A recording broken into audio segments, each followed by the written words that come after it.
チューチューロケットネズミを助けろチューチューロケット猫は怖いチューチューロケットすごいズババババー歌がたくさんバズるチューチューロケット2800円安いグリーン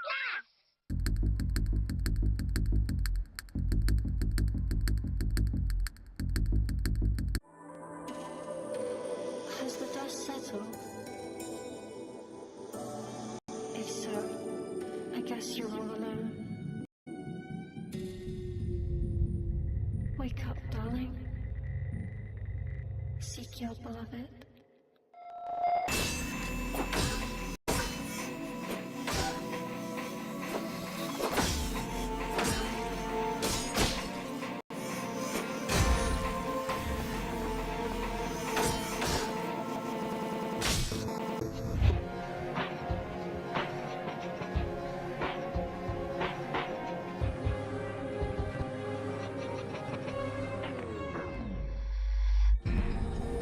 If emancipation is what you desire, I understand. But don't forget about me.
사람이여, 검의 마음을. 내가 히어로 아이린이다.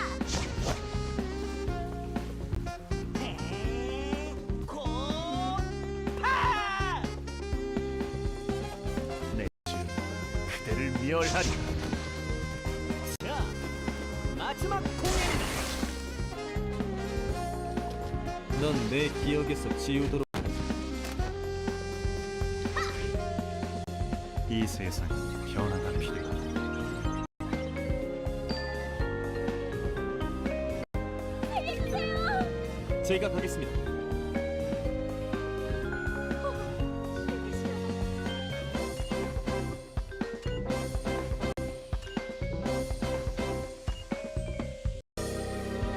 다 같이 춤을 춰볼까? 이 소리. 자, 고개를 들라고.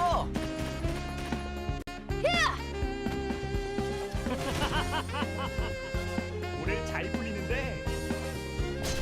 야호! 예! 숨어도 소용없어. 내 불은 불꽃이 될지. 자, 마음껏 싸우세요.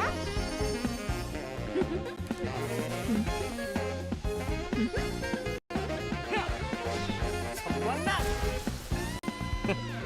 좋은 느낌이야. 미션 컴플리트. 힘든 하루였어요.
Fluff Bites' streams are intended for mature audiences. This is an 18+ space. Be prepared for disturbing or dark games and themes, difficult discussions, and interests outside of your comfort zone. Try to have an open mind and good faith. Please respect the space and treat yourself and others with respect.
If our theme song had words, I wonder what it would say.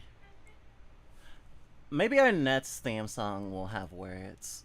That's gonna be scary. Wait, no, that's the wrong...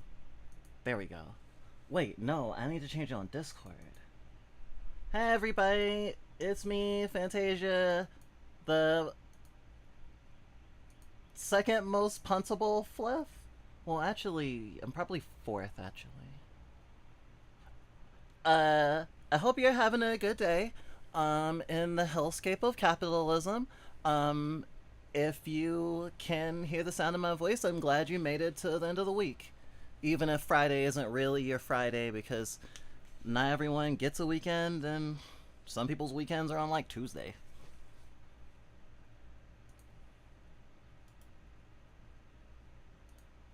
There you go. Oh, okay. Jenny isn't here yet. Or she's here, but No, she's I am. not. I just didn't want to. I didn't want to intrude on your opening. You didn't want to intrude on my opening. You're here, dummy. We might as well, yeah. I mean, sorry. If you meant the opening as the music, cool. No, but no, no, like no, once I start like- talking, or once you can hear me, once I deafened, you're good. Yeah, I just didn't want to step on your intro, Fanta. Oh, thank you, thank you. I don't know. I'm not well, maybe I am magical, but I'm not exactly what's that word? I'm not beyond reproach. Gosh. I mean, Yeah, but obviously I'm the host or whatever, but if you're new here, this is the Flip by Entertainment System. We're a group of plural streamers, so we're all in one body. Multiplicity is really cool and awesome and doesn't always have to be traumagenic or even something you want to get rid of. There are lots of frameworks in life, and plurality is one of them, just like DID is. We're also 18 plus streamers, we're baby furs, we're age regressors, we really like talking about kink, politics, niche indie games, art, queer stuff, disability and shit. We're all over the place. I've been put in charge of stream partially because of one of the topics we have today. But I think I want to do a bit of an icebreaker rather than go straight into the deep dark thingies. But feel free in chat to answer the question of the day of has breadtube had an effect on you, positive or negative? And if it hasn't had an effect on you, it'd be interesting to hear why it hasn't. Especially if you're in this space, unless we are the like most left entities in your orbit, which for some people we are. For some people, we're the most radical person they know. Not true for us. We would feel weird if we were the most radical person we knew. I don't think we could live with that.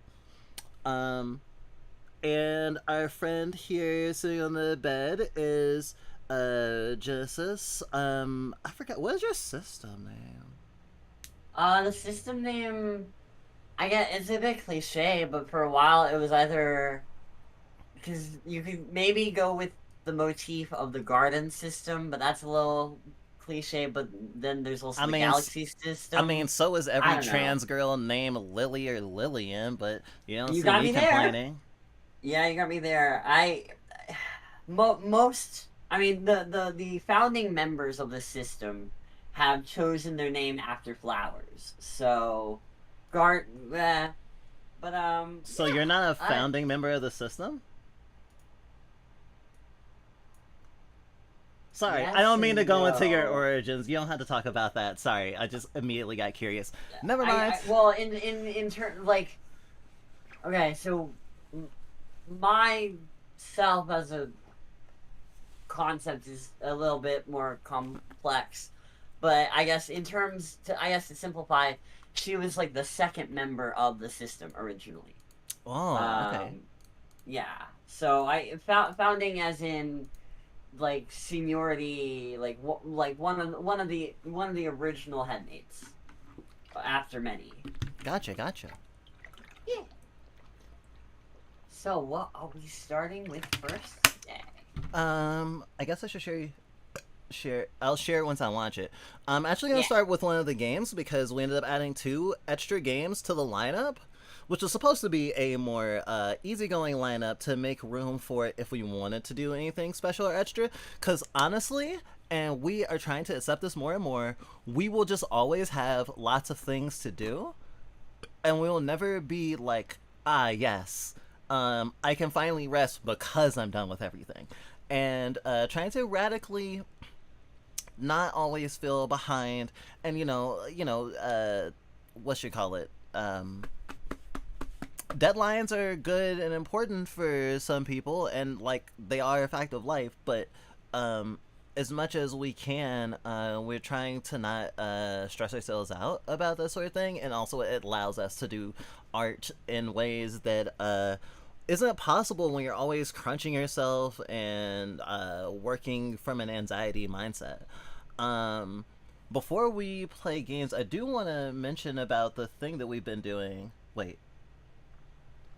Okay, I was looking at the sound levels, and I was like, oh wait, no, I don't see my equalizer. Am I muted? And I was like, no, I'm not muted. What was I gonna say? Oh right, we did a thing. We did a thing recently. I should show off the new. Wow. I'm sorry. I'm a little in awe of myself because we did not set up a particular schedule for today's. Well, no, actually, that's a lie. That's actually a lie. I could literally pull up everything that was prepared for today's stream, but I'm not gonna do that right now. Though I probably will do that later. There's a piece we've been working on that is like a birthday commemoration, and anyone who this month gets us like a gift from on our throne, or gives us a Steam game, or gives like $15 on Ko-fi. If you have a persona or some sort of like Sona, like if you're a VTuber or something, or you have an OC, you get added to this thing. And we're ADBL and stuff, but we're also really kidcore, and we want to lean into that a little bit more. We've been also inspired by a lot of like ADBL artists in the space being like, man, I really wish that I wasn't constantly pressured to only make stuff that's prominent with diapers, because like I will not get a lot of play that way. And a lot of ADBL artists don't have much reach outside of ADBL circles, which is something we have from the beginning of our like existence been sort of trying to counteract. As it will become clearer later in stream, I don't know how this will age well in like 2 or 3 hours. We used to think of ourselves as like the baby fur answer to ContraPoints, and man, that aged like milk. Whew.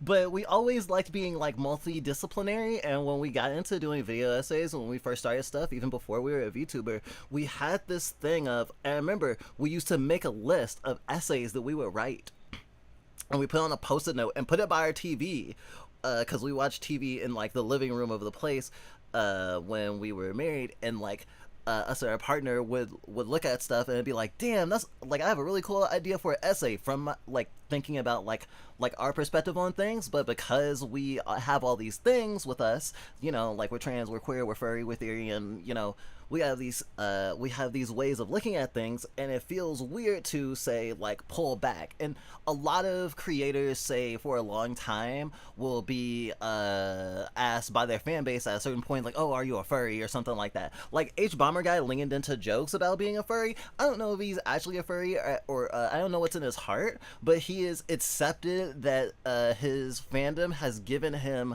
a fursona. He just has one. Whether he sees it as a representation of actually himself is immaterial, I guess, but he does sometimes use it in videos or whatever, like, but like there's an amount of people worried about like losing credibility for being weird. We've even seen, there was this creator, a video essayist and streamer who does like YouTube videos, and he was a furry for a long time but wasn't for it with it in his content, but then he started changing his thumbnails to have his fursona in them, and then people were just like, you're being too furry, you're turning this to a weird channel. And it's like, I'm mostly doing a lot of the same things I was doing before, which honestly reminds us kind of being queer and trans and stuff, when someone's like, oh, you've changed so much, but really you just kind of are happier now.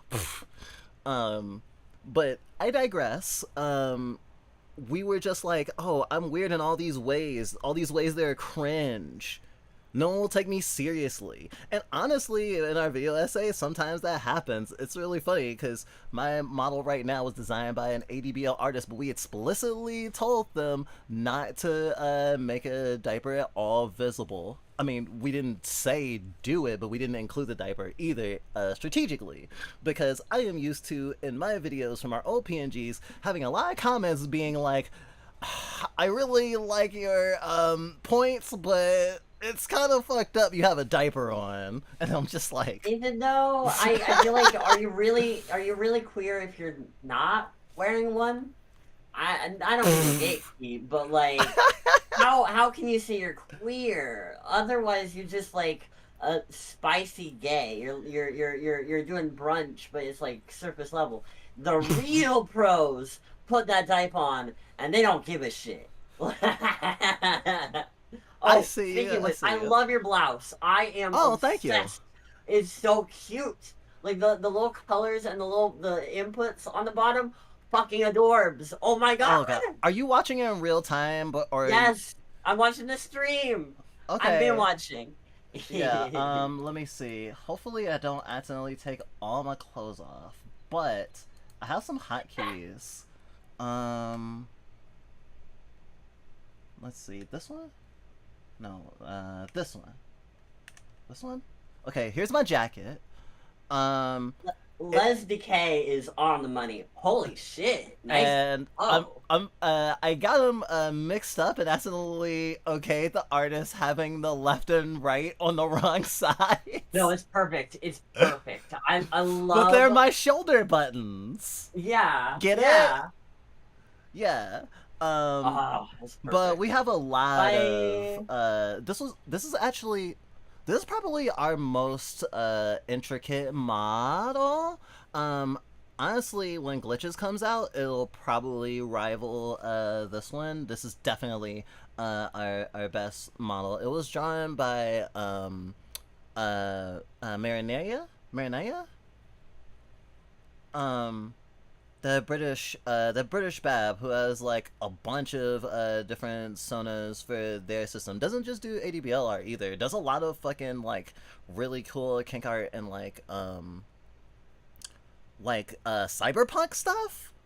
Like, so fucking sick. Actually, that should be a thing. Next month, we're gonna try to showcase a bunch of art by like Bab artists that isn't Bab art. Like, that's what we're gonna do for the community. We're cool like that.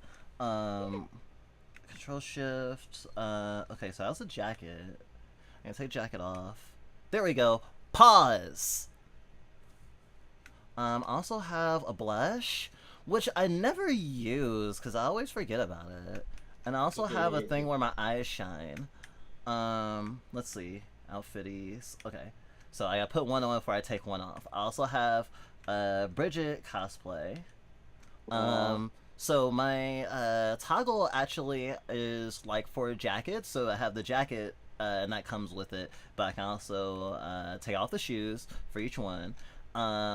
Honestly, the whole thing with actually that is one of the deepest traumas we need to etch into our bones as armor, because we really fell off of video essay making because of fucking feeling so fucked up. Actually, this is gonna be a really interesting stream to look back on. I really gonna need to highlight this one because we have a lot of emotions today.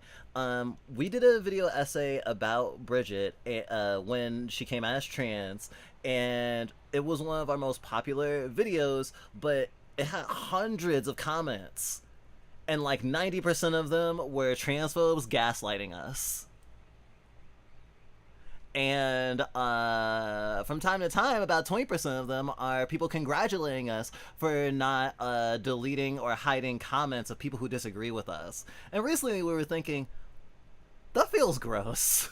Yeah, that's commending, like, I don't know if they consider, but I do think that is, like, literally commending hate. That's usually the, man, that's weird, because normally in where trans people like are deleting transphobic comments, the fascist playbook is, oh, so what, you don't accept critique, and then like that was the thing. We are very, and I think this is actually related to what we were talking about off stream, Jenny. The thing with like lolcows and stuff, and basically taking advantage of like neurodivergent or like really trusting people.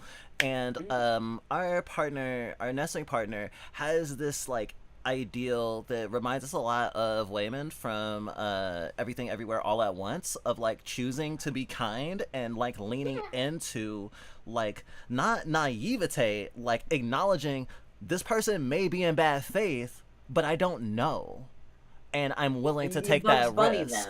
You see an Elmer Fudd, and the Elmer Fudd is trying to ruin your day, and you fucking Bugs Bunny that motherfucker. Well, it doesn't always even end up like that, because we've had conversations with people that, like, I think the normal script of someone who disagrees with, like, a leftist blue-haired SJW whatever is supposed to be, like, you know, I call them a fascist, they call me a faggot, and then we move on. But, like, I think since we started our channel, we've had people come in like asking us like weird stuff, but we have in the way that we have sort of entertained weird conversations before, even in the concept of like when we were younger, like people like, I don't know if you've ever autistically had the thing where you think you're friends with someone and they've been actually just making fun of you for like a year, you know?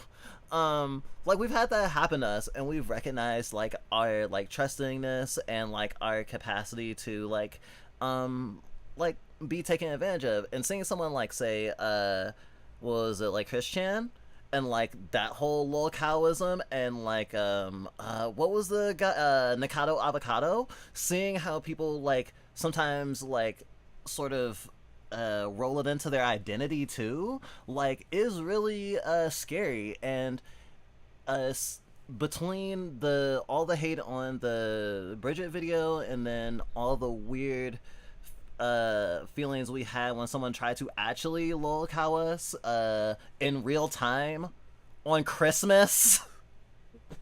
I do on the eve of our hiatus for mental health reasons, and also berated us for not making enough videos, which actually links to that other thing we were talking to you about the other day. Remember with the fucking the YouTuber asking for money because he's bankrupt. It's like, oh, you're taking advantage of your audience. Look, you've only made like 6 videos in the past year. You're not even trying. Yeah. Yeah. It is the argument of, how can your opinion be valid? You only have silver in CSGO, whereas I've been playing this game and doing nothing but playing this game. Like it's like that's a whole like that. I know you'll be getting into it later, like as like the whole larger scale of the topic of the stream at hand, but yeah, that's just foreshadowing is a literary device. It's very tricky rhetorical mechanism. Okay, sorry, I digress. We have a lot of emotions about this because they've been dredged up because of the current like world that we're living in, and we live in a space where it just feels so scary to like just be open and be honest about how you feel, and like be earnest, even if you're not like super marginalized, honestly. So like, I don't know, we feel a big pressure to talk about our experiences, especially as a content creator, especially right now, because we're crossing over in a way that we are being very new about. We made a ABDL fan art of a game that came out today that we're streaming later, and linked it to our stream post to make more littles or anyone who liked our art to go and watch our stream, because we're also gonna play it and we want people to play it and we want the dev to be successful, and I think littles are gonna like Advent Neon, although that's not why we drew it. We drew it because we like Advent Neon. But the digression I was gonna take was, even though we are proud Babs, we do like doing art that's not just like, I guess, the aesthetics that are very much not just something that people make fun of as cringe specifically, but also the sort of thing that even some people in the community have been like, okay, can we have more diversity? Can we like acknowledge middles a little bit more, and stuff like that. Like there's like the people love the hits. People love the usual tropes of the niche, but there's a huge diversity and a lot of stuff that doesn't get as much credit or detection, and I yeah. Yeah. So yeah, this is the art. This has it has me in it, obviously. I'm so cool. But anyone who gets us a gift, like we said before, if you have a Sony, just send us a rough sheet or some references, and we'll add you to the thing. We use Kingdom Hearts as a reference, like it's first cover, which honestly, if you haven't really looked at it, if you haven't looked at just the art itself without any of the logos and the little Squaresoft thing at the bottom, if you look at the actual image without any of the Kingdom Hearts advertising on it, and really look at it, I think you will be reminded of just how amazing that art is, and we really wanted to hone that in and do something really cool. And so, yeah, if you want to be added to this, yeah, we already are adding a fair number of people to it, but I also say that to segue to say, damn, thank you folks for getting us gifts. We actually didn't expect so many Steam games, but I did want to acknowledge that we got a lot of fucking games. Any game that you see on the 11th, or the 12th, or the 9th, Go to was a Vanna's gift. wish list. Go to Vanna's wish list right now. Or you could go to Ko-fi. The Ko-fi's also or good. Ko-fi. Ko-fi also works. Although I do have all my bills paid this month, so it'll probably go to finishing getting Glitch's model rigged. We got fucking Night Rain, which we're not gonna play right now. I don't even think we have it installed, but we got a lot of cool stuff, so we'll probably be playing a lot of more different stuff. We have Corpse Party finally. That's gonna be a whole fucking thing. Yeah. Yeah, we ended up also getting Liminal Void for ourselves recently. We have a lot of games that have just been falling into our lap because of lots of things, either them being cheap or super on sale, or, you know, sometimes we get keys from developers, and, sometimes we just find really weird stuff, and some of these are fucking, game test stuff that we're a part of. Like this one, we need to find some time to play this as well. It's like some like weird macabre corvid like hand-drawn like adventure game. Pretty cool. But the game we're gonna play to start off with is Kind Folks. Oh my god, you updated it already? And we just downloaded it 2 hours ago. Okay, so before we did our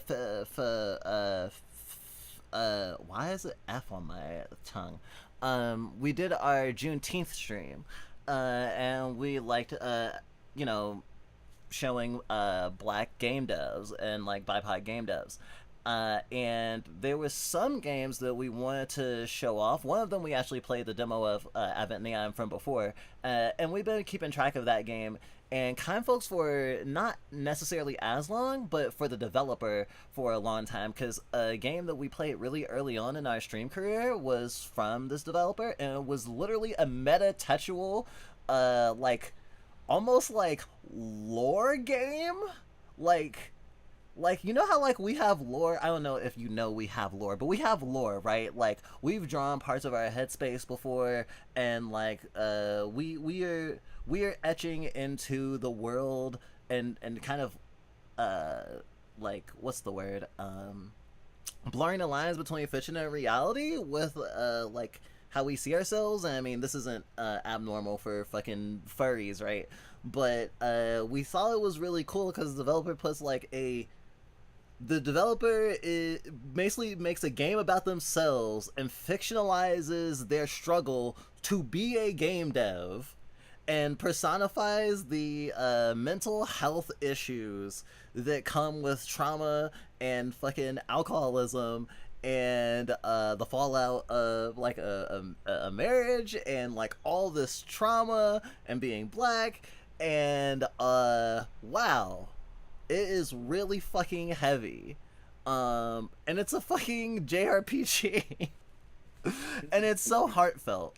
And I don't know how successful that game was, and I think that Kind Folks is gonna be a lot more accessible, I guess, for people, in the sense of, especially in the world we live in right now, where people are gonna be like, oh woke, like a game like Don't Give Up, A Cynical Tale, the name of his first commercial game, I believe, is just so... Same dev? Whoa! Yeah. Shit! Oh, actually, that Yeah. reminds me, I should, we have like a blog post from him talking about the release of the game, because we want to acknowledge, like, the like what developers say about their games, if we can and when we can, especially talking about like indie stuff and struggling, and you know, just, I mean, the bare bones of game development, I would say, is like to actually finish a game, regardless if it's like a commercial game, is like a big deal, and most people don't finish games. Most games are never finished for Most whatever people reason. get as far as, I have a cool idea, all I need is a team of programmers who will hear me out, and then everything will work out. I don't mean something like that. I mean people who like start a game, they make a demo for it, and they're like, yeah, I'm working on new patches, and like they're expanding on it or whatever, or even just, but they like, you know, stop at that stage. There's a lot of games that just kind of died on the vine that way, and the developer said to, you know, abandon them, and some of them are in various stages of development. Not to mention the larger industry, not just triple but AA game studios being dissolved, being like cannibalized and chopped off for like tax purposes, and to like squeeze the devs dry, make some games and then fire them when unsuccessful. Like there's so much instability in game development, and so much struggle, and so many games that the public never knows about because they're silently canceled. Like there's so many games and game studios that had projects in various stages of development and will never see a light of day for whatever reason. So like across the diaspora, a lot of games just never see the light of day, and so many more do see a light of day, but they're buried under a sea of everything else. And we take a really big commitment, I guess, to helping some games be seen a little bit more that wouldn't get a lot of attention otherwise. We kind of really just leaned into being a video game hipster, I guess. But, you know, we're not exclusionary or anything. If you've never heard of a game we've been playing or are interested in, cool! I hope you like it! Nearly 2 years later, this is on May 29th. Well, here we are on a website that goes months to years without updates, run by a developer who hardly has the time to update it. Did I abandon it? This is about Kind Folks. Were my dreams all big aspirations whose only substance was the air within them? Well, no, I finally done it. It hasn't felt real for a long time, but I have in fact been doing pretty much nothing but moving forward since that last update. As of a few hours ago, I finished the launch trailer for Kind Folks, and will be focused on continued testing and minor improvements aimed for July 1st, 2025 launch. Me editorializing ended up coming out on July 14th, I believe. So not that big of a pushback. Yeah, that game was supposed to launch in 2023, is a little late to the party, but I've done it, proudly and without giving up or cutting corners. This was hell as a solo dev, but I can start looking forward to the rest of my life. Including the launch of this game, rather than feeling like I am hopelessly suffocating beneath it. That is so relatable for art in general. I feel that. That. I mean, especially for big projects. That's it for now. I'm happy, I think, but very, very tired. I'll be updating the trailer and some of the small things on the site today, and in the next coming days, it's time to really make moves now. And that's a big deal. And thinking about like having like your game go gold and like having your like 1.0 version and like being able to roll it out. Like, this is May 29th. There's like months between that, also because, well, yeah, the game's ready, but now you gotta do a bunch of fucking advertising.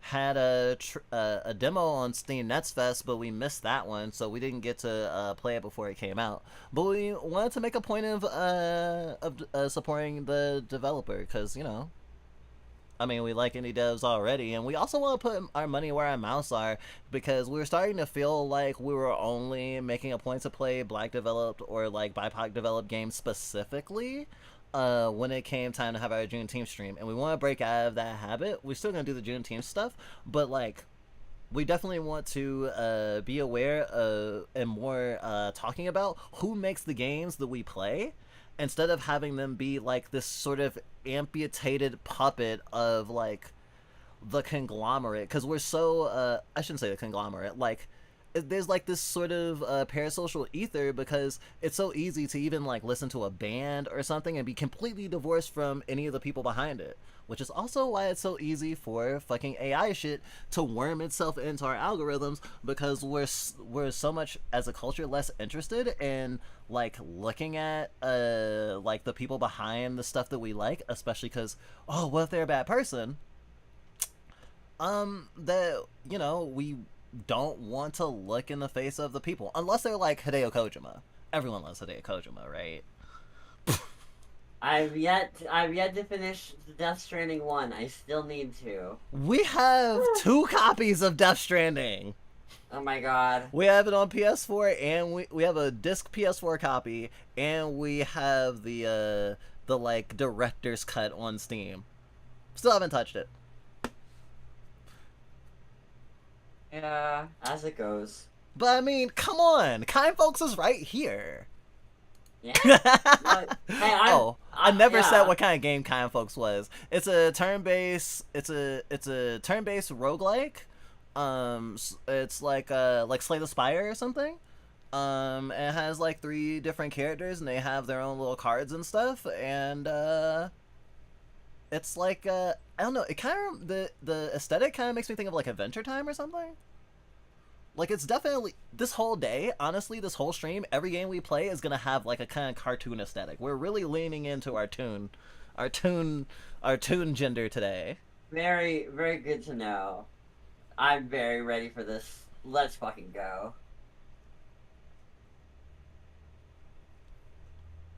Loading. It's also a big deal how long the developer's also supporting a game, too. And I just thought about it, because, like, you know, like, sometimes updates are going on for years, even without, like, any other games releasing. So, like, a dev is constantly, you know, also, like, getting poked by their community. Hey, fix this bug. Hey, fix this bug. Hey, fix this bug. Hey, I don't understand this. Oh, why is your translation so bad? Oh.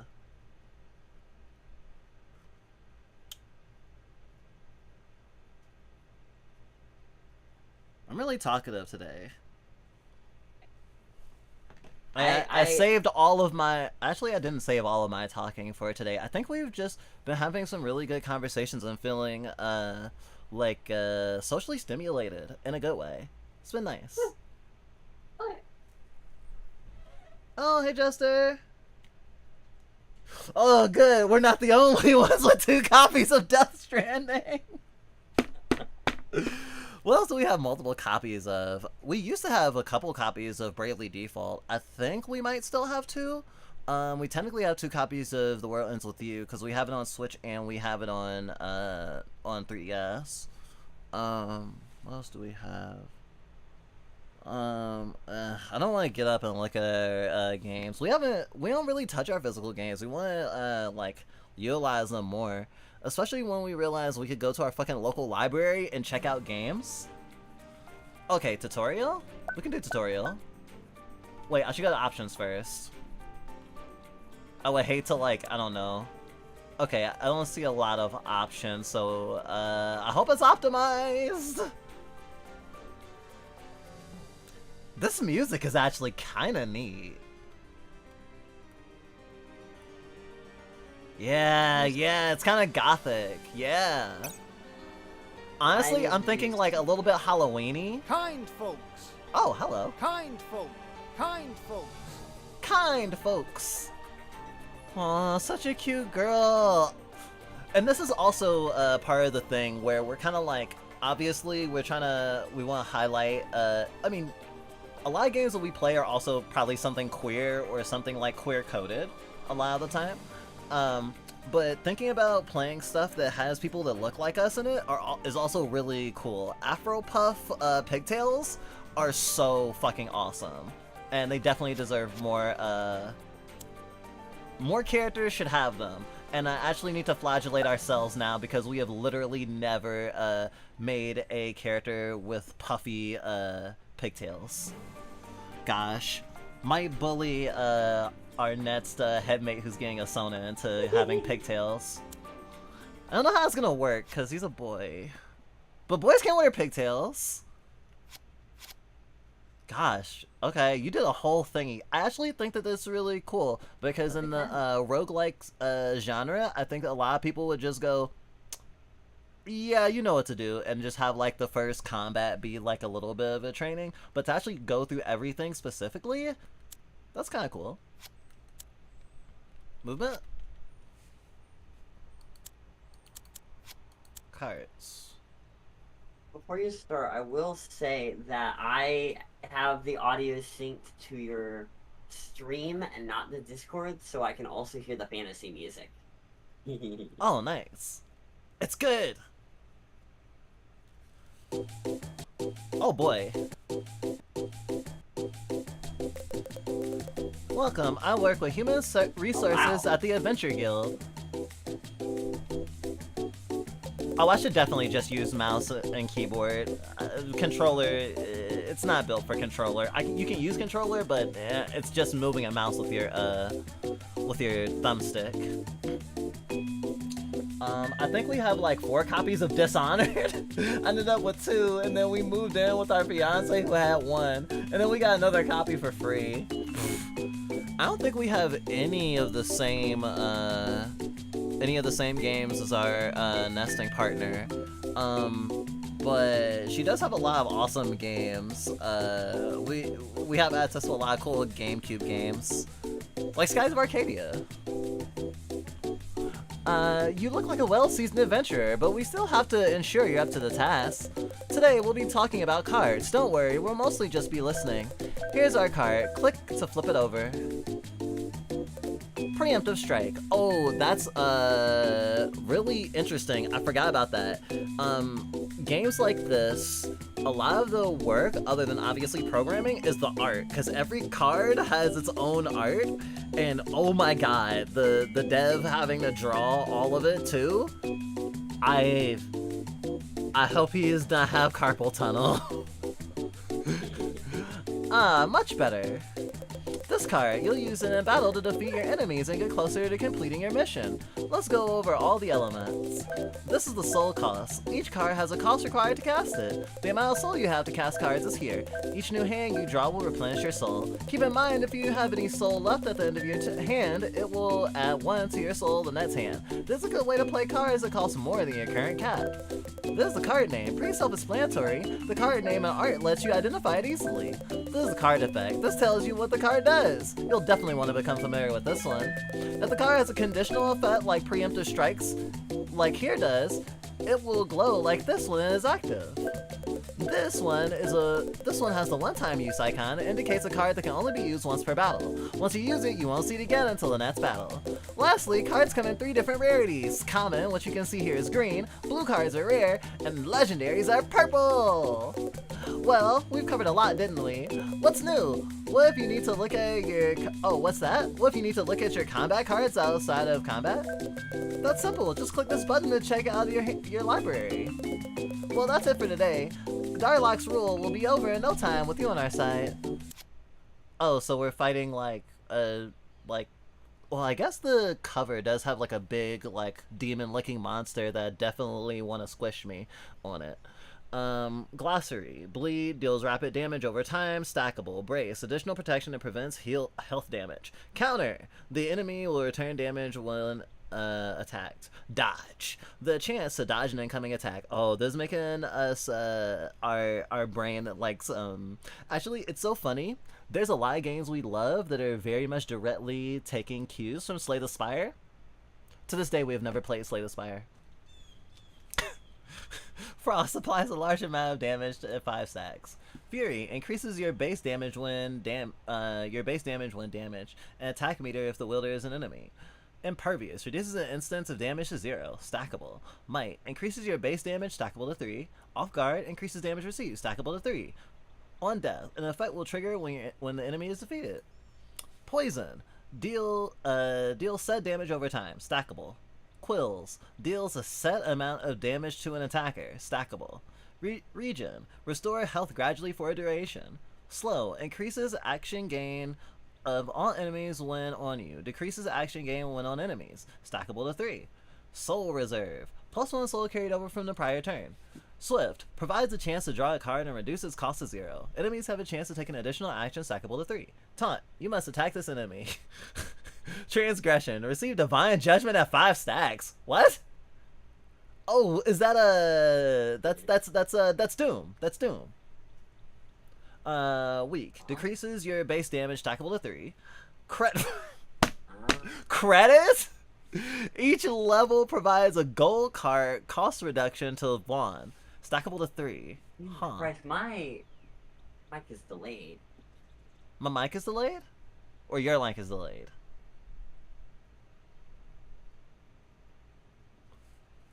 Rapid growth provides. No, my mic is delayed because I forget there's a stream delay. Oh, is it because you're listening to yourself? I'll just stream. Sorry, I'll just stream the God. game to you. It's fine. Oh, thank you. Yeah, of course. I just didn't want. I didn't want to like be burdened on your RAM. You're not. Oh, I mean, I guess technically you are, but Right. we'll figure it out. Rapid growth provides additional attack damage and damage reduction, base As stackable long to as 5. it's in the budget. I mean, if it crashes, it crashes. We've had our stream crash on less. And if it does, it does, and we deal with it when it happens. Life is life. Vigor. Ooh, that reminds me of the Goku Stars Sparkle in Kill la Kill. Activates Vigor effects on cards and used to cast Vigor cost cards. Oh, so there's a whole nother fucking cost paying system for specifically. Alright, I'm gonna like this game. You know what? I think I'll be okay. I'm gonna try. Actually, I should look at events at least, though. I should look at events at least. But now I have to wait for all the loading.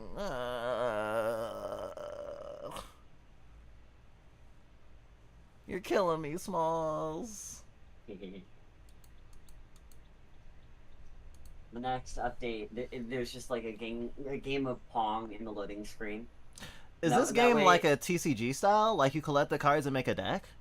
I believe with how pretty the art is. I believe that, so there's 3 selectable characters, and each character has their own cards, so my assumption is each character has their own starting deck, and they all have their own particular play style, and as you defeat enemies and go through, like, different tiers of stuff, then, you will be able to pick up universal cards that anyone can play, as well as specific cards unique to them, and there'll probably be some sort of leveling up system where cards can be stronger or be evolved to bigger versions. That's usually what games like this are like. That's what it seems. That's my read. Thanks for asking, Fairy Juice. Cool name. Oh my god, Fairy Juice? Fairy Juice? I recognize that name. Oh, What's do you? up, bro? Oh, cool. Holy shit! Yeah. Okay, I did start instead of story. Oh. So Wait, that way we those don't are get two it different too buttons? attached. Yeah, there was start and story. I'm assuming start will just be like a sort of arcadey mode, but I guess we'll find out. So Okay, there's an I would adventure, imagine- a noble, and a pugilist, which is punchy thingies. It's like a monk, I guess. Oh yeah, fighting Fancy an class. I like adventure? that. Oh, voice acting. Bounty. Yeah, this character particularly gives me a lot of Adventure Time energy. Not Finn, but maybe like a warrior version of a wizard, like the cap. It's It's the design is so yummy. It's so the color pops. It's cohesive. There's vaguely sane vibes, especially to the armor and like the blue accents. But like, oh, nice pull. Look at you. Like look at the gem on the like. You not only have like a Cartoon Network aesthetic, but like very like combined with the sort of maximalist, very Odd Parents-esque, and then like the Super Sentai of the shoulder pads and kind of shogun-y saying, yeah, this the thing at the bottom, yeah. The skirts, not kimono, like the there's a word for it. Tricloth, whatever it's called. Yeah, the thingy. An orphan raised by humans that seeks to liberate humankind from Darlock. The adventurer gains damage resistance and increased damage the longer combat lasts, and uses his stature to tank blows. Okay, let's find out if start is just the same thing as story, because it might just be. Yo, that fucking loading screen though. Yeah. Yes. Yeah, that is Super Saiyan. Hell yeah. I love the cute little face. The face is what wow. Okay. Dun, dun, dun, dun, dun, dun, dun. Back from the dead, I see. Oh man. You can thank Vanya for that. Looks like you died again on your way to Darlock's Keep, but your spirit is so strong that Vanya has been able to keep bringing you back. Well, let's get started again, shall we?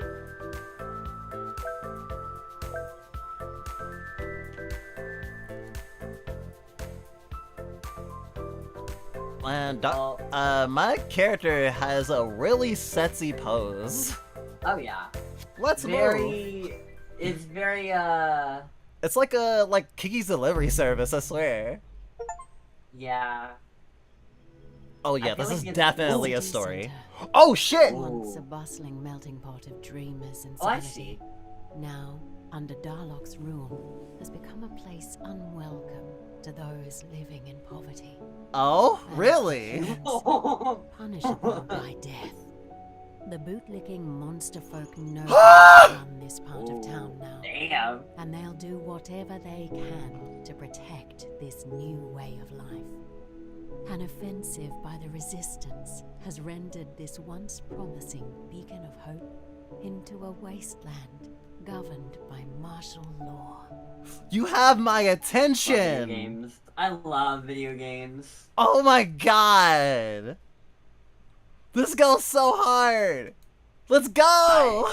I'm here for Look this! at that fucking elf on the loading bar. Oh.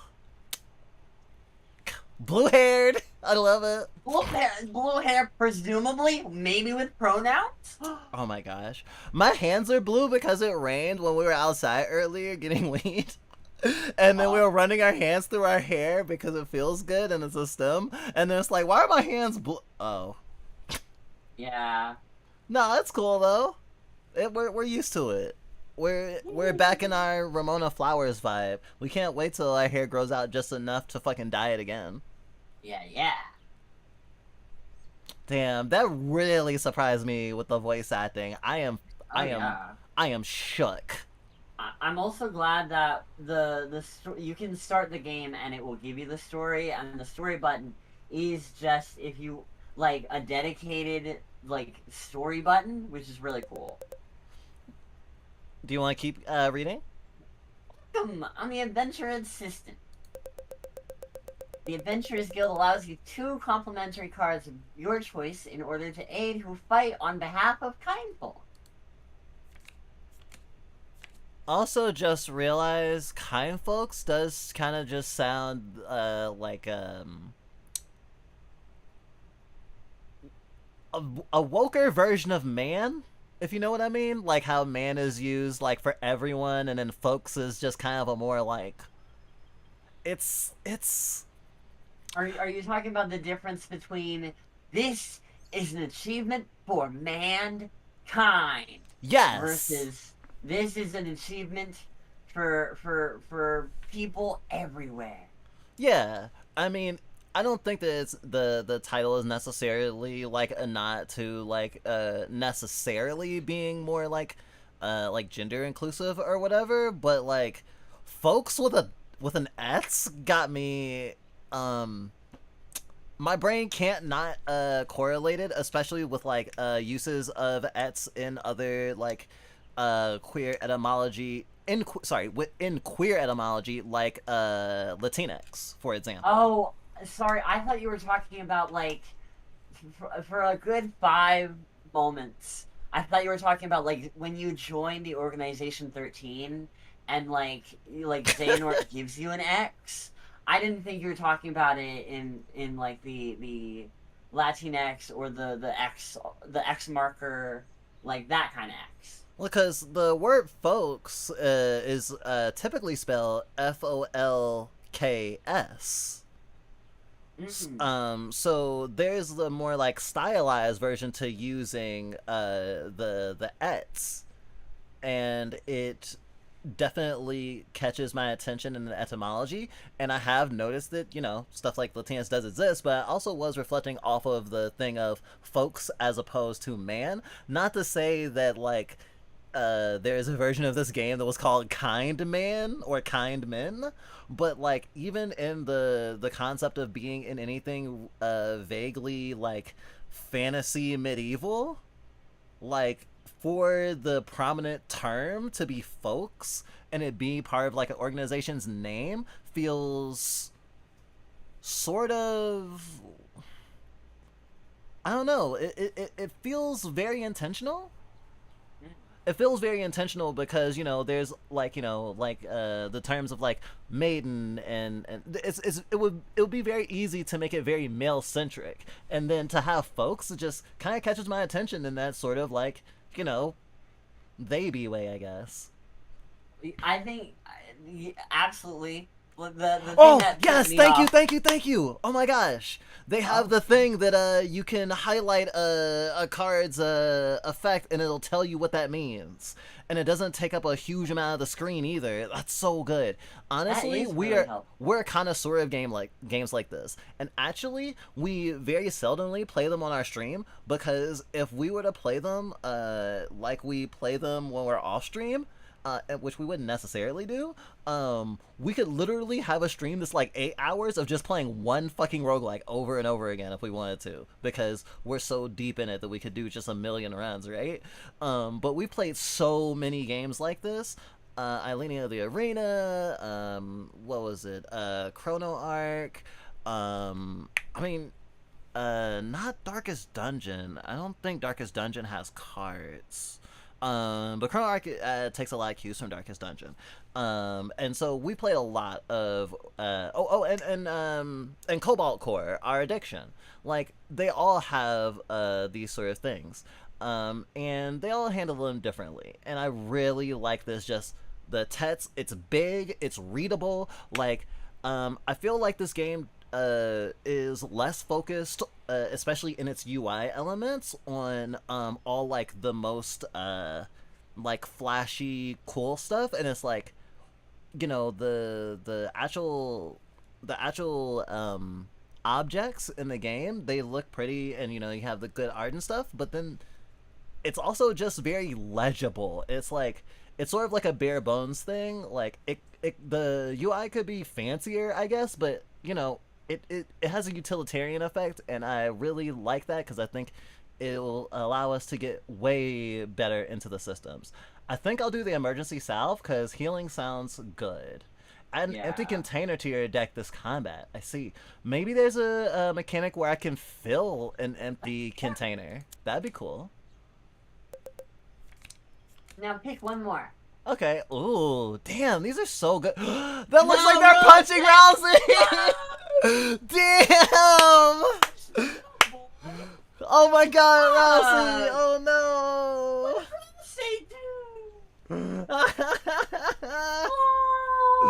What if this is cute in Inscription? Oh, we haven't touched Inscription in so long. Not since it came out. Fuck. I hope it is. Collect bounty. Increases the gold reward by 100 if the target is a boss type monster. Oh wait. Then destroy this permanently. Oh, I see. That's interesting.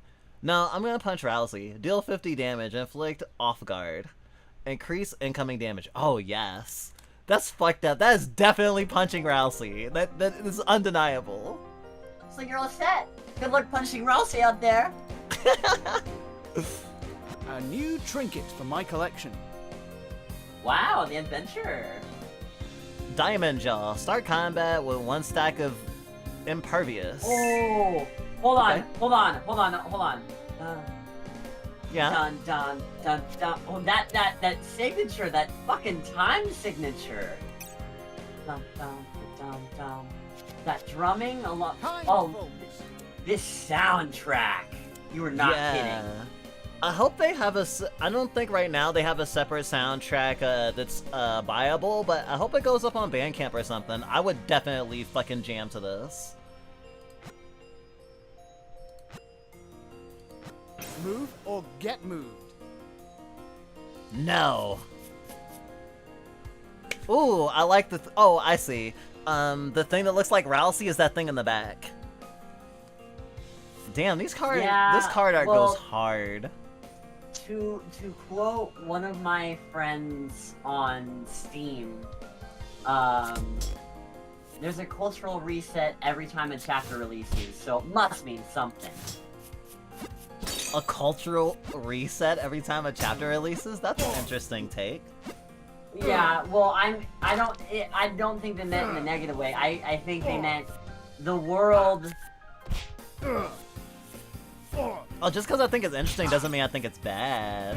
No, I think the point I was meaning to make was, I think everyone everywhere feels the foundational shifting, and this is one of the effects. We have more goat boys in the world, and I'm so fucking grateful for that. True. Do I just not get turns anymore? No more moves. I guess not. Not of moves. I was like, huh. So they're just gonna keep kicking your ass until it, Oh, like, I think it's in real time. Move or get Oh, moved. so you're like throwing magic cards real time using the same kind of. I missed. Oh man, this is a. Oh yeah, baby. Hell I'm going yeah. through the Crucible, actually. I'm just going for it. I'm out of moves.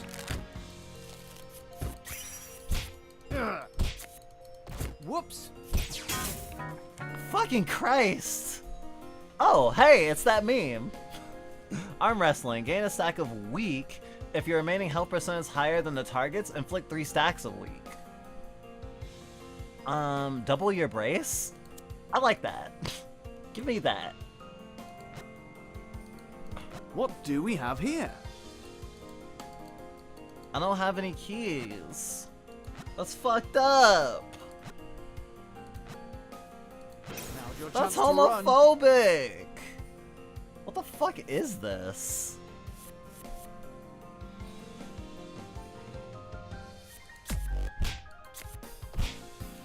Okay. Can't do that. Can't do that.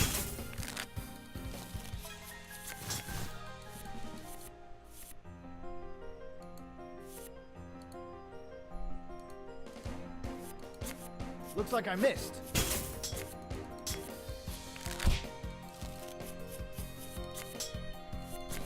I missed? Oh, key.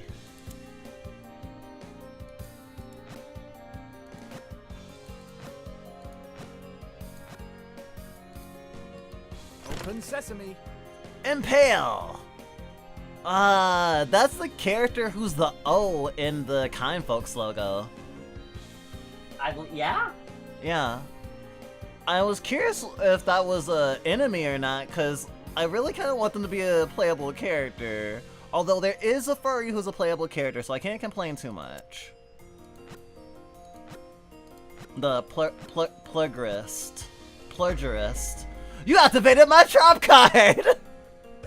You stumble upon a small stack on the ground. Oh, this is like the Oh, events cool, in Fucking tabletop. Yeah. This is like Banners of Ruin. That's another one of our favorite card turn-based roguelikes. You stumble upon a small sack on the ground. There's something inside, and it has a prestigious family emblem on it. But it could be a trap. There could be something useful. Whoa, cutie! You take a look in the bag, and it turns out it belongs to the Adventurers Guild. However, there's only one item inside. Either way, they had to leave it, or they're getting someone's scraps. I hope no one needed this. Wealth potion. Gain 150 gold. Add an empty container to your deck this combat. Trap cleared. Cutie. You're in my way. Oh, excuse me. Can't do that. I thought he was gonna be a himbo. I mean, he might still be a himbo. Whoops. I don't know. I feel like I mean, this is just me, but I wish we did know a little bit more about the adventurer, like as a. Because I feel like a lot of RPG protagonists have that kind of projection ability, and while there is so much swag. Oh, okay. Make your way through the area, you hear someone say, "Hey!" You turn to see a young man wearing a gi, and to your surprise, a black belt. You run towards the sound of the voice. My name is Ty. I came to Kind Folks seeking a challenger that could take me to the next level. What do you say? Okay, Kind Folks is a place. Show me your skills. Spar with him? Minus 15 health, 60% chance. The two of you begin to spar, and after a while you quickly begin to realize that the fire stamina is unworldly. Oh yeah! Now that's what I'm talking about! Keep it coming! Oh my god. I fucking love Ty. I fucking love Ty. Oh my god, oh he's my basically god. Ryu! Oh my god. Oh, that was incredible! Ty tosses his punching bag in the air and shatter it with a kick. I really needed that. And something tells me that you might need this. It's yours. Take it. Did you just shatter a punching bag with your leg? Ty gives you a relic he came across in his travels, waves with a smile, and then continues on his journey. I wonder if he's interested in the Adventurers Guild. Phoenix Feather! Nice! Okay, all attacks gain 10 true damage. A bucket of fried phoenix must mean immortality then. Wow, this game is pretty referential without being, without giving up its own identity. Yeah, without being on the nose about it, it's playing pretty slick.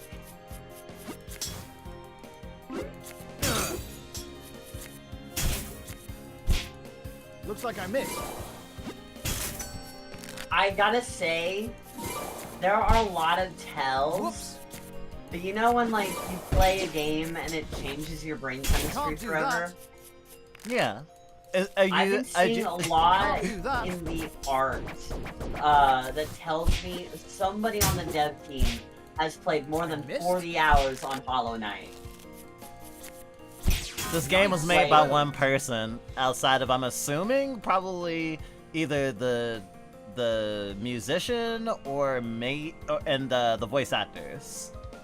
To revisit a point you made earlier, the fact, on top of programming a whole fucking game, making a whole card deck. My god! Oh. Monster fucker is eating good today. This ought to help. Bum bum bum bum bum bum bum bum bum bum bum bum. I wonder what engine this is.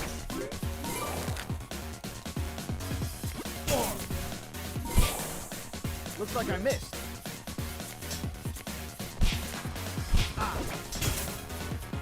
Time to restock the deck. I missed. Can't do that.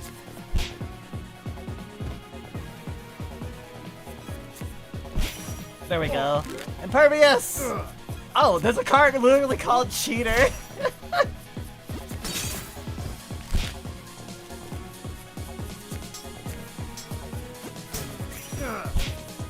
Looks like I missed.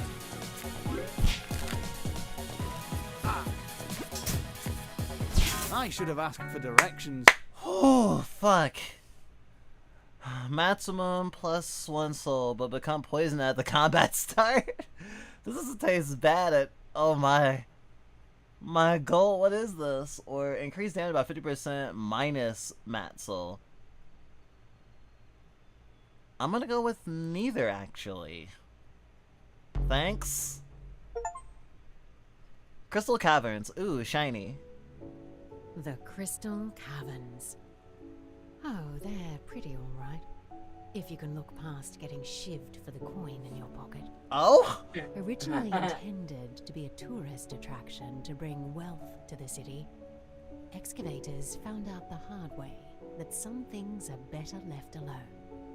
Starbats and Mama Blurballs don't take too kindly to having their territory annexed.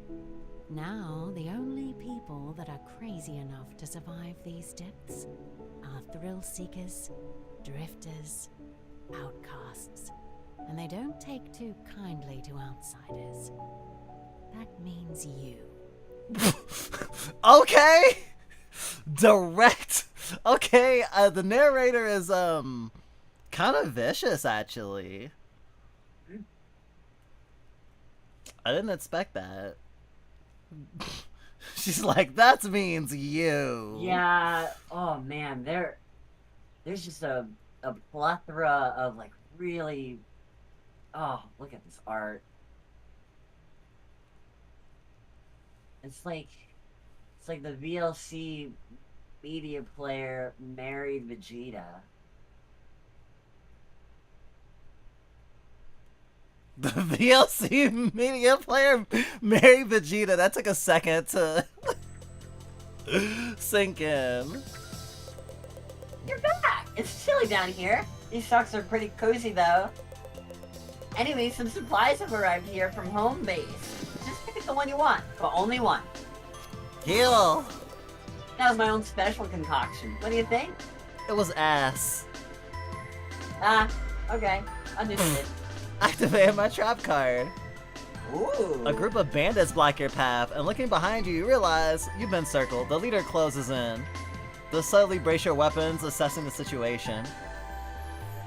My mates here don't really take kindly to outsiders encroaching on their territory, chap, but I might be able to calm them down for a fee. What do you say? The bandit makes you an offer. Seriously? I'll break more of a sweat bag in groceries. Oh man, some people just don't understand that life is about choices. And you are a bad one. Get 'em, boys! The leader disappears with you stuck in the ambush. Let's get this over with then. Over with. No more moves.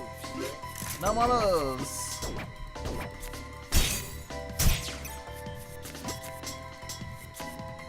I missed. Bum, bum, bum, dum, dum. Gosh, I was just about to. One beating the goat. I was just about to say this music makes me think of a Sonic level, and look at the middle card. So great. Oh shit! Holy shit! That took me a second to adjust my eyes. Quill Missile is the best. This is the best card art so far. This is my favorite card, art-wise. Yeah, that makes sense. It's so cool. Gimme, gimme, gimme. I don't. Lady luck. I don't have a key. Wow. Monster design goes pretty hard.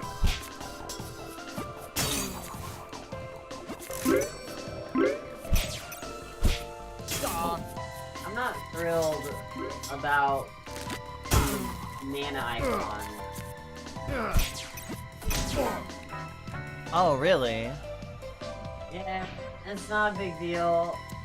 It's just could maybe be a better shape. Is it a problematic shape? Don't want to get political. Well, before you say it, I do want to mention that I read it as, I don't know if you've ever played Magic the Gathering, but it looks a lot like the mana symbol for Plains mana. Oh shit.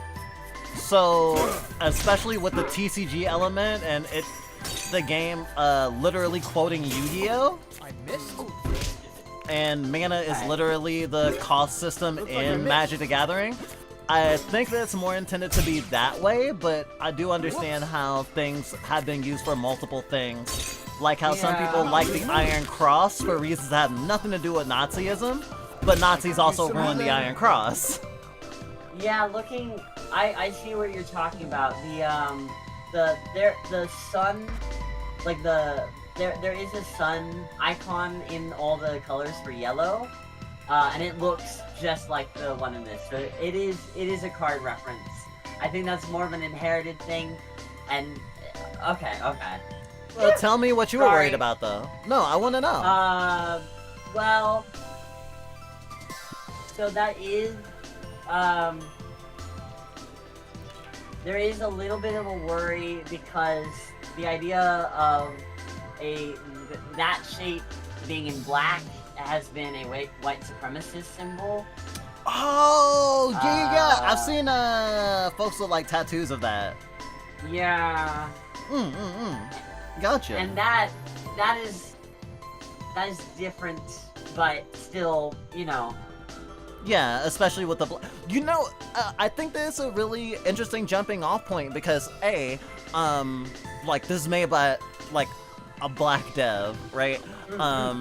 So I have a lot of feelings that it probably wasn't intentional, obviously, but then I also shared the part of culture that the game communicates to us and why it's in there. But I also want to mention how hard it is sometimes to avoid that. So I don't know if it's the same in your city, but in our city, there's a lot of queer folks that wear these like black Doc Marten type shoes. They're really like queer coded because we see a lot of queer people wearing them, but they're not necessarily queer, right?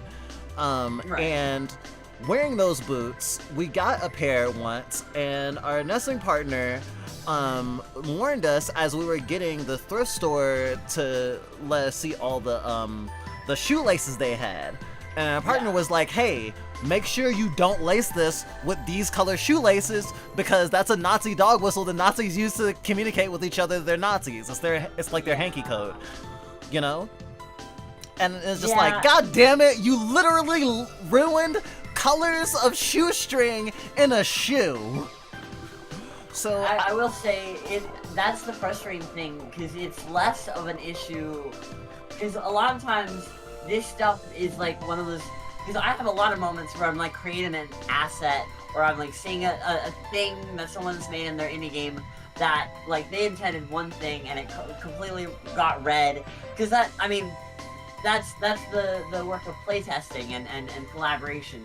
But for dog whistles, it sucks because it's actively like ruining potential means of creative expression if that creative expression gets recontextualized to symbol to hateful people that they're also hateful, which is the antithesis of what this game is about. Like it is anti-bootlicker. I've heard the venom in the narrator's voice. We are trying to fight evil, not become it. Oh yeah, definitely. Like we both have a lot of good faith in this case, and we have a lot of circumstantial and like direct evidence to the contrary, so we know that it's not. But I think there's something interesting about it because we have a dichotomy usually where it's people who are like not aware of how a symbol might be used negatively, and then there are people who recognize a dog whistle who might call it out, and people develop a sense of, well, maybe it's a false positive and like maybe you're paranoid, and sometimes people are, and it's really hard, and that's part of the nature of dog whistles and stuff like the hanky code, where you have stuff that's communicating a thing but it also has a level of plausible deniability, and that's why they work. So we have to like the Pepe symbol. There's a big trans streamer that we follow that literally has a bunch of fucking Pepe symbols in her like her emotes and stuff. But she's like, you know, very left and is not a fucking Nazi. And we have to recognize that when stuff that when cultural symbols are like made to be symbols of, you know, fascism or white supremacy, like the OK symbol, for example, like there is a nature to, once you're aware of the thing, decry anything that has it and say that at the very least that someone has to be ignorant in order to have it and celebrate it.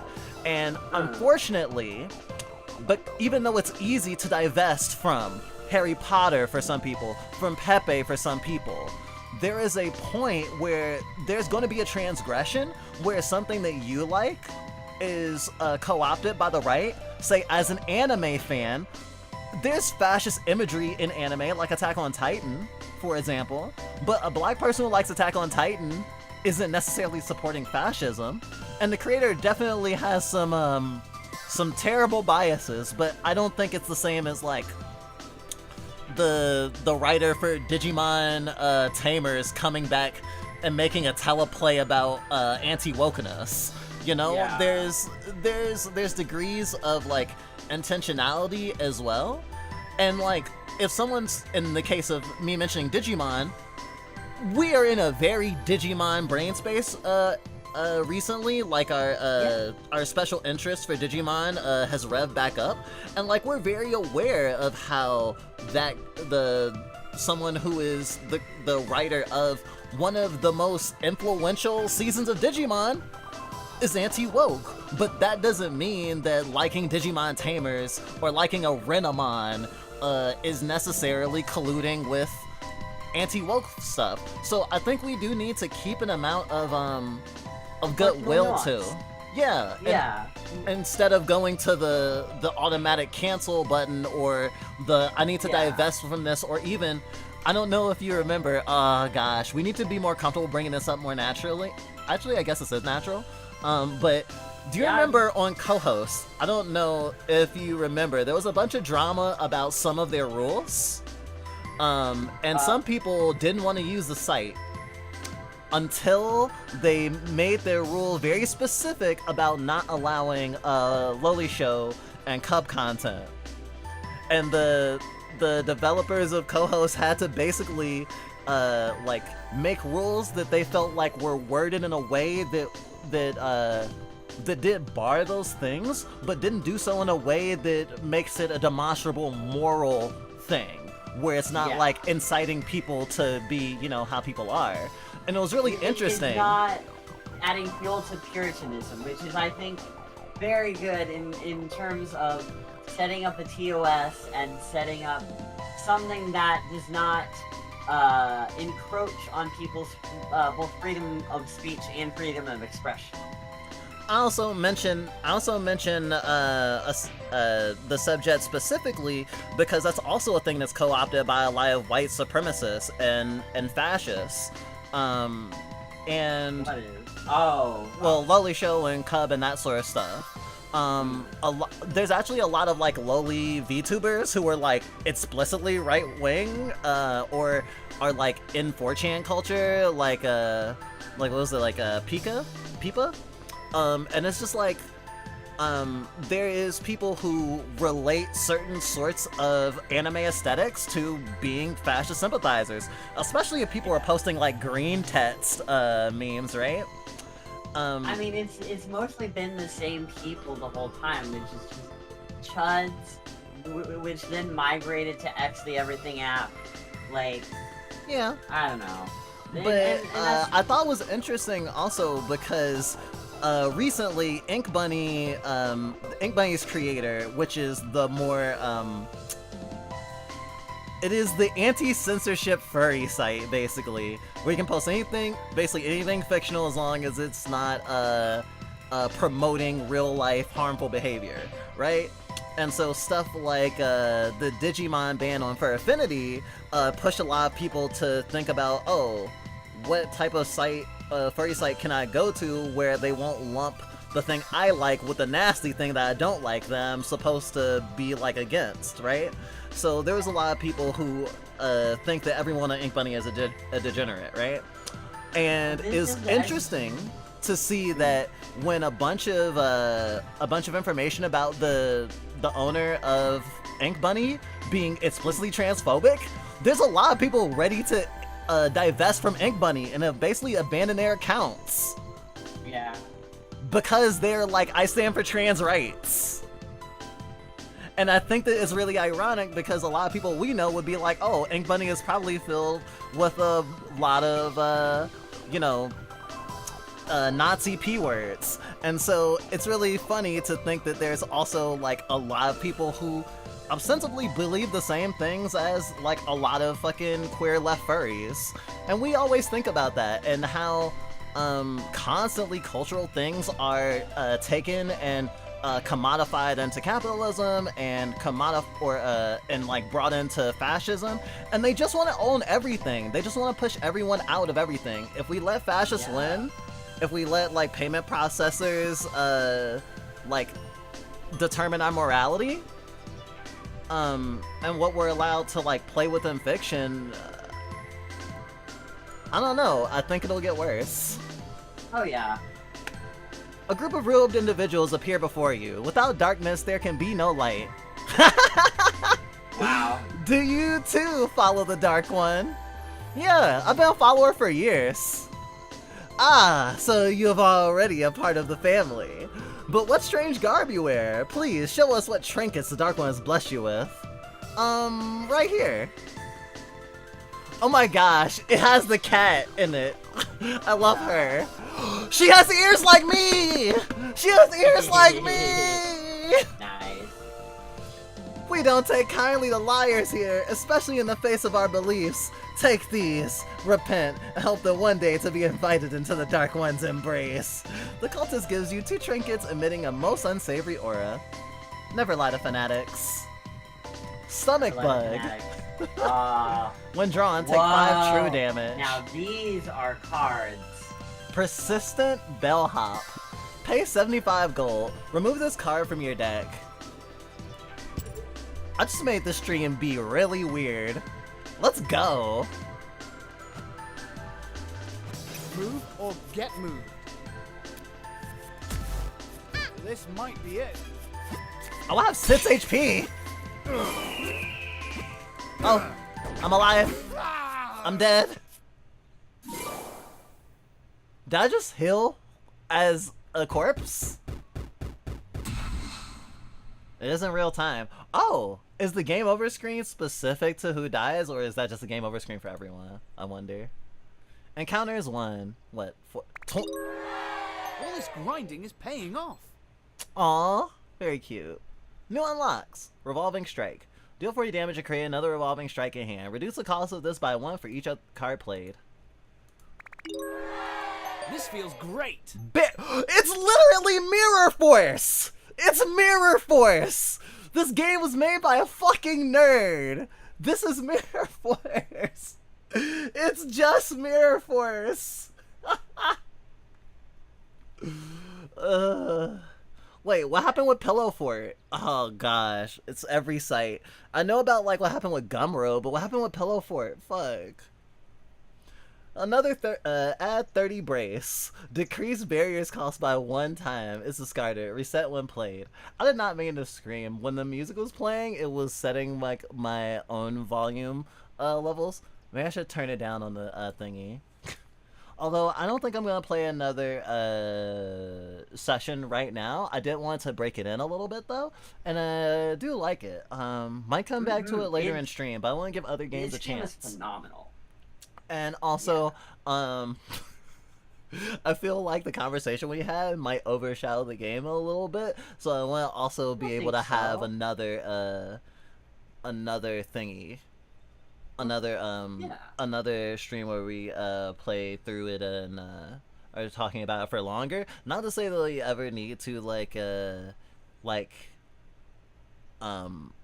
acquiesce to like non-controversial topics, but like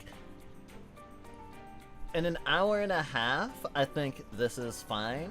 But I don't plan to play Kind Folks right now for multiple hours at a time. And if that was the case, we'd have a lot more stuff that we could talk about through it. And it'd be nice to have you on when we, if we play again another day. Or just talk about it, honestly, because, I mean, I am really into this art and stuff. Like, I am, like, it's so cool, and being able to like appreciate it, especially with a fellow artist and someone who's a game dev, is really nice. It was really cool having your perspective on it. But I also wanted to make sure we still got a chance to talk about the chatting topic of the day. Before I don't know what your endurance is or what your time commitments are, so I want to make sure we get through it without spending all the time being, wow, this game is so cool.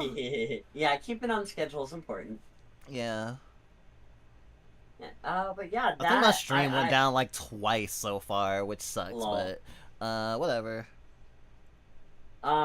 It happens. I definitely think Kind Folks is a game to look out for, if not to wishlist. I have already. It's like fucking $12. Like it's only $12. Yeah. It's pretty cool. You should support indie devs. That's so cool. It has a charm unlike any other game I've seen yet. It has a lot going for it. The amount of work and love and dedication and fun is palpable. Sure is. Wow. So what is the topic of the day, Fanta? 1 second. Okay. I'm starting a new recording. Nice. The topic of the day, well, it's guided by the question of the day. The question of the day is, has breadtube had an effect on you? Good question. But it is going to be a lot about ContraPoints. Well, actually, it's not going to be a lot about ContraPoints, but we are going to be looking at some ContraPoints videos. We're going to be looking about what she said more recently, and we're going to be thinking about like the concept of being radicalized by people you are now more left than, and what we can learn about how a lot of people with a certain amount of power and visibility have a tendency to acquiesce in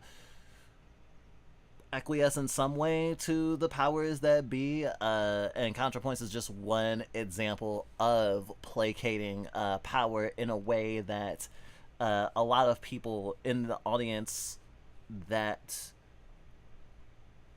is most affiliated with online leftism, being kind of starkly opposed to like where she stands and where a lot of famous left tubers stand in terms of talking about stuff like Palestine and Gaza and shit, even AI, honestly. But I guess we should start with, let's just look at this ContraPoints video for a little bit so we can have a little bit of context, because before I even read what was talked about, I do want to give like some play to her own words, without us having to literally watch like 2.5 hours of content. And the parts about ContraPoints that we're kind of reflecting on in these videos are not necessarily like hypocrisies necessarily, but sort of like the way the Overton window has shifted and how this reflects now. Especially with our own history. This is one of ContraPoint's earliest videos that is still visible on YouTube. She has privated or deleted earlier videos than a couple videos before this, because it was when she was had not had as much of the like stuff that she's done for her transition happen, and like very earlier transition.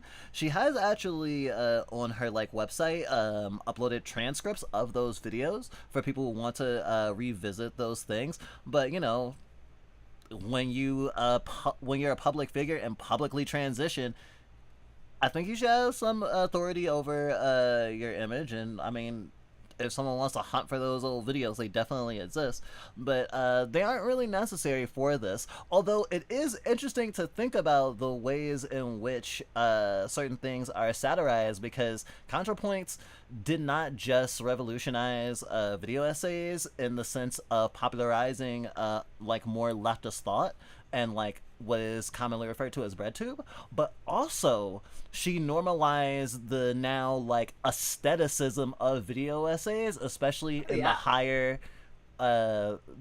production value sense of elaborate costumes and sets and lighting, and having like top tier microphones and stuff. And of course, especially in the days of the video that we're about to look at, this is stuff that was literally she was putting together on like as far as we can understand, like a very limited budget, and like I'm assuming her own apartment, which is a far cry from, say, her opulence video, which is literally done in like the fucking Louvre. I don't know how she. I still don't. That didn't fully hit with me. Like mentally, I couldn't connect. How was she able to do that? How? She has access. It's not just being able to say pay someone. It's also like knowing people and like circuits of interest. Actually, we have a really interesting background. As much as we felt inferior to someone like ContraPoints, or especially someone like PhilosophyTube, as opposed to H-Bomber Guy, who isn't chiefly an academic coming into YouTube going, I want to use the things that I've learned to like educate people necessarily. I mean, he still does a ton of work, and at least as much work as those other two channels, but there feels like an authoritativeness, especially when you're first acquiescing to the style of leftist video essays that Natalie and Abigail popularized. Is this it's very theatrical also. But there is this like, this is a very educated person, and like I think that there is now, like, especially with so much content in the video essay style, there are a lot of people who are like, video essays were better when they were from people who were more qualified and were more researched, and I'm kind of opposed to that idea, but I definitely think that we have for a long time held a lot of reverence for ContraPoints' resume as well as like her body of work. And it really goes to show like just how much someone's rise can be like attributed to the success of a community when it is still like kind of bootstrappy. Like ContraPoints deserves to be happy and not like struggle. No one deserves to like struggle and not know where their next meal is coming from, of having like access to internet and electricity and like fucking healthcare and like loved ones, right? But there is like a level of like aspiration that ContraPoints represents. It's exactly why, as we said earlier in stream, that we had this motivating factor when we first got into video essayship, that we saw ourselves as attempting to be the baby for ContraPoints, or as I said earlier, the baby for answer to ContraPoints. So with a heavy heart, we go deep into the annals of time, and we'll have empathy, because as much as someone might cringe at the idea of the character of Tabitha, the thumbnail character that ContraPoints is playing in this video, we actually, even from the start, and maybe because of my kid-core nature, which is probably why I was chosen to be the host for this segment of stream, and me like thinking about the link between like leftist politics and a tendency to be infantilized, not just by like say the right, but by liberals generally thinking that going outside of the rules to get things changed is like juvenile and is sort of infantilized, and the worst thing you can be is to be like a child. To be like a child in our society is used as an insult, is to be stupid, is to be naive, is to be easily manipulated. and it's to not know what you're talking about. Even if, to have like misplaced hope sometimes. It's Oh, to hi. have, Hi. it's to be told that you have the intelligence and understanding of someone lesser, an underclass of people with no. It's fucked. Hey, I'm looking for Signan's thingy in my whatchamacallit, in my OBS, because we have another guest today. Hello. Yeah. I guess while I'm doing that, I'll just start the video. Ladies and gentlemen, a fascist. Oh my god! Okay, this is also the thing that's okay. So, ContraPoints' current social media kerfluffle is the first one that we have actively been like, I can't defend this. I can't find, as empathetic as I can be, I cannot be very, in the past we've been like, oh no, like if you understand like ContraPoints in the parasocial way that like, oh yeah, I've looked at a lot of Fluff Bites video, I know what they're talking about.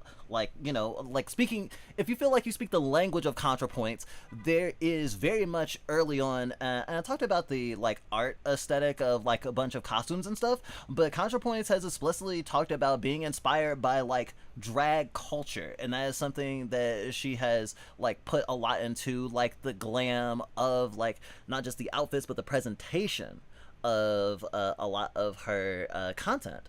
And there is a big like satirizing element, and honestly a sort of, especially in early ContraPoints, this sort of edgelord feeling. She regularly dressed up as a Nazi. That was a thing she used to do, and I'm not saying that to even deride her, like, but like it is one of those things to understand that, like, for a ContraPoints fan, especially someone who has seen some of these early videos, there was an understanding of, like, a facetiousness, a tongue-in-cheekness to a lot of stuff that she says, even outside of her ContraPoints persona. So there's a lot more grace that can be extended in a way that I think a lot of other white people would not be getting. The ContraPoints, I would never give Joe Rogan the amount of grace that I have given ContraPoints, and I don't feel bad about that. And it makes sense because there is a context there where someone goes, oh, it was just a joke, and it's like, yeah, but you're just using a joke to say what you want. But I don't think, and I've never thought that ContraPoints like just was like, I need to find a way to dress up as a Nazi without anyone getting mad at me. It was like I think she was using her white body to make a point. And the fetishization. And unfortunately to tell you, there are trans Nazis, like, actually. And I think that because of her experience probably on stuff like 4chan, especially because the first video we saw from her was about like incels, and that is an interesting video, and she talks about having empathy for people, specifically those in TTTT, people who have had this like these self-hate brain worms, and like I think that is some of ContraPoint's best work, because she recognizes the inhumanity of like certain incels, while also recognizing the overlap of self-hate between certain types of incel thoughts, and especially the phonology that goes into like objectifying yourself and others by bone structure and body type, that goes into the trans medicalist ways that trans people are, especially in the era before we were like very visible, were kind of I started talking for I got ahead of myself for a second. There was a point where trans people were less visible, and we were like, God, fuck, I lost my point. This is what happens when you're doing fucking live content. I was you were talking about sort of the fetishization of a lot, both like using her body in terms of like illustrating point of whiteness, like I guess a lot of the like there is a conscientiousness to not only her script writing but the usage of symbology within her essays, and that shows a level of understanding the material that you're working with. But there's, I mean, I think early on, those risks, like,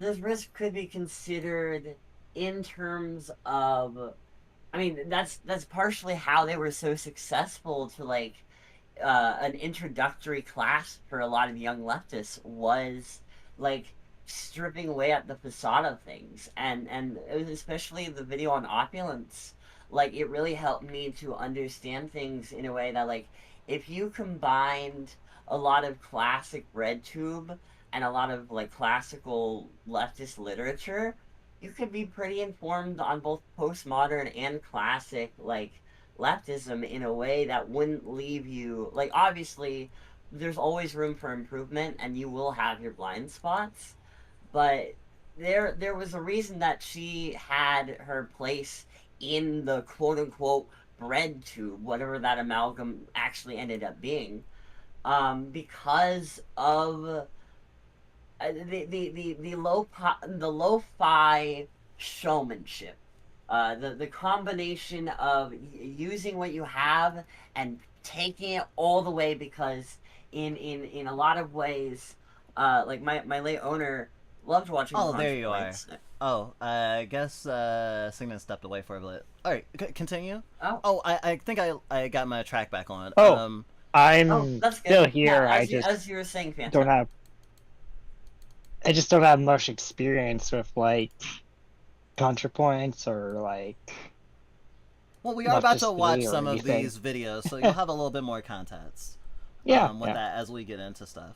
But I did want to say that, like, there was like a self-awareness that came to ContraPoints, and there was like empathy, but also self-awareness. And I think that like a lot of like what ContraPoints did was also I think in the past there's people who were talking about like, oh, like people talked about having like a Nazi phase or being interested in Nazism in like in an aesthetic way, especially like as a teenager and stuff. And a lot of people like were like, ew, I don't really want to be around people who self-report to have at any time thought that Nazism was cool. And I think that like because like fascism is supposed to be seductive, that's kind of a little short-sighted to say that if someone was at some point like if someone had to unlearn certain things, and I think that's okay, and we should all strive to try to unlearn stuff, and it matters that someone's trying to be better rather than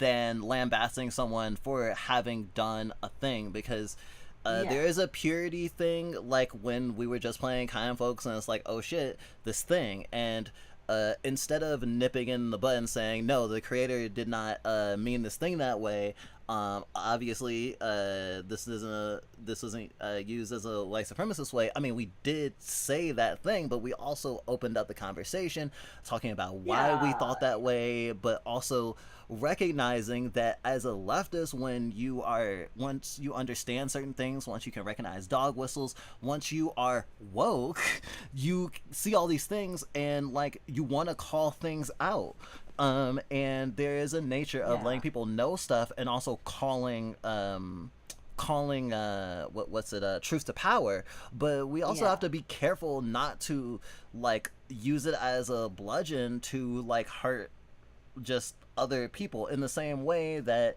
you know, someone could easily go, oh, ContraPoints used to dress up as a Nazi, so she's a bad person, even though she dressed up in a satirical way. Someone could say that, oh, that's no excuse, in the same way that some sites are like, oh, Nazi stuff isn't allowed, but even anti-Nazi stuff it gets like knocked off of stuff where there's like no context.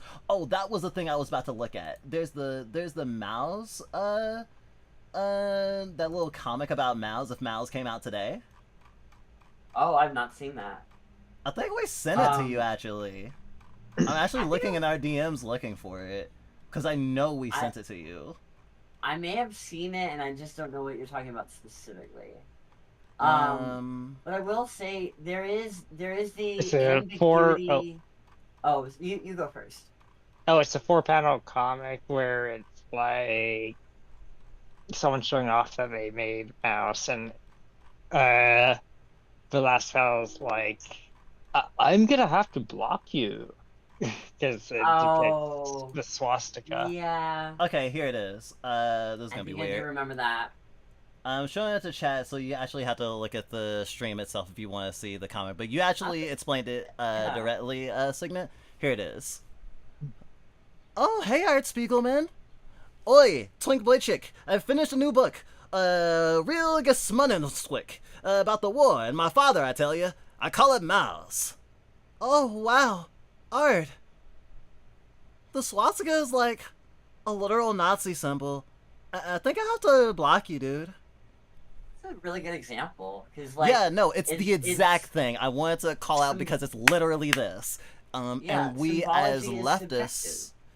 we as leftists need to make sure not to blindly go, this has the symbol of the bad thing, so it must be bad. This is also like the, not just, it's two things. It's a lack of media literacy, but it's also like the panopticon of over-policing because you're worried that your followers will fucking mob you because you posted the thing with the Nazi symbol. I do want to say, earlier, my intention was not out of any disgust response. It was more out of, because I think it goes into the broader topic of, hidden Mickeys? Hidden Mickeys around Disneyland. So, like, there is a phenomenon where, and not to, this isn't just like Disney adults, but I think this is like a greater phenomenon with the human brain, where after a while you start to, like, there's a whole subreddit for hidden Mickeys where there are none, and it's, I think it speaks to the way that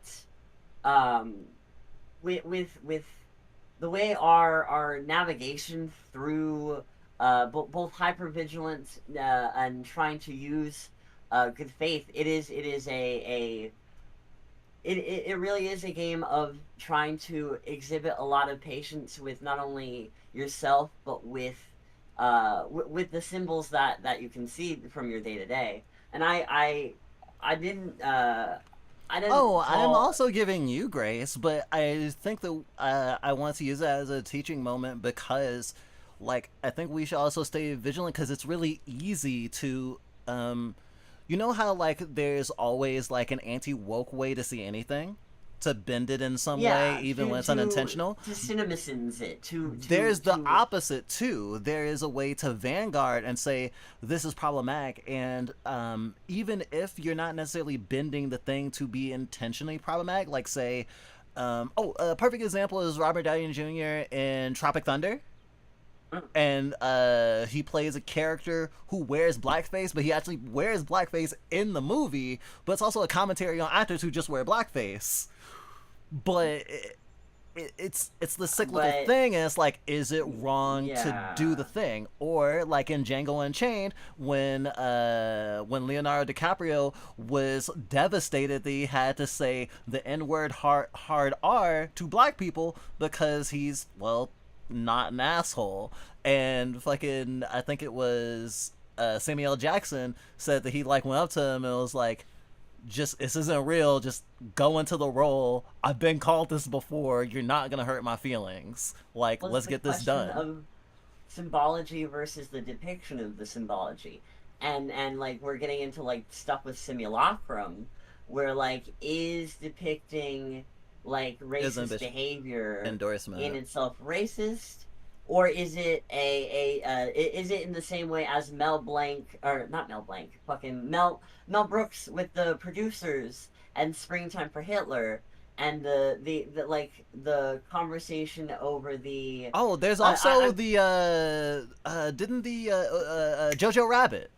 Jojo Rabbit also has like a fucking cutified Hitler or whatever.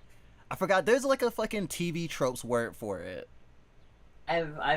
Yeah, Jojo Rabbit. I've seen it a good few times, and it is. It's like some kid has Hitler as an imaginary friend or something.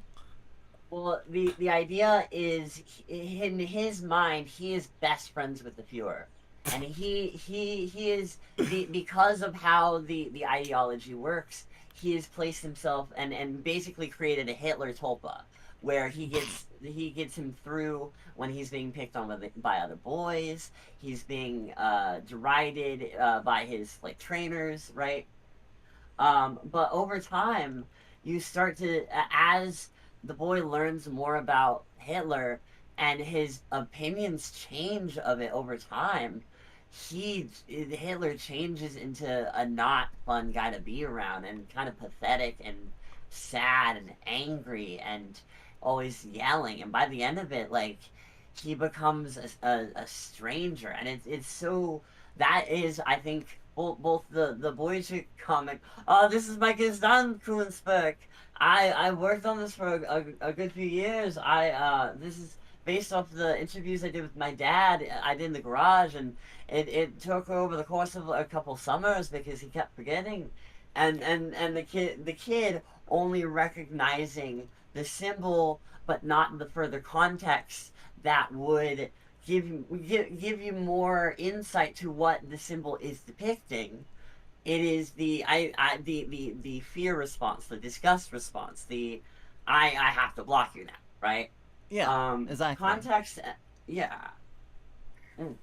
And we so are for, 3 seconds into the video. I'm sorry. It's Jocelyn. It's like, I forgot that the video started with literally, ladies and gentlemen, a fascist. And I just had to get in front of that for 20 minutes. We're not even talking about the Black Lodge, like, couture. Like, the red velvet curtain. Oh, and shit. I always forget about that. When we were first getting into ContraPoints, we weren't as aware of Twin Peaks as we are now. Oh, yeah. Yeah, it's different. Okay, I'm gonna start now. When you're ready, ladies and gentlemen, a fascist. Oh my god.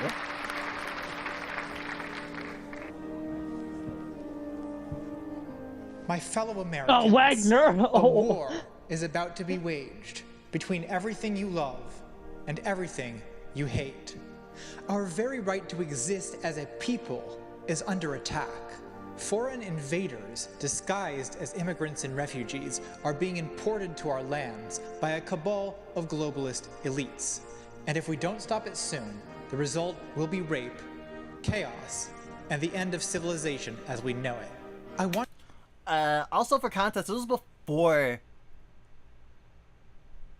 No, this was after Trump. This was Trump presidency 1, right? This was specifically after, at some point within, I think, the year of the Charlottesville, the tiki torches. Yeah, that sounds about right.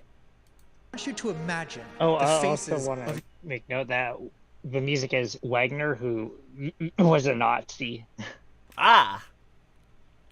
Who did opera music. Oh yeah. That is a very nice detail. Thank you. I like having people around that have different expertises. Expertise? Your wives and children. Picture their pure, white, innocent faces. Now, watch as those same wives are violated. Those same children dashed to pieces under the black boots of the Third World Horde. Does that thought fill you with rage? Good. We must be prepared to fight. To fight for our children, and for our nation, and for our history, and for our culture. To fight for the homeland we've always known, and the people we've always loved. Make America great again. Hail victory. And this doesn't quit wishes.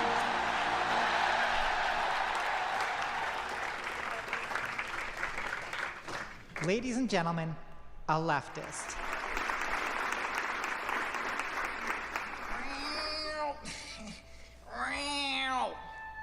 I think she's overstimulated. Actually, according to Hegel, the for itself can only be actualized through the in itself, so the individuation of the subject necessarily demands the transcendence of the dialectical object through the sublimation of negative materiality. Oh, fuck you, you fucking racists. Death to capitalism. Hail Satan.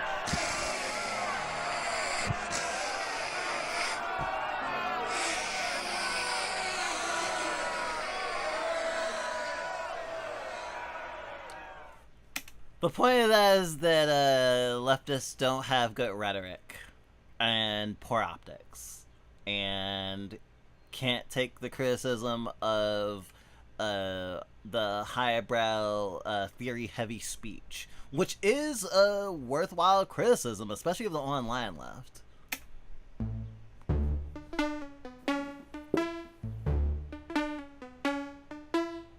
A film by ContraPoints. So, that speech didn't go too well, huh? Well, what do you expect? We have the politicians against us, a media run by giant corporations, and a complacent white middle class that prefers order to justice. Opposition to leftism is hardly surprising. So let's accept that all that's true. The game is rigged. Fine. Now, how do you respond to that situation? Do you change nothing about your strategy at all and then blame the system when the predictable happens? Or do you try to improve your rhetoric somehow? Look, I don't really need optics advice from a bougie queer aesthete who puts style over substance and thinks that shining a pink light on everything can cover up her counter-revolutionary Trotskyite tendencies. So this is also the reason why I really want to focus on Tabby, because as much as... Okay, so I want to say one thing right now. The way that she's talking now and the way she was talking on the stage are completely different, and what she said on the stage was actually a bunch of gobbledygook and just using a bunch of big words specifically to hyperbolize the point of the skit or whatever. But like, she can be eloquent, and I think that that's also a thing that I want to mention, because like there's a lot of people who have a lot of time to be online because, I don't know, they're disabled and stuck at home and probably maybe dependent on their parents because they like got stunted socially by not being able to like have a normal childhood and having to go to school online and maybe even finishing college, but the job market sucks. There's a lot of people who are angry and have a lot of reason to be angry, and like thinking about the fact that when Tabby came out, she immediately hissed at the light.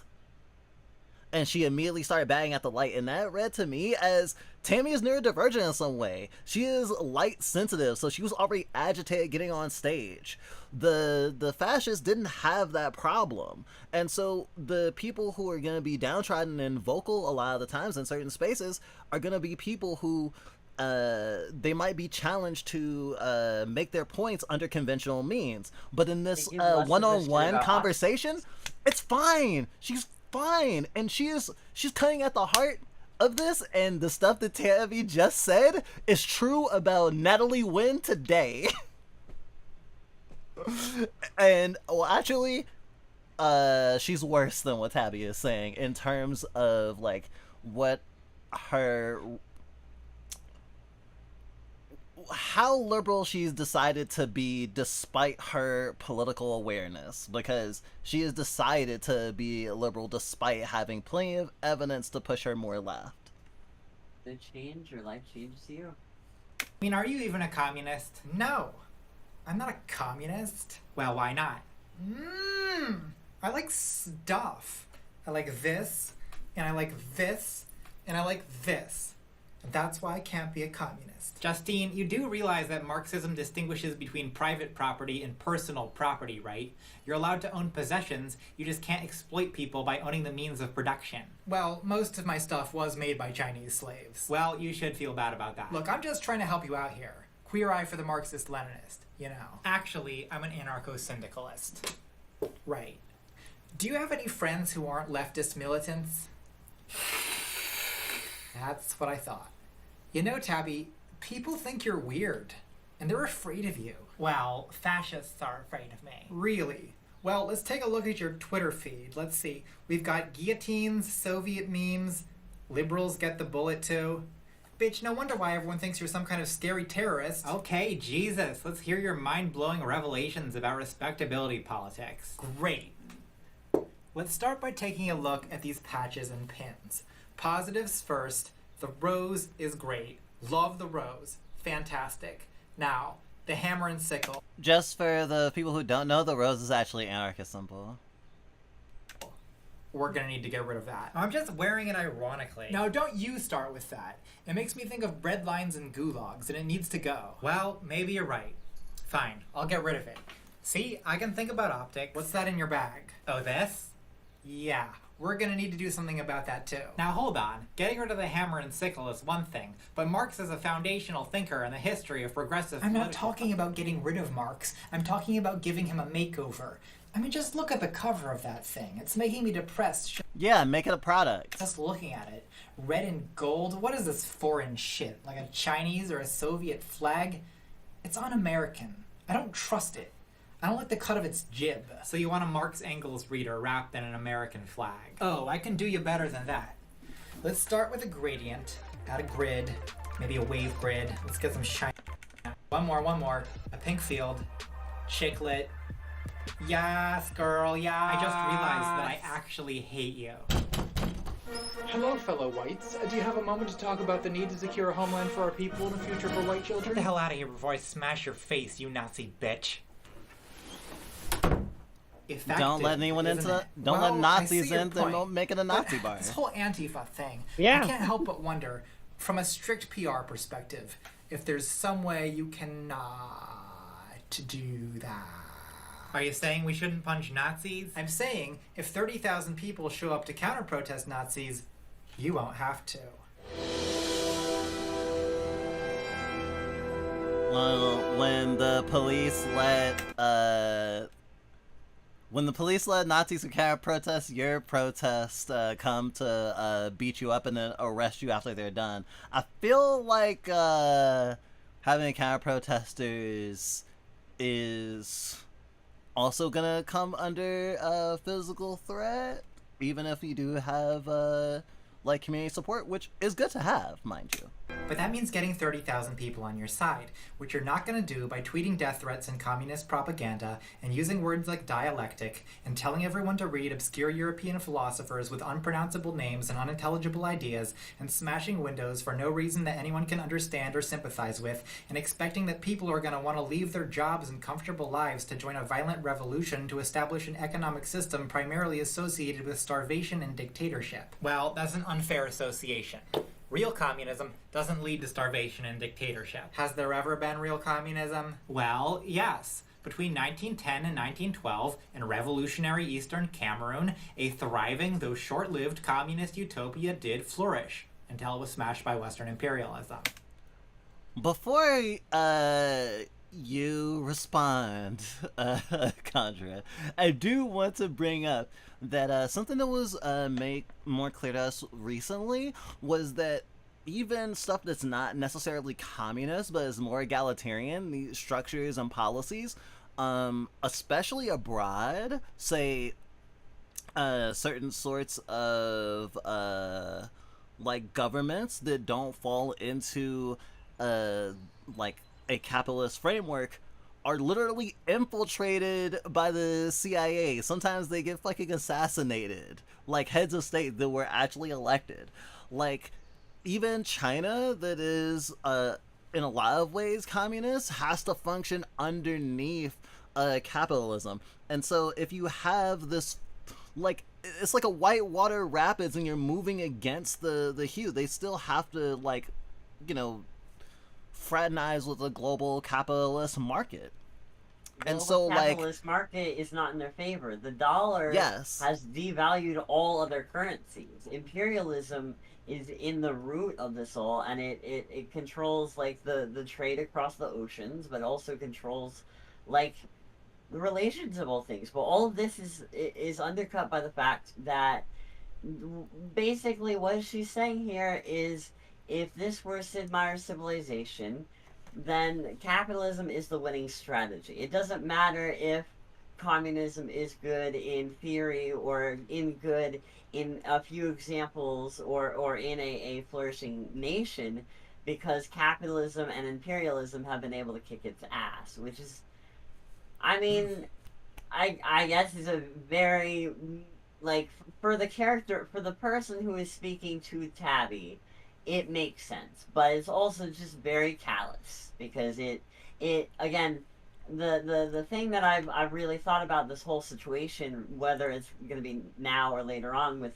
some of the other stuff we're going to talk about, it's about political imagination, and it's about the kinds of things that you can do, and it requires thinking of new strategies. It requires thinking of new ways to operate that don't just involve you having to submit to capital because you can't think anything up.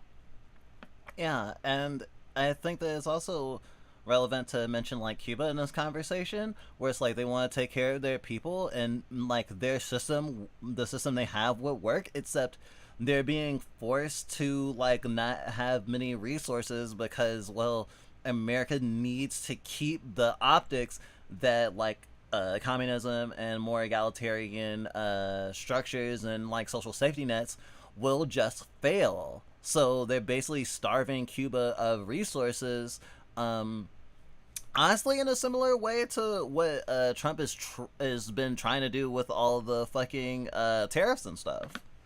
Where it's like, if you can't, and I also heard that apparently the Big Beautiful Bill does this thing where people from outside of the country visiting have to pay like $200 per person to come, and just like it's extorting people, and just like this system of like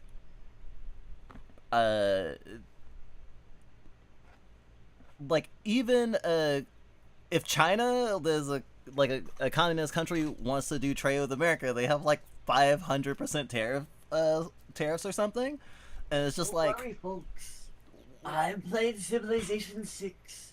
It's like America bullies everyone into compliance. It's not because of any natural advantage capitalism actually has. It's just coercion and violence. It's the caveman strategy of me take, me get, me run around with it until me get tired. Right. But what's the chance of that actually happening on a large scale in the near future? You seem to not even care about what's actually possible. That's how deep you are in pure theory. And if anything is anti-Marxist. Huh? No, I just had a verbal guffaw. It's that. Fair. You know, sometimes I think you secretly don't want your ideas to succeed. You actually enjoy being a pariah whose political ideas never gain any traction. Because if you have purely theoretical political beliefs, you're never accountable for the way things are going. I'm not saying theory is everything, only that there's no praxis without theory. Look, I'm not some kind of political scientist. For all I know, you could be correct. I'm just saying, it's a tough sell, and you are not selling it. Well, I wouldn't have to work so hard to sell it if we didn't live in a neoliberal intellectual void where complacent so-called centrists with corporate backing have shifted the Overton window 1 inch left of fascism under the heading of free speech and classical liberalism. God, how long ago was this? 7 years ago. Yeah, 7. 7 years ago. Let's take that in for a minute, chat. This video, 7 years ago. Think of how much the Overton window has shifted. This is not since even before COVID. It was a different time. Ready to bring their wares to the free marketplace of ideas? Hey, you leave centrists alone. Thanks, Jeff. Don't leave centrists alone.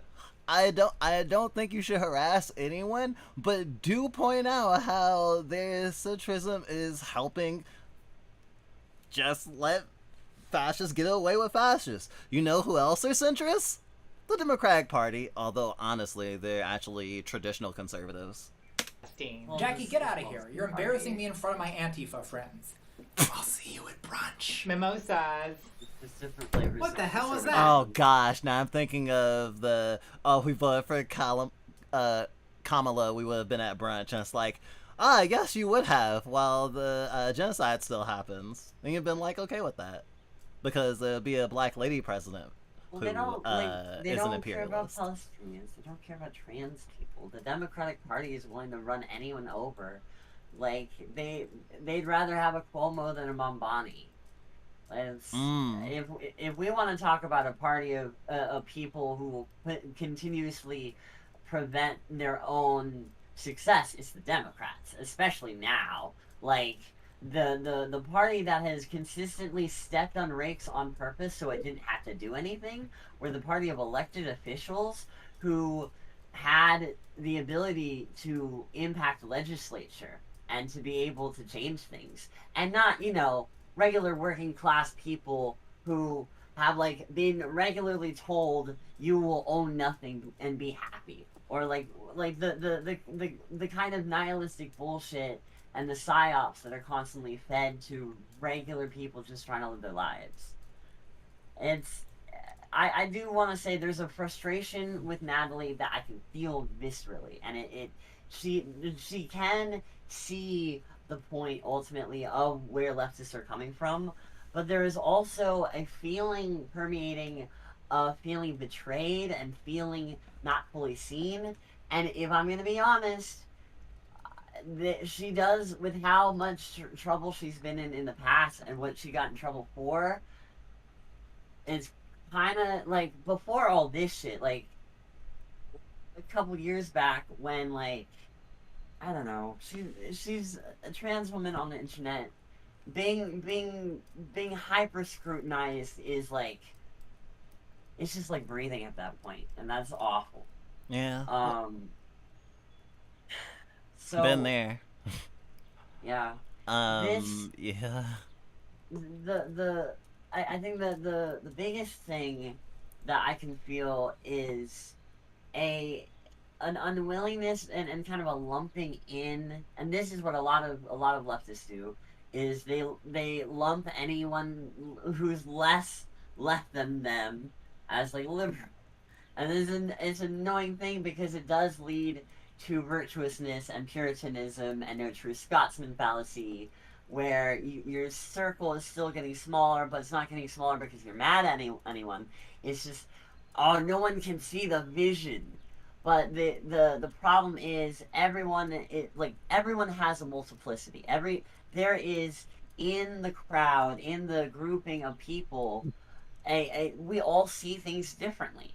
And to account for that is to account for potential problems in the way, because it's not a selling problem, as Capital would have you believe. It is a communications problem. It is not an advertisement problem. It is a needs problem. It is relevant issues that are not being addressed that have coerced people into doing things that they would not otherwise do. That is the nature of coercive imperialism and capitalism. It's deep-seated. Anyways. Brunch? You got a brunch with these people? Well, it's more of a boozy afternoon tea. Afternoon tea? Does Jeeves bring around Madeline cookies and fresh sliced lemon wedges? No, but I do have a very nice Windsor China tea set. Unbelievable. You get the— Okay, so I also want to point out what sometimes we feel Tammy represents in terms of like who we see Tammy in. Are the people that we're talking about the people who are, like, say, so autistic they can't, work functionally in a normal society, so they can't keep down a job, or maybe they do, but they say you have something where you can, where you don't have to interact with the public, or you just don't have to, like, have a lot of social graces, because sometimes it's not just like if you can be sociable and if you can navigate social situations, it's also how you look, because there's a lot of discrimination in workplaces and in society, and there's just like, I don't know, it also feels like an amount of tone policing, because like our rhetorical opponents are gonna find weak points and try to take the worst examples of something and make up examples. Like, there's no winning. If you try to do the optics game completely and all you care about is, like, what looks good and civil, then you just get Democrats again. Yeah. I definitely think this video has definitely aged a bit, and has fallen out of, I get, because I'm sure some. It's I guess aged in the that's a best difficult- way, actually. It doesn't go far enough, and it's just like, oh my god, actually. Because looking at it today was like, oh my god, Tabby was so right. At least in terms of some stuff. And just like, not just trying to be civil, because that's the problem. And who Tabby is talking to is essentially like the Ellen DeGenereses of the world, the people who get to live in the expensive to live in like queer boroughs in like major cities, who have like, you know, like an amount of safety and privilege that like queerphobia, homophobia, and transphobia will affect, but like much less soon than any of us.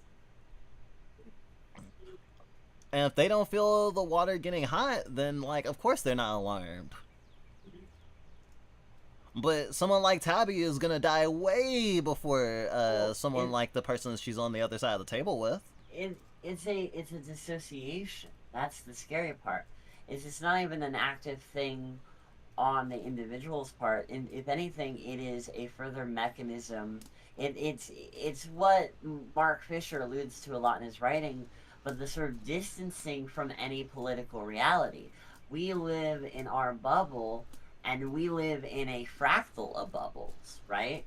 And that's partially brought on by the internet, but that's also partially brought on by our economic and physical realities. We are in a country that like is landlocked. It's very expensive to go anywhere. There's not a lot of places to go outside, and so it creates. And if you do, you better have a lot of money. It creates a series of conditions, and it also creates a lot of filters and limits people who would otherwise have more potentiality of movement and of navigation.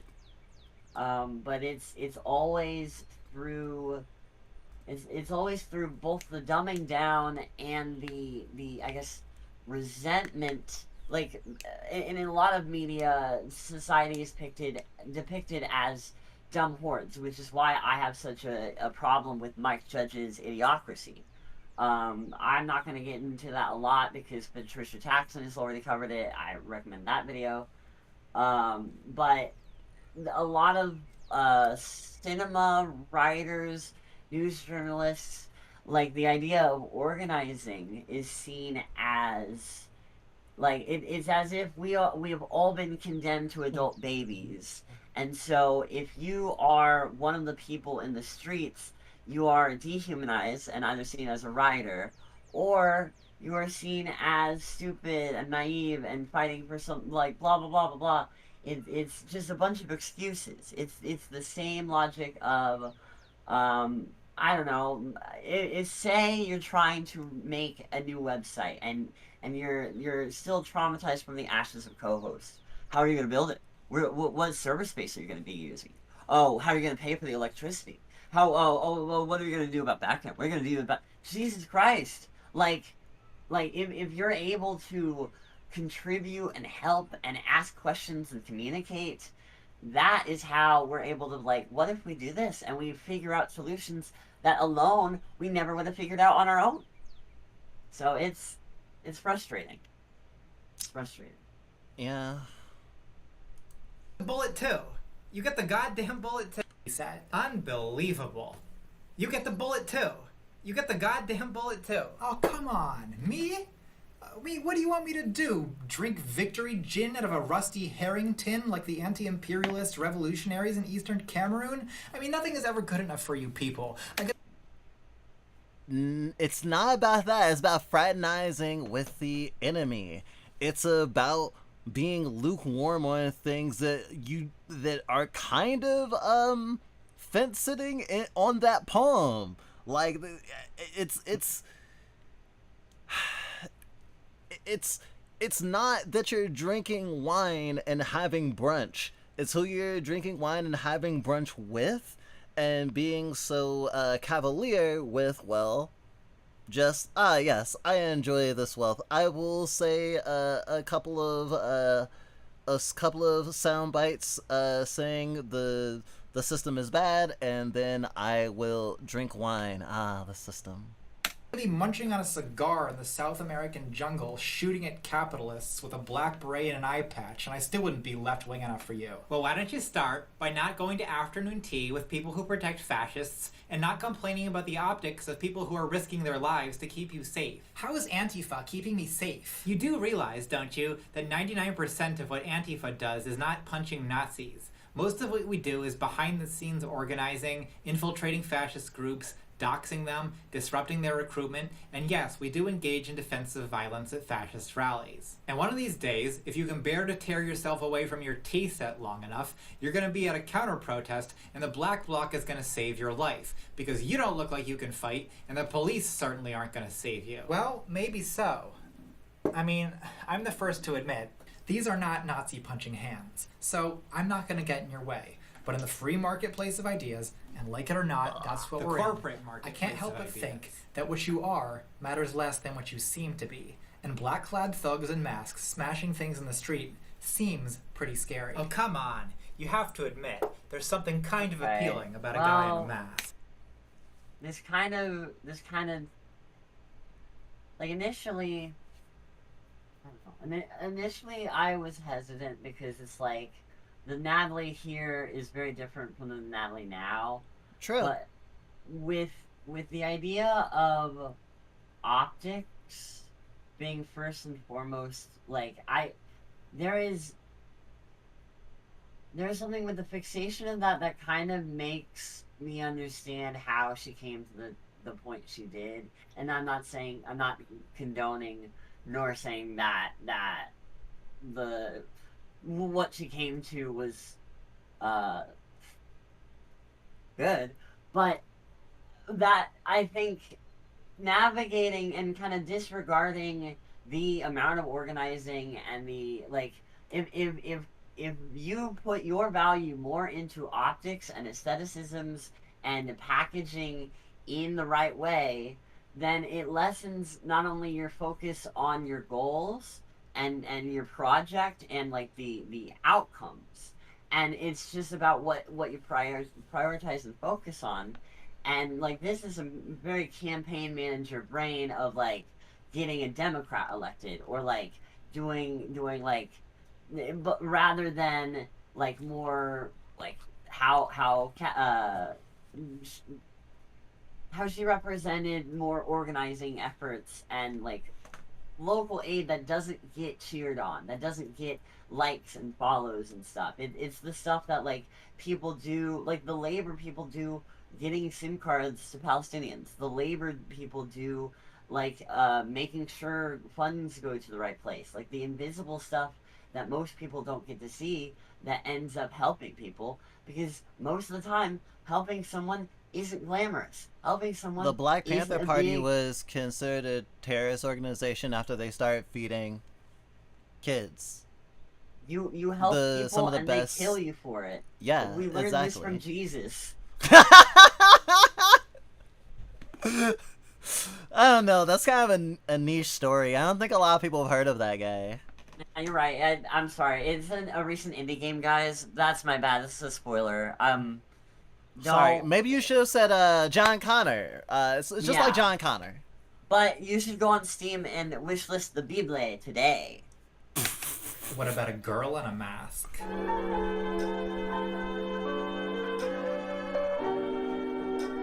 I think we should just be friends while I figure myself out. Well, it was worth a shot. Look, my point is, you can't just win the war in the street. You also have to win the war in the heart and the mind. You mean the propaganda war? Shh! Don't call it propaganda. There could be liberals listening. Look, you're a liberal! Get, and what the centrists need to get, and what only I and the fascists seem to understand, is that reason doesn't matter very much. Oh boy. Here we go. What is it the centrists hate about social justice warriors? It's not that they don't have good reasons in support of their arguments. It's that they're not cool, right? Social justice warriors are not cool. What do you mean? They're not popular? No. I mean, they're not cool. You can be unpopular and still cool. In fact, it can be cool to be unpopular. So what does it mean to be cool? Cool is calm, detached, and in control of yourself. And the leading complaint about social justice warriors is that they're emotional. The social justice warriors who everyone cringes at online are people who I'm sure are nice people, but who are having a bad moment, and they're caught on camera in the middle of an outburst. They're out of control, and that's the problem. It's not cool. Luck. This detached, ironic, pretend not to give a shit posturing that white men mistake for rationality is really just the self-celebration of comfortable, privileged people with nothing at stake. People on the left are never going to be cool because anger and emotion are rational responses to injustice. I thought you'd say that, but what you're failing to consider is that it's possible to be both angry and cool. And what do you get when you sprinkle a little anger into a glass of cool? What? You get ice cold.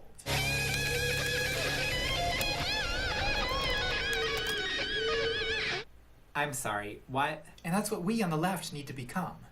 Ice cold motherfuckers. This makes me think of when people say we need a left-wing Joe Rogan. What the hell are you talking about? Miles Davis. Incredibly cool. But pretty angry.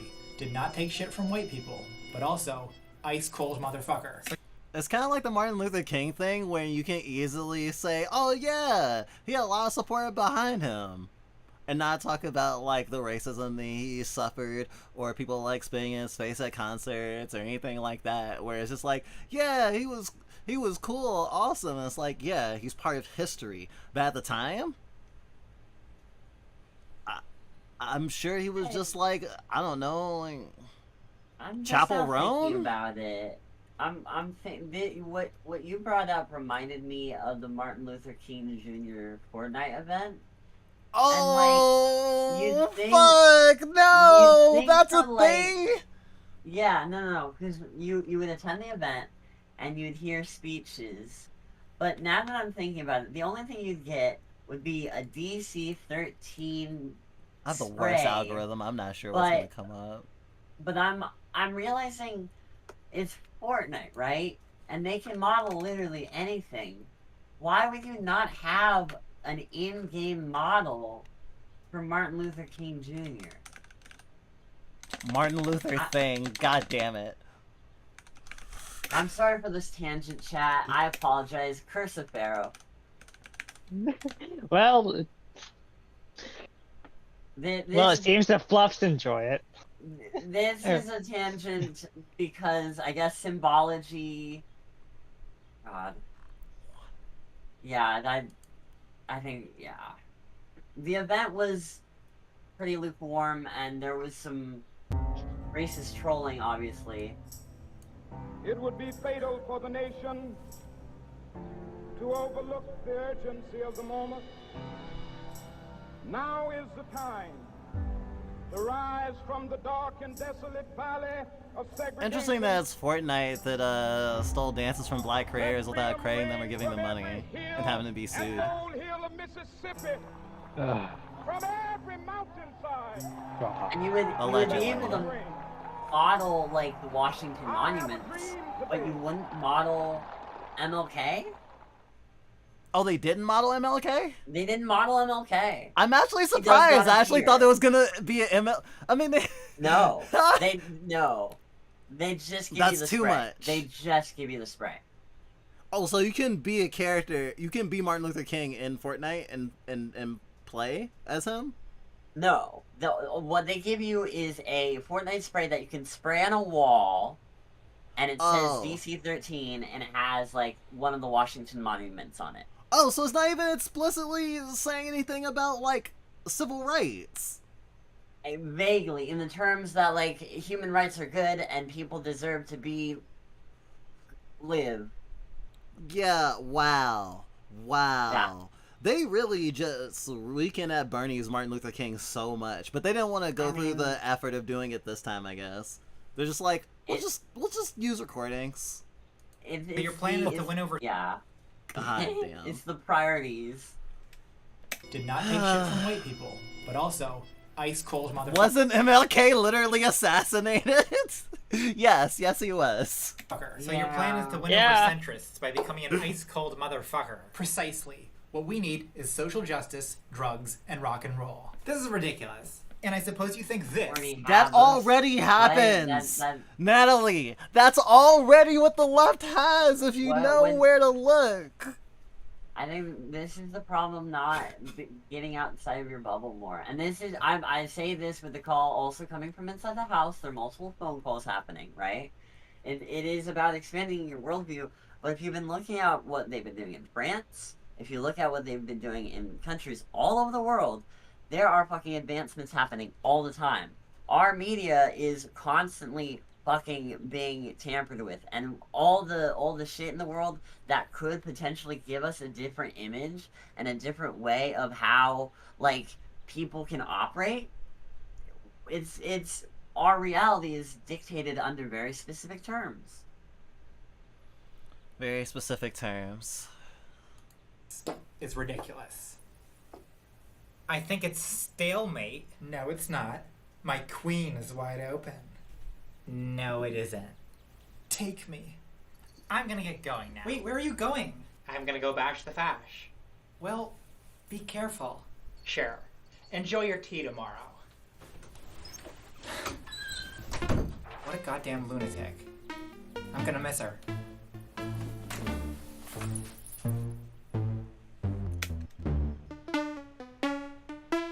I don't want to break the point too much. I had 2 other videos that we could watch, but I don't want this to end up being like 4 or 5 hours long.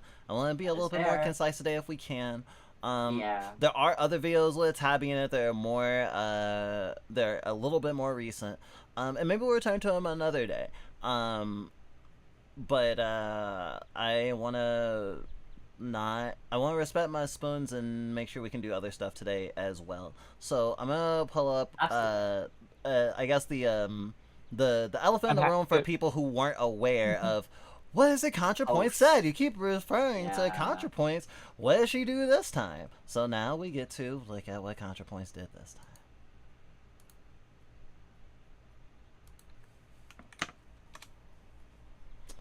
Remember when video essays were 15 minutes? Thoughts on Israel-Palestine, and I couldn't even be bothered to write the whole words out.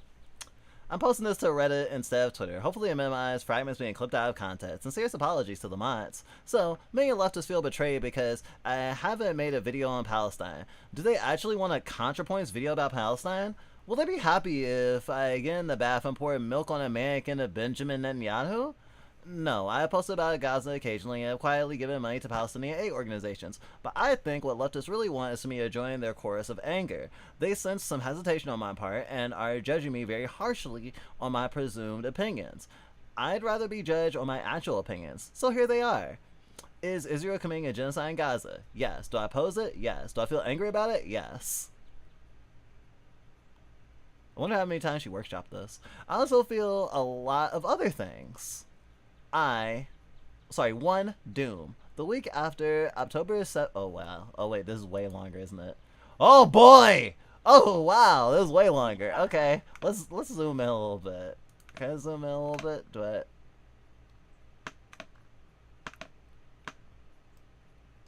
Okay. Ugh. Okay. Whew. 1, Doom.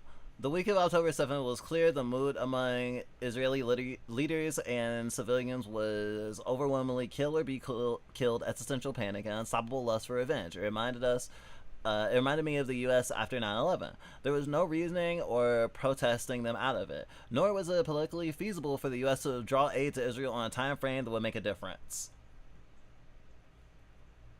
I feel weird about that statement. Yeah. Politically feasible? Why? And it's like, well, because America's been in bed with Israel for a very long time. They've been in support of Israel for a very long time.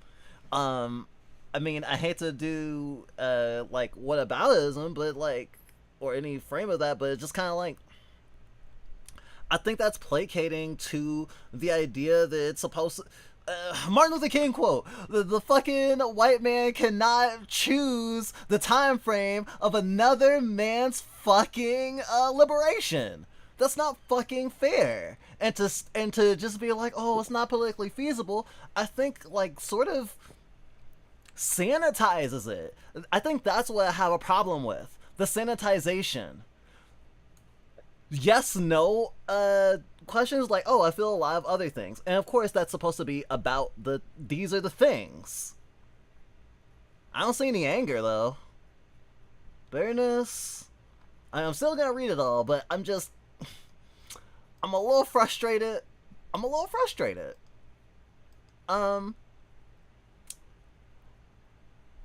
There's no reason out of it. It would require replacing most of Congress and overturning decades of bipartisan strategy and diplomacy. Even in the best scenario, it would have taken years. So there was a sense of futility, but worse. I do think that's self-defeatist. It's basically being like, it wouldn't work, so we shouldn't try it. If anything, I would think to the basic, liberatory advice of, what do they say when people were like, oh, I care about electoral politics as well, not just electoral politics. When someone says a diversity of tactics, that's why people have different lanes. Someone like Tabby is not the entire left, and there are people who function as a bridge. Not everyone has to be Tabby, and not everyone has to be more palatable, you know? And just, I do think it's very defeatist and very easy from that position of, I can't feel the boiling water yet, because it's like, well, some people, even in America, have the boiling water up to their shins or even up to their waist. And Palestinians are drowning. And to just go, oh, it won't, I mean, and bureaucracy is purposefully like this. So if anything, we should start doing the pressuring and keep the pressuring up while doing other shit. And like, yeah, just blind anger isn't useful for your praxis necessarily, but like, it's important to have goals. And I don't know, I feel like it's just so easy to just go, oh, there's no point. Misery. The leftist pro-Palestine, oh wait, no, did I actually finish this? No, feasible. It would have been required place in Congress, and overturning decades of bipartisan strategy and diplomacy. Even in the best case scenario, it would have taken years. So there's a sense of futility. But worse, misery. The leftist pro-Palestine movement quickly decided that their primary goal was not merely opposition to genocide, but opposition to Zionism in general. This is the thing that most leftists, and I am also going to highlight. I'm going to say this. Zionism is bad. I don't know if Zionists agree. I don't think they would. But this ism is fascism. Zionism is a type of fascism centered around Jewish people, and instead of the superiority that say white supremacy generally does, it uses anti-Semitism to shield itself. Not to say that anti-Semitism doesn't exist, and there are even people on the right who hijack like anti-Zionist sentiment for hate crime ass ends. Like it does exist. They will take optics and rhetoric for a joyride, and that's why, again, they're really, and this is not a like, this is in terms of like talking strategy and how to like combat this, is communication skills are really important, and being able to spot through abusive bullshit, because it's all varieties of abuse tactics and just completely abusing the social fabric for the purpose of making the world worse. Yeah. Well, I really want to just drive that home, that there's been a lot of anti-Zionist pushback against these ideas from Jewish people. So like the trying to conflate Zionism with Judaism, I think is what's going on here, and something we should all watch out for, because it is a way to seem like there's a sort of like leftist liberal way to look at this and being like, oh, you shouldn't oppose Zionism, because they're trying to sanitize it and make it seem normal and not, you know, Jewish coded Zionism fascism. is very, to my knowledge, very big in particular with Israel and the U.S. Yeah. I don't know beyond that. U.S. and Israel have a long-standing allyship, yes. But opposition to Zionism in general, that is, opposition to the existence of Israel as a Jewish state.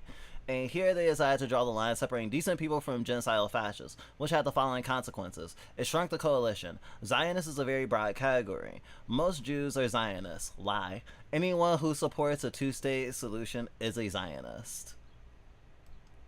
I think that those are both untruths. There are Palestinians who want a two-state solution because they recognize that people have at this point lived their whole lives in certain places, and they... Well, it's always... It's like the abuse thing. The fear of dispossession. It's immediately... Well, okay, but are you gonna do something to us if we stop hurting you? And it's always a fear out of...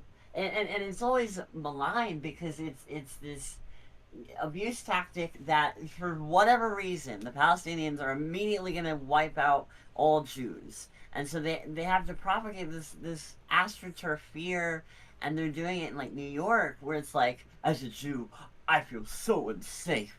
And it's always... It's not in the overall zeitgeist of, like, you know, being jacketed with all the blood libel and all the monstrous Nazis and shit.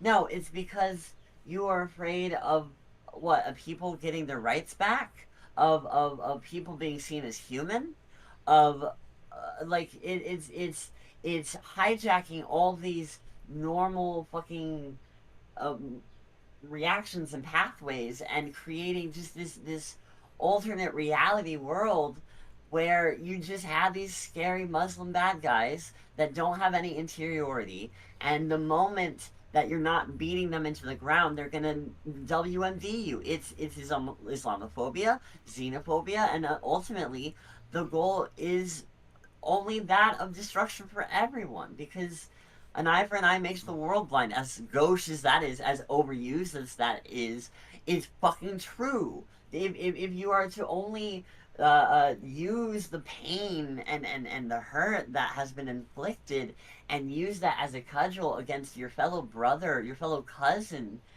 that is beyond shameful.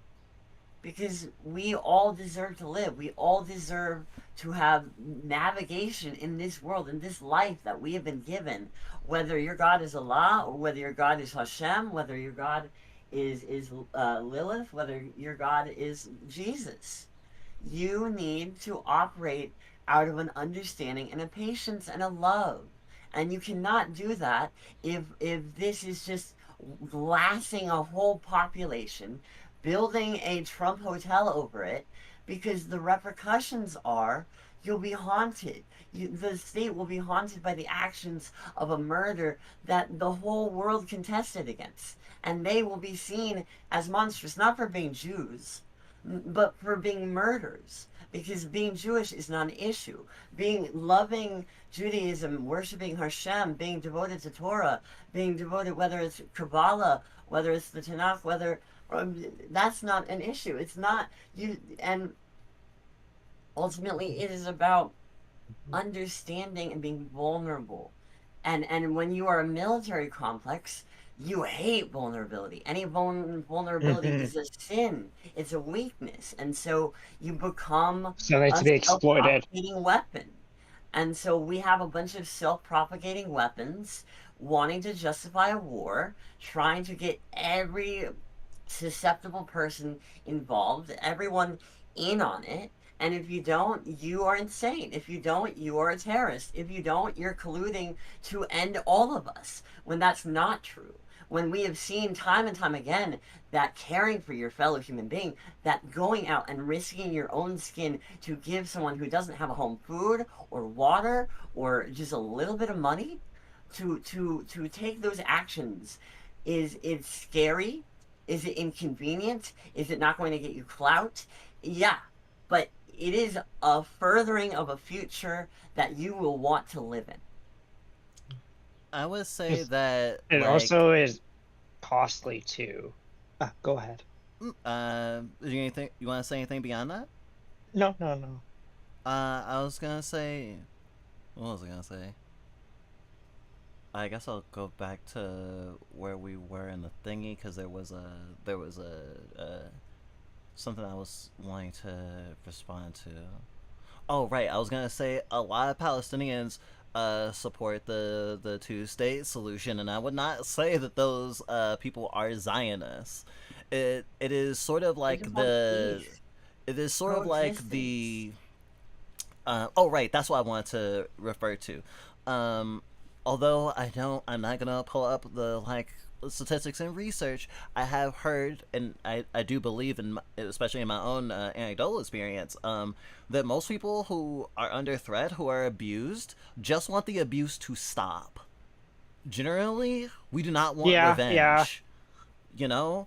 And it's the same thing with certain types of like fascism that we see in America. I mean, that's why fascism is always like supported on that sort of thing of the enemy is weak yet strong. Weak enough to dominate, but strong enough that they are a threat that we need to eradicate. And so there is that nature there where there is this sense that even like Natalie says, there's like a killer killed existential panic. And like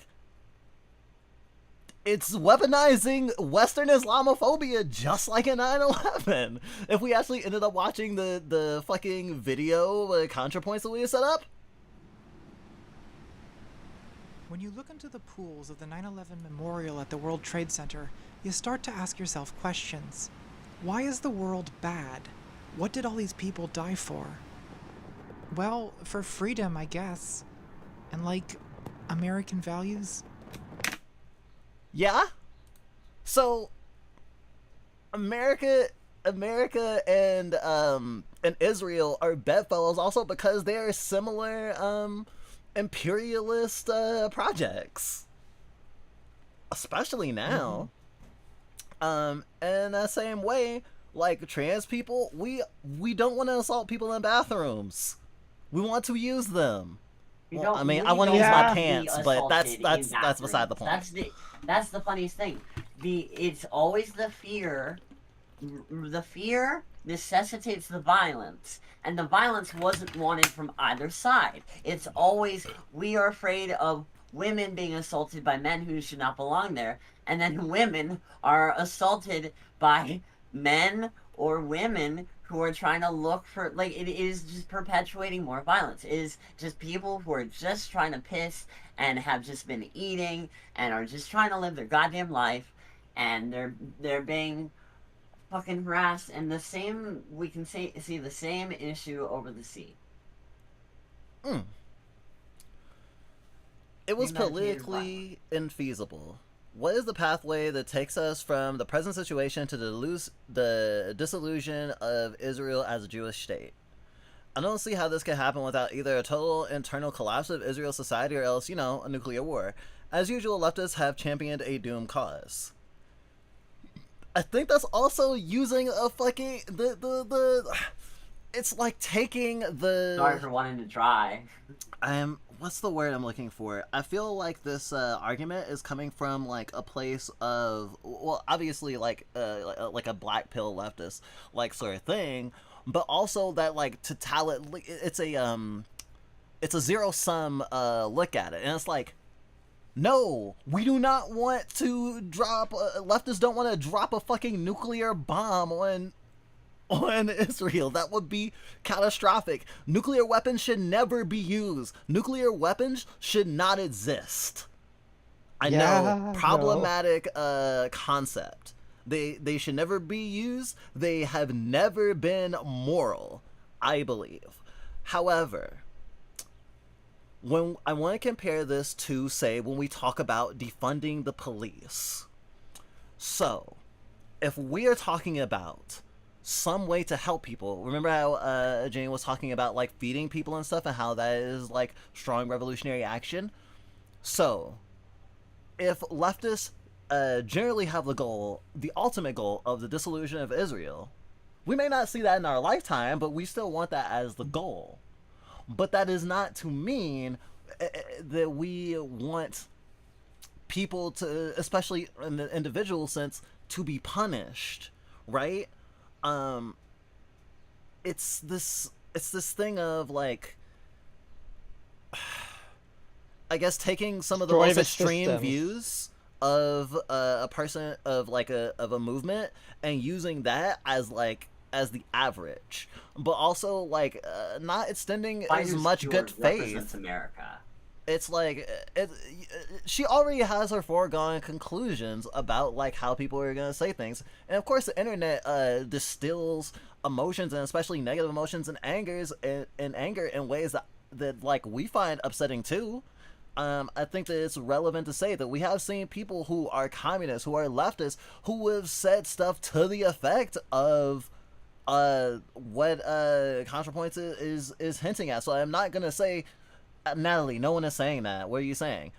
I don't know about, I haven't seen anyone say nuclear war, but I have seen people be like, Zionist pigs get what they deserve, and when they say Zionist pigs, they don't just mean like the IDF, I've seen people say some fucking egregious shit. Purposeful obfuscation. It's to, if you're not able to tell who's an enemy and who's a friend, and you are able to just completely deadlock the conversation because you're trying to figure out like who means peace and who means harm, but you also have a bunch of people who are literally like not going to ever communicate to you in good faith. They are the rhetoric of I mean, it's abuse tactics. It's not like in a world where we need trust to be able to depend on each other.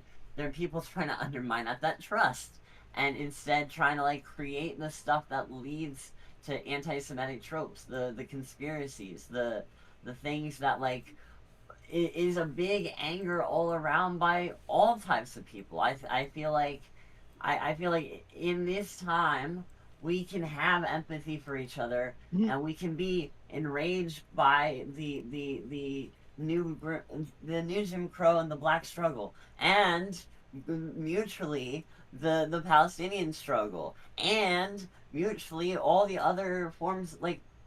And that's the problem, is we have to figure out mentally how to communicate with each other and ourselves, and use the cognitive load that we get from the internet, because I feel like a big solution and a big help will be to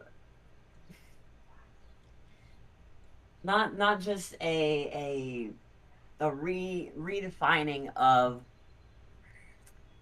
how we operate, but coming at it with a continuous determination to understand each other and ourselves, and I guess because it sounds like that Natalie is very alienated, and I feel like a lot of times rightfully so. I think that's been a long-standing thing. As a long-time ContraPoints fan, I will say that I am pretty sure we have seen every single ContraPoints video at least once, and most of them multiple times.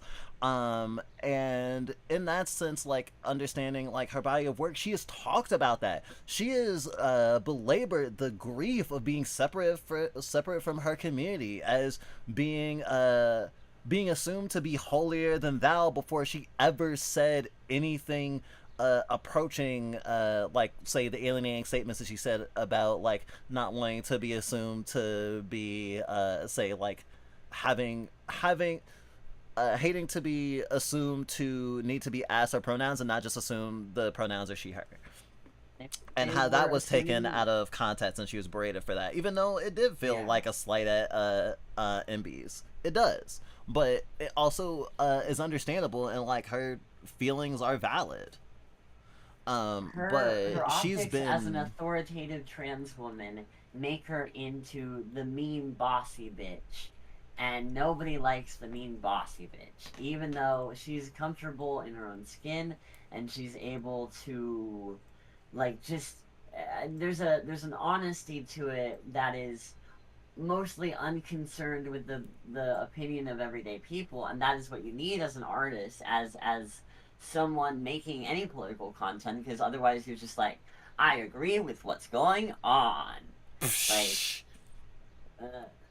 so I guess it's the double-edged sword. Yeah, it is. I wanted to say for point number 2 up a bit, of it's politically unfeasible. I was thinking that it, with the goal of having Israel dissolved, I was thinking instead it should have been like more of a focus on like making sure that people of Palestine were safe over like the dissolving of Israel in particular. Yeah, I think that's fair. I feel like the first thing out of any priority, which is more politically feasible, like a lot yeah. more. I feel like, I mean, obviously a multitude of tactics and a branching focus, that's the big game these coming years, is going to be what we put our focus on and how our focus is obfuscated, and what rhetorical things are being manipulated so that this keeps prevailing. And because it's a reverberating non-stop loop, and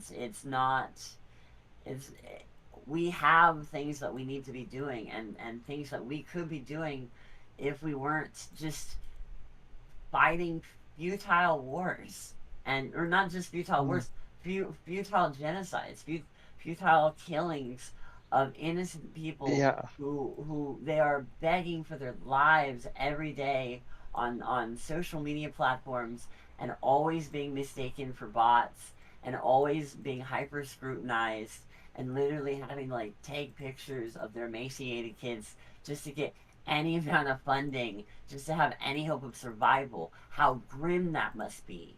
The kind of life where you don't know what your tomorrow will ever look like. A kind of life where you have to, like, the hypervigilance is to a degree we could never imagine. Their cortisol levels are shot. Their nervous systems are frayed beyond repair. And the survivors of this and their children, like, I am very. In the future, we want to read more stuff from people, from Palestinian people, and how they've, what their experiences are. We feel like we haven't done enough, and we have friends who are streamers and VTubers who do things. Sussy Banui has done a number of streams, like in charities for Palestine, and even has in buns stream commands, a thing for people to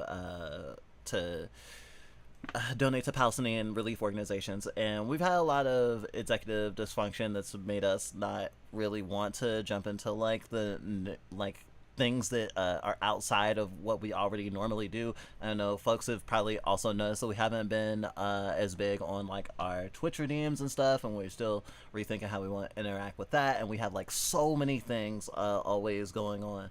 But we felt really guilty because, you know, we can do a little bit, and then to see someone who has a way huger like platform than us going, nah, I can't do it. No, I'm gonna support it silently. No, this is futile. And then you have someone like Hassan, like, being like literally the loudest pro-Palestinian content creator in existence. And because of the weird thing, but the schism that happened in discourse with like streamers or like quote unquote streamer bros and video essayists, there was a sense that anyone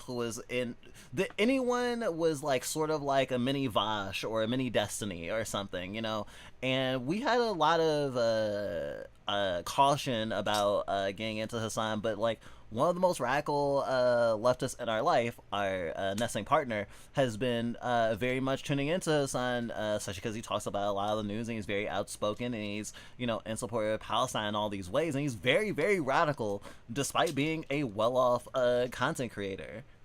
And he has just as much visibility as ContraPoints. And of course, he's not a trans woman, so there is a certain amount of scrutiny and caution and like not wanting to be super scrutinized that I'm sure ContraPoints is trying to be aware of, so as not to be harassed nearly as much as I'm sure she's getting harassed. So there is that to take into consideration.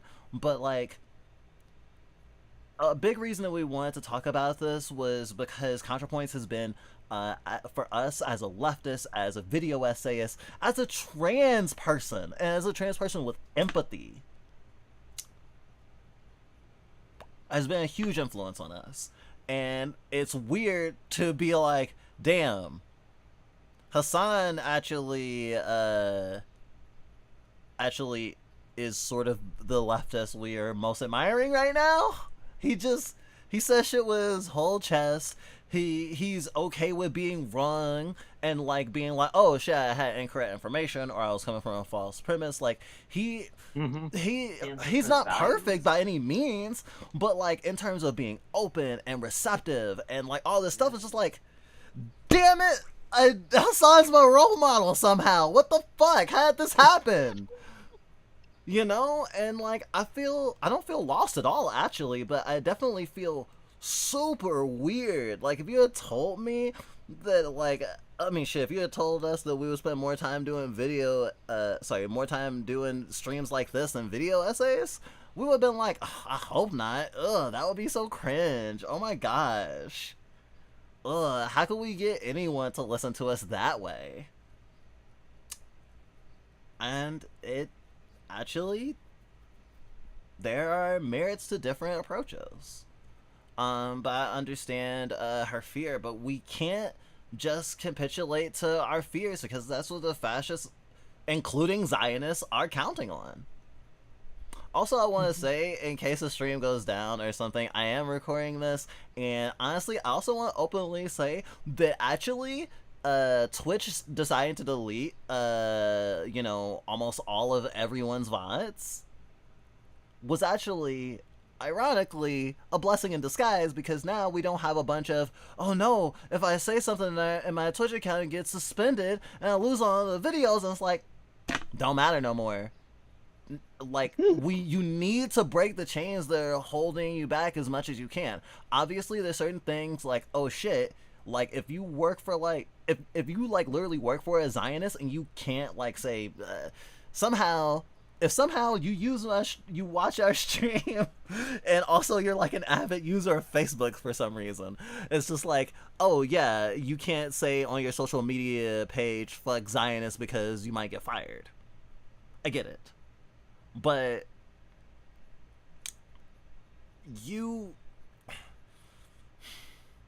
eventually we won't be able to safely say anything even more than now. So, I mean, I think it's important that we speak as much as we can while we still have breath in our lungs, and to remind people who are still looking for that hand out of the water, instead of giving them a fucking high five, to try to pull them a little bit or give them a snorkel maybe. Like, I don't know, all this is so defeatist again. And I want to say that if you have been inspired by people like ContraPoints, you have been disappointed by like people you've looked up to, especially as being like outspoken about human rights and them capitulating to power, we see you and we understand that. But that doesn't mean that we're doomed. That doesn't mean that nothing will happen. That doesn't mean that that it's a lost cause to try to get a ceasefire or something. Every life saved matters. To sustain and to just stop moving and to give in to the passage of things and to let forces take the wheel is to capitulate and to say that these human beings, these people, these other creatures that walk this earth with us, that they are akin to gods and allowed to do this. That's not the case. Nobody has the right to wipe out an entire group of people. No one has that right because humanity sees it is not. I don't know how this ever got into bipartisan politics. The fact that human rights are up for debate, but this is a thing we constantly have to deal with. Yeah. Number 3, Dread. The online left has spent the last 20 months distributing hundreds of photos and videos of dead Palestinian children. The main effect of this has been to create a population of people in constant state of blood-boiling rage with no consequential political outlet. I have heard a lot of people look at this and go, actually, there's people who are working to, like, literally, I mentioned our friend Ceci Benui. We are, like them, a small trans neurodivergent weirdo on the internet who believes that they're a fucking animal thing. There is things that we can do, even if it's a grain of help. It still matters. You know, the fucking thingy, a bunch of snowflakes is an avalanche. You know, like there is stuff that people are doing and have been doing to help Palestinians. And honestly, the college protests that happened, what was it, last year, are a huge proof of that. And people like boycotting the stuff on the companies on that list. I forgot what the list is called, I'm sorry. But like there are people who are doing things. Yes, the BDS list. Like there is actual political stuff that you can do.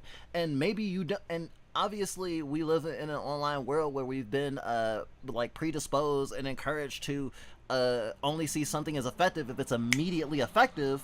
But we have to, I mean, one thing that it would be good to do, that Republicans also do, is to play the long game. That's how they fucking killed abortion rates. Wow, we have a lot of emotions. It's okay to be angry sometimes. Yeah, just don't let it burn yourself out. I'm gonna piss myself later. I promise. Among many, or rather, you are people among people. Meow. Meow. I fear this may be worse than useless. Anti-Semitism and anti-Zionism are conceptually not the same, and conflating them is dangerous. But in practice, the way Israel is perceived does seep out into attitudes towards Jews in general. I don't think Jews who feel isolated and weary in the current atmosphere are simply hysterical or hallucinating. Yes, there's a community. What are they hysterical? What are they?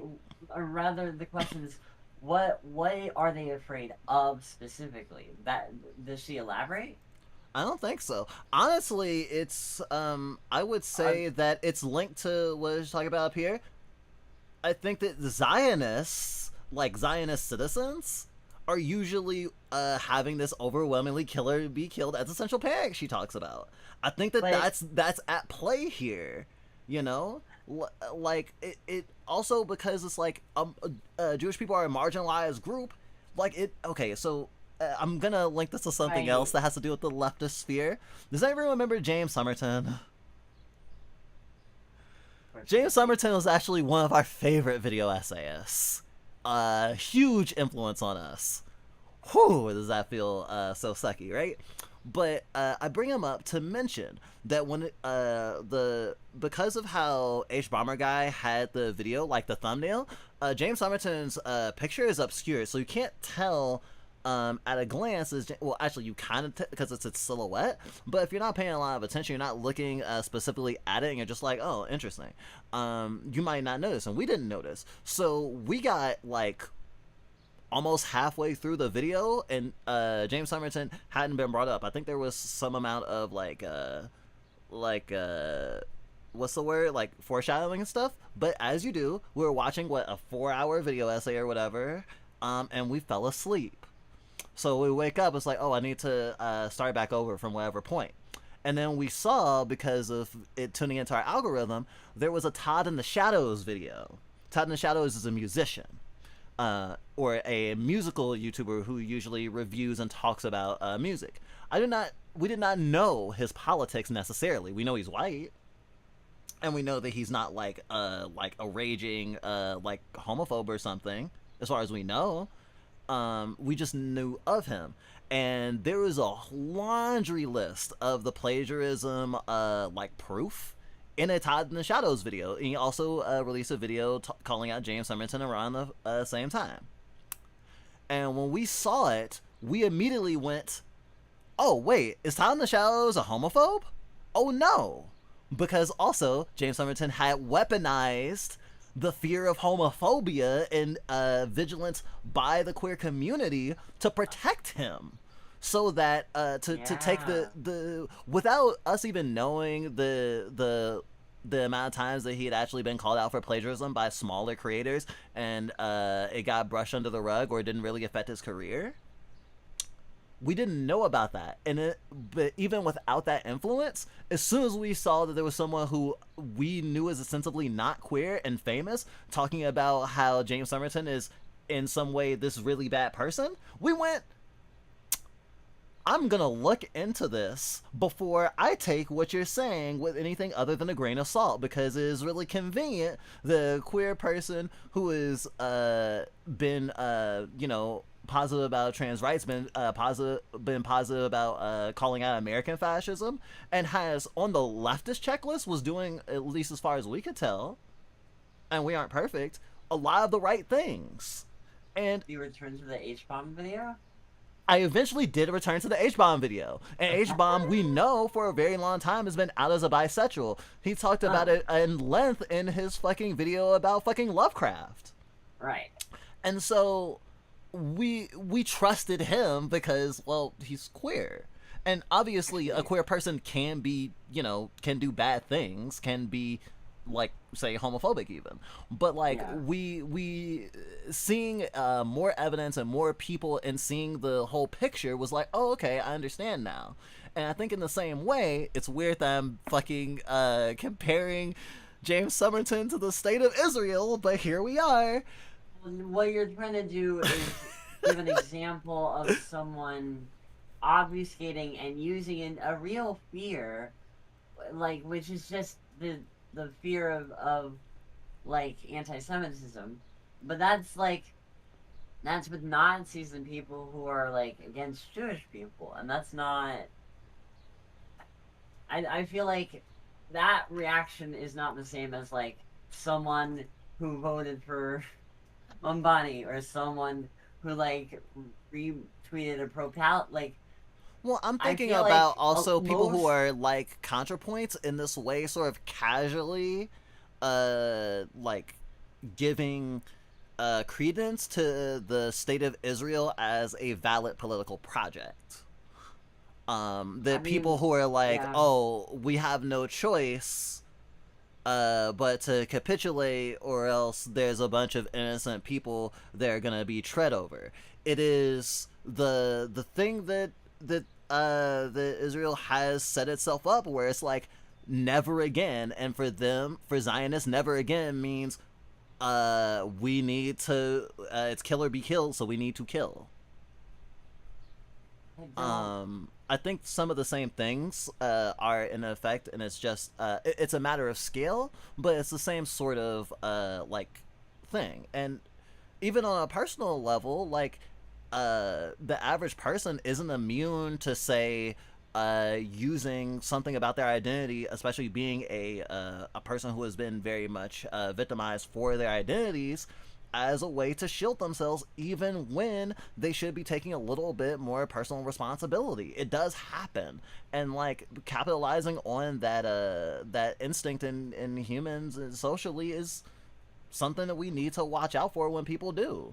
And I think that it's okay to not just go like uncritically yes to everything, especially on the online left, but it's important to do research and understand. Yeah, it's taking advantage of people's fear of being ignorant, because for the longest time, before I knew about any of this, you want to know the first place I heard about this quote-unquote conflict? Fucking BoJack Horseman. It should not have been. You thought what? I did. Yeah. It's fucked, right? It's fucked. And the idea of a liberal or a centrist having to capitulate to just throwing your arms in the air and saying, I don't pick a side because I don't want to make any statements that I'm not fully prepared to equivocate or not equivocate, but oh fuck, verbalize, and they get whipped up because they don't want to be seen as Islamophobic and they don't want to be seen as anti-Semitic. But it's preying on that fear to make people complicit into silence, and that's also gross. I think it's what we have to be worried about a lot more, and when we matriculate over to the other thing I want to touch on today, after reading all this, that will come back, because it's not just in the context of genocides, it's also in the context of us expressing ourselves and like opposing fascism here in the US. But I don't want to get too far ahead of myself. Foreshadowing is a literary device.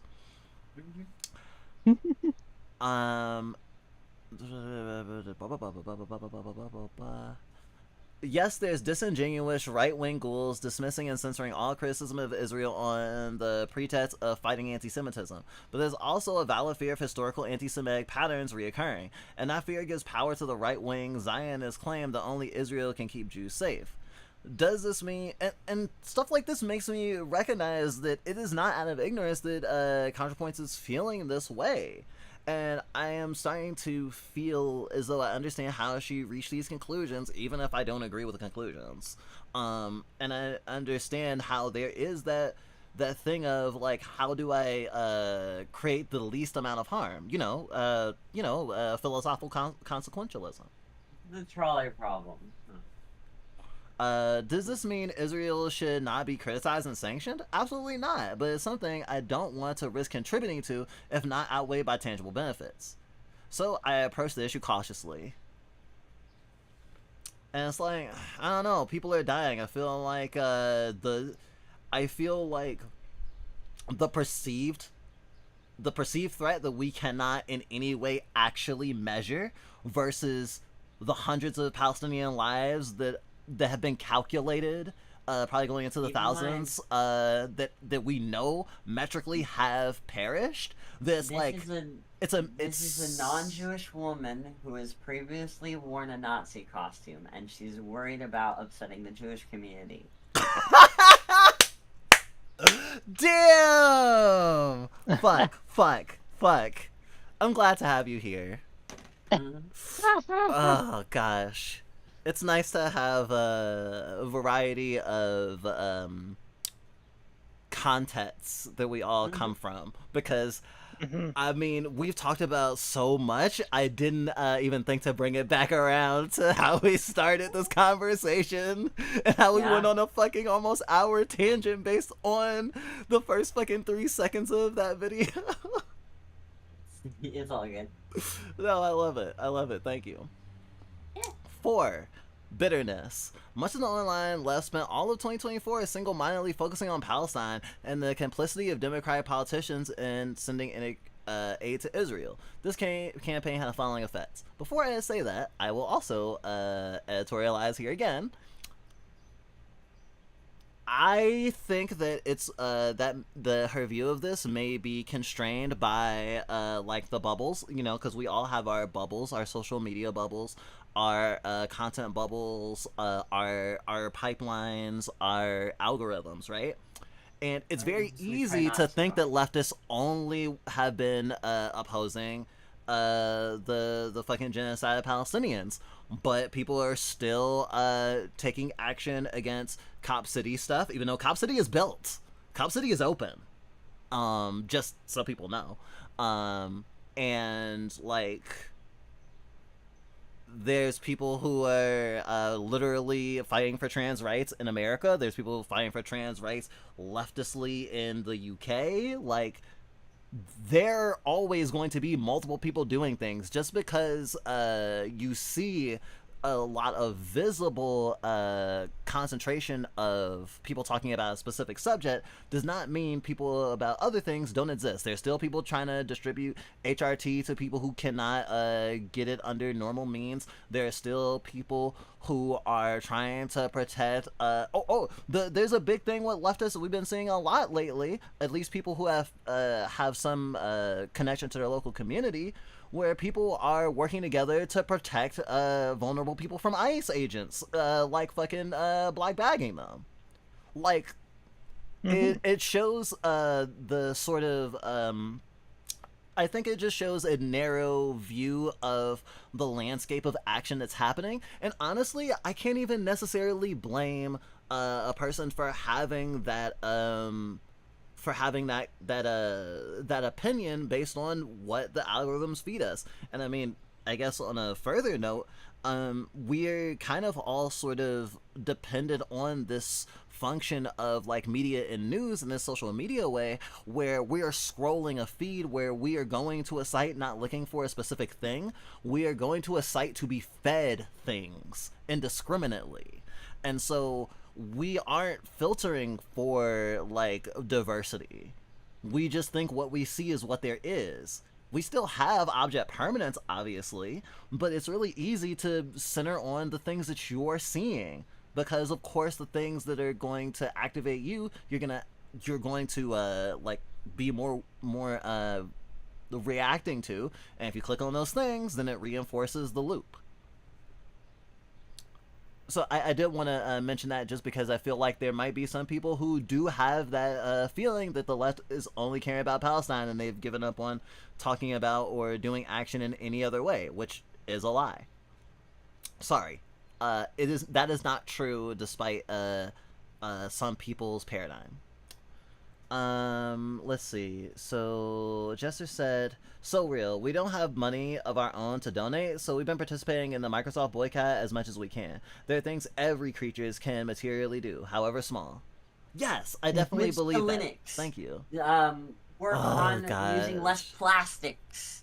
I do gotta switch to Linux, but I'm scared. I'm so scared. We will hold my hand. We will do this together. We will both be screaming and walking through the river, but we will do this together.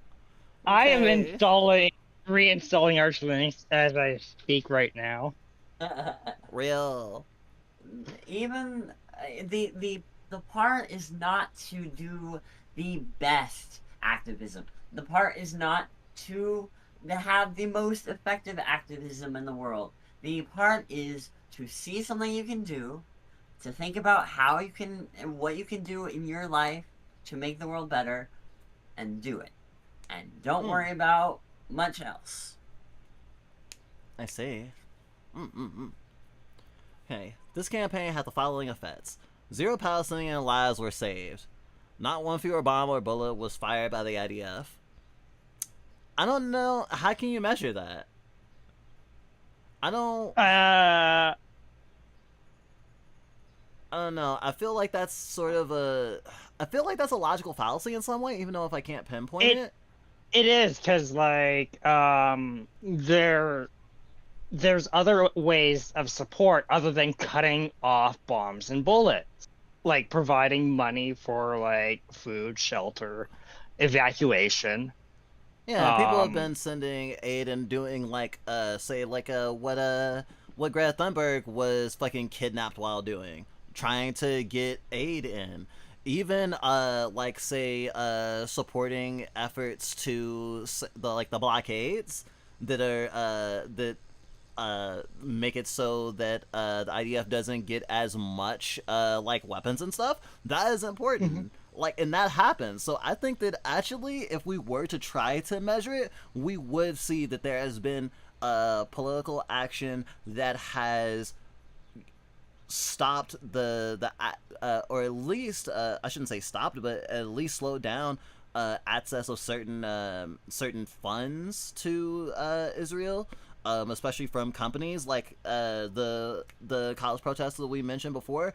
Some student bodies were actually able to get their schools to like sever ties with like stuff that was giving money to Israel. I'm not gonna sit here and pretend that I am the expert on everything. Sometimes I'm just gonna say what I know. As far as I know, we also say don't always take everything we say for gospel. We could be wrong about a thing, especially a thing we heard. So also do your own research too, everybody, as much as you can without burning out. Also, don't doom scroll, you know. But yeah, I just wanted to mention that. 2. It may have slightly contributed to the re-election of Trump. God. Guaranteeing that the U.S. will put no diplomatic pressure on Netanyahu for at least 4 years. So, you know Kamala Harris was not going to do substantially different. She actually would have played the optics game and seemed like she was in support of a free Palestine to some degree, but was definitely not. Shit, even trans rights. She says she'll follow the law. Like, I'm sorry, but I don't think I think blaming that's actually, oh god, my brain. This is actually like the tactic of, oh, Trump got reelected because the Democrats focused too much on trans rights. No, that's not why Trump got reelected. And this argument is also, I think, coming from a incorrect place. And making protests against Israel both much riskier and less effective. Trump is also, incidentally, a menace to me and basically everyone I care about. A perfectly enlightened being would feel no bitterness about this, but I do. I think there's a lot of ways to be bitter. I think you should be bitter about the Democrats who threw us under the bus. Not who like fucking shake hands with Trump and are like, no, I don't want any problems. To blame the current power structure on like radical leftists feels just like the conversation with Tabby. None of this is the fault of Palestinians, of course, who are overwhelmingly the victims here. Hope that someday American policy will shift in their favor, and I will continue to support this cause. At some point, I hope things change. Can't imagine how they will, but I hope they do. Thoughts and prayers, but the leftist version. I see this situation as bleak, intraceable, extremely divisive, and devoid of any element that could be appropriately transformed into political entertainment. That's why I haven't made a video about it. I think the one thing is she's a person and not a content mill, and I don't think it relies on the great and powerful contrapoints to have a word. If she doesn't want to speak, she doesn't want to speak. But there is I do think the post made this worse. I don't know, it's a losing game, but the post made this worse. She wanted to, I mean, to tell the truth, at least she got what she wanted. People can criticize her actual opinions instead of what they imagine them to be. So this way we know, and I'm not saying that ContraPoints is like the worst thing for the left or whatever, but I mean, like we need to move past we need to move past the point as leftists and as people who may have benefited like ideologically from like breadtube as like a concept, to move past the folks that put us on the path, because sometimes the people who put you on the path are not the people who are gonna walk with you on that path. And that doesn't mean that they're automatically our enemies, but that doesn't mean that they will be our allies in the fight of our lives. The last thing she says is, hopefully it goes without saying that these are just my thoughts. I'm sure other, quote, breadtubers have different opinions.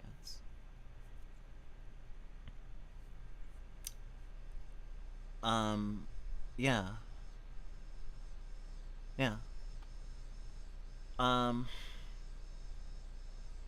Let's breathe for a second. Let's photosynthesize. Maybe drink some water if you have it. Yeah.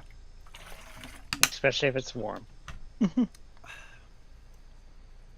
So, we want to talk about one more thing in our just chatting section before we go on break and come back with video games, actually, if you believe it or not. I was talking about capitulation before and the pressure and fear to do certain things. We've seen in the artist sphere a lot of people basically self-censoring or kind of manicuring how they post things to be in line with not necessarily a site's TOS, although that too, and the TOS can be a moving target, looking at you, Blue Sky, but there's also a feeling of, oh, am I going to get like canceled for this? In the same way of that satirical comic about Mouse, change it to someone going, oh man, I am a disabled queer person with a history of abuse. I made this really cute, cool abuse OC. She has a bunch of cigarette burn marks, and she's lives in a cage and is fed dog food by her older sister. Isn't that hot? And goes, wow, yes. That's actually fucked up and pro incest. I'm gonna have to block you. And like we live in this world of like constantly panopticoning ourselves too.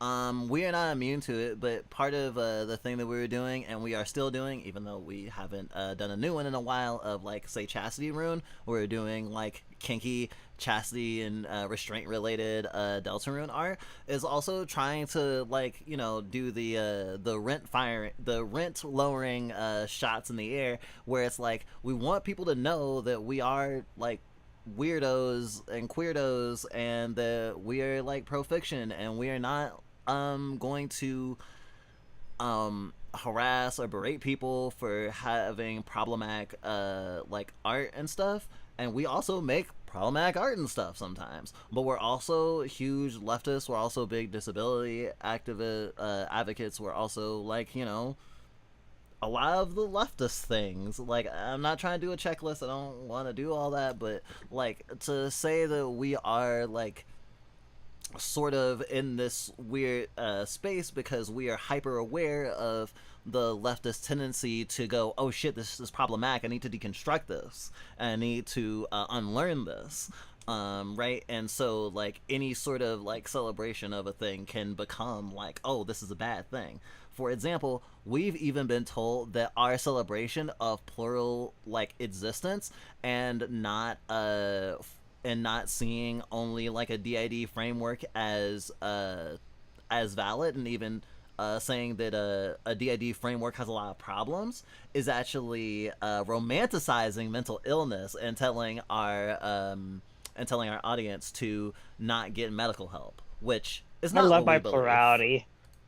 Huh? I gotta be real. I love my plurality. I love my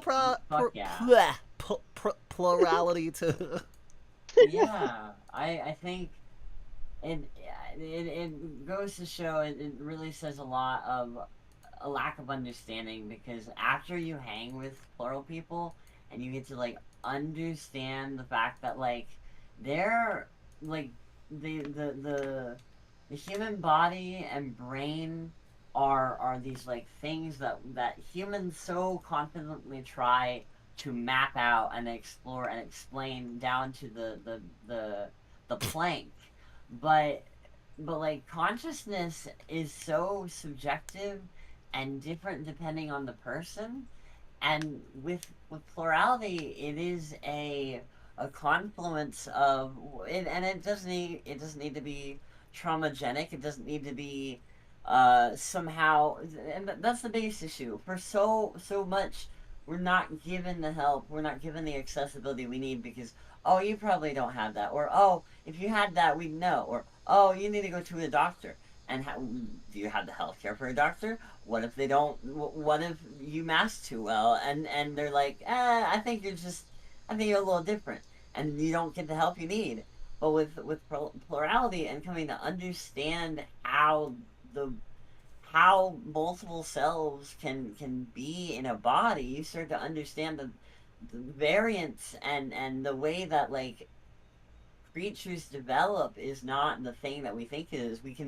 We try to so confidently claim we know what it's like to be humans, but we're being surprised every fucking day. And to act otherwise is a cocky act of hubris and trying to play God.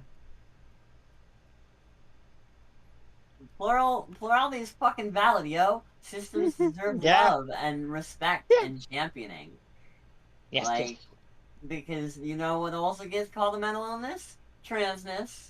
You know, if I didn't like get to transition, I'd be fucking living a miserable life or dead, because I get to be who I am, and that's as simple as it needs to be. And I don't need to fucking.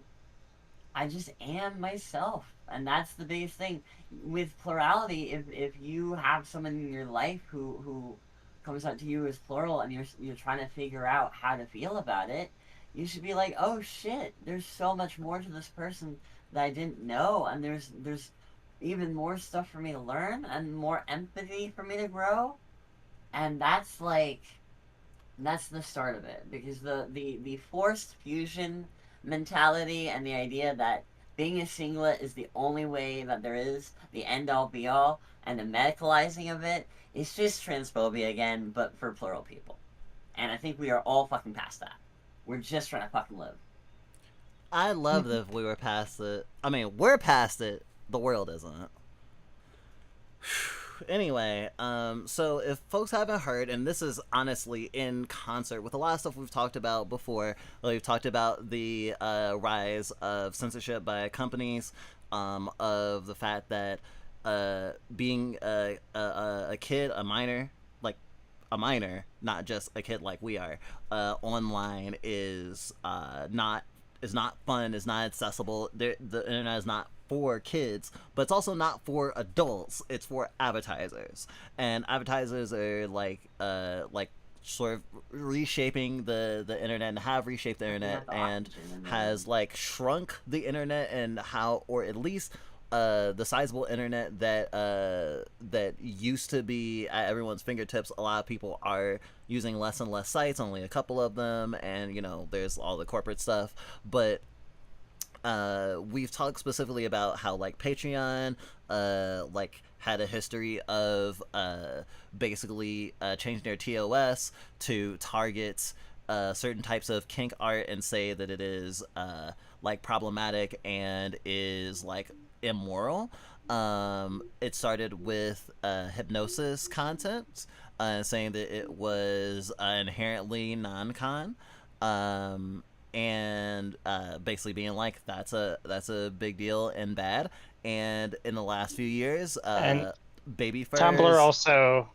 Oh yes, we talked about like female presenting nipples. Yes. Well, Tumblr is had a big like non-safe for work content ban that basically ripped up the fabric of the queer internet. Also, Pixiv, as much as is seen as very much like this lewd, like, you know, hentai heavy website, also has certain rules that have changed over the years, where certain stuff is still postable, but like stuff that is especially explicit has to be put behind a paywall on Pixiv, and it affects a lot of things. And we've talked about it in multiple fronts. Gumroad has done something similar. More recently, I believe, Fansly, which is a not safe for work site similar to something like OnlyFans, but also like is a platform that allows streaming. There's like not safe for work streamers, like folks like us, for example. Even though we're not like explicit, like I don't have like my fucking nipples out or anything, but like there is like we are in this like sort of like we're within the diaspora of not safe for work or like 18 plus content, because we are 18 plus content creators and like talk about, you know, kink and like adult stuff. And so like we are very much aware of the shrinking of the internet and the shrinking of content for adults, and being able to have it and even with stuff behind paywalls like Patreon. Oh right, and it was like the more recent stuff with baby furs, and also this was something that we noticed too, that Lily Show content was also targeted under the TOS changes, though of course there's a separation because there's a lot of people who's like, no, they should actually ban Lily Show stuff, but me, the non-problematic baby furs content should not be targeted. And we have a problem with that paradigm generally, especially as it divides us, because they're trying to throw all of us in the same wood chipper, not just like queer content, but you know, like adult content in general. There is a not just in the sense of the payment processor stuff like we're about to get into, but also like a cultural puritanism, and it's on the right and the left. It is existing in a lot of spaces, and the culture that we're living in, as shaped by companies and conglomerates, is also affecting it.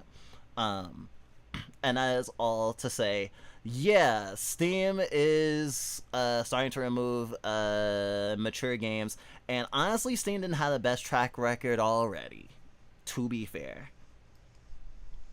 Valve are now removing a bunch of sets games from Steam to keep banks and card companies happy. Affected developers are getting Steam app credits.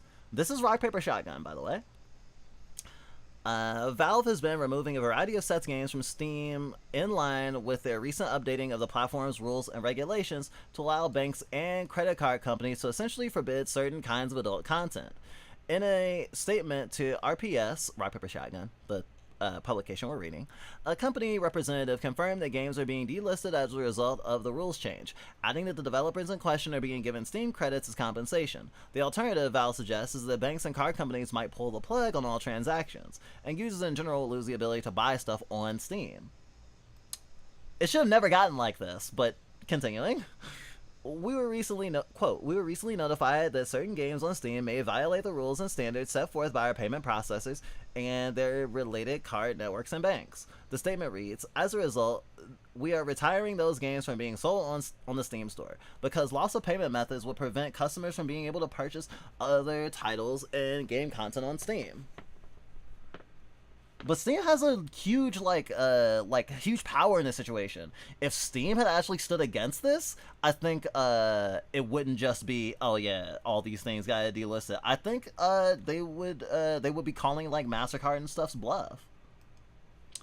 We are directly notifying developers of these games and issuing app credits should they have another game they'd like to distribute on Steam in the future. It concludes, for context,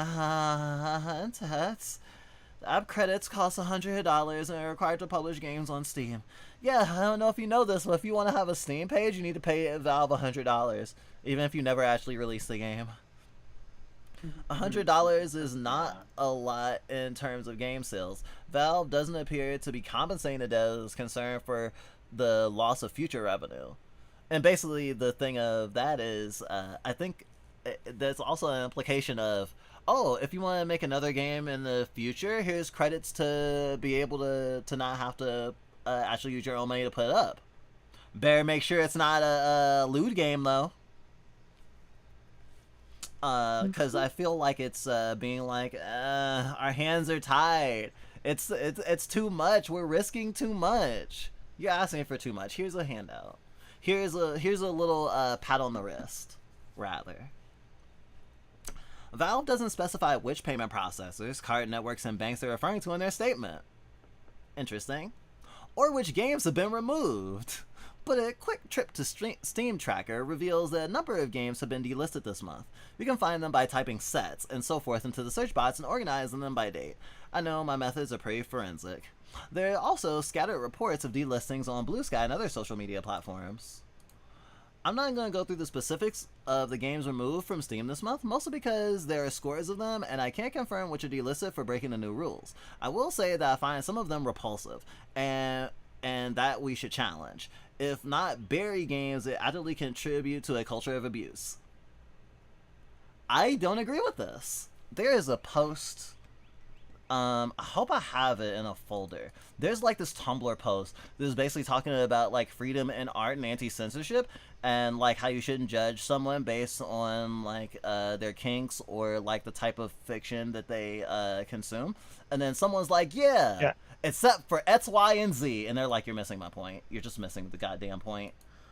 Oh, gosh, I'm trying I to like remember. media that explores abuse personally, but yeah, we live in a society where we're supposed to pretend that the things didn't happen and be normal about it.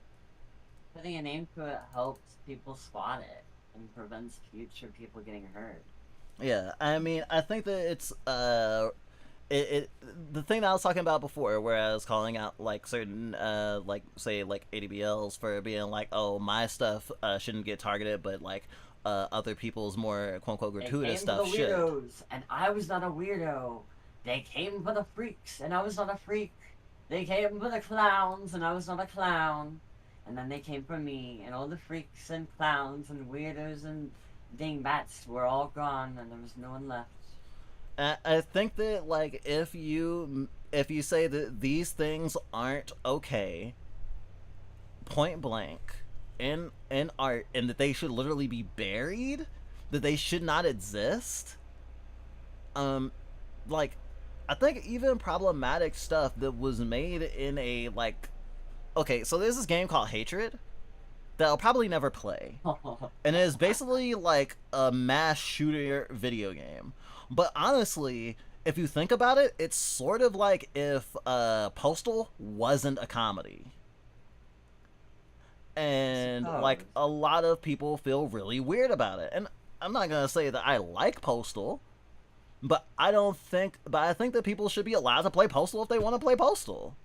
Sorry, Postal. Shit. I mean, a lot of people I've heard recently been like, oh no, Postal is bad, and you know, like school shooting is bad, so we can't, especially in a comedy sense. No, fuck that. I meant to say Hatred, because if you look up videos on YouTube about Hatred, very early on, the essayists will almost as if obligated say that they hate the game and they think it's disgusting and that it shouldn't exist. And it's like, oh yes, I played it or I'm covering it, but I need you to know that it's actually a disgusting piece of filth that shouldn't exist. But I am covering it. Flashback to the 1980s, where we have a mom in front of a VHS camera. Hello ladies, today I am reviewing Dungeons and Dragons. Now I will state, this game is sinful, and this game, after I'm done reviewing it, I will then promptly toss into this holy fire I've started in my room. Like, it's same old story. It's the, yeah. Let's see. Can I find it? I know. I think we have it. We might have it in a folder. We sometimes keep stuff like that for later because we have like essays and stuff we have been meaning to make, and like it does relate to some of that stuff sometimes. Controversy is this? No, it was a Tumblr post. Shit. I don't want to go looking for it for too long. I'll actually finish reading the article and we can talk, and then if someone else takes control of the conversation, then I'll look. Because I think it was an interesting thingy, and I think we might have even run into it on co-host originally, but it was a screenshot from Tumblr. I will say that I find some of them repulsive, and that we should challenge, if not bury, games that actively contribute to a culture of abuse. As in much of life, I do not think massive unaccountable finance corporations should get to decide where these goalposts stand. So who should though? I'm curious. Sexuality is a vast and miscellaneous. I think that's miscellaneous as a sky full of constellation is as miscellaneous as a sky full of constellations, providing they are doing no harm. People should be able to explore and get their rocks off however they choose. They have played plenty of games that look at sets in ways I consider unconventional and yet not damaging, which I can well imagine the likes of MasterCard and Visa deeming beyond the pale.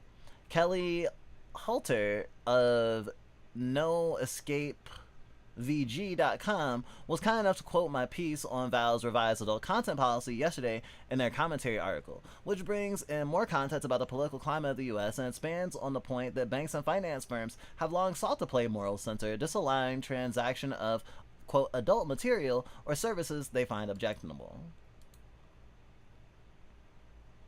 What's your favorite recent Assassin's Creed? Oh, wait, is that just where the article ends? I mean, I guess you're passing the baton off to the other article person. Thanks, Edwin. I appreciate it, but I feel like you could have said a little bit more. Yeah.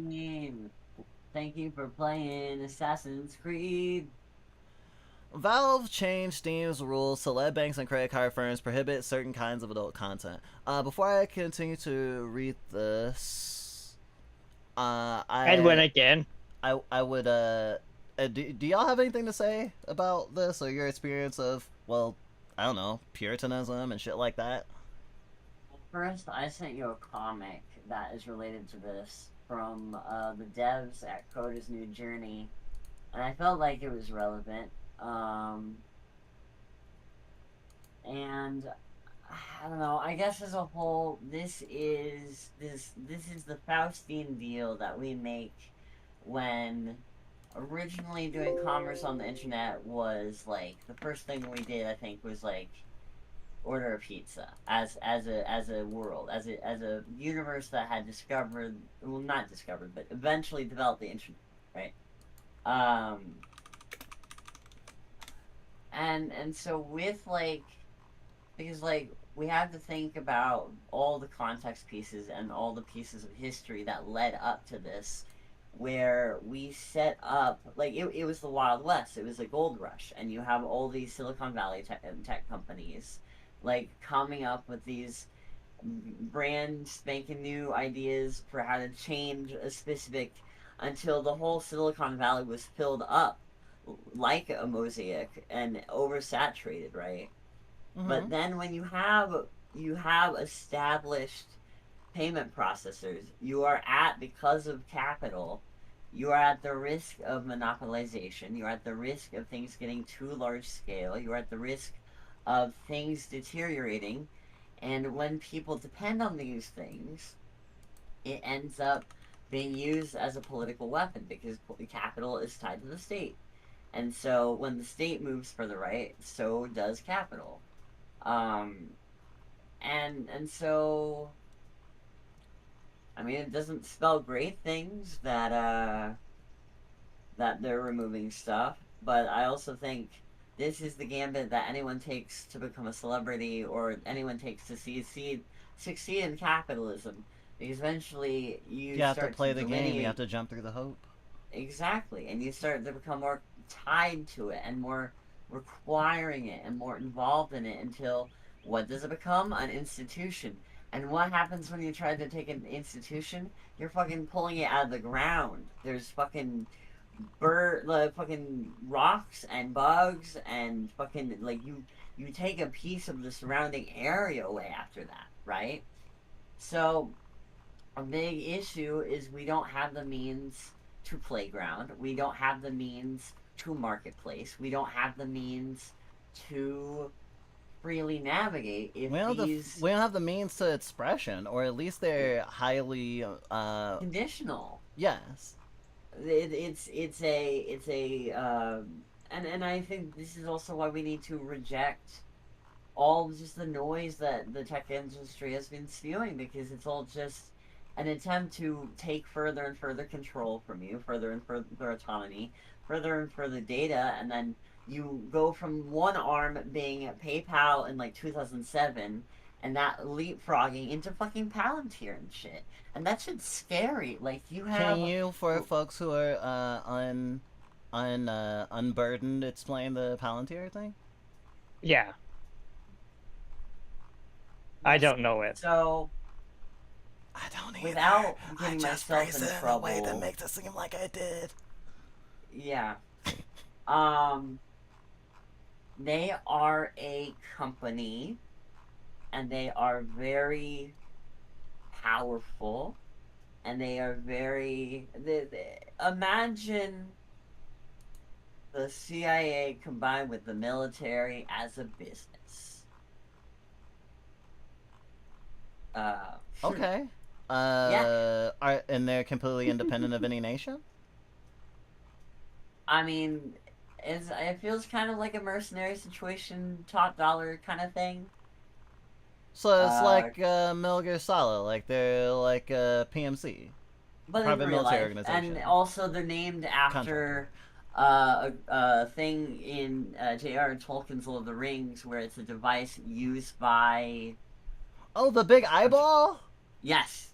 It's the big eyeball? They willingly chose their name after that. And their They're whole telling goal on is themselves. Well, their whole thing is to strike fear into their enemies and use fear and data and all this coercion and tactics to, I mean, do whatever they want. Not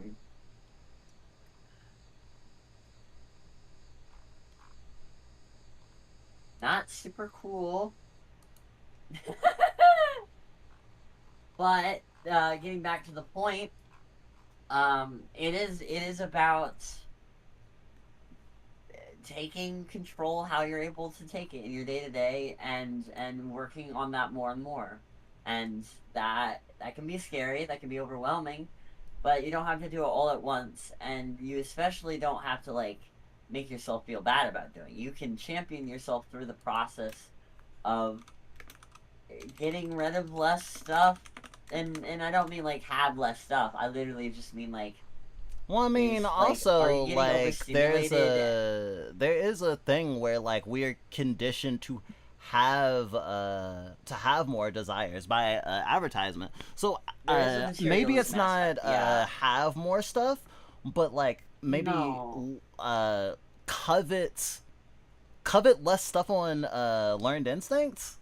Maybe? Well, it's just not even that. This stuff isn't, like, it's all deteriorated. It's all just mediocre, and it's not... Oh, you mean really, like shitification, right? Yeah, and not just that, it's capitalism at this point is so vestigial, it's become the easiest option.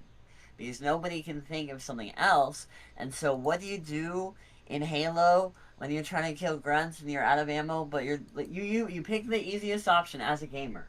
What do you do when you're in a country that has hyper-normalized and basically become like the later years of the USSR? I mean, like, as a person in that world, you try to find your own meaning, you try to figure out how you're gonna navigate through that life, and you fucking take life on your own terms, and you don't cede that control, you don't comply in advance, you don't surrender yourself to people who would see you torn asunder and would rather you not exist. But it's so easy to comply in advance. It'll keep us safe, right? They won't mess with us if we comply in advance. It's an instinct out of fear. It's an instinct out of fear, but it is the idea of like panicking and wanting to run to the nearest authority, and that nearest authority blowing you to bits. It's not gonna save you. It loathes you. And the best thing you can do is be honest with yourself and the world around you, and then start from there. I mean, that's fair. I mean, a lot of people's livelihoods are like tied to certain things, and sometimes it's also about like community and stuff. I mean, people have told us that like they don't have problems with like certain problematic stuff or taboo porn or whatever, but like if they say that out loud on social media or push back against it, then they'll get bullied. And that's also the capitulation, where it's less like, I just want the behavior to stop, you know? Mm-hmm. Yeah.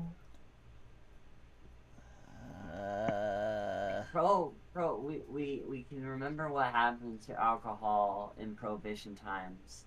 And with any example, whether it's, we're talking about guns, oh yeah, you also make a bigger black market. Yeah, like, if you... I'll be right back. Okay. Yeah, no worries. I think and a big part is you have to keep the necropolitics in mind. And like who gets to live and whose lives are valued? Well, yeah, but just the way that the social safety net has been transmogrified into a hamster wheel with thorns in it, where you have human beings converted to a mass workforce, and I mean that's the next step after, like, there are no jobs, there's only slavery. And so what do? Yeah, we're You getting more fucking into liberate that the the camps. closer we You get. fucking it's fucking, but people are hung onto the idea that they're good people and bad people, and people are hung onto the idea that there are people who deserve to be locked up in a box forever, and they're paying because it's And it's also the thing of, if we don't lock them in a box forever, we can't be safe. We can't be sure, you know? And once they're in that box, they are forever dangerous. So, you know, anything that happens to them, that's not my fault.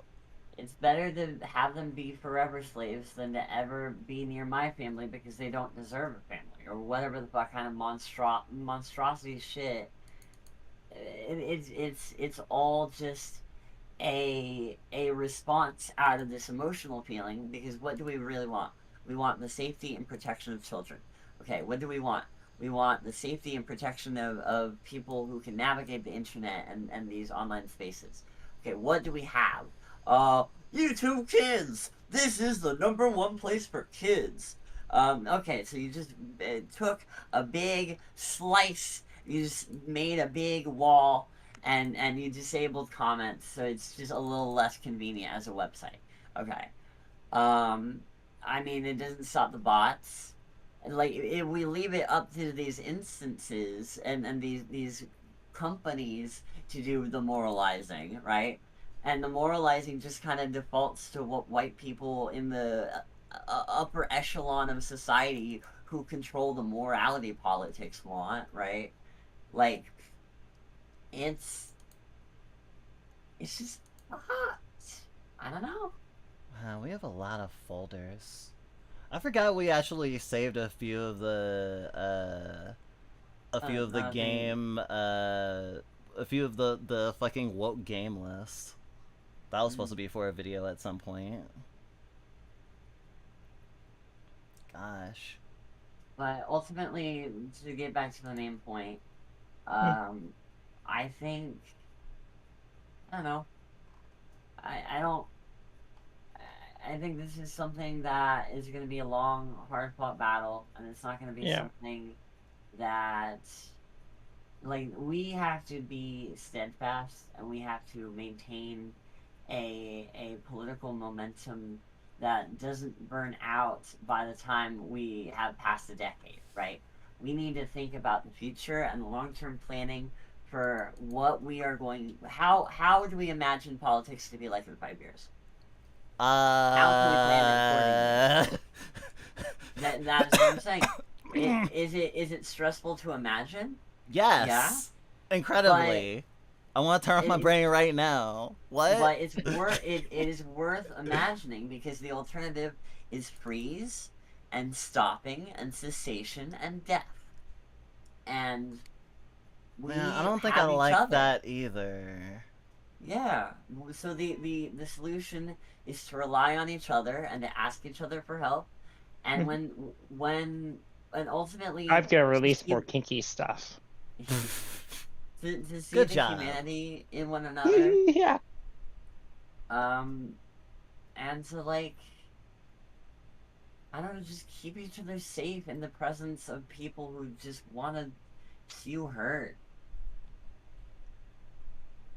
That's true. Damn, I really couldn't find it. We have so much stuff we've saved over our time doing stuff. Like, so many little things where it's like, oh, we're gonna do this, or we're gonna do that, and like little scraps of like receipts for different things, for different conversations, and like we have it all compartmentalized in all these ways, and it's actually a lot to sift through. The neurodivergent I guess I'll... creative experience.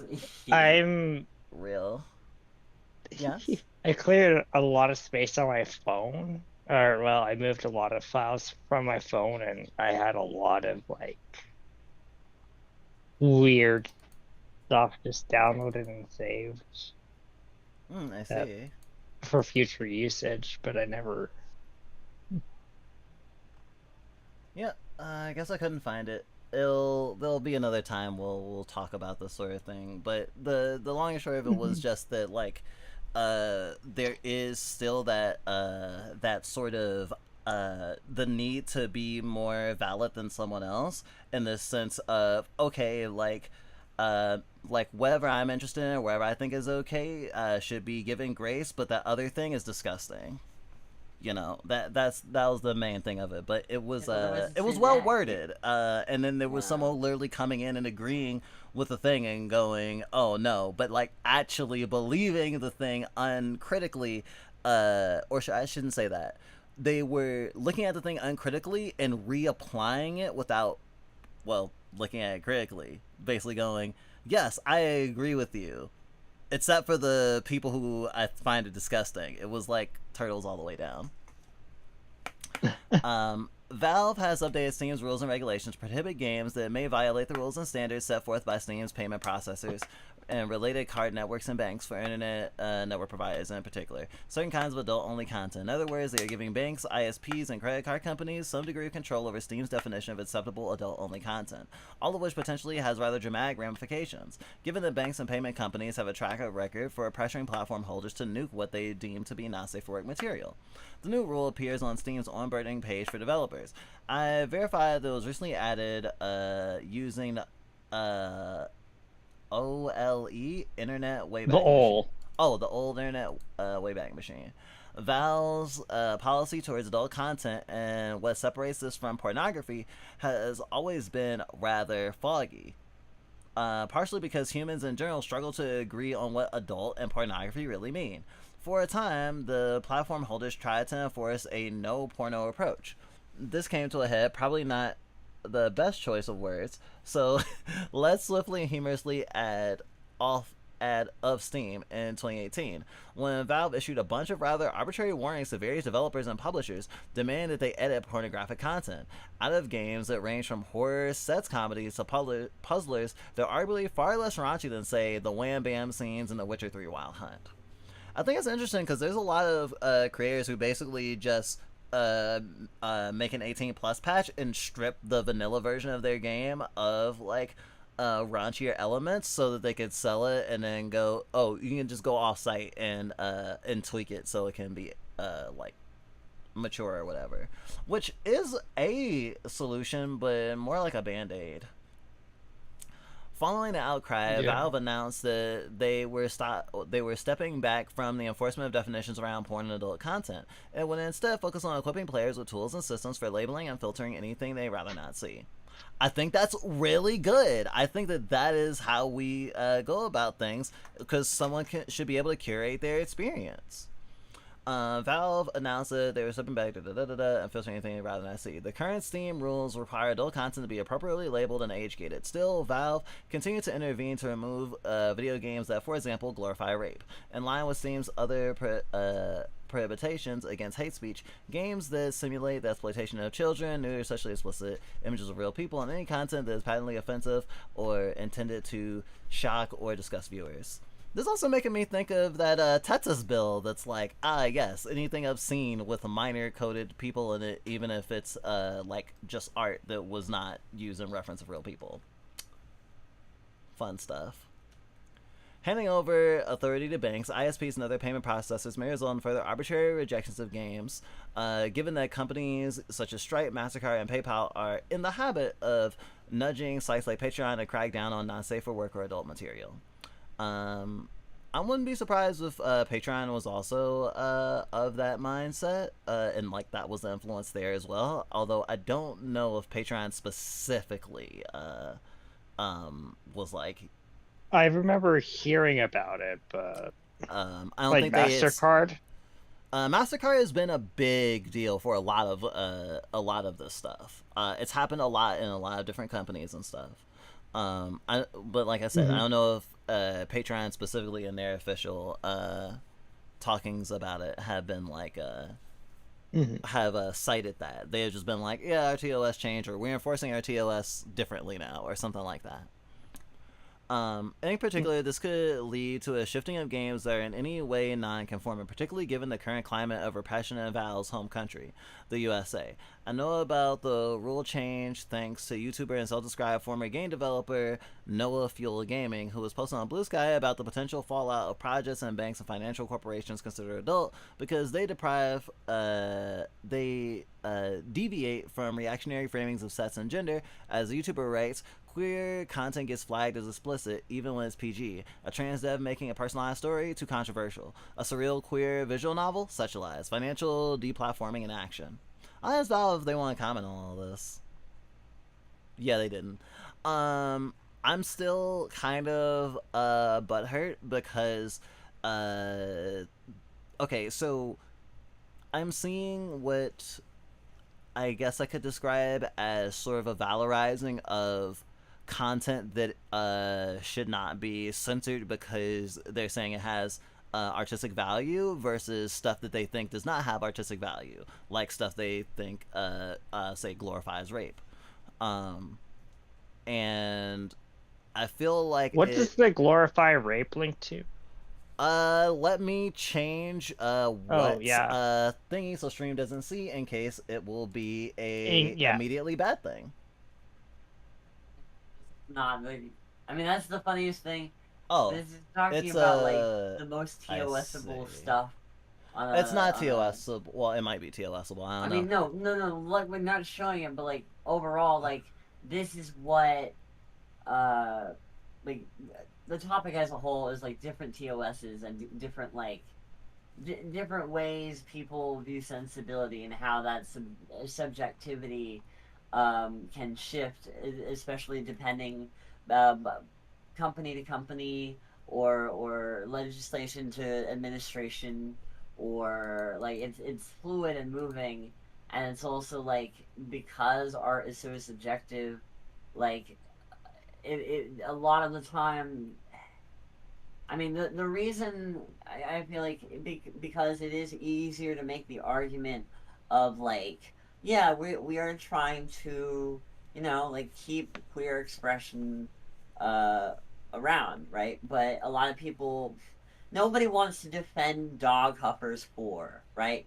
No, like, oh yeah, nobody... of course. Oh, there's a okay, so we have a special interest about indie games. If you rattle off random like keywords, or like if you're like, oh, I wish I had this type of game, but with that, we could probably think of something that may scratch an itch. We like that we can do that. And in terms of keeping track of, say, games that have been developed in like certain kinky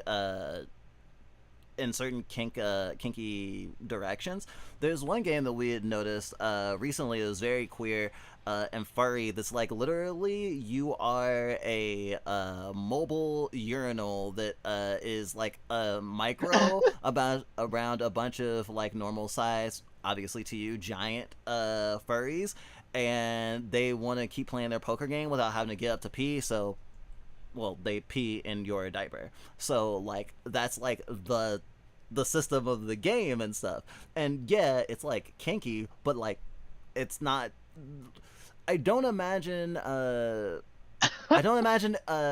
the fan base literally playing it with a hand on their junk, you know.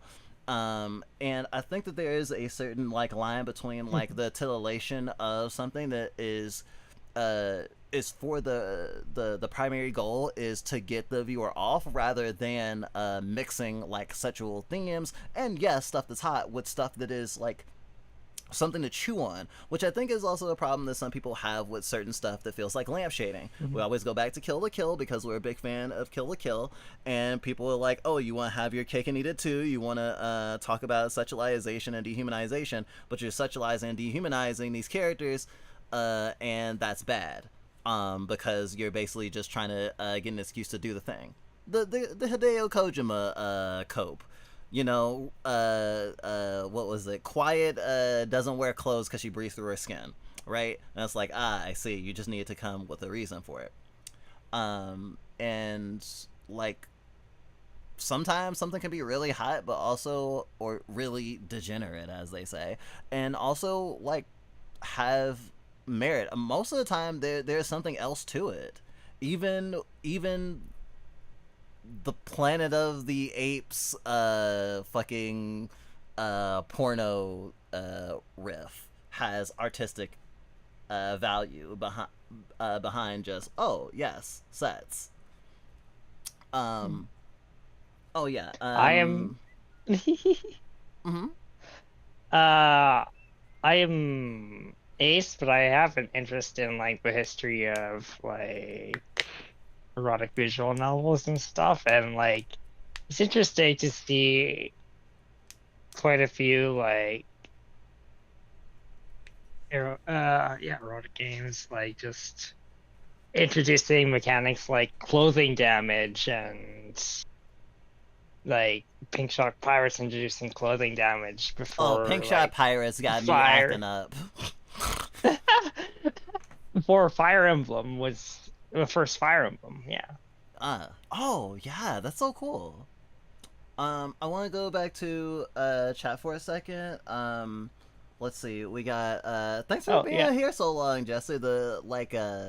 Our numbers have been fluctuating the entire stream, obviously, because someone probably comes in and goes, "Oh no, I'm taking mental health damage," and then just immediately leaves.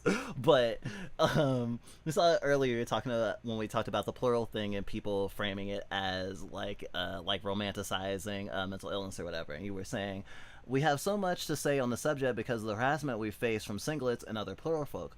Might have to talk about it on our time sometime. Oh, for sure. If Pink Jester, if y'all ever want to like come on stream with us and talk about subjects and stuff, or play like Warframe and shoot the shit, like you're totally it's totally valid on your own time, obviously, but definitely will love your opinion on stuff.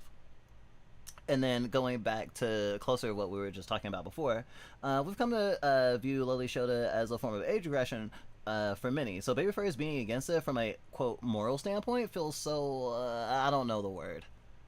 Well, for us, we've considered it a sort of Kel Black way because, like, we've never, like, as we understood the culture of stuff, especially within, like, anime fandom, even growing up and understanding, like, I guess, like, Lily Show as a genre and, like, the tropes and, like, having some sort of, like, understanding with it, when we came into, like, ADBL, like, there was also, like, this sort of, like, double-sided coin thing because, like, if you look at an anime that has age regression in it, then it's going to get sorted in the Loli Shota category, just like generally.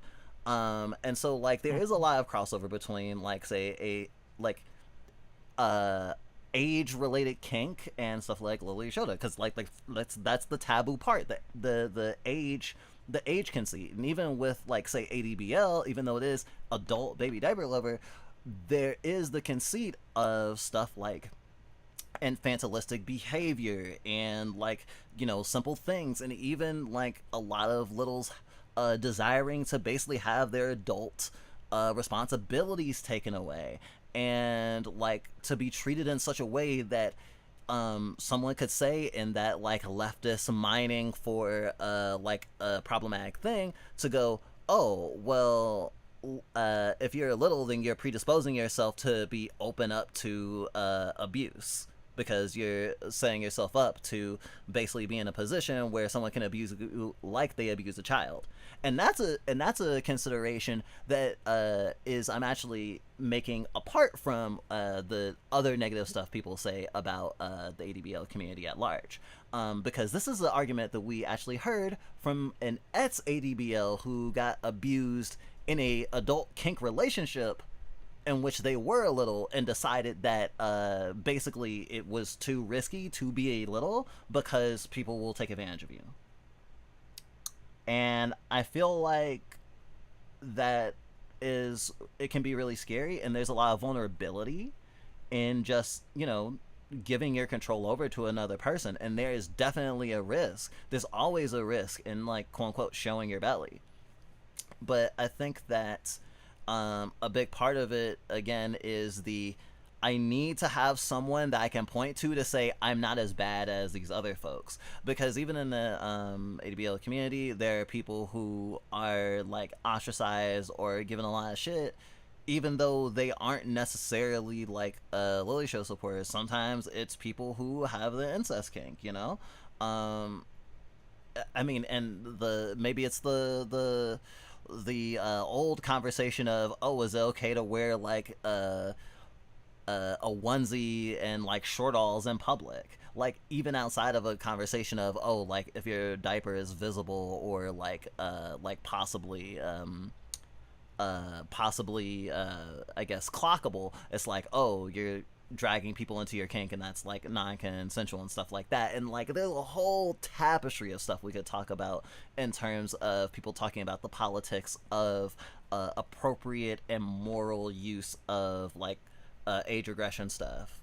And you know, there's levels. I feel like in the same way that ADBLs might look down on other age-related like taboo stuff, is how some agery people or people in the agery community, specifically folks who are making a distinct separation between agery and ADBL, treat ADBL, because if you ask the average ADBL, there is probably going to be a concept of, I have noticed that there are certain folks who are agery who go, oh, I am not like those ADBLs. I'm not sexual about this. I'm not like that. It's not a kink thing. And even people who recognize the kink element of ADBL don't necessarily interact with it in a strictly sexual way. Some people's little space is non-sexual. Yeah, Some people's like experience of a lot of stuff is non-sexual. And like, I remember when we got into the community, like as an adult, we remember there being discourse about whether or not you can even have sex with your adult body while in little space. And it still goes on to this day. So like, I mean, there's a lot of intricacies to talk about this sort of thing, and it does suck, but we do notice that a lot more people are willing to talk about like their experiences and say make taboo art or exist in this weird gray space. And I guess we're one of them, because whew, have we put a target on our back. We enjoy the Garu niche, which then the community, which comes with a whole other set of people acting odd about. Oh gosh, we've even seen Puritan Garu artists who are like, oh, what? I like Garu, but not in a sexual way. People will act like it's better than other parts of the community because they think it's not kink related. Yep, that's it. And therefore, it's not dirty, even though it's Ero Girl. Yep. You want to be able to enjoy the thing without the persecution complex and the guilt. I mean, honestly, it kind of reminds me of fucking Catholics. Or rather, like people who are still carrying around Catholic coded guilt. Because it's like, I enjoy this thing, though, so I must be disgusting. Honestly, us reclaiming degenerate, the word degenerate and degeneracy is actually like a very much purposeful endeavor in that regard. And it's like, there are people who we've seen be like, these things are degenerate, and say it with their whole chest, and they're like, you know, a queer person who is opposed to, say, the censorship of queer shit being labeled as pornography. And I'm just like, I feel like you're not seeing how this is all connected in the wider context, you know? You're such a degenerate fag, and we love you. Aw, thank you.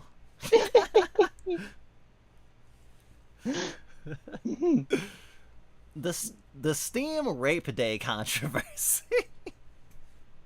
How it became a scandal and why it's further testing Valve's policies. Recapping the controversy has embroiled Steam over the past 2 days. When is this? Oh, this is 2019. Gosh. This article first appeared in Eurogamer, a partner publication of VG247. Some content such as this article has been migrated to VG247 for prosperity after US Gamer's closure, but has not been edited or further vetted by the VG247 team. Got it. It's been quite a couple. Is this just auto playing? Stop it! It's just been auto-playing. It's not even playing the video that was embedded anymore. It's just playing random game trailers. It's been quite a couple of days of Steam of a new game about sexually assaulted women who once again tested Valve's laissez-faire policies towards content moderation. I do remember I came across a game that was early about tying up and kidnapping girls. Haven't played it yet. Though Valve ultimately decided not to allow the game titled Rape Day to be sold on its platform, the conversation once again highlighted what games can and can't be on Steam. And here's how it started. How it mushroomed to a major controversy and how it means and what it means for Steam going forward. A couple of days ago, it was discovered that a developer called Slump was getting ready to sell an adult-only title called Rape Day because of its rating. Rape Day was not easily accessible on Steam and could only be reached by specifically entering the game's name in the Steam desktop app search bar. It was not accessible through Steam's browser page. Slump describes rape. I do not want to see these game trailers. Stop following me. God. I'm going to blow my preschool rape whistle. I swear to God. Slump describes Rape Day on its official website as a visual. I'm actually reminded that the whistles in Made in Abyss are a direct reference to preschool rape whistles, aren't they? Slump describes Rape Day on its official website as a visual novel where players can verbally harass, kill, and rape women as you choose to progress the story. The title features screenshots of promotional content, which we will not share here, with images depicting violence towards the game's women characters. I'm gonna whataboutism a little bit. But Postal's okay though, right? Despite its content, you can literally pee on people in Postal, I believe. Or at least in Postal 2. I should play Postal sometime. I really need to watch Made in Abyss. Made in Abyss is good. You haven't seen Made in Abyss? Still haven't, no. Yeah, I'm gonna hold you down and make you watch it. Despite its content, yes. Slump was confident that Rape Day did not violate any of Steam's policies. Following an incident where Valve removed a game about shooting in a school, Valve announced a new content policy which was to allow any game on Steam as long as it was not illegal or straight up trolling. The vagueness of the policy caused worry that it could lead to the very situation Valve found itself in with Rape Day. Honestly, I think even beyond that, I'm thinking of, say, Yandere Simulator. A lot of people were feeling a lot of ways about that. Because it takes place in a school. Slump seemed confident that despite... I think there was also a lot of controversy just with the dev of that. Oh yeah, the dev sucks. He's a shitty person, and not because he likes like high school anime girl hentai. Slump seemed confident that despite these rules, Rape Day could still make it through Valve's moderation, though they did remove a baby killing scene to be safe. But that further highlighted the kind of content Slump seemed comfortable submitting past Valve in the first place. The industry takes notice. Initial news of Rape Day's appearance on Steam was met with a storm of response from the game industry. Rape Day's appearance on Steam was met with universal disapproval from developers, critics, and customers. Rape Day's Steam forum pages were flooded with comments from disapproving players who criticized the title's existence. For developers and media, there was yet another episode in Steam's ongoing struggle with content moderation. Rather than outright criticism, the Rape Day episode kicked off a new conversation about how Valve's policies differ from other content platforms. Web ethics lawyer Keith Lee posted a lengthy Twitter thread about how Valve's moderation rules differ from even sites like Pornhub, which clearly ban content that depicts rape. Well, Pornhub is generally content. There is like say like completely animated content on Pornhub, but largely Pornhub's content is content that's made by real human people. Real human people. So if you're depicting a non-con scene, it's hard to know in a lot of cases whether the person actually consented. Which actually further, we used to actually be on Pornhub. We did not like the so if you have another person in your Pornhub content, you need to have you need to basically log in their fucking ID, their fucking legal ID, to it's less about a straight up like, are you raping the people in your content sort of thing. It was more like, we want to prove that the people who are involved in your porn are not minors, which I think is actually is a good thing. But now in the current day, with like that new UK law where people will have to literally log in their ID to like go to sexually explicit parts of sites, I don't know if I wanted to go that far. Actually, no, I don't want to go that far. That scares me. When it happens to be like anyone just having access to the website, because you lose privacy that way, and that can also be weaponized to harass people and do the bad things that fascists do eventually. If pornography companies are blocking something, there's no way Valve can't. Lee writes, some stuff just doesn't need to be made widely available. It's dumb, damaging, and unnecessary.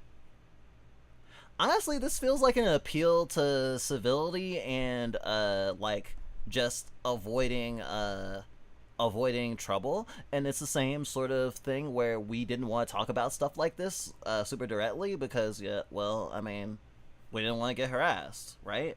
And we still don't, but like, we got harassed when we were playing it safe, so might as well like say what we want to say. Yeah. Like, and we touch also on try to be the dirty responsible stuff. about stuff too. Like, we try to label the stuff we post. Like, we're not trying to like, even with our ADBL stuff, like, we draw, right, and we do a lot of art. But like, say we have friends who maybe they're okay with ADBL stuff existing, but they have explicitly have TOS in their Discord server that implies that like certain stuff would not be okay. So we only post the art that we know would be okay, and like, we don't like take it past that, you know. And I think it's important to think about like the context of something existing, as opposed to like someone trying to aggressively mainstream it, or like show it to people in the context in which they do not want, like, you know, like DMing people stuff that they know will hurt, that you know will hurt them. So like, it's sort of the thing where it's like, if you run into something that squicks you on social media, mute it or block it or don't follow it. Just keep it moving, because even if something is like not healthy for you to see, rather, like for you personally, that doesn't mean that the thing shouldn't exist and the creator needs to be bullied off the internet, or that the content needs to be bullied off the internet, you know?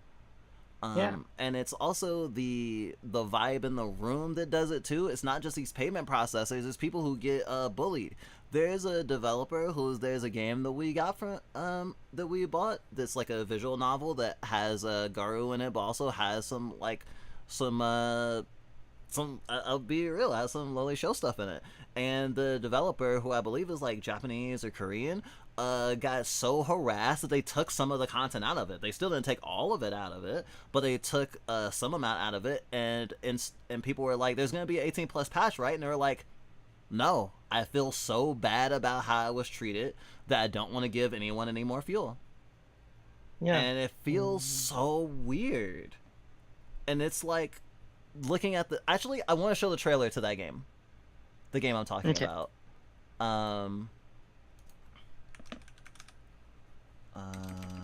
So how do you spell it?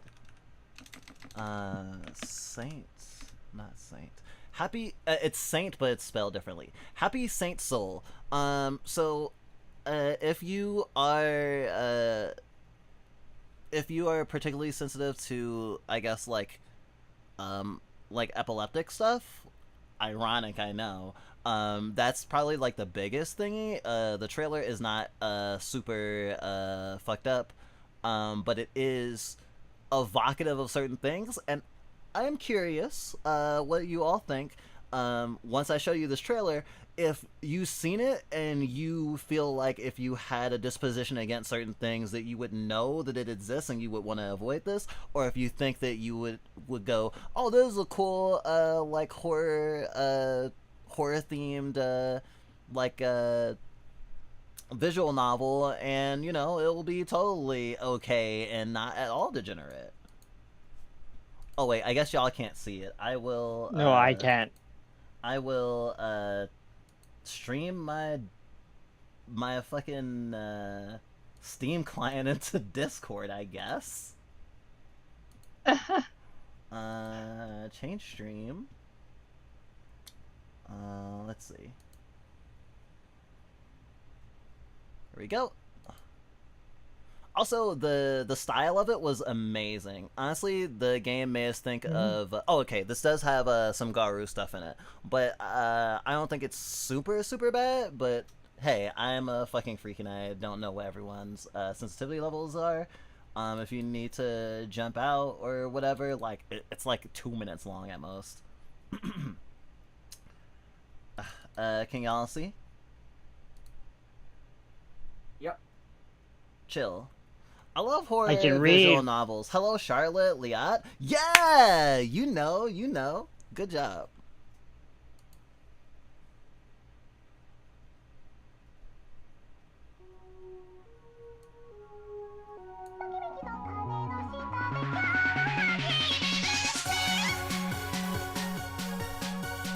I got Doki Doki Literature Club vibes in the first 5 seconds, but that was just me.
Evangelion vibes. Yeah.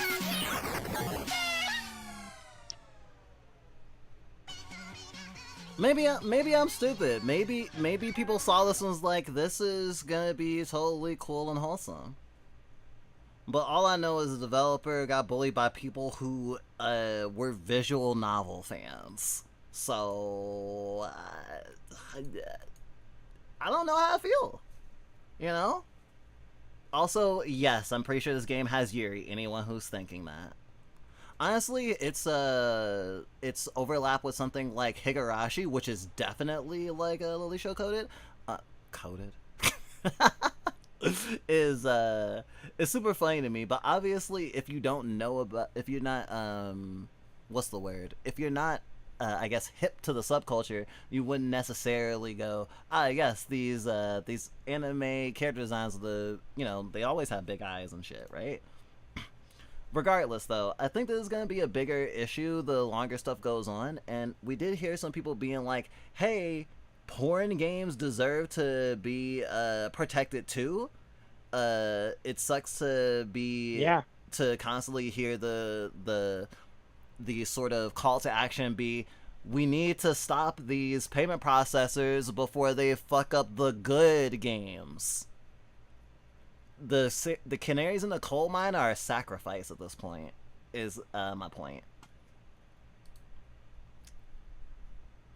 The wave of adult game bans on Steam include Train Capacity 300, Dark Dominance, Chain Control, Witch Knight Anna, Naughty Narrative, Slave Doll, Back to the Fuker Zombie Fucker. Oh, they spell fucker differently. That's cute. The Witch Knight Anna, the Black Serpent, and the Golden Wind. My Hypnotized Family Episode 1. Yeah, none of these games are... A lot of these games are like stuff that is a lot more, like... I guess, gratuitous even in the titling. And I don't think it's stuff that we would have normally come across and been like, ah, yes, necessarily. But, you know, don't judge a book by its cover. I mean, like, honestly, we've been wanting to play Honey Pop 2 for a while.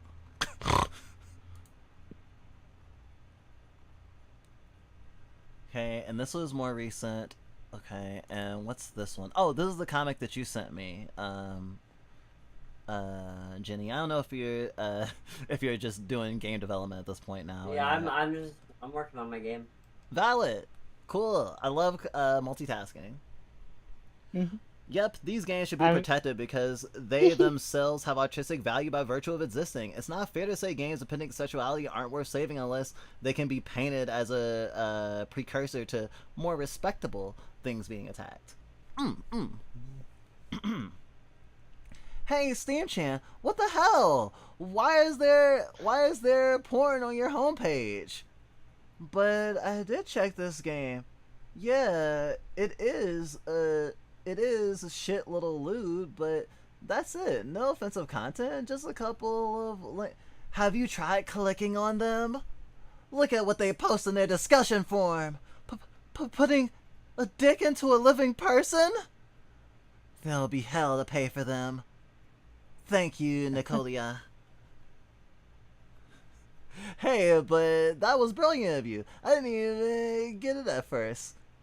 Here's to our success. About to get fucking ban-hammered. Steam-chan has decided to pay closer attention to our game, resulting in a general but firm request to remove from the game all links to Patreon, Boosty, and other websites. Oh, that's also a thing. Because our subscribe star is an adult subscribe star, on purpose. We can't put the actual link to our subscribe star, which is our alternative to Patreon that doesn't like our existence, as you know, basically against TOS. Like we can't have it in our YouTube links, for example. So you know that totally cuts us off from access to revenue because you know we make dirty porn. From now on, no one will be able to find these places or support the ongoing development of the next installment of Koda's Horny Journey, which will be adult only straight away to avoid such flirtations with the rules. Furthermore, we strongly advise you against even trying to search for them, let alone subscribing. Why are you saying don't do that? There is a possibility that Steam will remove all obscene screenshots from the community hub. If that happens, sorry, we tried to blur the most naughty ones, but either this Steam's feature is buggy or whatever. Anyway, it's our job to warn you. Oh, and some maybe good news? We released another patch in an attempt to fix a random bug that was causing the game to stop running for some players. Unfortunately, we can't verify whether or not it was successful as it worked on all of the computers we had available. If you encountered this bug, please check the game once again and let us know in the comments if it helped. Yeah, I've never even heard of this game, but now I'm gonna check it out. But I wish they'd given some more reasons. Like, we strongly advise against you even trying to search for them, let alone subscribing. And it's like, but you need support for your game. What do you mean? What the hell? But I guess maybe they're preemptively getting in front of an accusation of them being like, oh, woe is me, the rules happen, please support me on Patreon, because there's this sense of people who have been punished by the system as being like in some way exploitative to their audience by being like, oh yes, our ability to support ourselves has been cut off. And it being basically been like, oh yes, e-begging. I hate that term. E-begging is one of the worst words that ever came up on the internet. They're probably being sarcastic. Oh, okay. Huh, I was being autistic and taking it literally. They're probably being sarcastic, meaning the opposite of what they're saying, because Steam will chastise them if they encourage people to seek out off-site adult content. Oh, that makes sense. Thank you. Rules and guidelines. We have a few guidelines that can be distributed via what content can be distributed via Steam. Please keep these guidelines in mind when choosing whether to proceed with distribution. What you shouldn't publish on Steam. Hate speech, i.e. speech that promotes hatred, violence, or discrimination against groups of people based on ethnicity, religion, gender, age, disability, or sexual orientation. 2. Nude or sexually explicit images of real people. 3. Adult content that isn't appropriately labeled and age-gated. Okay. 4. Libelous or defamatory statements. Okay. 5. Content you don't own or don't have adequate rights to. Okay. Content that violates the laws of any jurisdiction in which it will be available. Okay. Content that is patently offensive or intended to shock or disgust viewers. So this, I feel, is... I hate to keep rounding back around to Postal, but this definitely describes Postal, at least to some degree.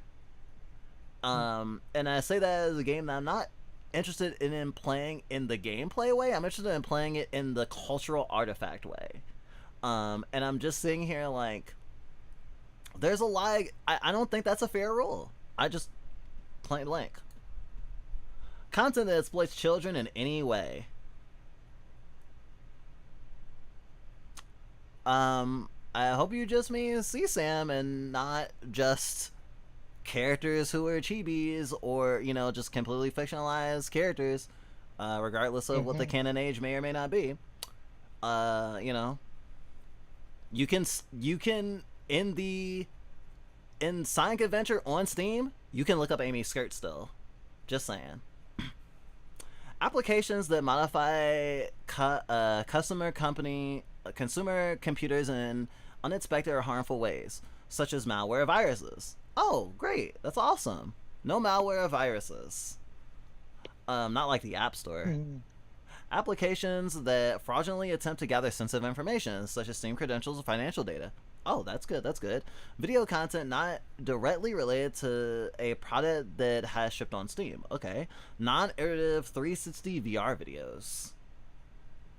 Not too sure what they mean, and or rather what the purpose of that is and what they're protecting from. I guess it's like, just if they're VR videos and they're non-interactive, then it's like it's not really a video game, I guess they're saying.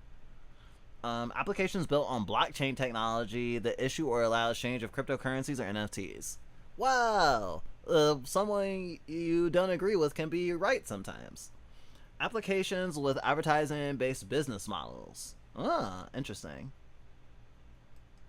Okay, so this is the thing that they had to oh, there's other stuff here.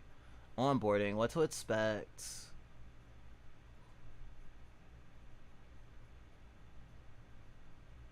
Payment information, bank information, tax information, company identification. I don't know if this includes the stuff about getting like credits or whatever.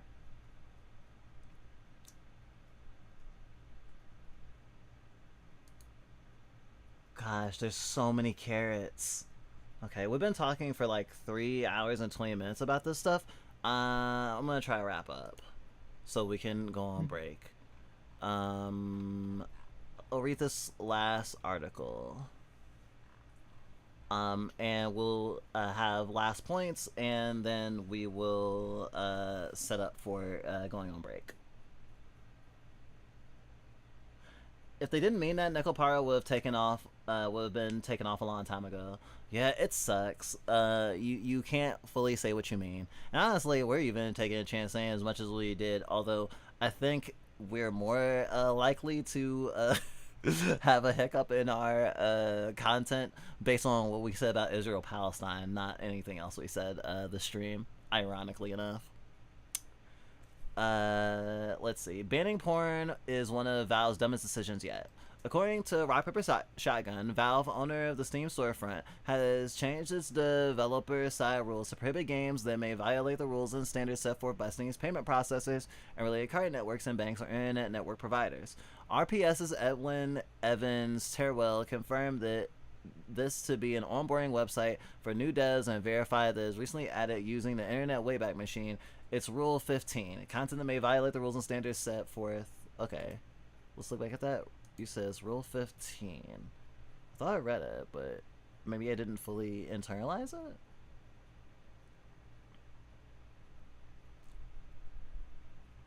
I don't see a Rule 15 actually. Maybe this is from an older version? Wow, this is back from February?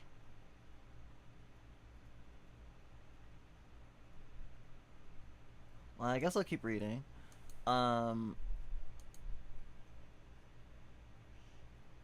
Okay, there's a version with Rule 15. Yeah, multiple versions. This one is from... Oh, okay, they use the Wayback Machine to show the old version so that we have context for the new version. 15. Content that may violate the rules and standards set forth by payment processors and related card networks and banks or internet service providers, in particular certain kinds of adult-only content. Oh my god, that's abusively vague. Content that may... Yeah, I just read that. In doing so, Valve has joined the likes of Tumblr, Patreon, and at one point even briefly OnlyFans in restricting and even banning pornographic works at the behest of major payment processors. This is not new.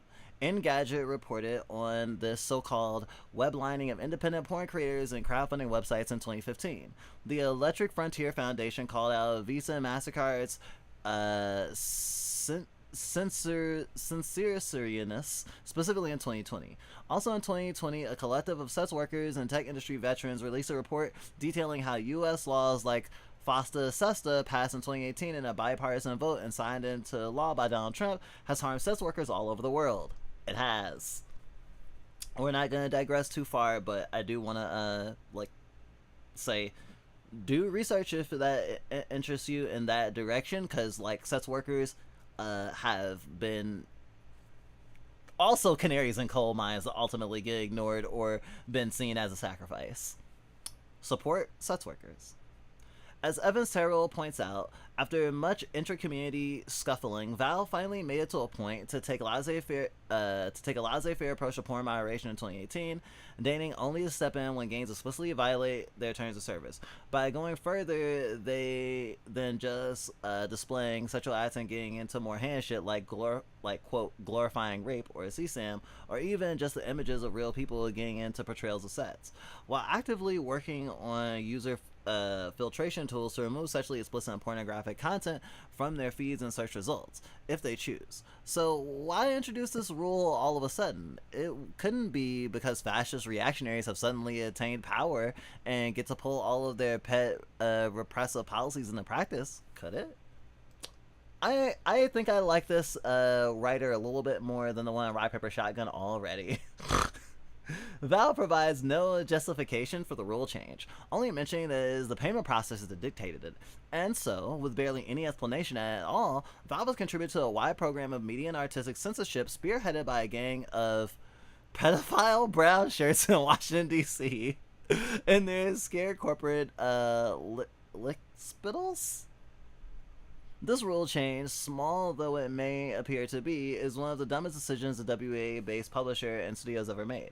To be clear, these laws and corporate policies don't protect children from being exposed to harmful material, they don't protect people from being trafficked or for sex and otherwise, they don't make the internet or the material world a safer place to be. They are not going to get people to stop making porn games, selling sex imagery, and creating other types of erotic art. It is in every case the opposite. Sex workers and porn creators lose the ability to safely practice and create their art because the only space that remains to do so are ones where they are most at risk. This also directly creates a world where the conservative view of sex is the default one, considering who is in power at the moment and the degree to which the ruling class wants to exact control over all of our lives, especially our sex lives. This in effect puts everyone into a cultural chokehold. Porn and porn games may not be everyone's cup of tea. I've certainly occasionally gotten frustrated with the seemingly never-ending onslaught of kind of shoddy and awkwardly posed naked 3D women staring out at me from their game icons on Steam Deck. But regardless of my own feelings or inclinations, porn is art. Porn games belong in games as a culture writ large. Yes! That's what I'm saying. And we absolutely cannot let companies like Valve get away with destroying a vital part of culture because they're too scared to tell Visa to fuck off. Listen, right now there are people trying to take all the awful shit the Trump administration is doing at every and all level a kind of fucked up competition for attention.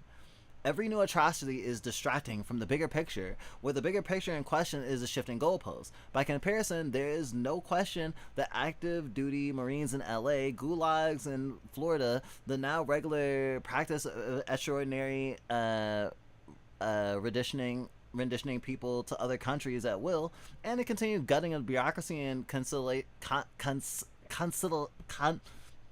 help? Consolidation of power, thank you, and Washington are all much bigger relative issues. Relative issues than a game storefront banning porn. But they're all part of the same picture. Honestly, I'm gonna also add that that's also been our we've been frustrated in this internal self-flagellatory way as well, where we're like, oh, if we complain about the puritanism in like online and people trying to social death people for liking porn of the bird kid in Zelda, that, you know, people will be like, but shouldn't we be concentrating on the fascists trying to kill us? And it's like, this is part of the fascists trying to kill us, actually. But I understand that there are other things to worry about. But again, what's that thing? Like, you can have a diversity of tactics, and people can also be championing you can champion free speech at the same time as championing a free Palestine, at the same time as championing trans rights, you know? Damn right. I mean, I know that not everyone can walk and chew bubblegum at the same time, but some people can, and that's okay. Well, the biggest thing is about managing it, because we are still operating as we had, or in the like 2010s internet. We like our rate of consumption has increased, but if we are able to slow down and think tactically, and we're able to like measure how we use our spoons and do like use these tactics in a meaningful way, we'll see a lot less burnout. We'll have a lot more time to address all these issues, and we won't feel helpless. We won't feel powerless because we are working towards something. True. Thank you for your very concise take. I feel like I've been long-winded this entire fucking stream. I'm gonna be so embarrassed looking back at the VOD. I'm like, I'm talking too fast. You definitely talked a lot, but you're also cute. Thank you. Listen, right now there are people trying to make all the awful shit the Trump administration. Wait, scroll down. Consolidation much bigger, but they're all part of the same picture. They all lead to the same place. The people making porn on Steam are not hurting anyone. They deserve our defense. They need it. I hate to point to the poem and go, first they came for the weird degenerate sets game creators, but I was not a weird degenerate sets game creator. No escape, huh? I think I'll keep track of this publication. I really appreciate them literally calling out fascism specifically instead of what Edwin did of being like, oh, I think some of these games should be buried, but Visa shouldn't be the ones deciding it. And I'm just like, I feel like you're missing the point just a little bit. Yeah. Do either of you have anything else you want to say? I feel like I've gotten a lot of what I wanted to say out of my system. But I do want to say that, like, we live in dark times, and the sort of stuff that even, like, the ContraPoints part of our conversation was centered on is a lot about, like, defeatism and capitulating in advance and being like, oh no. But also, I want to point out, thinking about the thing with Tabby in the video, of being like, you know, there are people who are like protecting you, who are doing the work. Like, not everyone has the spoons to do the work, and a lot of times we've talked about to people, hey, I know that you're struggling and that you feel like you're powerless and you can't do anything, And if you're disabled or like, you know, you're super marginalized and like every day you don't know what's gonna happen in a very visceral way, then like not putting yourself at risk and going to protest when, you know, sometimes you can't even feed yourself or, you know, you're struggling in whatever way, it's totally valid. You're not like a bad leftist for not necessarily going to protest. But I also want to say, in the same way that Tabby was like, oh, you should be thanking the people who, if you're at a kind of protest or you're out in public and people are doing a thing, the people who are like ready to do defense of marginalized people are important. And at the end of the day, like, not everyone who is on our side was going to be willing to fight. Some people are going to be terribly scared. And someone with fucking generalized anxiety disorder, we're scared every fucking day. Yeah, we're scared too. But like it's important also to not like demonize the people who are more louder, and especially the folks that are less civil. Sometimes we have to do what's the thing called, sometimes we have to hide, in the same way that sometimes you can't be out, right? Even though like you're queer and you recognize that, you know, you want to do, like, you want to have control over your life, but you're in a place where if you're visibly queer you might get attacked and you're dependent on people financially or materially in some way, that that might disappear if you come out. And we're saying this is someone who, when we came out, even though we didn't live with our family, we're basically cut off from them. You know, we're currently mourning someone whose funeral we literally didn't feel safe going to, because we don't feel safe like traveling like from state to state.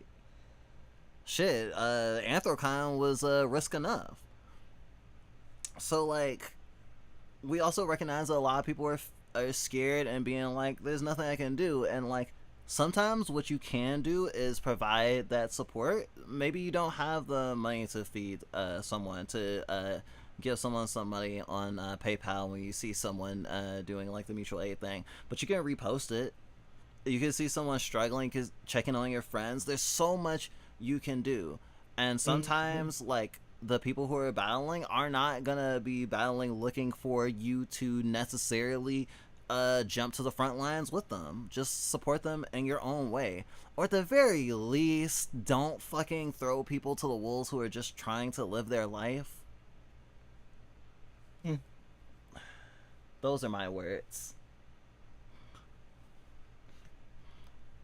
You have a choice of who you are in this life, and you have a choice of your actions, the way your actions and words affect people. Like, people won't remember the specifics, but they will remember how you made them feel. And encourage the flowers in others' lives, in one's life. yeah, we spend so much time in this lifetime so perpetually locked in a future where we're all dead, or all like everything is already lost, right? But the bigger loss would be to just let time slip by and you become a passenger politically to your own consciousness, and if you see the suffering in the world, you only become callous and brittle, and it just hardens you. So I would just encourage anyone to act with wisdom and kindness and patience and understanding for those who don't understand. I know for us, really did. Really did. And for you? For us, I know we tend to really want to help others, but we don't have much resources. So much so that, like, even when we see like requests on our Fediverse account for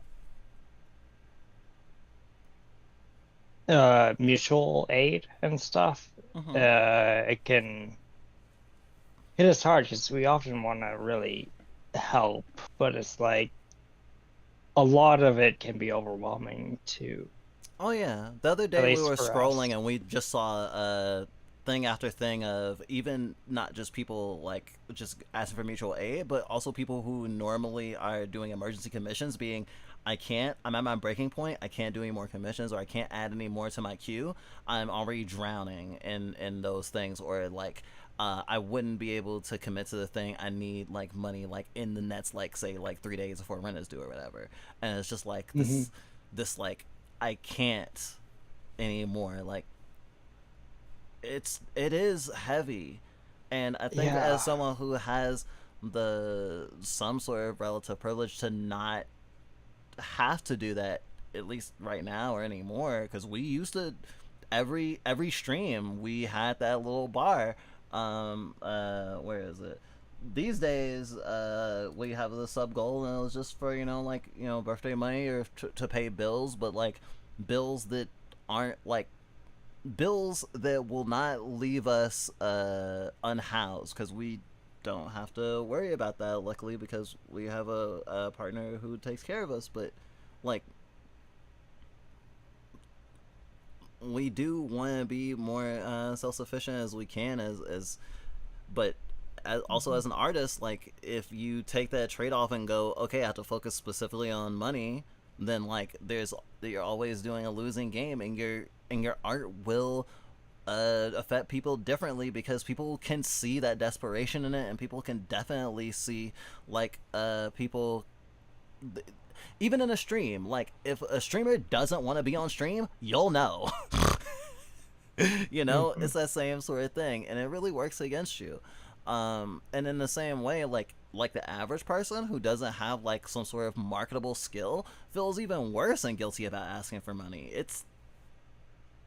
It sucks, and everyone's scared. But again, at the very least, try to repost, like do what you can. Honestly, we've as much as sent like someone like $7 so they can get themselves a fucking pack of cigarettes so they can get through their week. Like sometimes if you have something to spare, it doesn't have to be like a fucking $100 thingy. Sometimes it's just what it is, and again, like even if you don't have that material safety net to be able to help others, like sometimes it's a little thing. I mean, we walked past a homeless person the other day, and our partner gave them one of the fucking candy bars that we had gotten. Like, it's not much, but it's more than nothing. You'll be surprised on how much even some kind words or understanding and empathy can like affect someone.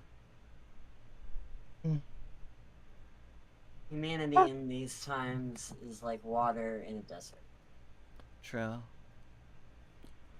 Wow. And so we're rounding out at 3 hours and 39 minutes for this segment, as I'm recording I'm recording this locally, and wow, this was me cutting it short and not extending all the stuff. We didn't even talk about fucking philosophy tube.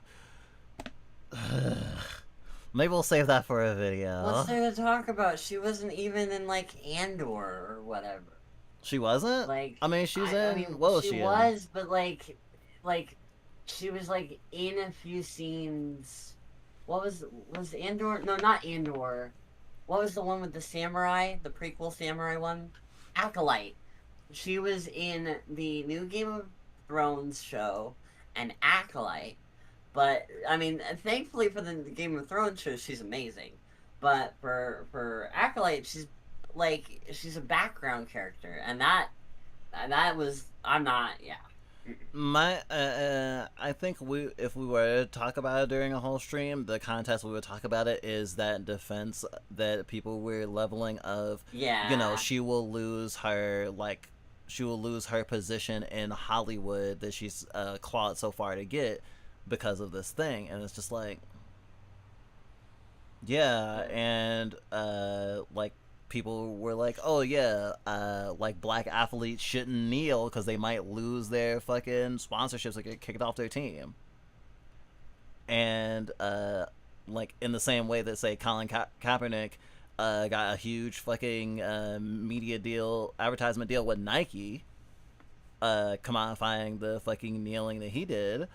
there's plenty of people congratulating people and patting them on the back for being in Hollywood and speaking out about the genocide. And so, in the way of people like running defense for Philosophy Tube, again, just like in the Counterpoints thing, we're not trying to just like fucking tar and feather her, but just to use as a jumping point off and an example of some of those same things that we were talking about, and like the fear and the way that we have this constructed what's the word? We have a constructed justification pre-made for why no one should do anything to help, and why we should all just put our heads down like ostriches.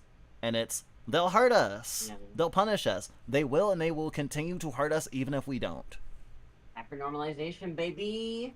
They increase the conflict, and your choices are either to protest or to be sedated.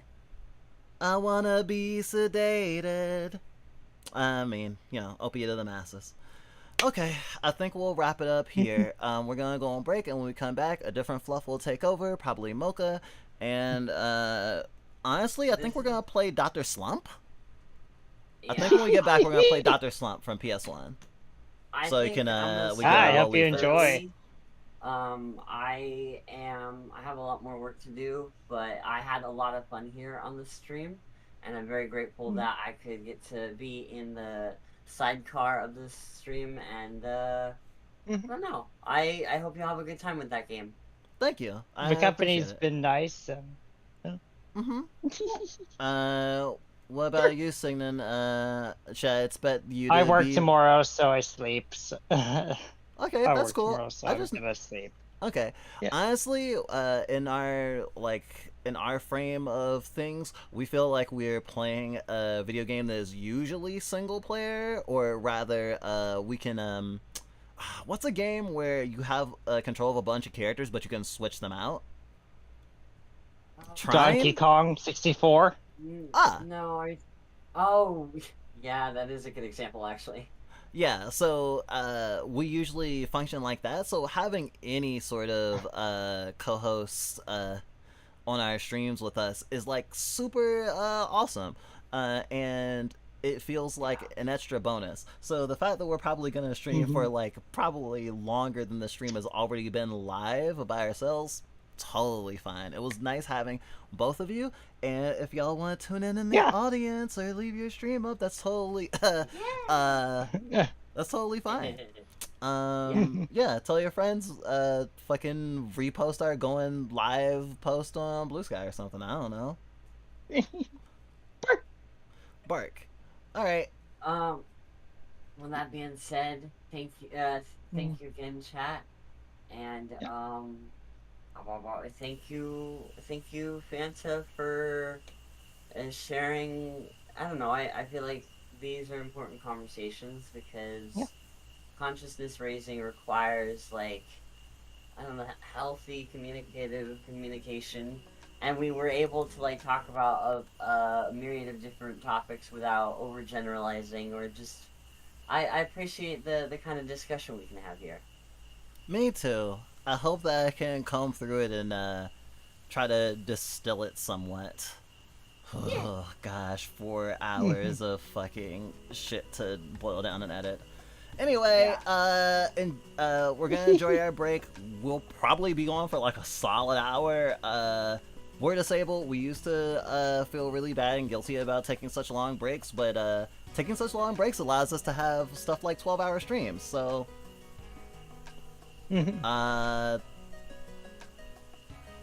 whatever life happens works to like prevent burnout and like keep yourself healthy. Like, I feel like the alternative would be no, suffer. You should not have BRBs. In fact, you should stream until you drop.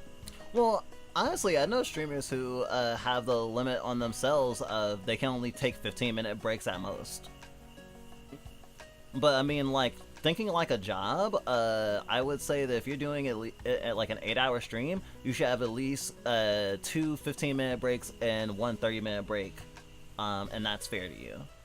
even if that's not a normal thing for you to do and you don't always want to do it, like giving yourself the permission to do it if you need it, I think is really good. And I think thinking about like the laws that people have or companies are supposed to follow for their actual employees factors into why we think that way.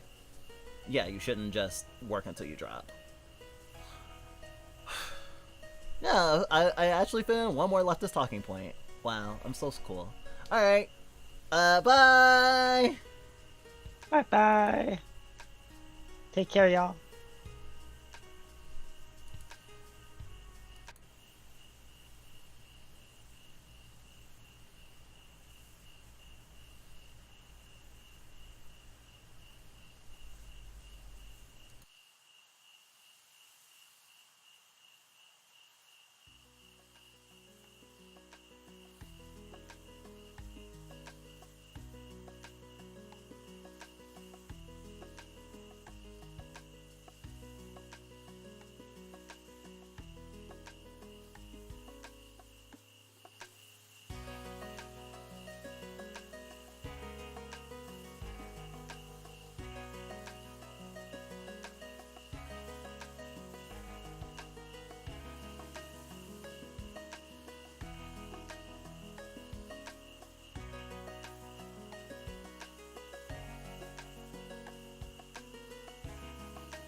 his existence between two worlds. The key to the future lies in the past. Destiny has but one soul. Rated T for teen.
When does fantasy begin?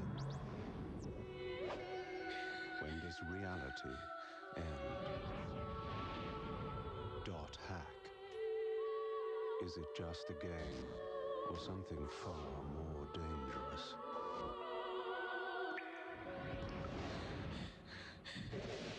Dot Hack Part 1, game and DVD for PlayStation 2 from Bandai. Rated T for teen. What's up? I'm Cody. I'm sure my notoriety precedes me, but for the uninitiated, I live an awesome life with my awesome friends in an awesome city. Hella City, in a neighborhood of tight heights. Hella City is controlled by all-powerful, chill-electrifying guides. Everyone wants to be them, because they can do whatever the heck they want. They control our schools and our jobs, and even power the city. They reign as supreme in entertainment and art, and even food. But most of the time, they just kick it in paradise. Chill haven. The rest of us mortals try our best to just be cool. Well, some of us. If you're not a god, and you're not a cool kid like me, you're a loser. Don't get me wrong, losers aren't half bad, but they're socially inept, tend to be on the dirtier side, and really aren't go-getters at all. To be honest, it's kinda sad. But then, there's cool kids. We're favored by the gods, charismatic, fashionable, and chill electrifying in our own right. Losers usually want to be us, or they hate us. And honestly, I can't blame them. It's seen as totally uncool kid behavior to befriend them, let alone be nice to them. Fate is cruel, but it can also be kind. So when my guy Greatboard picked me to ascend to godhood if I could do the impossible and raise a loser to cool kiddom, I almost didn't believe it. I have to do a lot to try to achieve it, and it's not always fun. But it's been my dream for so long, you dig? But I've been doing some thinking. If being one of the raddest beings in all of existence means I have to give up my awesome friends and my awesome life, and be mean to losers along the way, is it really worth it? My life is perfect. Ascension was just supposed to be the cherry on top, not the whole damn dish. Cool kid Cody, grinding away his worries. Don't paint it like a slushy. Eats pizza when he's hungry. Hella City's most lucky. Losers make him blushy. PB gets him fussy. Got your electrifying huggies. Kick flips are a musty. Catch him before he ascends, cause he won't always be Cool Kid Cody.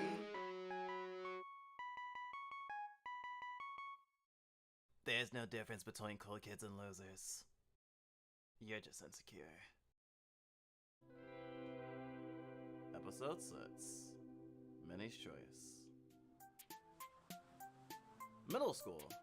August. It's a cheap toy that makes no calls and takes crummy photos. It's almost as good as Cody's toy camera that takes no photos and makes crummy phone calls. Juvie excitedly picks up a snail. Yeah, you can do it, Potato! You named it Potato? You're so cute. Stop calling me cute! I just call him like I see him. I'm gonna name mine Bobtail. The two place their snails on the sidewalk. they don't really do much. Minnie and Juvie pretend Bobtail and Potato are secret double agents sent from Chill Haven.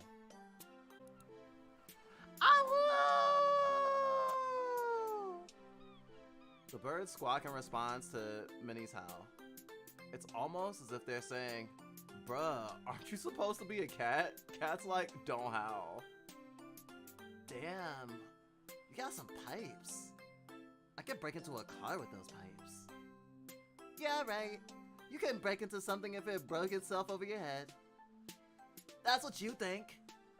Hey birds, do you think I could break into a car with Minnie's pipes? The birds fly further out over the ocean. It's almost as if they were using body language to convey that 12-year-old believing they have the gumption to break into a car is cringy as heck. I think I hate birds. We should go on a bus trip sometime. Ew, sounds lame. How can it go anywhere better than the beach? I mean, unless I went to the science center. They set stuff there on fire. You think fire's so cool, huh? No? Fire hot. No, I mean... never mind, you're dumb. Someone left an old metal detector here a long time ago. It still works. We can go around ground prize hunting when we actually have something to hunt for. Huh?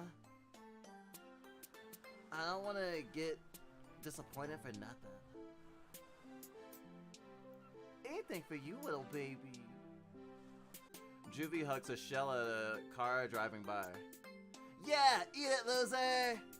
How do you even know that was a loser? Better safe than sorry. Can't let them get too comfortable, you know? They could turn on you at any Minnie hucks a shell at Juvie. I was just kidding! Where's that idiot? Is he seriously late again? He just loses track of time. That's Cody for you. Nah, hasn't that old bag of yours been chewing him out a lot lately? Huh? Bags don't eat. No, smartass, I'm talking about your granny. She's always holding him back to give him a lesson and being cool or something. How annoying. Don't be mean, she's actually really sweet. Middle school starts soon. Maybe a few extra cool kid lessons will do you some good. Plus some middle schools even hold GRD. I'm not into the whole god business. Liar! No, really. There's nothing up there. Mom told me Chill Haven's just a big dumb disco ball. I'd rather be a loser that chills in Hella City than a cool floaty asshole up in space. Jeez, what a waste. If I were a cool kid, I'd want to be a god. Gross. Wouldn't you have to leave us all behind then? Aw, Juvie, would you miss me or something? Ew! No! Gross, you're hideous and I hate you! Aw, you're so cute. Ew. Are you guys having feelings in the communal hangout spot? Cody! Mimi gives her twin brother a big hug. What, your grandma give you another lesson on not feeling things or something? Whoa, how'd you know? I think the lessons are working. Remember when we watched Grave of the Butterflies last week? I only cried twice. But you cried for 2 hours when you found out worms don't clone themselves after being sliced in half. You cried too if you found out you committed murder! Whatever. Enough talking about feelings. Let's snail race. Actually, Gmon was kinda bummed out today. Apparently Mr. Wilson went to the dump for car parts? Is that like a metaphor or something? No, she just really hates faulty cars. Yeah, and I thought we'd find better ground prize. Well, ground prize at all. I thought we'd find ground prizes for her to cheer up. I love hunting for ground prizes. Let's do it. Well, as long as we get to snail race. How are cool kid lessons going, Cody? They're okay. I'm beginning to think I'm not that cool of a cool kid, but Gma says that's just cause of Dad. Huh? What's wrong with Dad? Cause he was lame. He cramped the whole family style.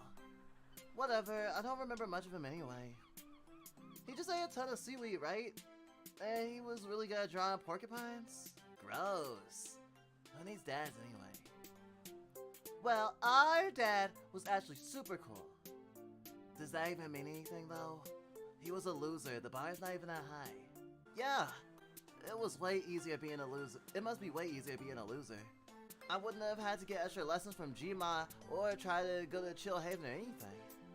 Chill Haven just sounds really nice though. It's all shiny and pinkish and covered in fluffy clouds. Glad you're stuck being a loser then, otherwise you'd be up there in a heartbeat. Don't worry, Juvie. You know I'd take you two with me. Juvie excitedly picks up a snail. Yeah, you can do it, Potato. Potato? Isn't that like the slowest thing you could call it? Hey, I just call it like I see him. That's what cool kids do. Then I'm gonna name mine Snaily. Wow, real creative. I'm gonna name mine Bobtail. The kids place their snails on the sidewalk. They don't really do much, and Cody and Minnie pretend Bobtail is teaching Snaily how to dance. Meanwhile, Potato is zooming all over the sidewalk. Wow, look at them go! They're so cute! Minnie takes a photo of all the snails with her toy phone. Heck yeah! That's one for the books! I mean, literally, put that one in the book. That's a great idea! Huh? You guys have, like, do you guys share a diary or something? Lame! More like a super slick, super secret scrapbook that's only for the bestest of friends to share their raddest memories in. Oh. But that sounds pretty cool actually. Can I put stuff in? Duh! Didn't he say it was for best friends? We should go on a bus sometime. 3 kids, no adult supervision, on a greasy bus going God knows where? That sounds radical, let's do it! Ew, sounds lame. How can it go anywhere better than the beach? I mean, unless it went to the science center, they set stuff on fire there. I love the science center. They let you touch everything, even the wolves. Wolves? Aren't you thinking of the zoo? Cody, why and how are you touching the wolves at the zoo? They're just dogs, what's the big deal? Also, isn't the science center more of a loser thing? No fair! Why can't things just be a juvie things?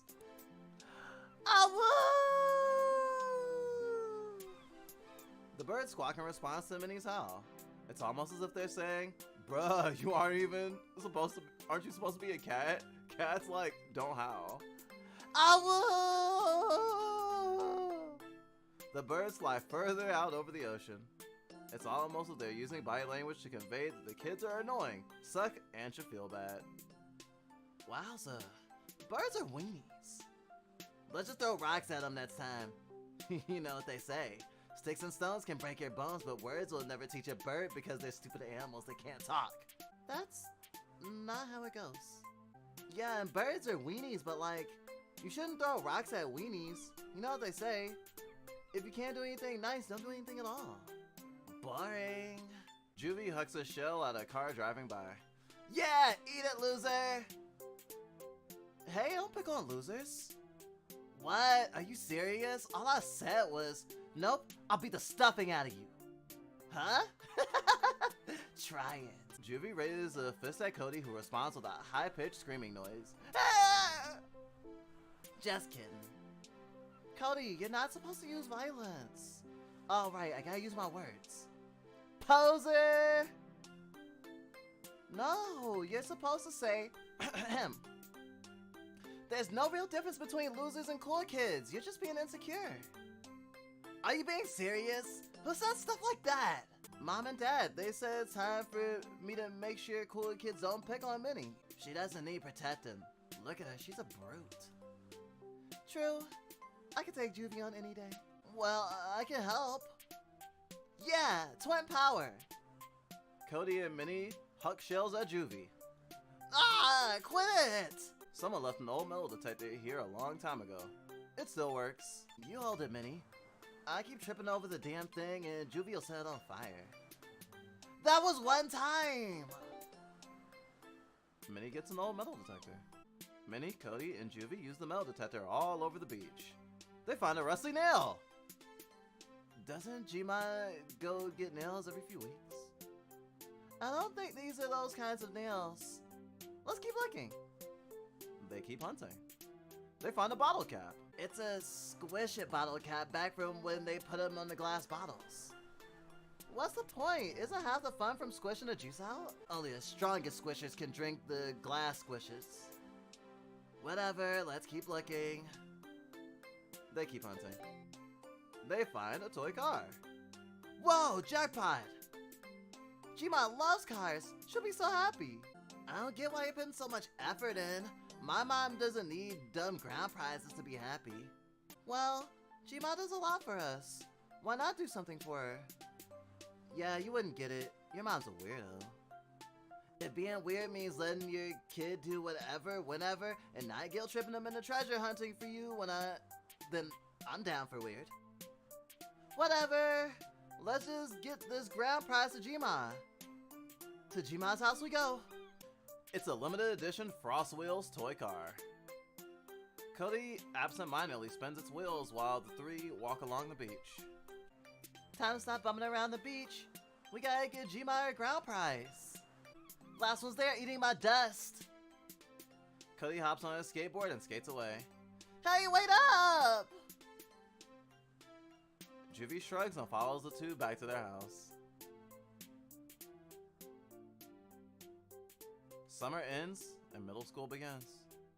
It feels as though time has slowed to a crawl. Months pass. Middle school, February. So, you ever hear about the dude who tried to outrun a bug? You ever hear about the dude who tried to outrun a bus? He got run over. Guess he was tired. Jeez, Minnie, I'm trying here. Gma sounded so angry today, and Cody looked really scared. This is all my fault. It's the trusty old metal detector. It doesn't look like Minnie's in the mood for a ground prize hunt. She must be really upset. Juvie hucks a shell at a car driving by. The car slides erratically all over the road. Ah! Wait a second. The roads aren't even icy right now. The car rights itself and drives off without a hitch. Must have been one of those good-for-nothing cool kids punking a bunch of innocent young hooligans like us. Right, Minnie? Cool kids suck, huh? Minnie shrugs. It's a cheap toy phone that makes no phone calls and takes crummy photos. I don't deserve nice things like this. Juvie digs around the grass and bushes looking for snails. Wait, where's snails go in the winter? Minnie looks very sad. Minnie? Minnie! Jeez, what's up? You're even more of a bummer than usual. Is it cause Cody's late again? Do you want me to go break his legs or something? That'll hurry him up. Gma yelled at me. Surprise, surprise. What was it this time? Well, my mom sometimes yells at me when I mix up my window makers with permanent. My mom sometimes yells at me when I mix up my window markers with permanent ones. Did you accidentally stain your bathroom mirror with a hilariously crude drawing of a dick? No. It was cause I hung out with Cody at school. It wasn't his fault though. Someone stole my lunch and he wanted to share his snackables with me. He wouldn't let me say no. Huh? So that's why I didn't see him at lunch today. Wait, why's your psycho grandma mad about that? You guys are literally twins and you live in the same house and everything. You hang out all the time. Not at school though. Apparently, I cramp his style, and if he ever wants to become a guy, he can't be seen with a loser like me. Who knows what would happen when people found out we were friends, let alone related. Does he even want to become a god though? I thought that was just like what your Gma wanted. Who cares? It doesn't make a difference what he wants. I bet she's yelling at him right now. This is all my fault. I wonder if he's crying. Well, he definitely doesn't cry as much as he used to. Just in case, maybe we can get him a ground prize? Really? I thought you hated hunting for ground prizes. I changed my mind. I love ground prizes. Well, okay then. Thanks, Juvie. It's a trusty old metal detector. Here, you hold it. I always see the damn thing on fire. I always set the damn thing on fire anyway. Okay. Minnie gets an old metal detector. Minnie and Juvie use the metal detector all over the beach. They find a quarter. Oh, money!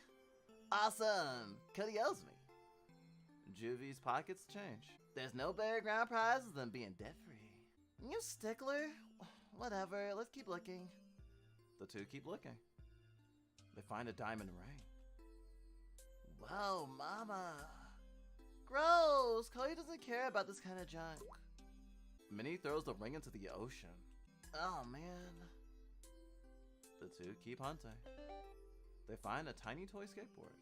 Whoa, it's two of Cody's favorite things wrapped into one. Skateboards and Minnie. Shut up. It is pretty perfect. He's always looking for something to fidget with. Thanks so much for helping me, Juvie. You're the bestest friend a girl could ask for. Minnie gives Juvie a big hug. Yeah, whatever. Don't sweat it. Let's get this to him ASAP. It's a board. A toy skateboard for your fingers. This really is the perfect ground prize for someone like Cody. It's a cheap toy phone that makes no calls and takes crummy photos. I don't deserve nice things like this, but maybe I will if I cheer Cody up. The kids leave the metal detector alone. They've got their ground prize, time to move on. Before Minnie and Juvie can cross the road, they see Cody skateboard across it. Cody, don't jaywalk! It's okay. I wasn't jaywalking, I was skateboarding. I just needed to get to you ASAP because G-Mom wants to talk. I feel bad about this, but... I mean, I don't feel bad. I don't feel anything. Real convincing. Wait, maybe a ground prize will make you feel better. Minnie hands Cody the toy skateboard. What? A board? Oh my gosh, this is awesome. Cody puts the tiny skateboard on top of his regular size skateboard. A happy family. Aww. So, what did G-Ma want? Oh, maybe she can just tell you. Dude, spill it. Anything will sound better coming from you than that old bag. I guess so. I wouldn't trust anything found in an old bag. Okay, so... G-Ma says she's moving you into the basement. What? Wait, is she like serial killer style locking her up down there? Huh? No! She just thinks it makes sense. I mean, that's how things are set up in school. Losers in the basement. She doesn't want our rooms so close together. She said you were cramping your style. I get it. It's okay, Cody. It's not your fault. The basement's not so bad anyway. It'll be nice and cold in the summer, and there'll be so much decorating potential. Yeah, I guess I better go talk to her then. I'll see you guys later. Thanks for everything, Juvie. See you later, Minnie. Thanks for hanging out with her. Being a friend isn't some type of chore, dude. But whatever, you're welcome. You could come by here more often. If you're not gonna tell your grandma off, you could at least be here for Minnie. Not like anyone's here to see you pal around with a loser. Yeah, I guess so. I just don't want G-Ma finding this place. Can we just chill and not think about all the things I should or shouldn't do? Maybe we can help the skate park? I'm itching to try out this new board. Don't think you can skate in that life-size park, but I'd love to see you try. The two head to the skate park. This is Pizza Boy, and Cool Kid Cody will return after these messages.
Hey there, it's Steve. Good to have you back. Back to Cool Kid Cody. Months pass. Chill Haven nears Hella City once more. It blesses the land with a warm summer weather and paints the mountains in shades of gold pink TM. Middle school, May. It's a cheap toy phone that makes no calls and takes crummy photos. Looking through all these pictures just makes me sad. The birds circle over the ocean. Minnie has nothing to scream to them. Chill Haven always looks massive when it sets in the summer. It looks as if it's sinking into the sea. Minnie takes a photo of Chill Haven with her toy phone. Wow, you can almost see the clouds that hold it up. I wonder if you got rid of them, would Chill Haven sink for good? But then, what would Cody and G-Ma obsess over? Potato, Snaily, and Bobtail are off on their own adventures. Minnie wonders if she should do the same. The shells have been left for so long that they're beginning to sink back into the sand. Minnie leaves them alone. It's an old metal detector. Kids would use it to find ground prizes. There's nothing to look for here. I wonder where this bus goes. Minnie, in the habit of doing so every other night, sits on the beach alone. Grandmothers suck. Middle schoolers suck. No wonder people say being a loser is a fate worse than death. But nothing's worse than a stupid twin with a comparably perfect life turning his back on you. How poetic. To see the life you could have lived out before your eyes. If only you'd just been cool from the start. Then maybe there'd be someone in the world who cared for Minnie? Ah! Can't you see I'm having an existential crisis? What are you doing here anyway, Juvie? I live here. Just kidding. I came here every once in a while to look for snails. How about you? What do you do? Oh, jeez. Will you cry? Minnie wipes her face very inconspicuously. No? Yeah, okay. Well, you seem pretty busy here. I'll just go mind my own business. Whatever. Do what you want. Juvie walks off along the shore. Minnie thinks about Cody, G-Ma, life, school, and Juvie. Do you come here a lot? Yeah. Used to be here every day with these two idiots I knew. Huge clowns, you'd hate them. I mean, recently! We haven't been here together for months. And whose fault is that? I don't know. G-Ma's? Cody's? Well, how about you? I've been inviting you out here for weeks, but you kept blowing me off. Oh, because I just crap your style. And you always make fun of losers. It's obvious you don't like me. Huh? You make fun of cooler kids too, you know. And I just like teasing you. That's what friends do. They piss each other off because it's funny or... Minnie quietly shakes her head. Okay. I'm sorry. I don't know how to act. Sorry, okay? Whatever, Juvie. You're the least of my problems. I am? Yeah, all I have left are G-Ma and Cody, and I'm too lame for either of them. You're not too lame for me. Sure. If anything, you think I'm too cool for you. I mean, you've been coming out here by yourself and never letting me know. How do you think that makes me feel?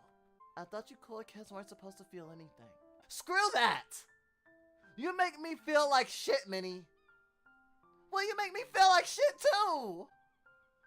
Great. Wow, we have so much in common. It's almost like we're meant to be friends or something. I'm so done with you. This is my beach now. If you hate me so much, You can just leave. Juvie leaves to sit by the shore. They look really upset. An old metal detector. Kids will use it to find ground prizes. It's been a while, but maybe I can use this to cheer Juvie up. Minnie gets an old metal detector. Minnie uses the metal detector all over the beach. She finds a fork. Ew, there's food dried onto it. Ugh. Even Juvie's not gross enough to want that. Minnie keeps hunting. She finds a knife. A knife? What am I supposed to use this for? Murder? She keeps hunting, feeling frustrated. She finds a spoon. Are you kidding me? People need to start using picnic blankets or something. Minnie keeps hunting. She's losing hope. She finds a single hair tie. The detector must have picked up the metal bond. Juvie doesn't even have enough hair for this. There's nothing on this beach they want, and they hate ground prizes anyway. Minnie sniffles. She sits down in the sand. And they hate me. Minnie closes her eyes and wallows. Why try so hard anyway? What's the point in sticking around for people? She'd have so much freedom without Jima in her life. And without Cody, she'd be free from the pain of abandonment. And without her, everyone will be free from the biggest loser in Hella City. Hey! You've been sitting here for a while. Just thought I'd check on you. Minnie is crying. She clutches onto the hair tie. Oh. Is that a hair tie? I've always wanted one, actually. I kinda like the idea of growing my hair out. Feels real punk rock. Did you find it just for me? I really like it, you know. You're just saying that. This is trash and you know it. Minnie throws the hair tie back into the sand. Juvie picks it up. Maybe I like trash. Look, you're a good friend, Minnie. I'm sorry about what I said. I just don't want you to leave me. So can you just quit acting like I'm too cool for you? Can you just stop? Huh? Stop being so damn nice. It makes me feel bad. Nothing good happens when I hang out with you and Cody. Just give up on me so I can leave in peace. Oh wait, leave where? Oh my god! Is it Interrupt Minnie's Moment Day or something? Oh no, it's only like... Cody looks at his non-existent watch. Way too freaking late for a kid to be out hanging out in a grimy beach in the middle of the night o'clock. Since when do you care? Since we were born? Duh. Oh, really? You didn't seem to care when G-Mai cut the power to my room just to stop me from playing music. Or when she fired off air horns just so she could laugh at my screaming. Or when she got on my case for trying to fix your stupid chia pup. I guess the power cutting thing sucked, but when she told you to turn it down, you told her to eat a brick. An air horn prank's pretty basic, but you know what they say, grandmas just want to have fun. And the chia pup, I mean, you killed it. She just doesn't want you to hurt me again. Well, what about me? What's she gonna do if you hurt me? Hurt you? I didn't do anything. Exactly! You never do anything! Fuck, y'all got some baggage if y'all getting messed up over a stupid chia pup. Shut up, Juvie! Minnie, I'm sorry, I really am. I know it's hard being a loser. It's not like I want your life to suck. It'll take more than a half-ass apology to prove it. But whatever. Isn't it too late to be hanging out with a sucky loser o'clock? Let's just go home so G-Mai can teach me another loser lesson. Well, alright then. Wait, before you go. Minnie, did you say you were gonna try and leave? Like, run away? Ew, and risk becoming a PSA? Things aren't that bad. I'll see you later, Juvie. I promise. Cody and Minnie head home in an awkward silence.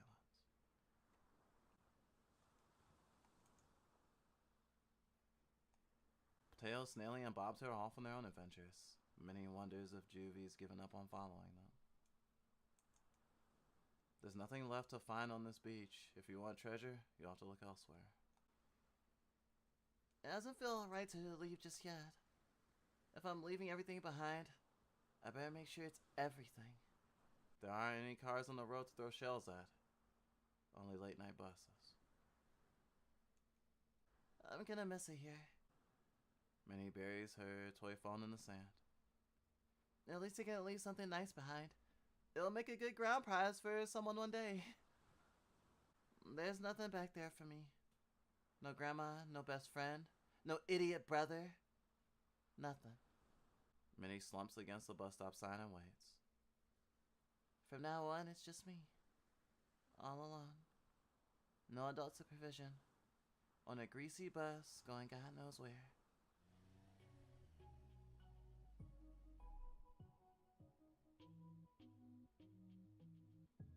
A greasy bus pulls up to the bus stop. Only the gods know where it's headed. I changed my mind. I want to go home. The bus doors open. A cool kid exits. They stare intently at Minnie. Oh, sorry. I'm in your way. Minnie moves out of the way to let her off the bus. They don't move. They just keep staring. Oh my God. I have a booger on my face again, don't I? Oh, sorry. I don't usually talk to losers. Forgot my manners.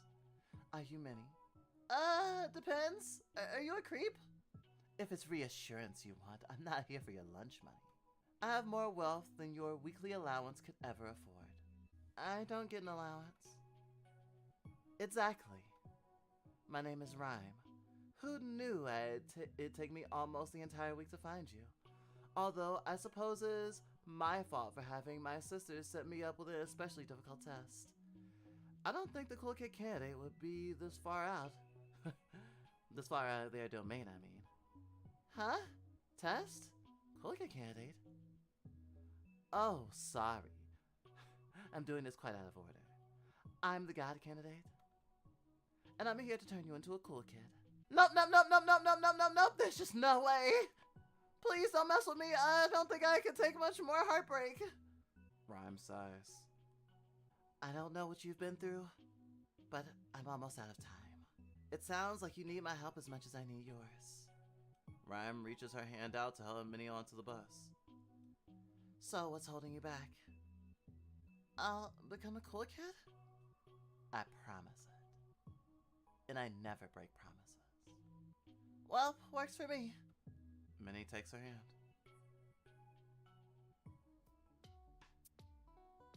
Back to the present! Pizza Boy mopes in his room, still coming down from the adrenaline of whatever the heck just happened with Cody and Gma at the skate park. It's dark out. The apartment is quiet.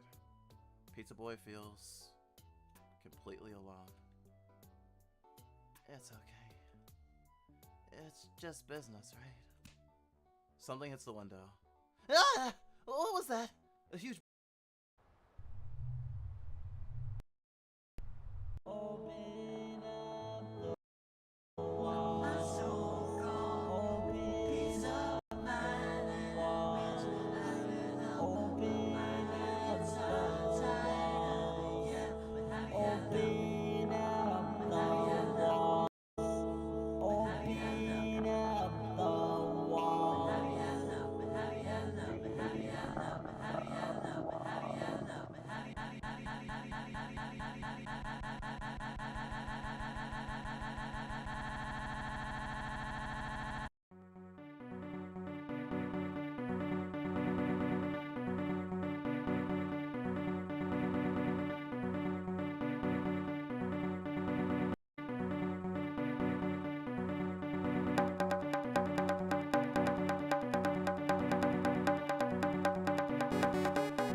Okay, you get the point. Hi, I'm Punkbite. Welcome back to stream. I will be your host for the next couple of games, I guess. I'm sort of crashing in this stream. I wasn't planned, but you know, plurality, disassociation. You never know what you're gonna get. Shake us up like dice, and sometimes you get a pint-sized shark, I guess. I'm Punkbite. I use she and they pronouns. I haven't fronted in a little bit. I guess I missed our birthday. It's like fucking the 18th? Well, still July at least. I want to look at the... what was the thingy? The gift art thingy. The birthday cake, quote unquote. Curious about that.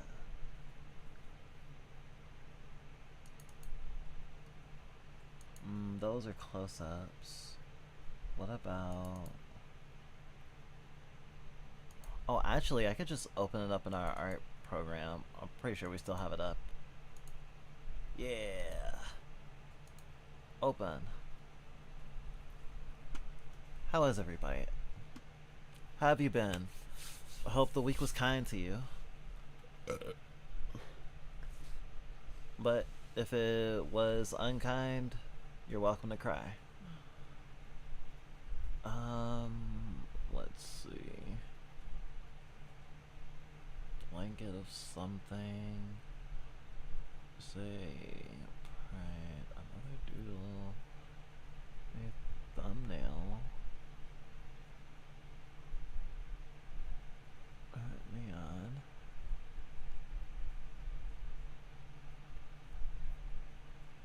I guess we haven't looked at it in a while. You're not weak. Digital. Blanket of something. Big Sis Day. Until 2025 birthday cake. Oh yeah, I need my keyboard. So yeah, people guess gifts are like thrown and stuff this month. Thrown or money on Ko-fi, like $15, or a gift on Steam can get included on here, like your persona. We have one of our partners here, and we have a friend of the channel here, and we have Glitch and Fantasia. We'll probably add all 8 of the current streaming bites. Though at some point with the folks that have already given us gifts, I think the fucking green pillar, the cake as it were, is gonna fill up a lot. So we're gonna have to be creative with how we fit people on here as it continues. And I guess we'll probably end up putting eventually put people in the background. Like, we're not actually done with all the background. I think this line work over here is final, but not all over here. This will probably get a little bit more detailed. We use like the Kingdom Hearts bots art as a reference. Yeah, we've been getting good at drawing, I guess, one might say, or at least better than we were. We have some things that we are planning to play, but actually, not listening, bouncing on the bed. I'm going to play a game that we became aware of having a demo recently. I hope we downloaded the demo for it. What the fuck was it called? Or maybe as library release date? I don't know, do we add the demos? It's a game that just launched a Kickstarter recently. It was put on our radar a little bit ago, and we randomly realized there was a demo for it. Nope, not battery note.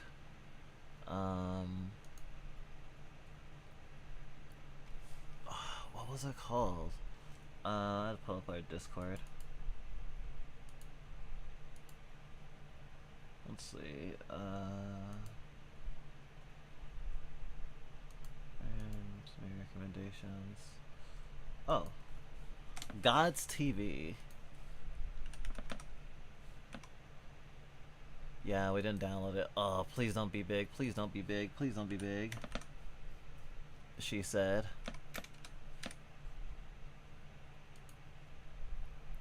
Watch it be like a million gigabytes. 3? It's 3. It's 3. I'm more than 3. It's fine. We'll be fine. What's our week been like? Kind of a ton of drawing. Been having a lot of really philosophical conversations a lot of the time. A lot of conversations about like the state of the world, I guess. But I've been trying to not be so doomery about it. But you know, we also have been like doing emotional labor for a few friends. You know, people struggle, and I think we were worried about getting COVID from Anthrocon because 2 people that we hung out with ended up getting it. But we haven't shown any symptoms yet, so we're probably fine, but we're still playing it safe. But we've been feeling fine. Although yesterday we didn't do really any work because we were just like really pooped, I guess. Like we really vibed. And sometimes it's good to rest, you know? I won't say we're perfect, but we definitely struggle with that vigilance of, oh no, I should be working, you know? And, you know, ADHD, and our, like, our goals, they get ahead of us, and it can be, stressful. But we were feeling pumped after Anthrocon and really inspired in like an artistic way too, because we feel like more in touch with the community because we understand like art more, and like we know more than we ever did about the furry community and what it takes to like make things, and like we like want to get into a lot of sorts of art, and we cosplayed and we did some DIY stuff, and we sat at a table and like painted stuff and like left out to dry, and then like really gotten us into this like tactile feeling. And we also happened to watching one of our favorite anime recently with some friends, Blue Period, that's all about art and opening it up to like valuing art and pursuing it, and the struggles of like excellence and being good enough to be recognized enough for you to afford to actually be able to do it. And part of it was like thinking very classically in like the terms of like materials and stuff. They're taking we're in like the, I guess the test taking arc is kind of like a tournament arc where people are having like live painting tests where they like exams where they have to like have certain materials, and they have some limitations, and they have to make a piece under a certain theme, and like they talk about different canvas sizes, and they very much sports anime-fy the pursuit of art, and talk about like, you know, like the professional materials. And as far as I know, in the first season at least, they don't really say or show anything about digital art, which I find interesting, but I do wonder if the manga goes past like art school, because I'd be interested in seeing what sort of things that the main character pursues with an art degree in like the early 2020s. I'm like, oh no, right? But we were really inspired seeing like a lot of physical art, and then also seeing like a physical art gallery of like furry artists, including like Kate Worst, who is like a big inspiration for us artistically, and also like within a lot of the communities that we find ourselves in, especially as, you know, a queer kinky furry. And there is a lot of overlap in like a lot of feelings and themes, and that wasn't the only art that we enjoyed and saw. and liked, and there was this room party theme that the space was under, and it made the space more comfortable, and there was like musicians there, but like there wasn't a stage. We were like right next to us basically, like playing music, and like being able to walk around and like be entertained in this live way, this visceral way, that's so much more like, I don't know, like a Tiny Desk concert, and very much more intimate, and walking around and like really taking something in, and you know, not feeling rushed, and being able to sit on the fucking floor, as much as we sometimes go, ew, sitting on the floor. Some of us, we can be oppressed sometimes, but we've been really inspired by like the pursuit of art, and like that and also the tactile stuff of it. We did some traditional art, like we had a sketchbook with us at Anthrocon, because we couldn't take our whole computer setup with us, and it was just like, oh gosh, we've gotten good enough that we don't feel like that all our skills are on the computer, because the computer has been like a big like accessibility tool for us, in like using a drawing tablet, and it's bridged a lot of the gap that made it hard for us to practice and feel comfortable.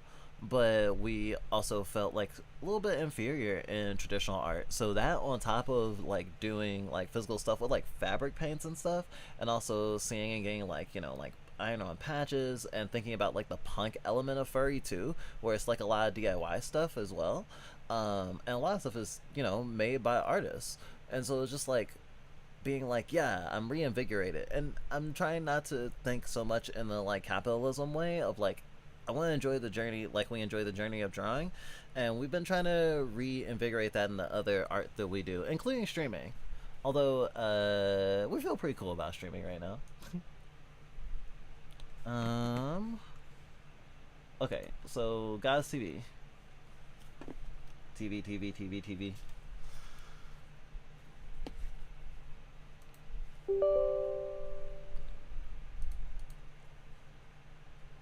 Yes, put spyware on my computer.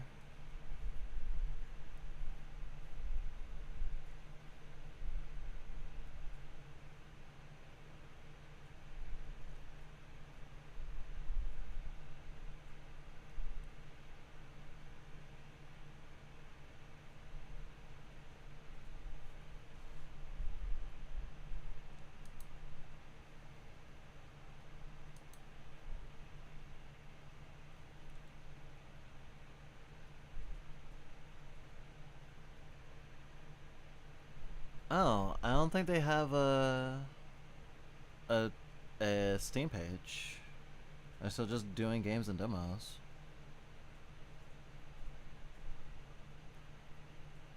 God, no, we're not playing Gary's mod. Fucking autocorrect.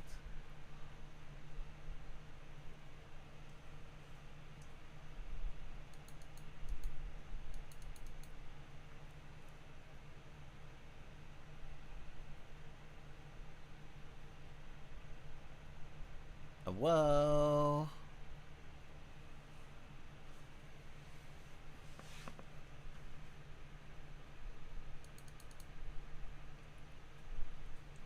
Oh, running install script. Microsoft VC redistributable. Ah, it's one of those. The launching is actually starting another installation. I don't think it's gonna be like a separate client, like a fucking like gacha game, or say like a Warframe or something, but it may. Who knows?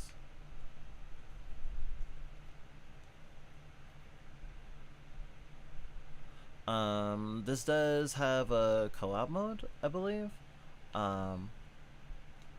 Best single player as well. I don't think it's a gacha game or anything, but it's just like certain games are weird, like nothing unsolved. We try to avoid games where it's like, well, we avoid certain companies like Ubisoft, for example, as much as we can sometimes.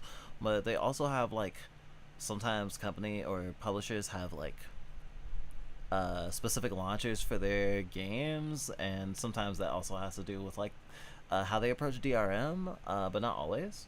And it's just one such annoyance we have. It sometimes comes up. But this is like a brawler?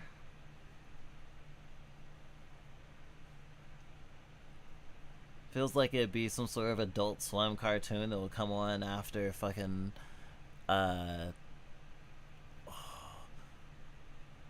what was that fucking like Comedy Central Drawn Together. It's like comes after Drawn Together and it's right before Mission Hill.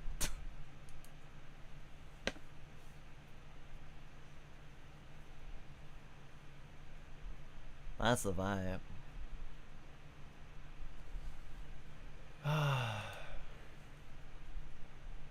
Ah, publisher Epic Games, that's why.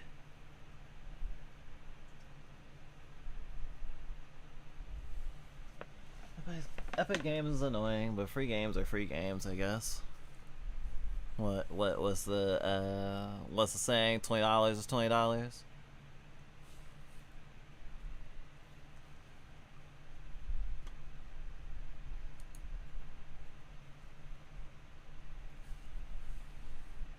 And publishers oftentimes get a raw deal. Epic is giving folks more money for signing with them, and they're able to benefit from that. I want artists to live, you know. Fuck yes.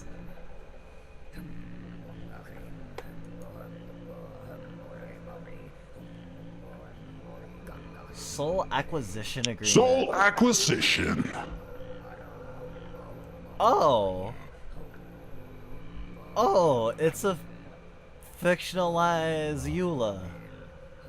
Or me signing away my rights? They're taking my... Oh my gosh, yes. Yeah, sure. Sold out.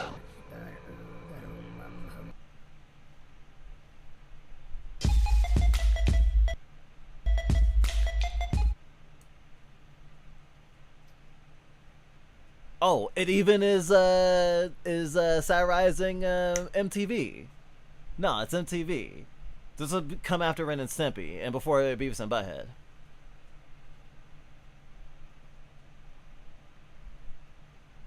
I lost track of my mouse.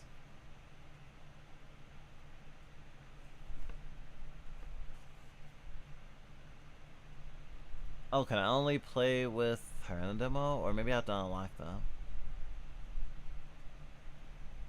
You got pronouns? My nouns ain't good enough to turn pro.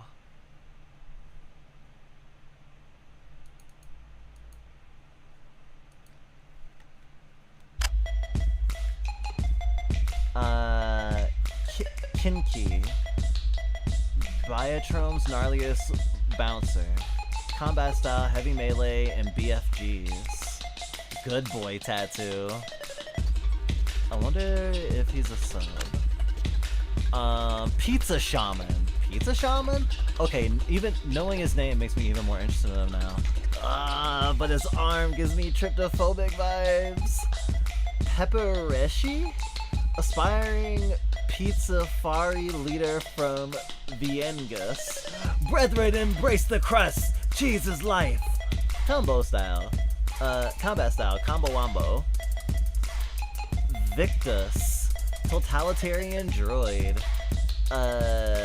Tinka's self-appointed heir to the throne. All hail the motherboard! The time of the bit has come! Combat style. Fiberglass cannon. Huh. So you're like a Spartan? Lita, the ninja pop star. Glitter Nova's most promising solo artist. What you mean, psycho? I'll show you psycho. Combat style, elegant precision. Reppin' Glitter Nova. Neon Kawaii Psycho. Kuniki Vision. Replace your sanity with rainbows. Starting weapon. Mr. Mystic's Spear Club. Oh, so you can have different weapons. Okay, cool. I thought you just had the, like, fucking mace that she has on the cover. Starting gifts, small friends. Oh, is this paint? Cool rave chic.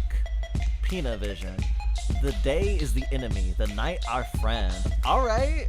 Starting weapon, Nixter, 1 pistol. Starting gift, Ravinia. And the thing I don't have, a guitar? Sklink, Mischief, Mayhem, Mosh. Vision, no future, all is permitted. Oh, no future? I recognize that vibe. Starting weapon, Mosh Pit. Starting gift, Powder Keg. I'm gonna go with the Nixter pistols. Mighty Pin, for the gifts of night, to you I sacrifice my heart. Oh. Oh, it is like the world ends with you a little bit. Raving, you gave up your heart for this hunger. You can now become indetectable and deal extra damage. Hunt prey on your foes and become the night. Ravening, sorry. Wow. This has a style for days. I hope the gameplay is as nice as its bleeding edge of style. But also, I would love to have access to the settings menu. I feel darker. I feel darker. Main menu. Oh, there's...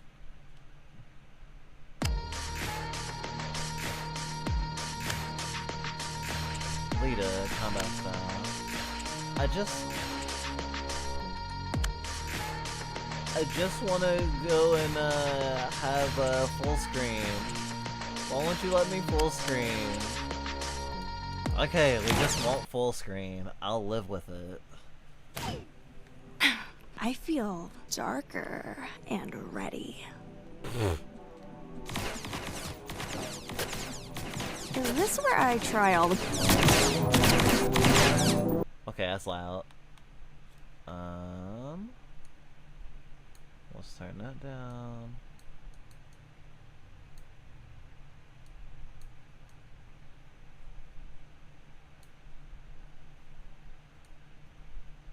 Okay.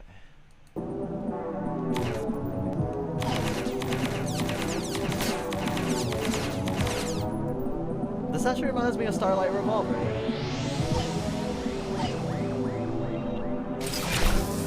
Oh, hello.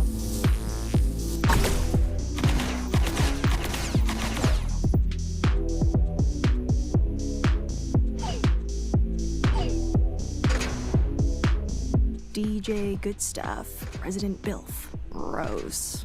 Soon it'll be me on that screen. Brother, I like the fun.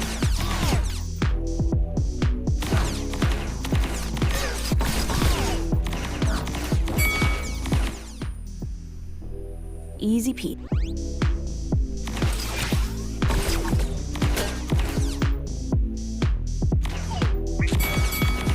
Well, this game has even more furry appeal than I thought because Succubi and demons are within the furry adjacency. Sponsor time. Am I famous yet?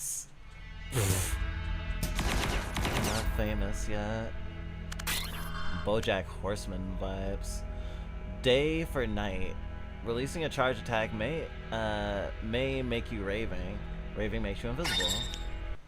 Essentially, a raving makes you invisible because I would imagine raving to be some sort of like Let's see bard what my skill. gift can do.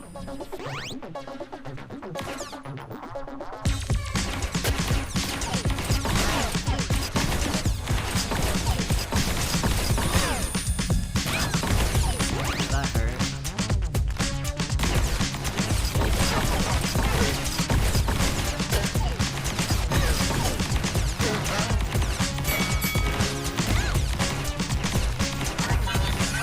These toasters are persistent.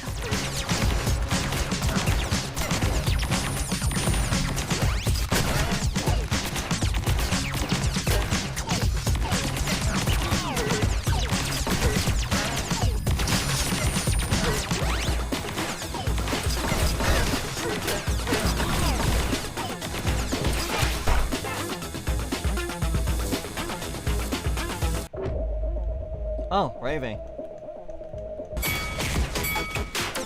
Sponsor time! Done. Let's see what's on the menu. Sponsors? What, like in, like, what was it called? Hunger Games? Critical Role. Dwarven Quality. V for Vendetta. V for Vendetta is a good game. Getting hurt inflicts exposed to the attacker. Exposed increases the received damage by 50%. Hell yeah. You hit me, I hit you back twice as hard. Alright, Roombas. Come at me.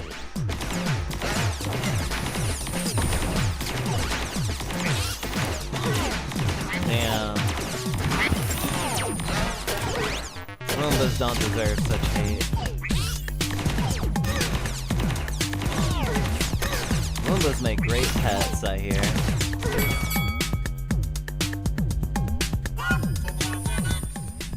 Ice soap.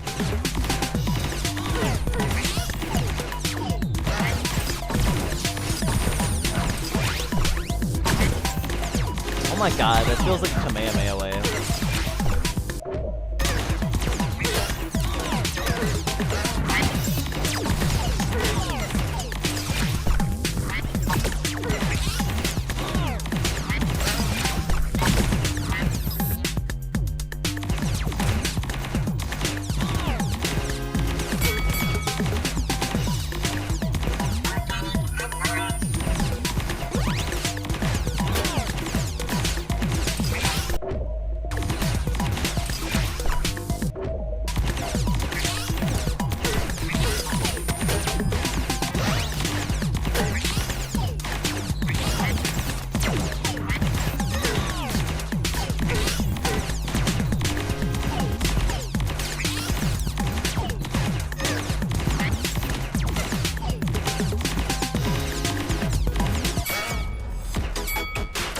Sponsor time!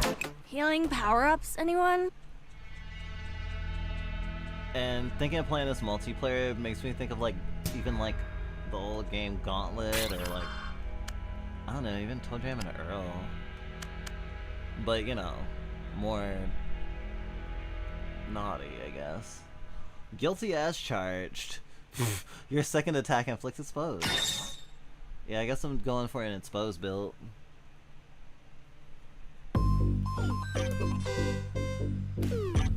Should I try using the right stick to aim? That's what I've been doing.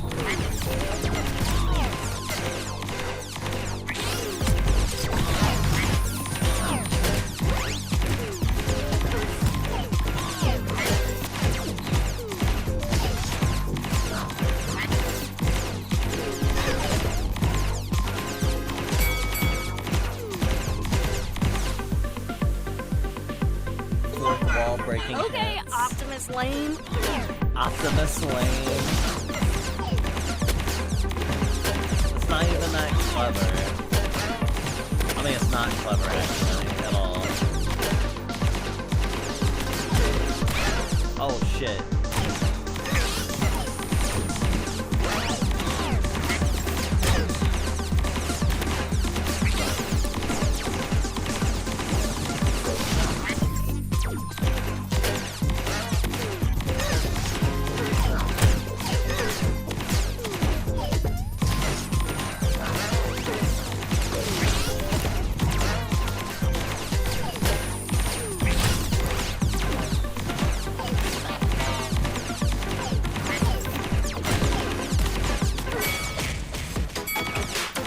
Sponsor time! Quick as Night. Ooh, Night Protector or Night Blast. Hell yeah! I'm gonna go out with a bang. Are those enemies new? Good.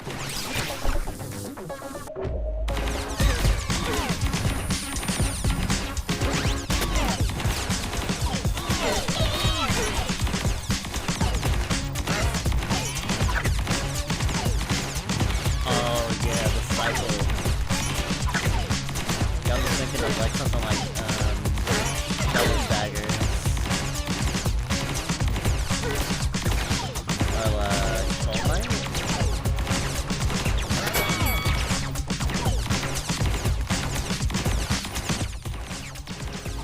Bouncy guys are cute. That was not enough.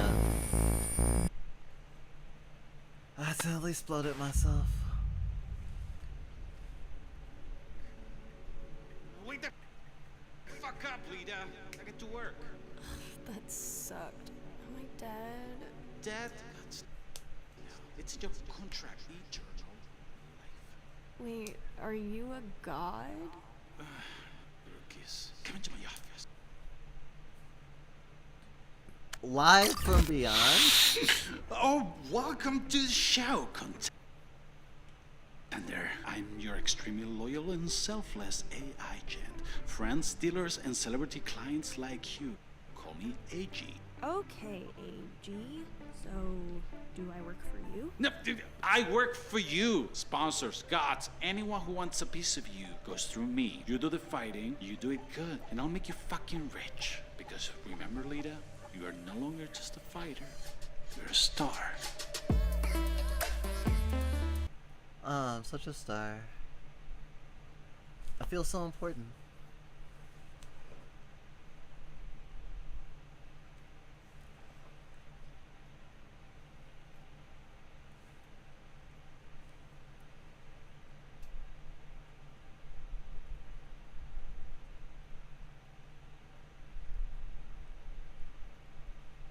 Yeah, this is like a hyper-capitalist dystopia.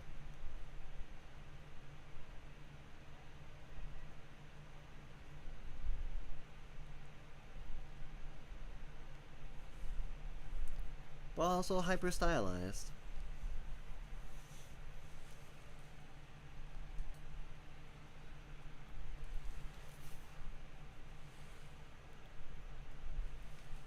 This is running not great. I was getting a lot of pause or like stuttering during the actual gameplay itself. Oh,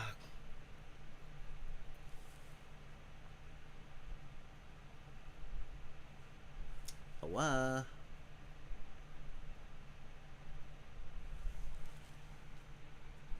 Oh my gosh, I'll skip.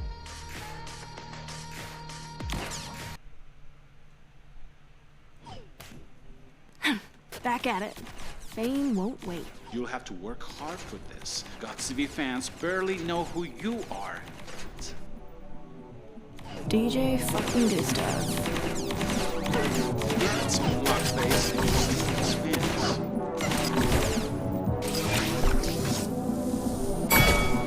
I'll fuck you up.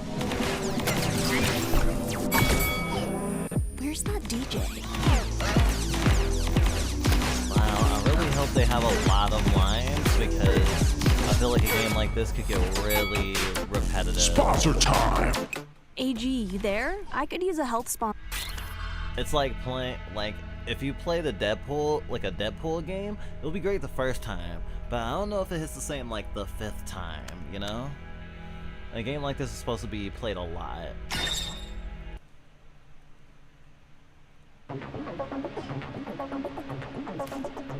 Let's have some fun.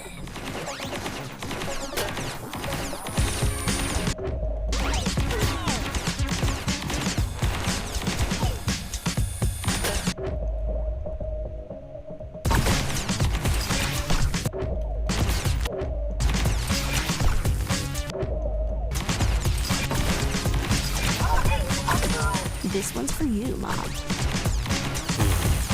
Pink Pony Club vibes.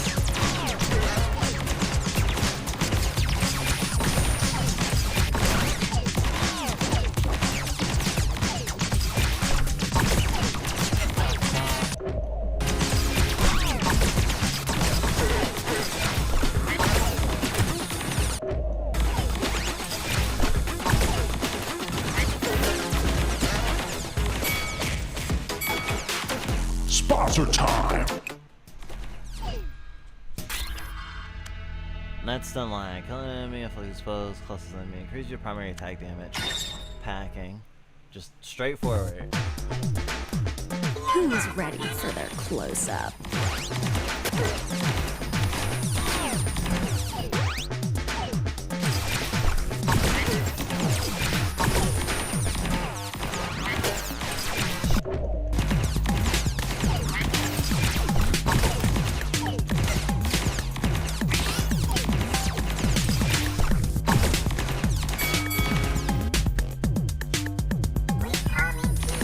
Aren't good stuffs groupie?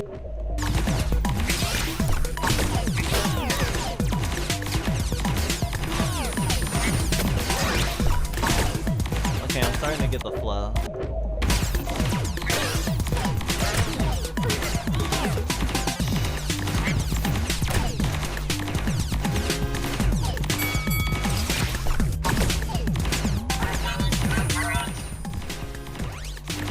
Fucking minions.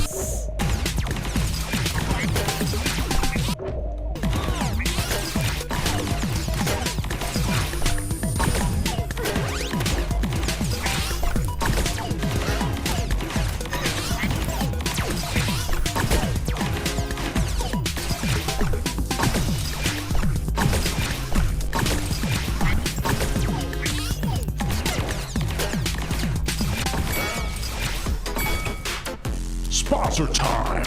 I want more. Next online. Dwarven quality. Yeah, I've been using that charge shot more. I've been getting used to it. Wanna taste some power-ups?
Sponsor time! Amateurs. Quick as the night. Ravening makes you strong. Ravening beast! Wanna dance? Let's do it.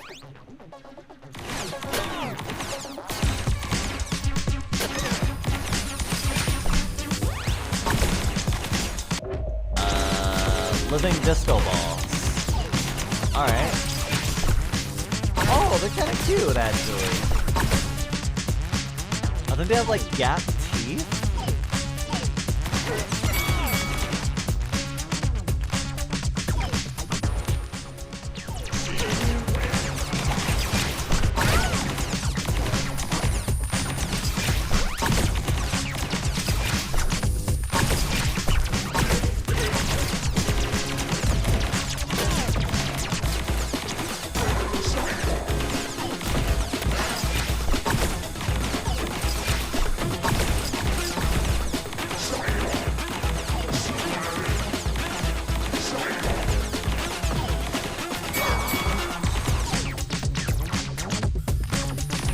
Glitter Nova Scum.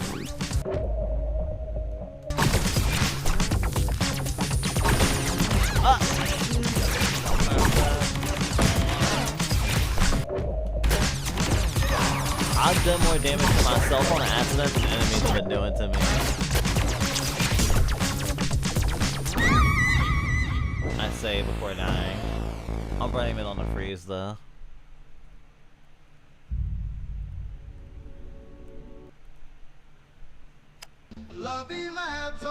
Sorry? Sponsor unlocked. Health prize for picky fighters. Don't go to battle without them. Go for health, bad for school.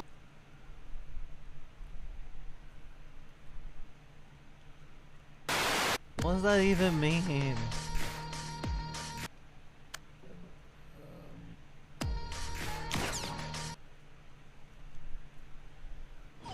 Once more with feeling. New sponsor at fucking last. You're so cringe. Oh, it's Bro, like your fan literally a base? talk Oh, they'll button. follow. I know. Willingly I'll or murder your vibe.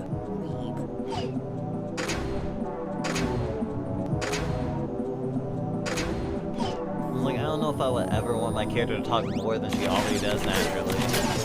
Not gonna lie. Where's that DJ? Come. Don't tell me to come.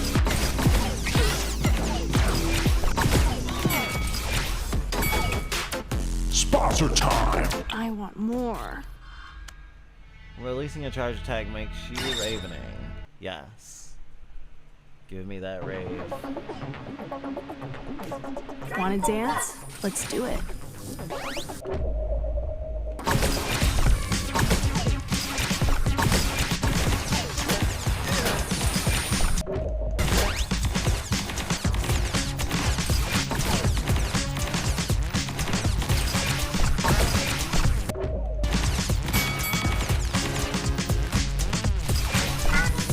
Are you Good Stuff's groupies?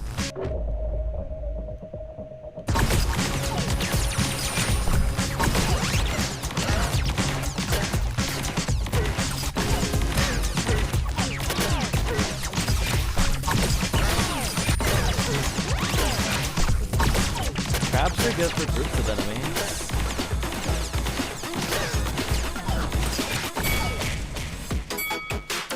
Sponsor time! Amateurs. Ghostly nature. Stay immune for longer after getting hurt.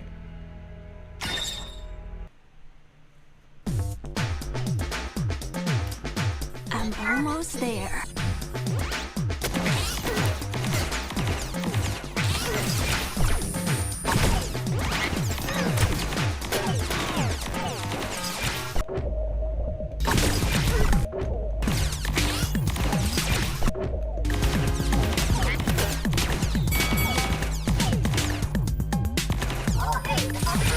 Fucking minions.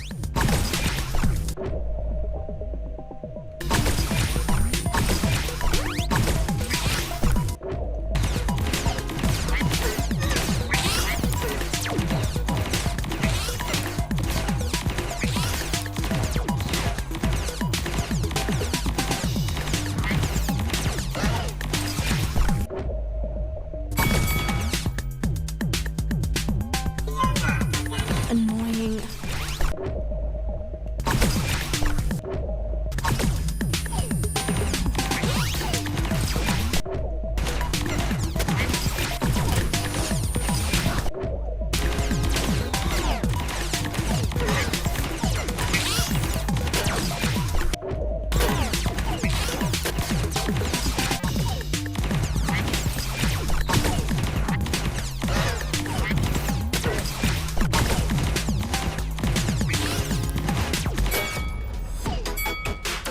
Sponsor time! Power me up.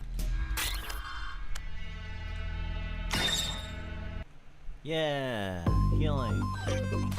Let's have some fun.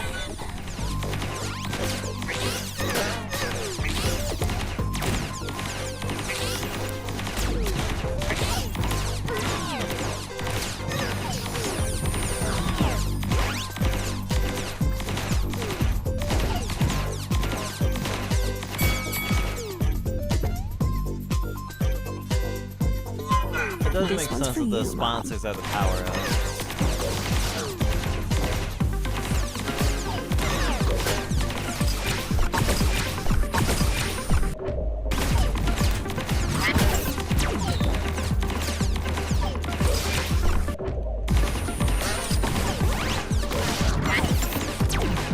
Like gamers who have like streamers who have a gamer sub sponsorship drinking gamer subs.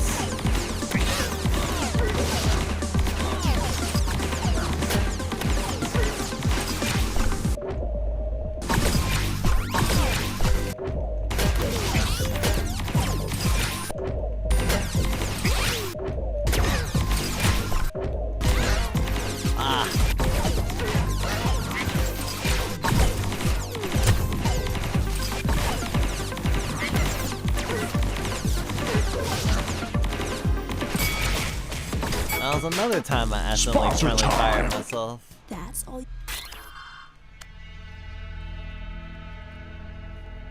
A wasted explosion. Oh, so poison. For Pin.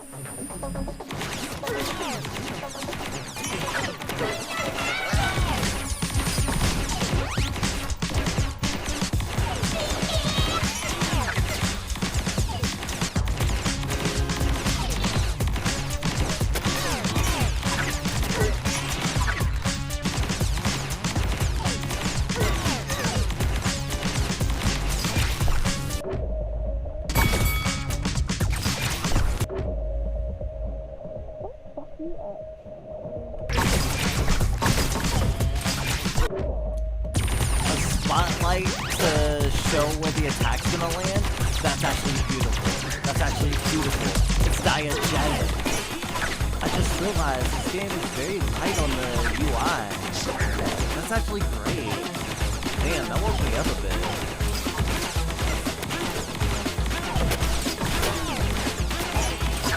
I hadn't noticed that before. That was the first thing that truly impressed me about this game.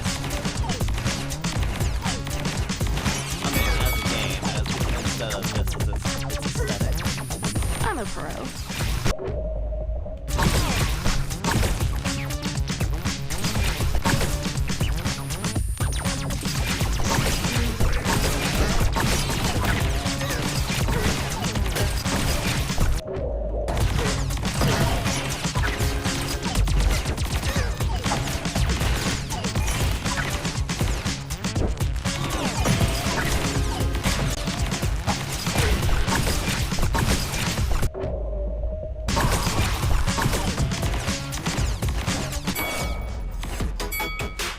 Sponsor time.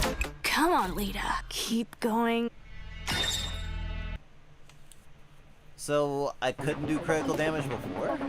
Let's have some fun. The way it was that power-up was phrased made me feel like critical hits were not a thing before. It was like, your attacks may do critical hits. I was like, what?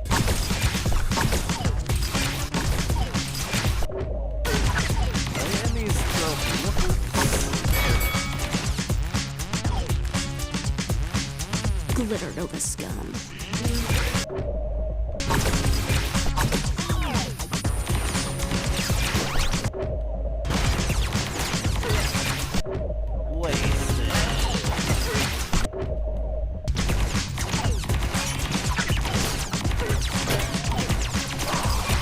You got me.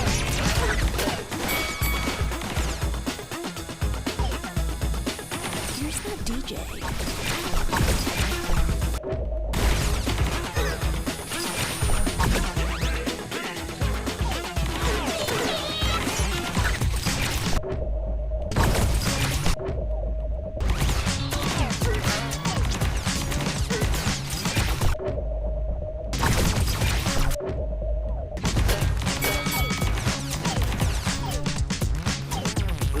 Are you good stuff's groupies?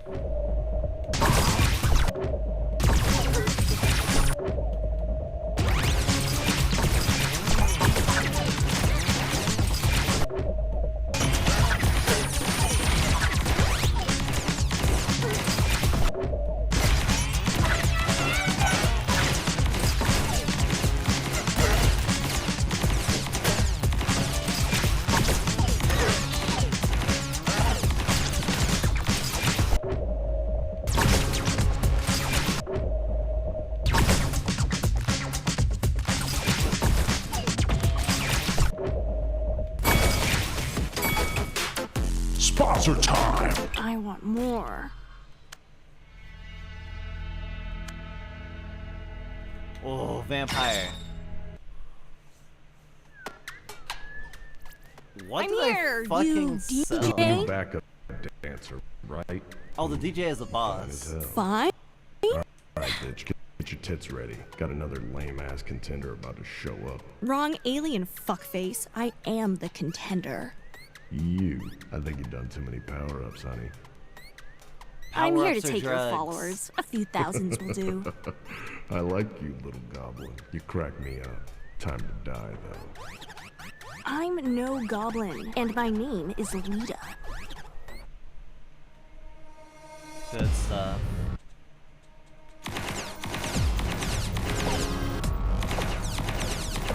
Oh my god, this fucking Wizard of Oz shit. I can't wait. This boss is probably gonna be cool as hell.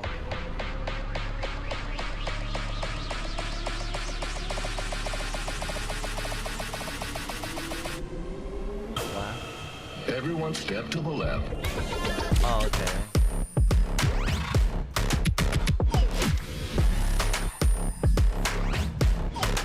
Now to the right.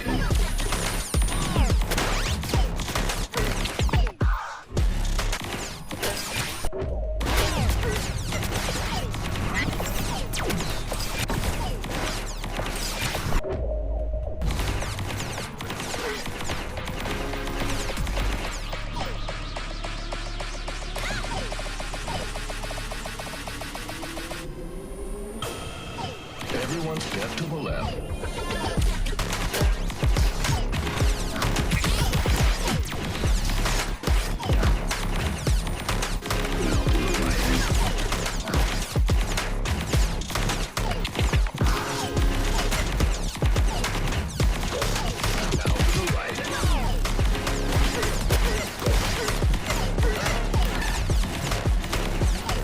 Yeah, this game is Seizure City. It is fun. Everyone step to the left. Everyone step to the right. Now to the left. Now to the right. Now to the left. Everyone step to the left. Everyone step to the right. Everyone step to the left. Now to the left.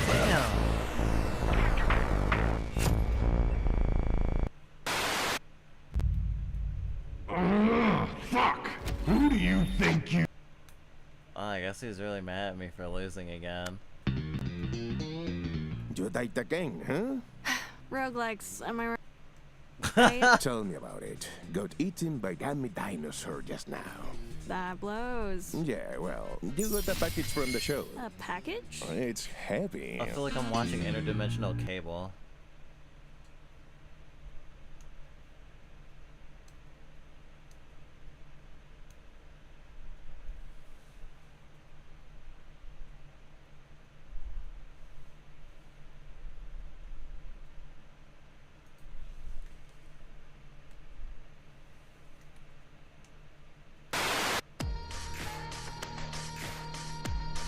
Oh, I can switch weapons now. Alright, let's try it. That'll be my last run before I switch games. Let's...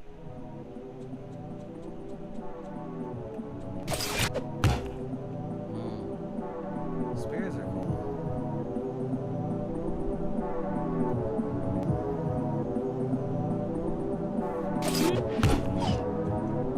Fame is for the bold.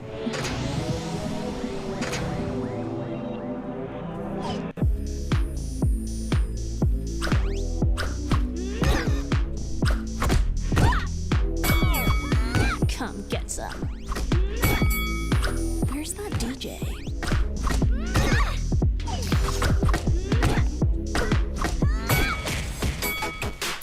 Sponsor time! Satisfy.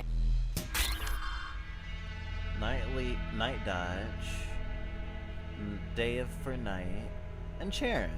Oh, hey glitch. Killing an enemy may make you raving. Raving man. Let's have some fun.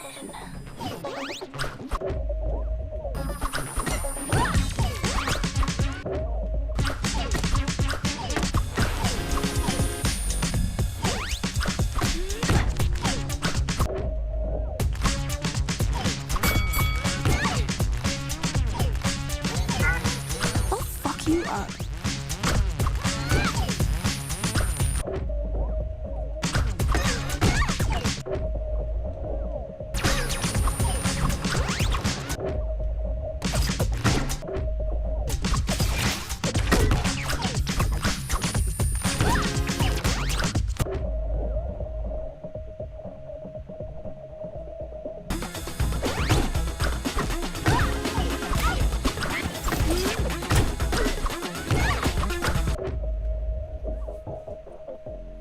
so raving. Going. Resistance to damage. Killing an enemy makes you shield it. Vigorous dash. Dashing through enemies makes you strong. But killing though. Killing though. Wanna dance? Let's do it.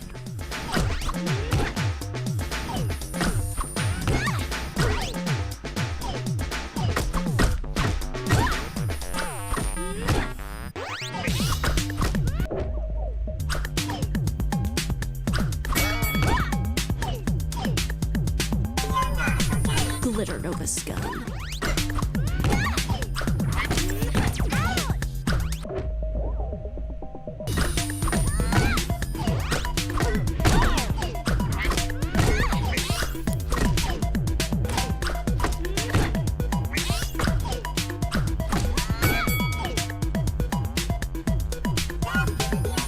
This one's for you, Mom.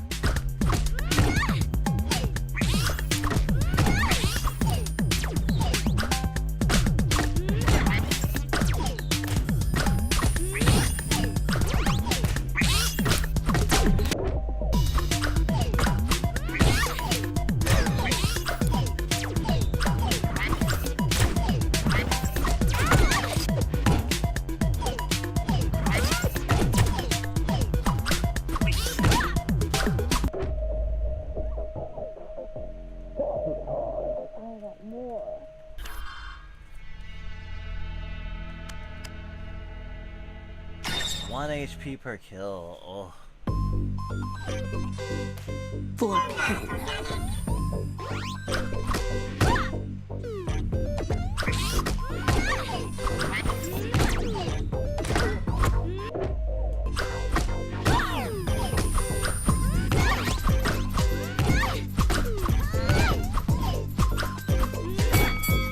I wonder if which weapon I have I choose for a run determines has any effect on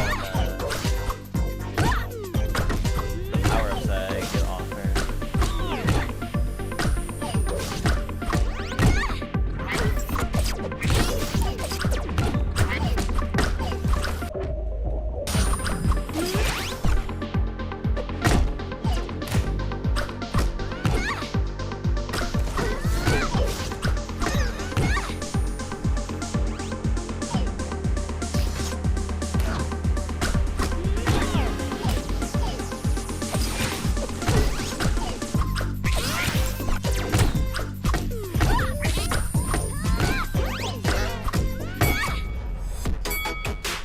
Sponsor time! Amateurs.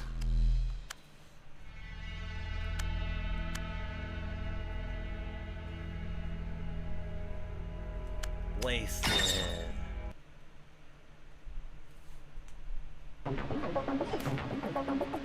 I'm almost there.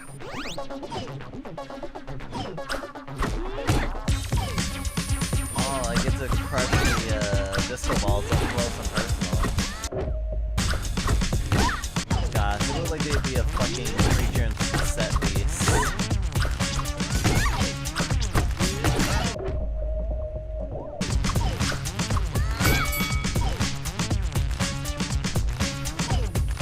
Fucking minions.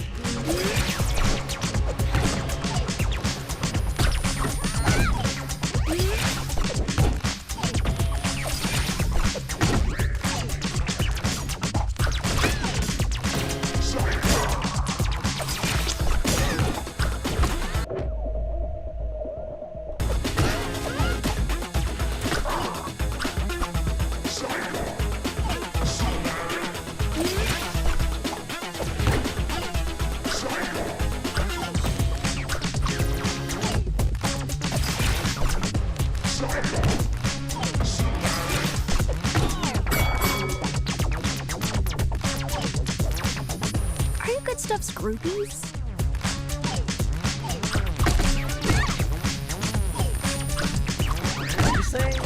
Is she saying that good stuff fucks disco balls?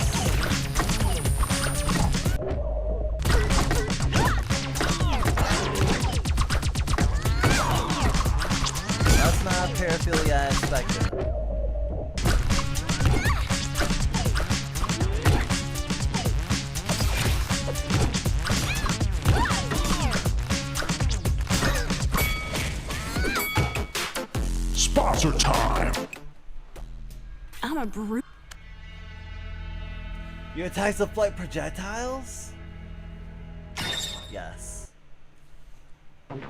Yeah, there's definitely I'm different gonna types make of power y'all ups depending on what famous. weapon you have. Corpse it. Because also determines what your secondary is.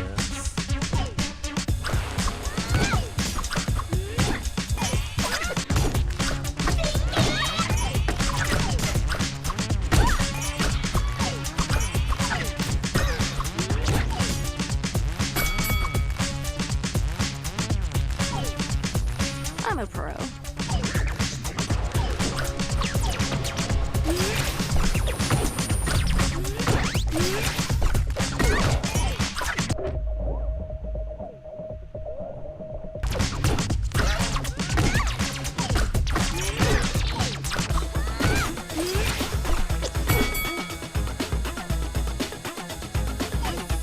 I'll fuck you up.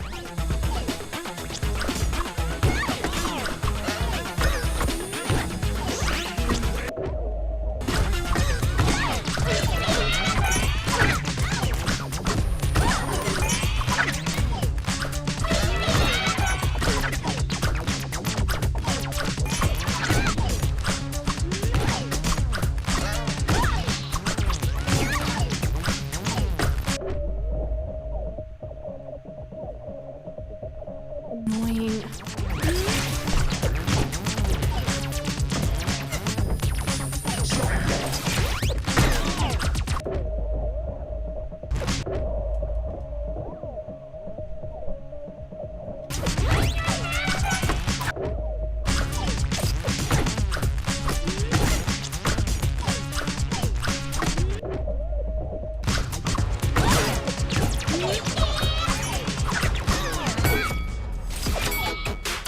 Sponsor time! Power me up. Heals you and increases Matt's health. Hell yeah. I'm here, you You're the new DJ. backup dancer, right? You fine as hell. Oh my Fine? god!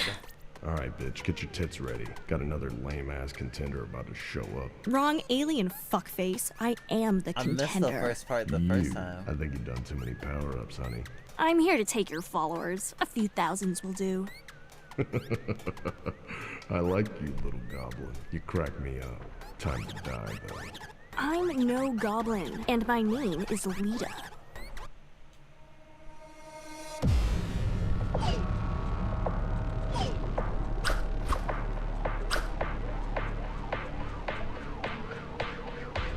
Oh, I have to survive.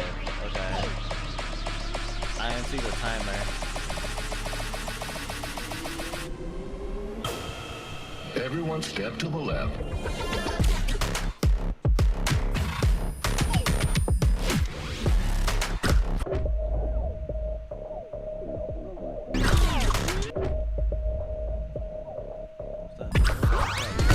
Everyone step to the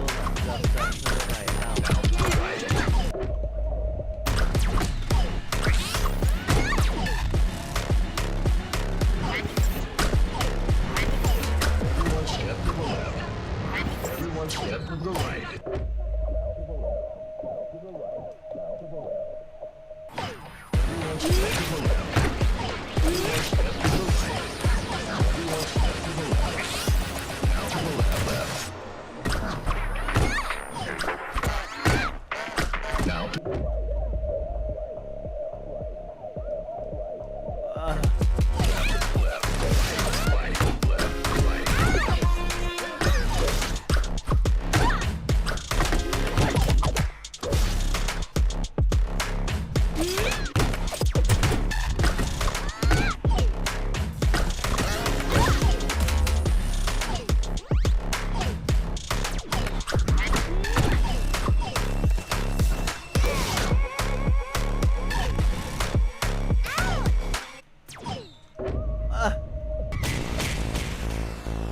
Only Sponsor one time. second. I actually got it, but just barely didn't make it.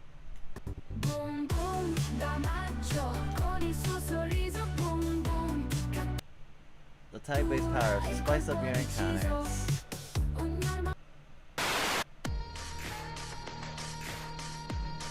I think I'll stop God TV there. The Kickstarter is open for like 20 more days or something, so we'll have plenty more time to play it. I don't know if the demo will be up after that, but for now. I also want to conserve my strength for the rest of the stream, because oh my god, like, this game is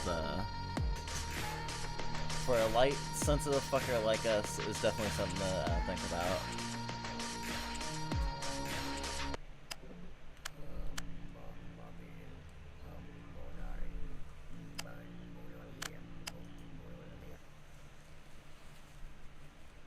Giving up your soul for fame.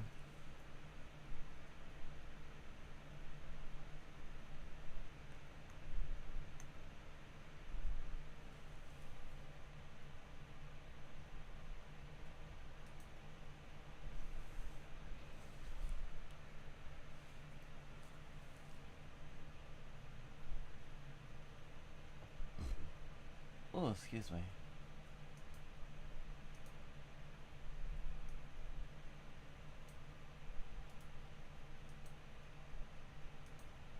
Okay, we're switching gears. So I close Steam. Give me a second to set things up. Make sure this works. Now I'm gonna play what was it, Dr. Slump.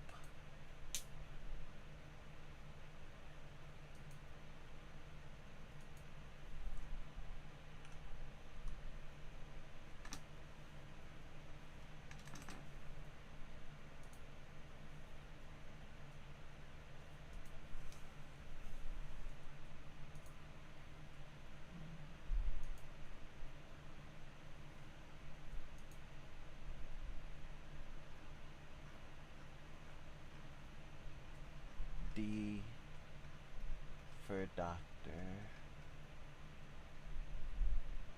A, B, C, D, E, F, G, H, I, J, K, L, M, N, O, P.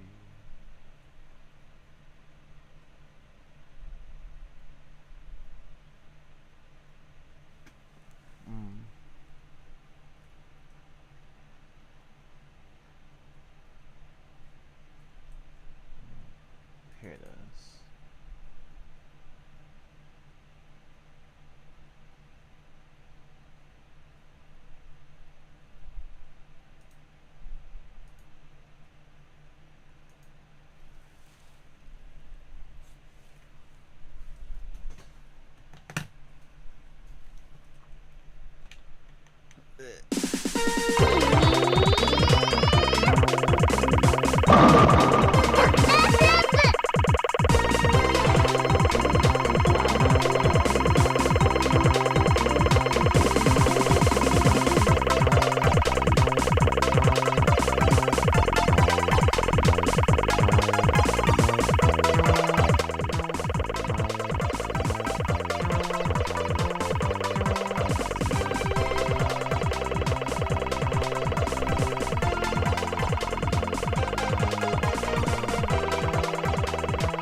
Configuration.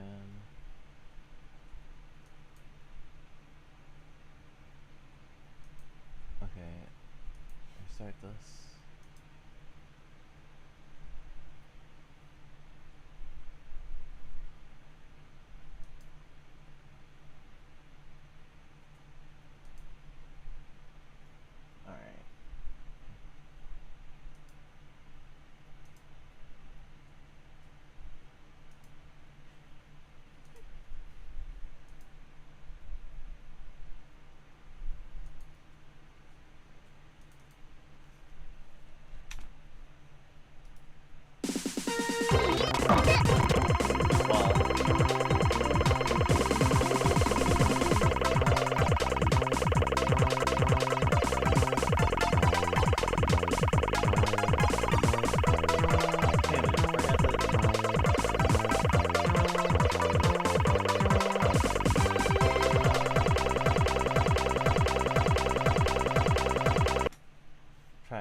guess I have to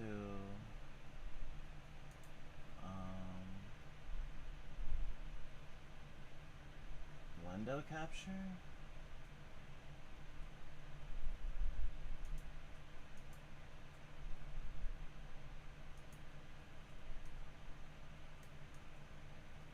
Maybe I'll come up here.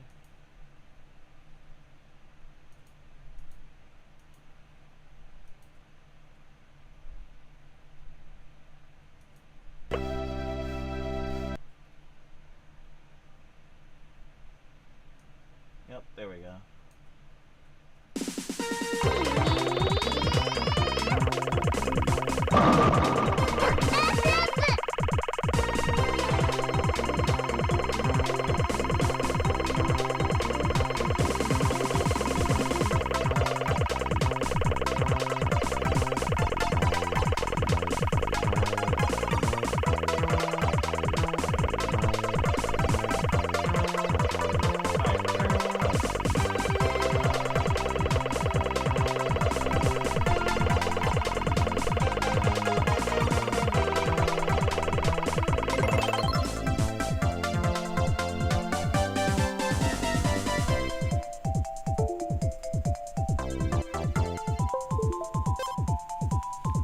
There we go.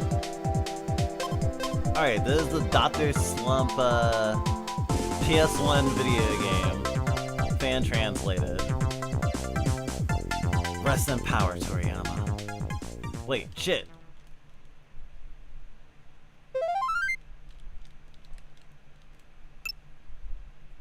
Oh, this is my house. Doesn't it get off a nice vibe? I don't. Okay, do I think I... Yep, I didn't press start.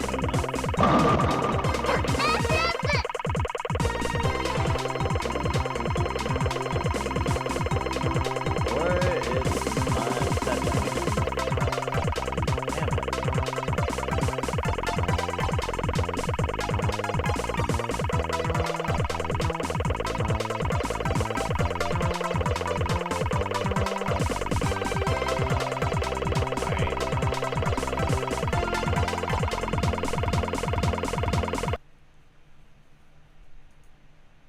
Config again.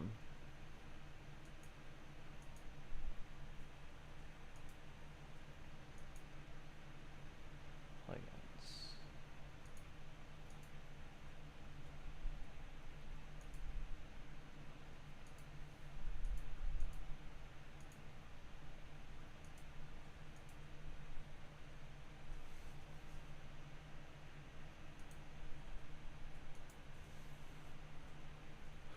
Okay, 34th time's the charm.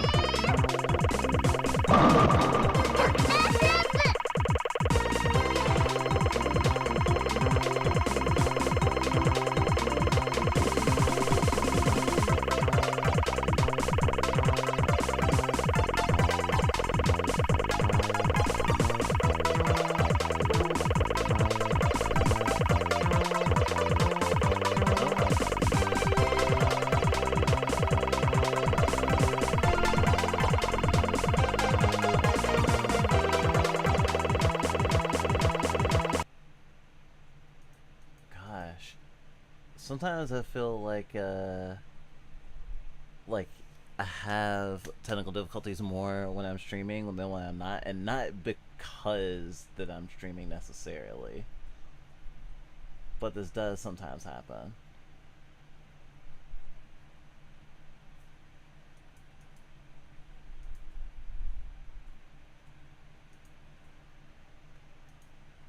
Scuff is scuff.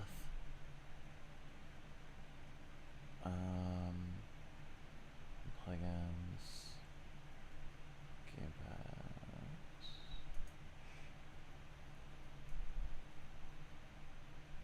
DualShock.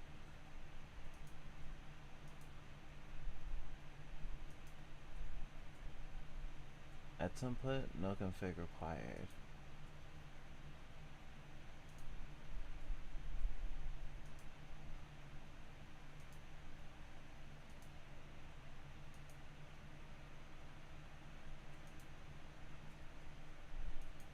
Alright, let's try this again.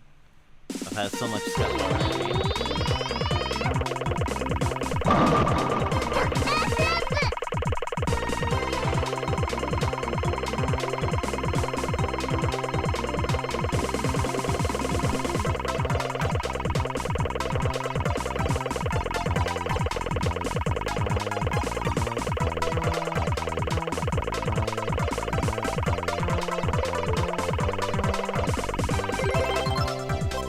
Okay, I finally got it working. Fucking Christ. Okay, let's play Dr. Slump now. Chapter 1! Nicha! Ariel is born.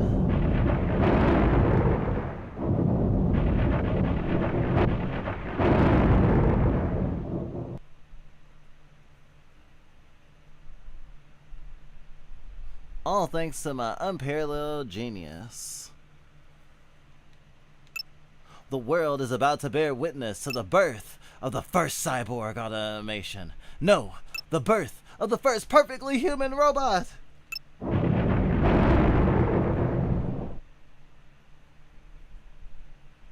Yes, yes, I really am the ultra mega super genius. I'll finally be granted the beautiful and bubbly robot of my dreams. All that's left is to flip the switch. Here.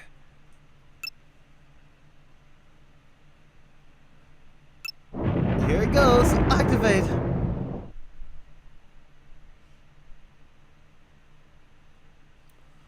What was that? Was that lightning just now?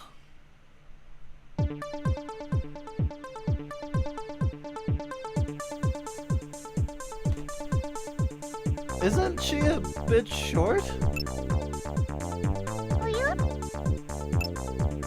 I failed. No. She wasn't supposed to turn out like this. It's all because of that blasted lightning. You were supposed to be a beautiful and bubbly robot supermodel. Oh. Like that movie? I was gonna say Short Circuit, but no, that's Number Johnny 5. There's a Born Sexy Yesterday trope movie where two nerds create like a fucking supermodel woman who doesn't know what like society is. Hey look, a gorilla! Who are you calling a gorilla? Did I forget to align your eyes the right way? Here kid, take these glasses. Wowee, everything is so clear now. Hey, you really are a gorilla. Give me a break! Bum, bum, bum. Hey professor, do I have a name? Well, I'm Simbe Norimaki. You can stop calling me the professor. Oh yeah? I suppose you can call me... I've got it. I can call you Ariel. You can be Ariel. Ariel Norimaki. That takes care of that. Ahoy! You're still a little green around the ears. So let me explain some stuff to you. Actually, maybe it'll be best to just let you run around for a while. When you're done, talk to me by standing in front of me and pressing the square button. Hi! You're pretty sharp. Let me tell you how to move to a different area. When you want to move somewhere, stand in front of the door and press the square button. Just like you did last time. Then you'll see a list of places you can reach. From that area of places, there are places other than doors where this works, like stairways. Start trying it everywhere, understood? Play. Alright then, I'll show you your room.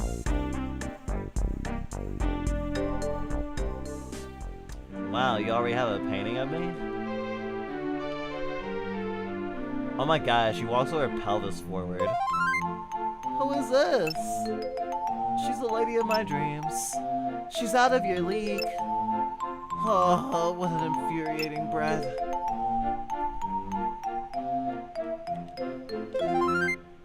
That stereo will let you change the audio settings.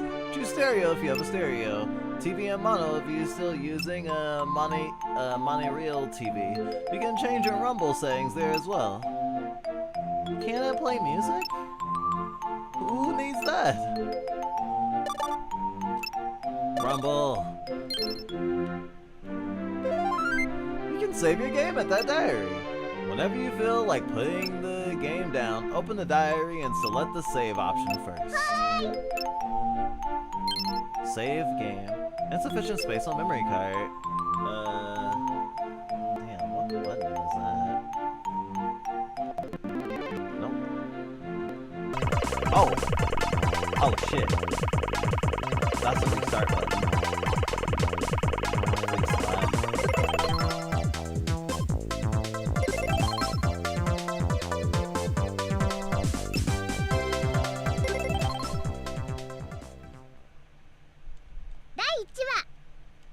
Okay, I shouldn't press that button again. That was on my keyboard.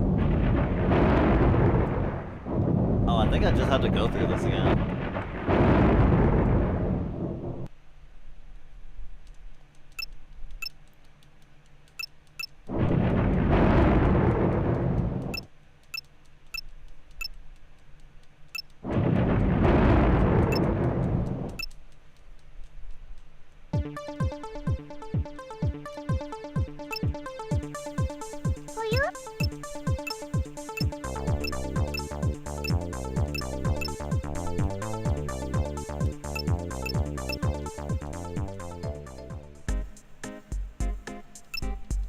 Okay, I'm almost back.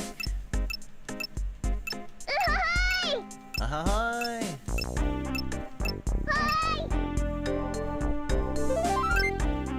Yep, yeah, Doris. Doris exists. I sure do love Doris. Thank you.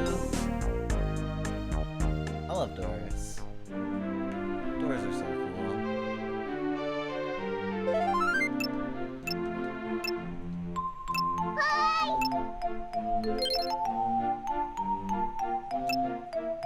Shit.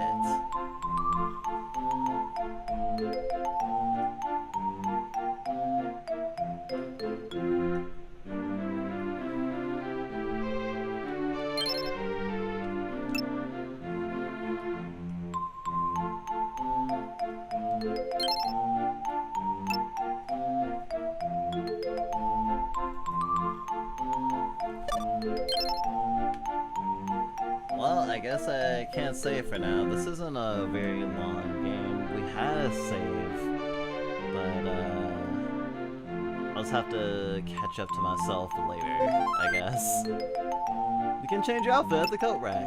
It wouldn't be very stylish if you wore the same outfit all the time. You mean like you?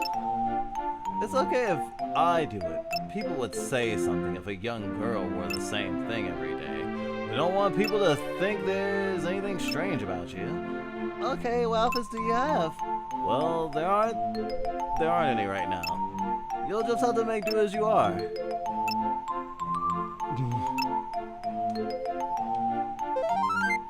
That picture might be a little too scary for a kid like you. This is cool! That's a relief.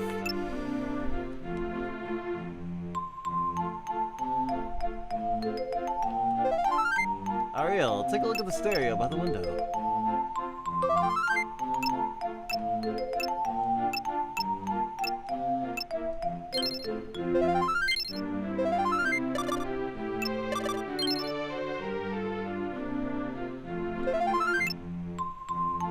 Going to the lab now, huh? This is my laboratory. You were born right here. This place is a mess. Shh, you. I'm usually here doing research. If you ever need me, come find me here. When you want to leave, stand in front of those stairs and press the square button. Quit messing around, Ariel.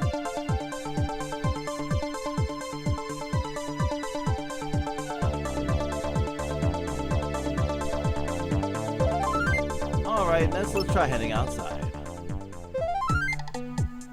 Ta-da! This is my house. Doesn't it give off a nice vibe?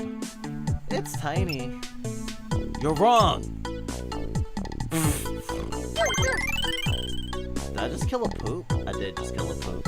When you poke that poop, the meter at the top of the screen went ding and filled up a bit. That's your pep gauge. It measures your excitement. So if she's excited by poking poop, got it.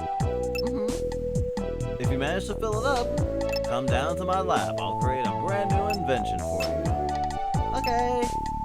That deserves more than just okay. That's a bit more excited.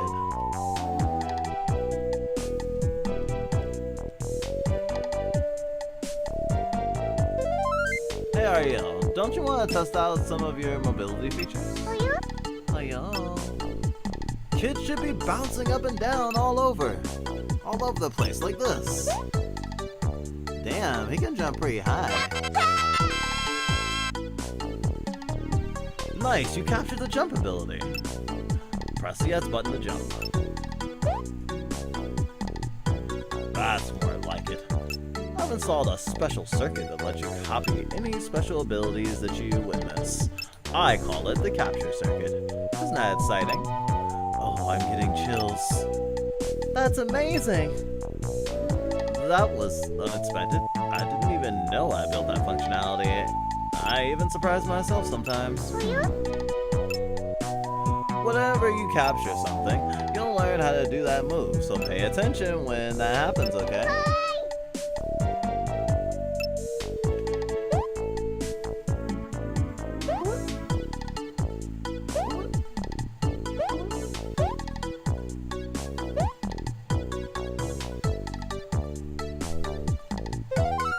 What is this thing? Listen up, Ariel. Whenever you want to go somewhere, use a signpost. Just choose where you want to go, and it will take you there.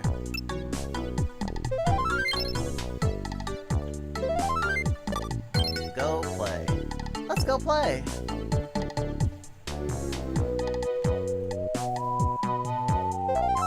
It doesn't have any Robo Vita A. Today's special is cake. Who are you? I don't think I've seen you around here. Hey, can I get your autograph? No cha! Whoa, what's up with her? Ah! Who you? Don't act cute. I dropped my earring because of you. Get down here and help me look for it.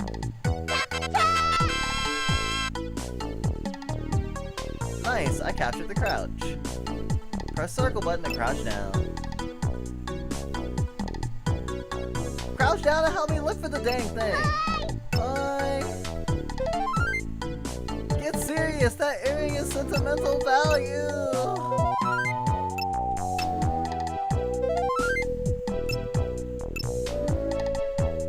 Doggy.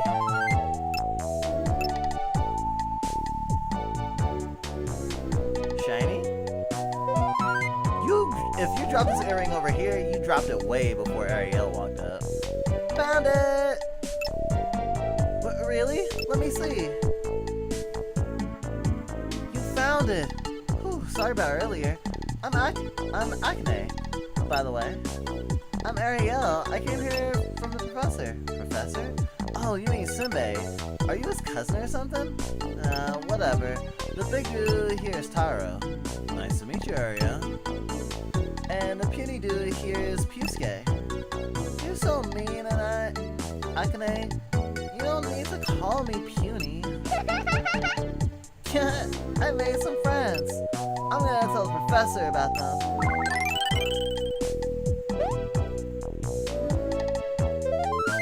What is this thing? That's a sign from our cafe, the coffee pot. Please don't fight. Akane can turn into a big idiot when she gets scared like that. These two are useless. Don't expect any help from them.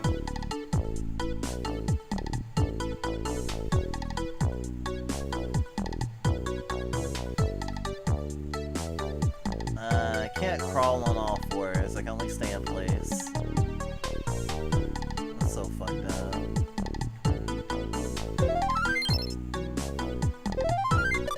we went home. Well, sorry, we went out and played. Now time to go home. Don't you love video games? I wish playing outside was real. Hey, Professor, I made some friends. So I see you met Akane. I believe she lives in the kettle-shaped house. Why don't you go there again? Take the signpost to the coffee pot. I'm off. I can't go any further. Were you not listening when I told you? Use the signpost.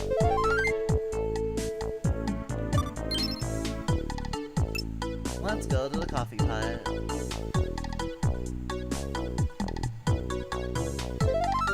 Today's special is cake.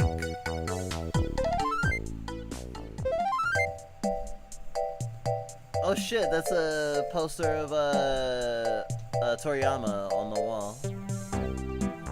What's cooking, Ariel? So your name is Ariel.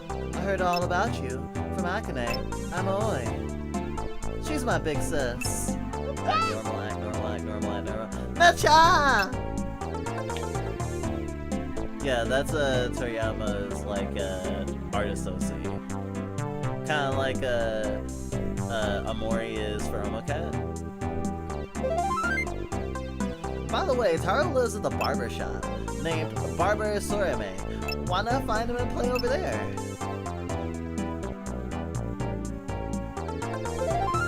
Can I take your order, Ariel? Hi! Customers need to be seated first. Please try the square button at the stool and have a seat. Do you know what today's special is? Cake! It's cake. Well done. I'll reward you with a useful tip.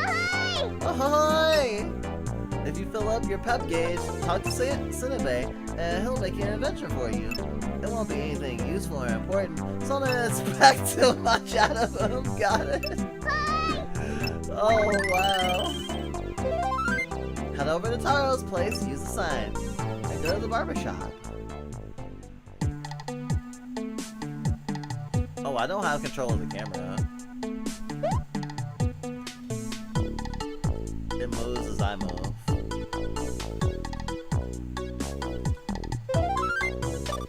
Barbershop Quartet.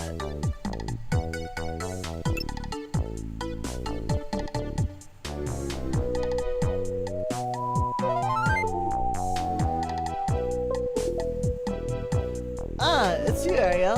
Big bro is having a fight with Dad right now. Ooh, a little shit. Fuck you, little shit. Ariel, what are you doing? Stop poking that. That's gross. Nah, I think it's okay. Damn, it's Snack. It's gross. Nah, it's okay. It's chill. I've done my research. Well then, just don't touch me. Comes over to touch you. Ah, it's you, Ariel. The bro's having a fight with Dad right now. Did you already forget that I touched poop? That's so great. I love when people forget I touched poop.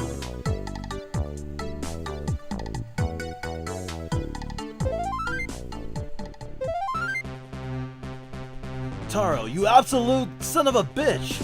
I thought I told you to keep your damn hands out of the cash register. I'm sorry, oh my god, he's just beating him. The fuck? I'm sorry, Dad, please stop pummeling me. Oh no, not today, bucko. I'm not letting it slide anymore. He's still punching him, he's oh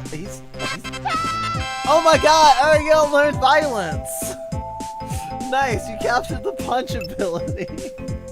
Press the square to punch objects and enemies. Nacha! Ariel? So this is Ariel. I've heard all about you from Fuegesday. Did you come here all by yourself? Uh-huh. That's really impressive for someone your age. Psst. How old do you think she is? Wait a minute. How old are you, Ariel? Do you go to school? What school? Uh-huh. That's where you play with everyone, study, and do all sorts of other stuff. Akane and Pisuke go to school too.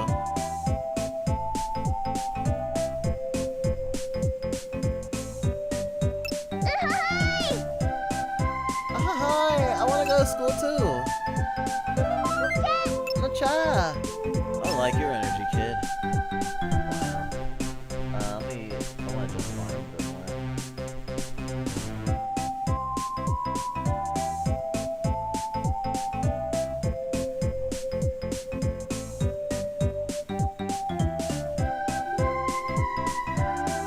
Oh, that's way too loud. For y'all.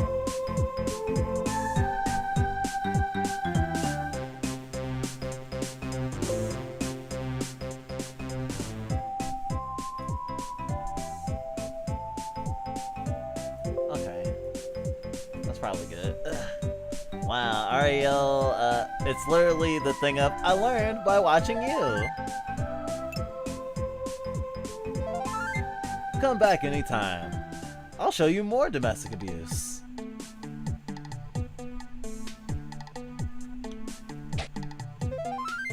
I think things will cool off in there.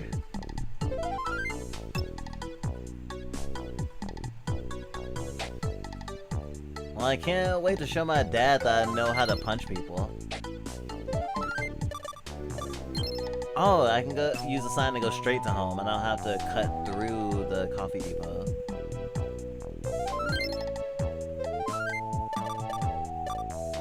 Lab?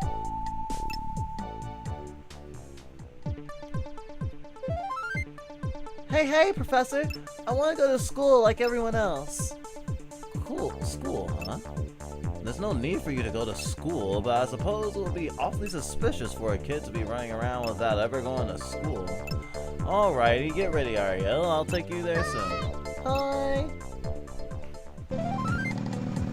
Don't let anyone find out you're a robot. Hi! So put your head back on and stop doing that!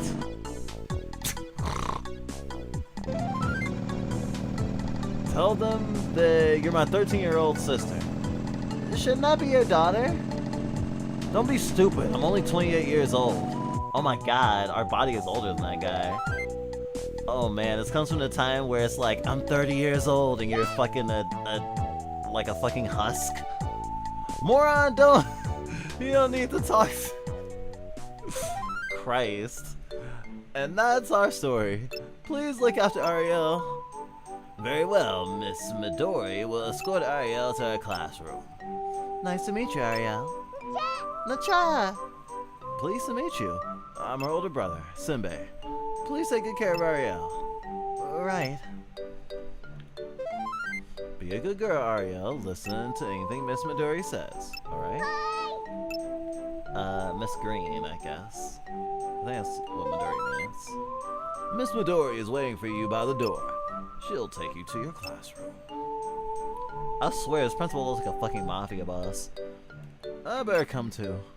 There's no need for that. I want a chance to punch something. P.U. Stinky. You don't need to be so honest. Oh, Ariel's autistic. Got it. You don't need to be so honest. Gosh. Having flashbacks. Come on, Ariel. I'll take you to your classroom. How lucky, Ariel. Listen up, everyone. You have a new student joining us today. Please give a warm welcome to Ariel Noriamaki. Nacha! There's like 2 people in the class. Oh, this is like that school in Over the Garden Wall. Like everyone's in the same, like every grade is in the same room. Or, I don't know, Tales of Symphonia. Ariel! Wow, she's really in our class. Please treat her as a friend so that we can have a great school year. Big Bro's in the higher grades than ours. Oh, does she just have a growth spurt then? They put us in the same class? Sometimes I lose items and they show up in that locker. Yeah, because Agne keeps misplacing her stuff. Quiet, twerp. Fairly Odd Parents moment. Great initiative, Ariel, but the class doesn't need to be cleaned right now. I don't think I can set a desk. Let's do our best, alright, Ariel? Let's hurry up and get out of here. Whoops! How'd I end up here?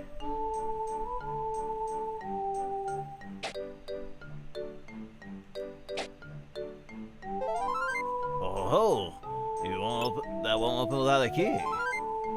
Do you have any business with me? No, I'm not looking for any old man. I'm looking for Acne. Who are you calling an old man? I'm only 30 years old.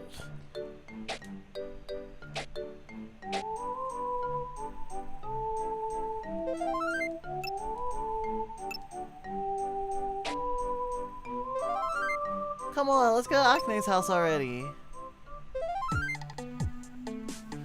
Hey, Ariel! What took you so long, Slowpoke?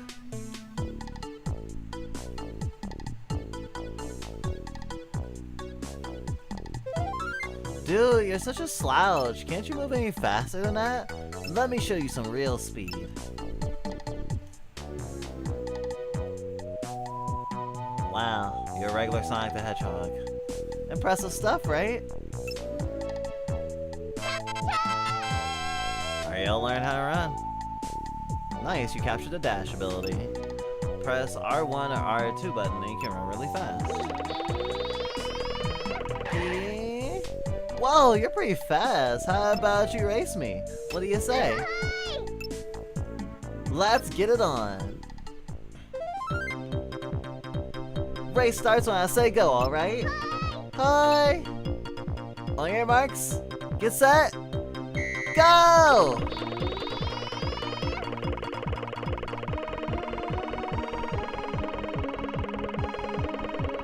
She's pretty fast. I want that was supposed to turn. Gosh. I won! You're something else.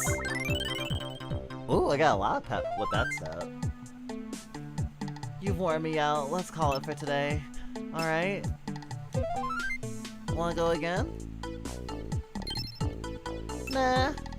Let's head back home.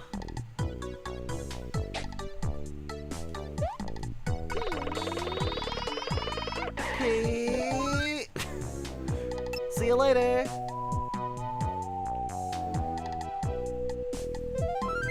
You must have learned quite a few abilities in town. Why don't you show me all the moves that you've learned so far? Hi! Jump! Yep, that's the jump ability. Ooh, so you learned dash, I see.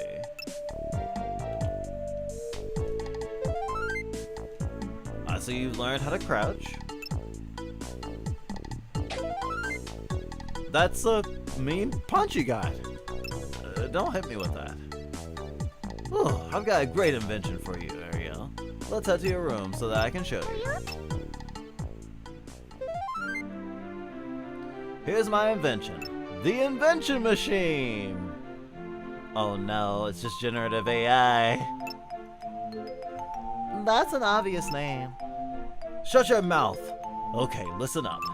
This machine could adjust your controller configuration. For example, you can map punch to the triangle or jump to the circle button. Uh-huh. You just don't understand the work that went into creating this. The inventions that I give you for filling up your pep gauge can all be configured right here as well. How about that? Incredible, isn't it? Uh-huh. Alright. Well, it's not like you could even comprehend how great this is. Anyway, it's about time for me to turn in for the night. Why don't you head to bed too, Ariel? Hi!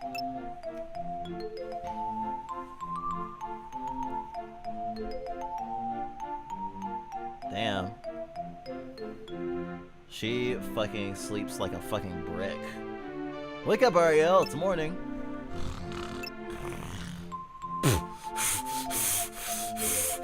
That should have been the fucking Fluff Bite intro. Oh my god. This is like, I sleep, I wake.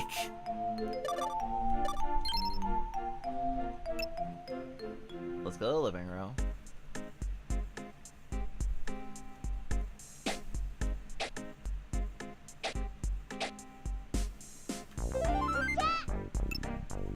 Oh, it's you. Hello, Ariel. I'm busy right now. Why don't you play outside? Oh, was it the weekend now?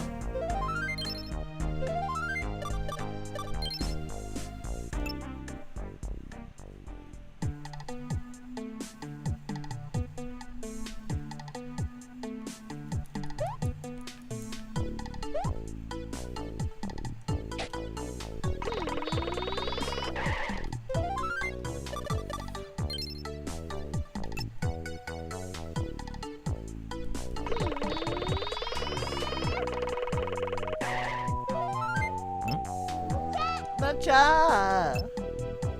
Hey Ariel, you look pretty peppy today. I feel pretty down though. My baseball team can't seem to win a game. Ariel?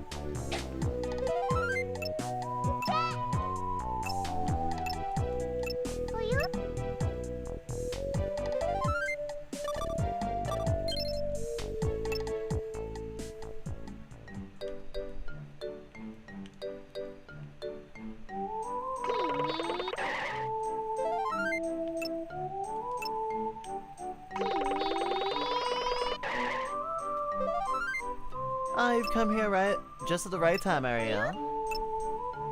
We're in the middle of redecorating the school, but I can't quite remember one detail. Can you tell me the color of the curtains in the principal's office? If it isn't too much trouble, could you please go check? Oh my god, this is definitely this is definitely a job for a child such as myself. Whoa, where do you think you're looking? Yeah, I wanna look inside. They're green. Ariel, are you familiar with dinosaurs by any chance? Yes. Bah, she hasn't even seen one yet. And if I say no? No? Oh. Okay.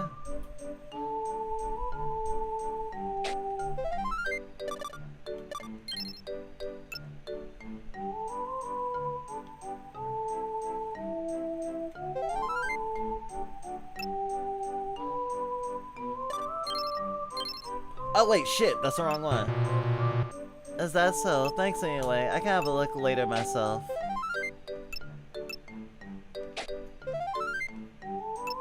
Damn, I failed. I pressed the confirm way too quickly.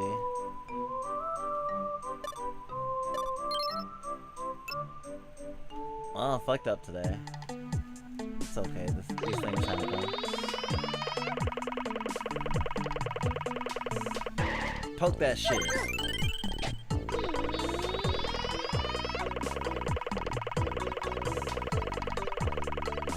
I've been wanting to play this game on stream for a while.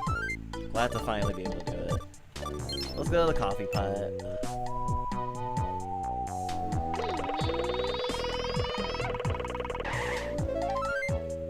You should take a look at the newspaper in the cafe.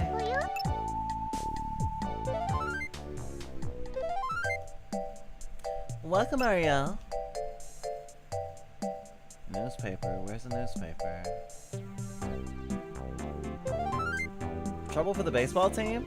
Taro, the pitcher, can't get a strike.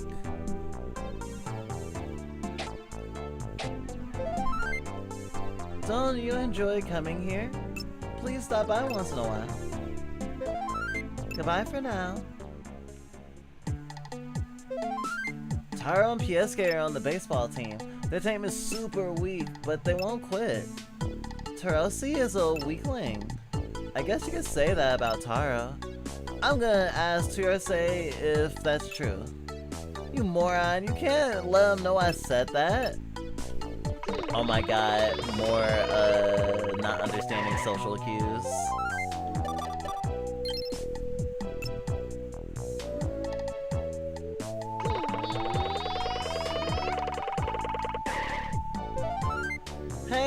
Hey, Tarosi, you're a weakling. Are you a weakling? Where is this coming from? Akane said that your team was really weak. That jerk! I'm gonna make her pay for saying that. Oh yeah?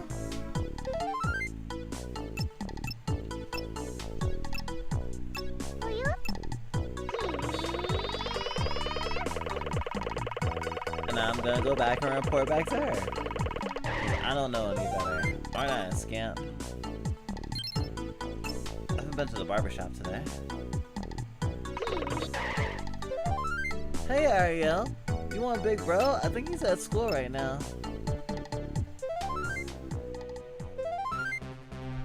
If it isn't Ariel, welcome.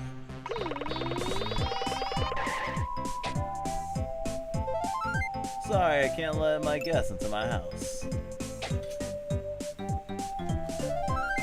Hey, my tower and Fuegesday are on the school's baseball team. It's a shame they keep losing so badly. Maybe you can lend them a hand sometime, Ariel. Hi. You're a lifesaver, Ariel. Come again, you hear? He hasn't even seen me destroy a car yet. How does he know she'd help on the baseball team? I guess just any extra people. They must suck that bad.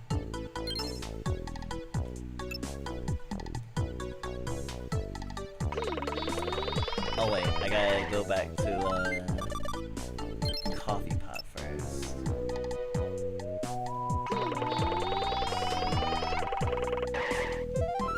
Hey, Akane Terose said that you're going to pay for what you said. What? Ariel, did you seriously snitch on me?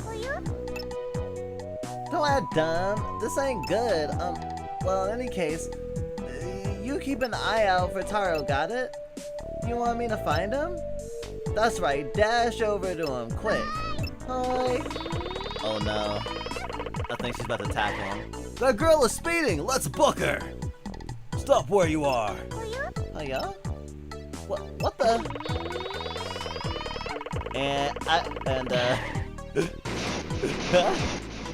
Ariel says a cab. That was sick! Nice going! Hey, I've got an idea. Go find Taro and Fuegesday and tell him to come to school. I'm gonna scare him good. Oh, what are you planning? Just go talk to Taro and Fuegesday. I'll give you something tasty later. So just do it, okay? Hi!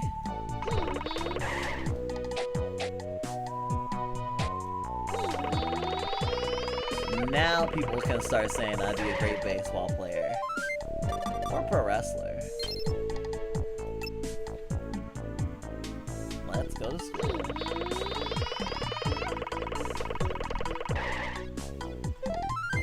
Terose, Akane said to wait for her. Akane said what? What do you mean, Ariel? I'm gonna bring Fuegesday here. Ariel, how about you stop calling me Terose? It doesn't make me sound very cool, you know? Alright, you betcha, Terose.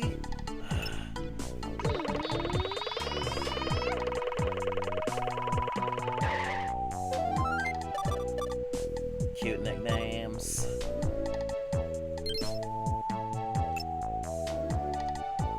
Fucking fetching quests. Hey Ariel! Come to school, Fuegesday. But why? Akane has something for you. Akane, I've got a bad feeling about this.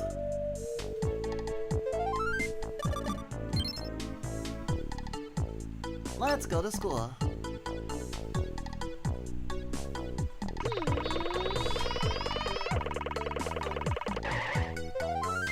No way! She destroyed a police car? Crazy, huh? I wouldn't believe it if I didn't see it happen right in front of my eyes. Ariel, wow. So Taro, I heard you were gonna make me pay for what I said. Since me and Ariel are close friends now, you do realize that any enemy of mine is an enemy of Ariel's, right? Yeah, close friends. I was just kidding, actually. Ariel, I've got something nice to give you. I'll give you this key. I found it in the classroom. I have no idea what it opens, though. That makes me close friends with Ariel, too. How pathetic.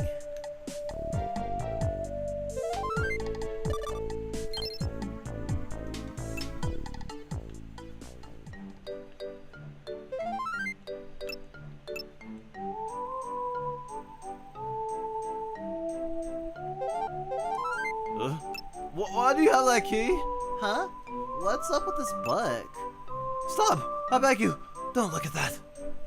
Hey, how come these people are naked? I have no idea. I'm gonna show this to Miss Midori. You absolutely mustn't do that! That book was confiscated by Miss Midori. Absolutely isn't mine. Leave at once!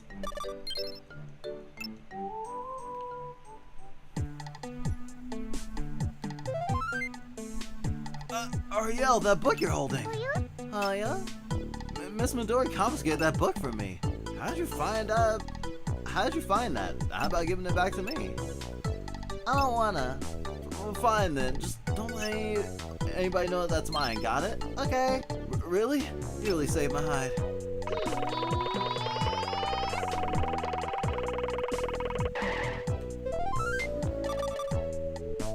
Coffee pot. Oh, I meant to go to the barber shop actually. Well, Ariel, why do you have that kind of book with you? You can't just walk around with something like that. You should give it to Cinnabay and watch him get all weird about it. Oh my god, she's the best big sister ever.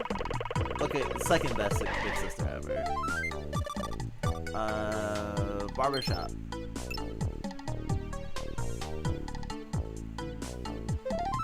Hey, that's the same book that my big bro had. Coffee pot, school, home.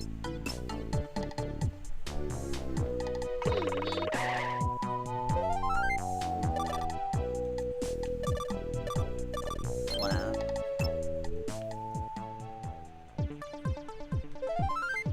What is it, Ariel? I'm busy. Go bother someone else. Come back when you filled up your pep gauge.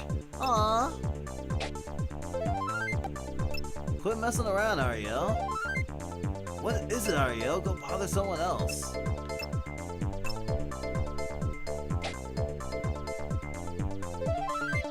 Whoa, hold on a minute. Kids shouldn't be messing around with books like this. I can't let you keep it. Hand it over. Okay, here you go. Wait, really? I'm so proud of you, Ariel. It's not like I have any interest in this sort of thing. I'm doing this for you, you know? Oh, really? Quiet! I've had enough. Get out of here and go play outside, why don't you? Here, take the key too. Whatever, just go outside already.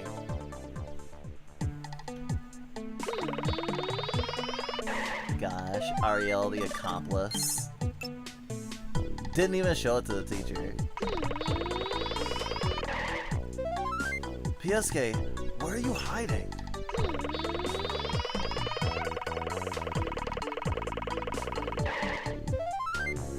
Why are you here? You scared me.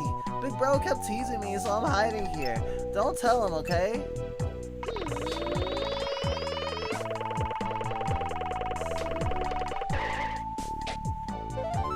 Hey, I found him. Really? So he's behind the school? I thought I checked that place. Huh? There's no more PSK. Huh. Nah, we just don't know where he is. Damn, where did he run off to? I can't seem to find him anywhere. Where the heck is he? He isn't here anymore. Where could he have run off to?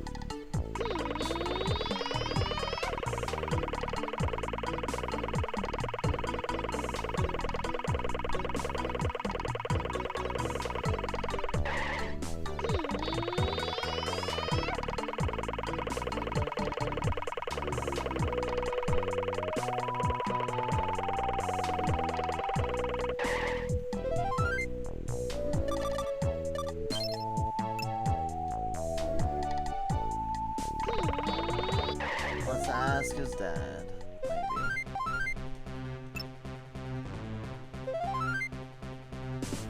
Did Taro tell you a promise not to say anything about a dirty book of his?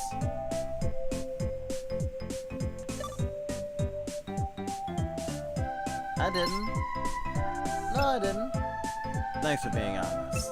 I know you're just sticking out for Taro. Sorry, but I can only give you 50 points today. If you learn any cool abilities, I'd love to see them in action.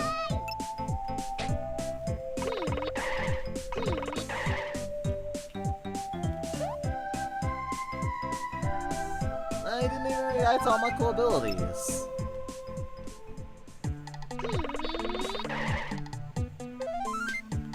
Lamb.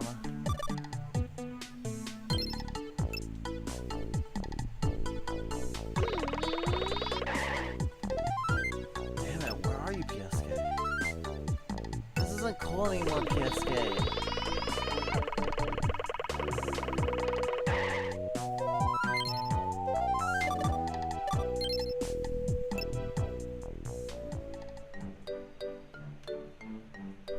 Oh no, teacher.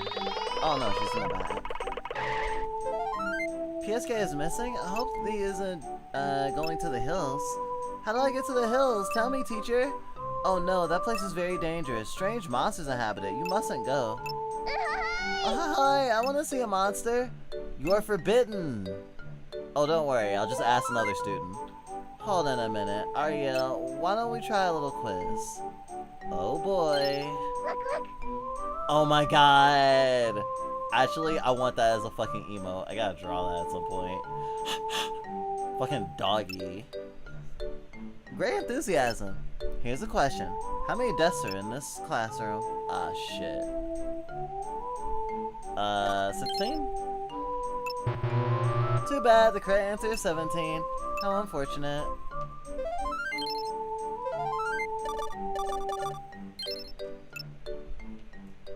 I was off by 1.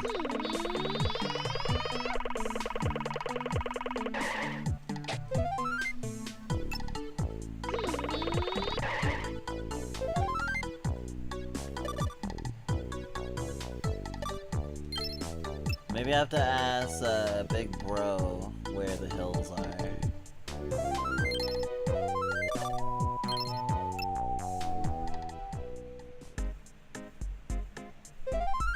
Hey Professor, how did I get to the hills? The hills? I don't have a clue. Why do you need to go there? PSK ran away from home. What? In any case, I think the cops might know how to get there. Well, I'm sure the cops are afraid of Ariel now, so that'll be fine.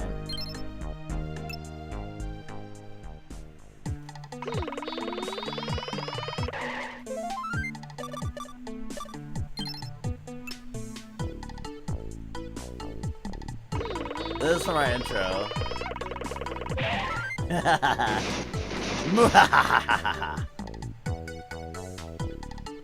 Get out of the fucking car. Oh no.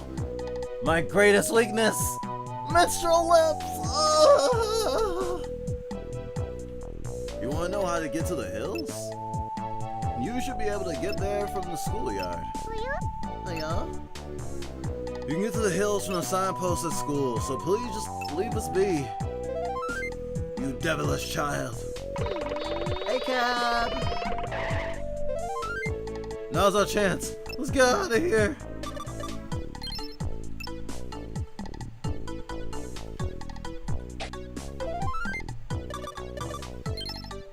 Let's go in them damn dear hills. Alright, you made it here. What you doing, PSK? I need to start doing some special training so Big Bro on the other will stop picking on me. It's the kind of training that requires total isolation. Oh, I heard monsters are here. Have you seen any yet? Monsters? What do I do, Ariel? You gotta help me. Is a monster strong? Of course they're strong. They're like mega ultra strong. Those bushes seem a little suspicious.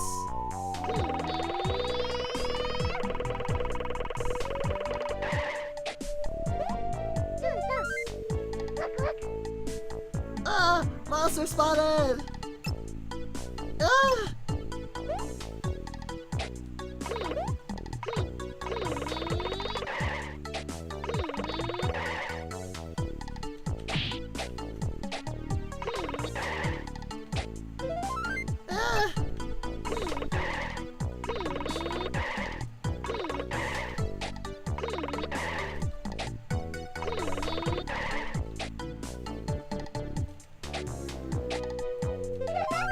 Haha, gotcha. Punt. There's still more of them.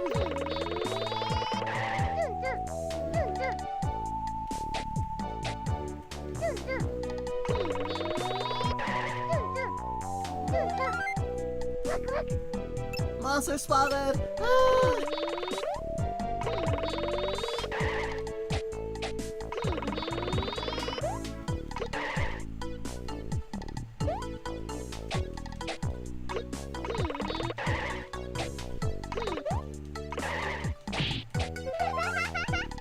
Gotcha!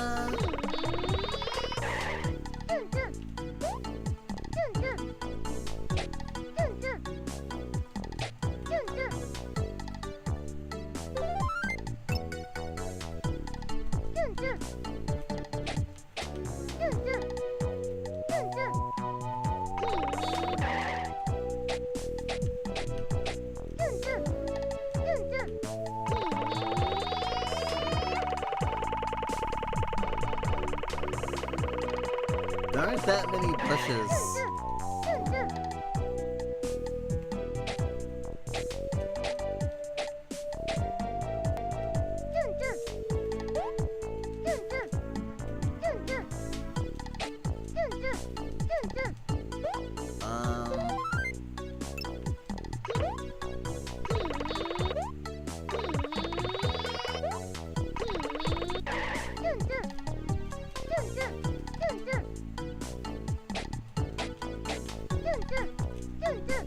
Oh.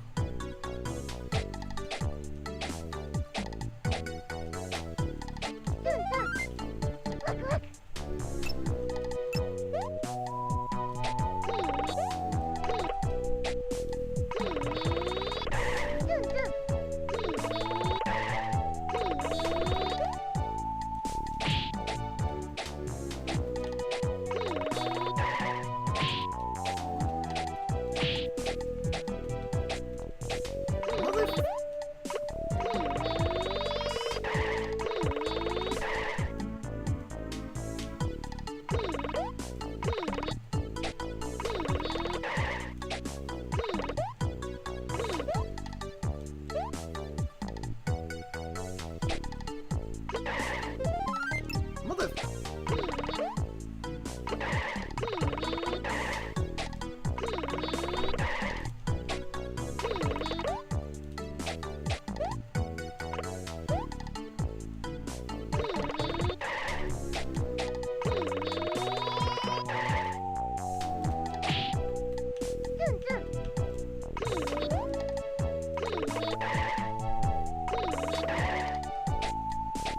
This game would be so great with a lock on.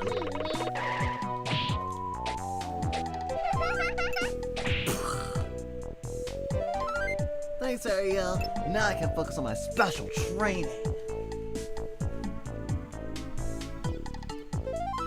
I'm practicing my slide kick. Want to practice together?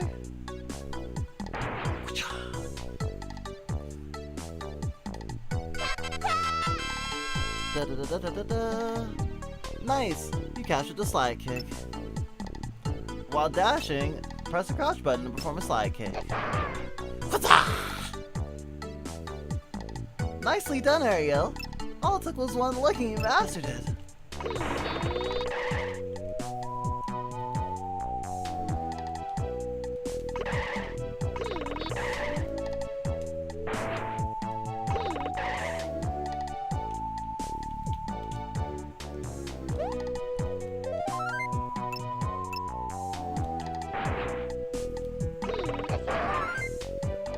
Hey, let's work on our special training together. Great form. Cha! Not bad, Ariel.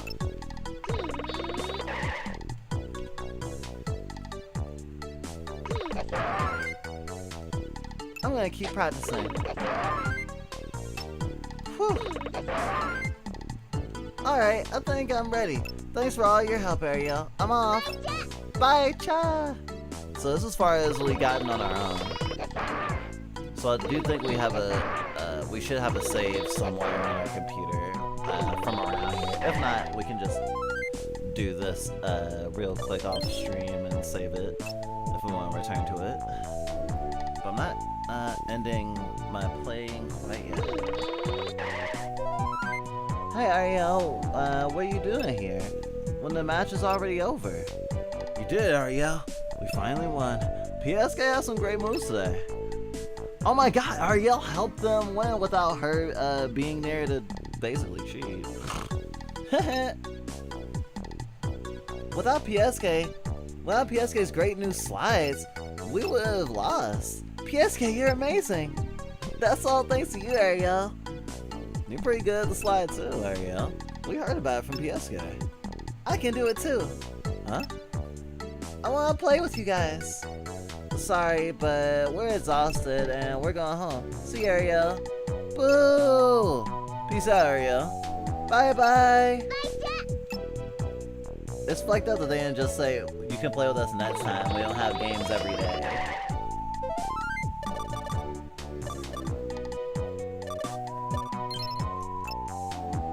So I am wondering what the next day has ahead of us. Ariel, great timing. I just put the finishing touches on another one of my inventions. Whoa, who are you? I am your humble guide through the journey of time travel. You may call me Mr. Time. First, please speak with Dr. Norimaki. What do you think, Ariel? What a magnificent invention, I call it. The Time Slipper. Time Slipper? The Time Slipper has the power to take you to the distant past. Hi! Guess she doesn't sound very impressed. Well, Ariel, why don't you give it a spin? Talk with Mr. Time. Thank you for joining me on your journey today. Have you finished preparing for your trip? Oh boy. Time! Slip! Oh, it's literal. It's literal. It's a pun. It's time slip. Oh shit, we're gonna fight dinosaurs now? Ariel, have you arrived safely? Hi, this is gonna be fun! Yes! Dinosaurs! Fuck yes! Oh, it's a little baby pterodactyl! I'll kill you. Claire! I think it's trying to communicate with you, Ariel. It wants me to find our lost eggs. Okay, I won't kill you. You're quite the linguist, Ariel. Some of the eggs are being carried by bad dinos. Claire! Oh my god, she speaks Chocobo. I can do it! 9 left. Oh shit!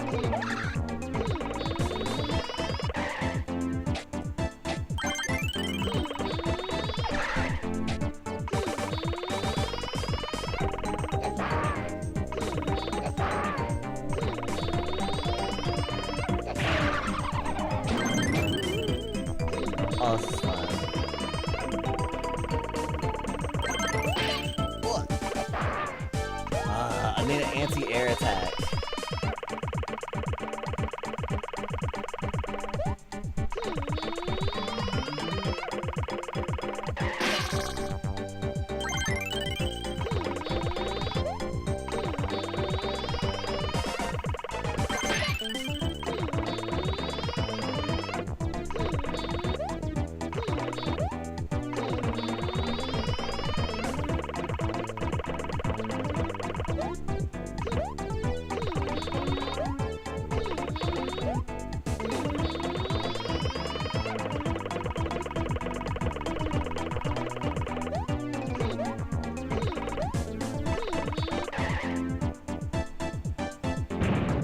Oh. Ow. Mama, I just killed a dino. How am I supposed to get past this?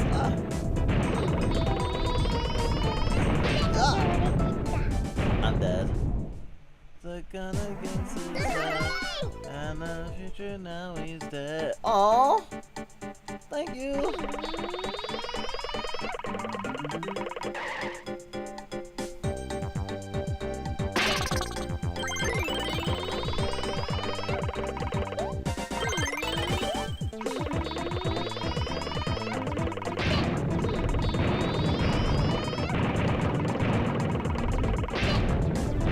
Oh, that blows.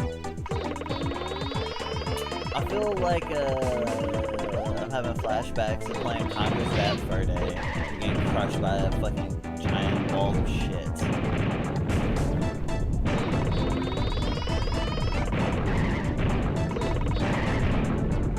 Well, there's 2 different rods.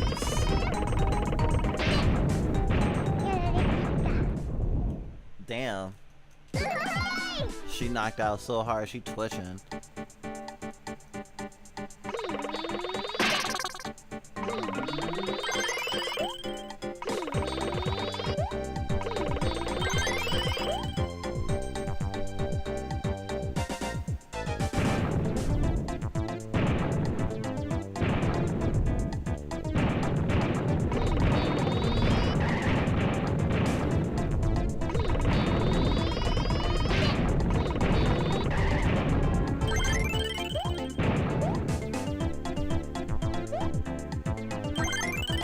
Sometimes you just need to tank the head, I guess.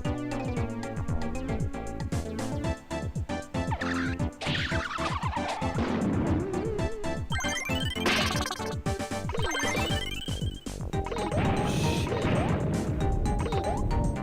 No, there's another egg that I need.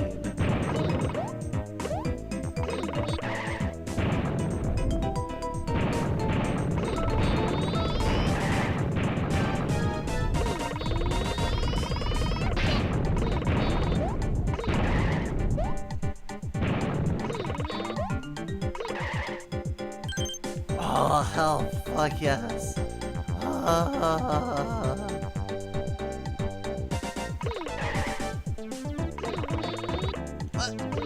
God damn it.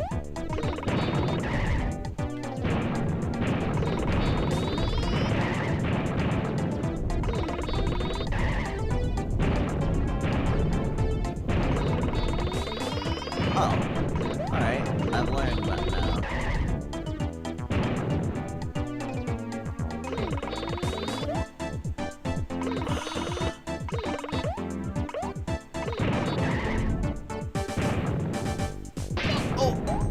Wait, they just drop at the same time? It's fucked up.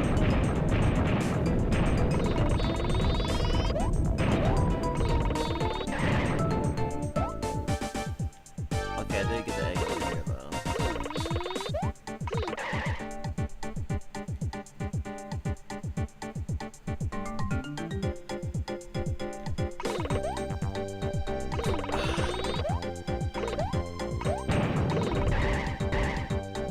Keep my trajectory along the wall.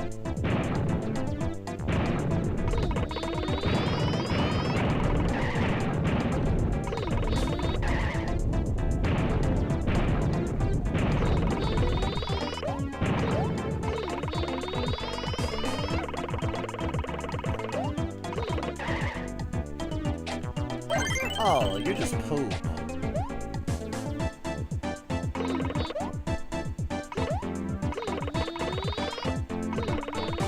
I mean, a golden poop.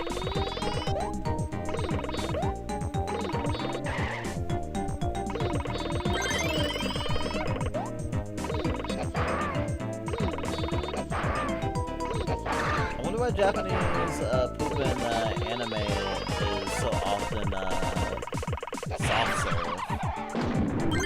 Maybe it's just a comedy thing?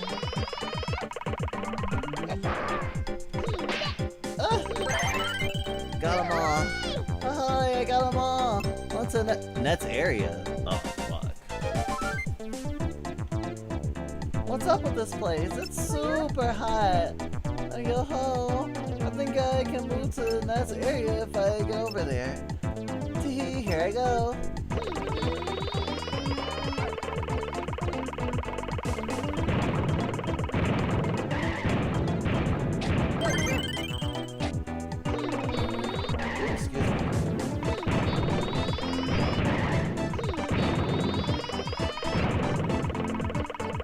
Ground spikes?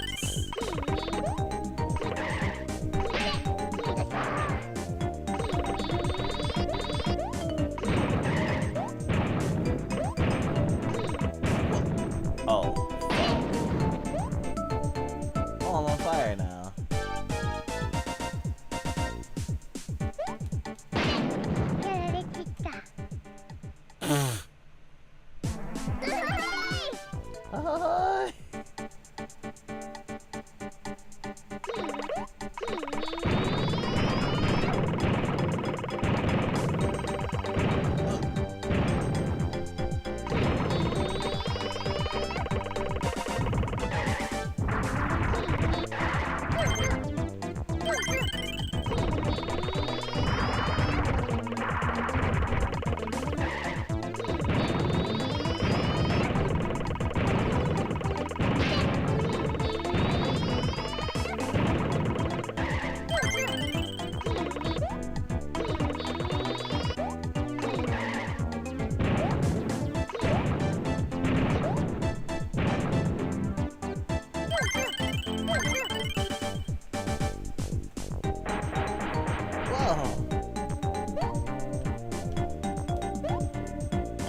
Oh, I don't think I get any more pet points from touching poop.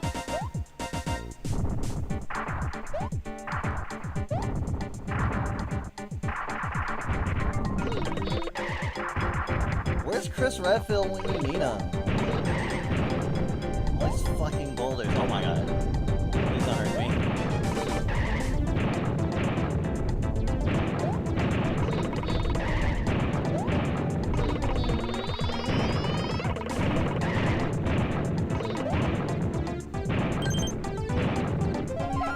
Yeah, I made it. Fuck. Oh, hey, monster spotted. Hey, how strong are you? Were you the one stealing my eggs? I wasn't stealing, I was giving them back to their mother, dummy. Same difference. Prepare to be destroyed. Oh boy! Ariel loves being destroyed.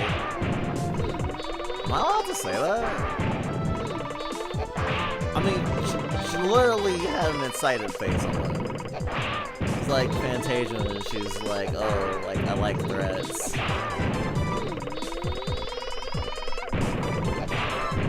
Kicking this fucking ass. Literally. Oh! Fire breathing. Fire breathing Dino. You got me. Take this big egg. Please leave me alone.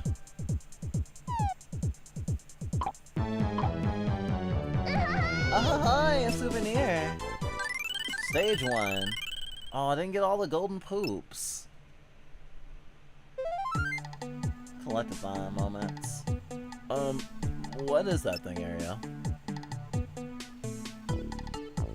It's an egg. A monster gave it to me. A monster? That's incredible. Uh-huh. Ah. Hey, people. Oh, hi. What kind of baby is that? I'll call it Godzilla. That's an odd name. Why Godzilla? Cause this baby looks super cute. I'll call you Gachan for short. Play boo. Gachan, huh? Gachan Norimaki. What kind of baby are you? Looks like a fairy to me. I can say it! Wait, I forgot. I have insufficient space on my memory card. Sadness. Decay. I would love to save right now, but I don't. Give me a second. Maybe I can.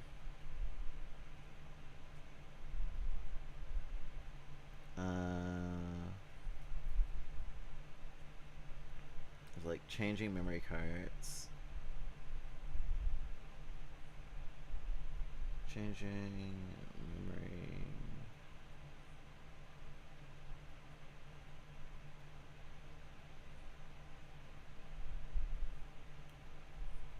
Without stopping the game specifically.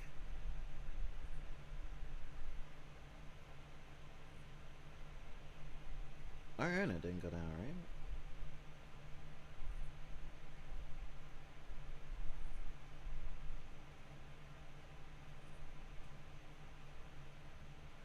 guess it's just our fun being weird.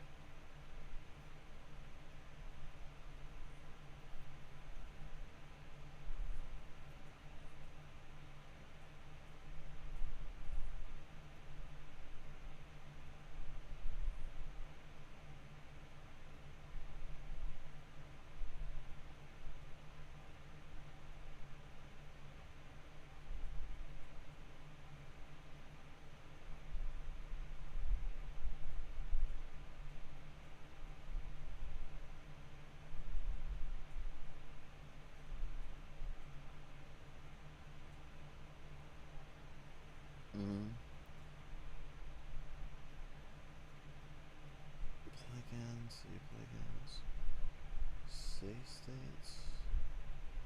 Make it do a save state.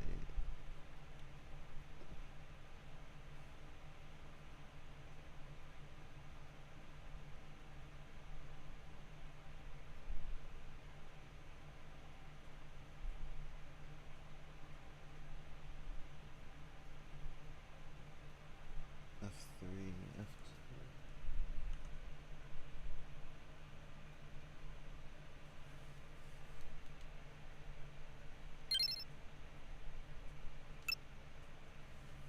Really?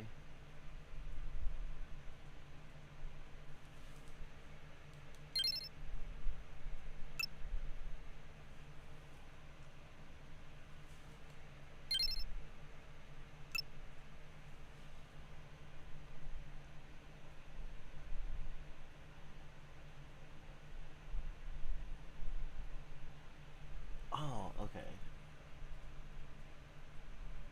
So these are the save state slots.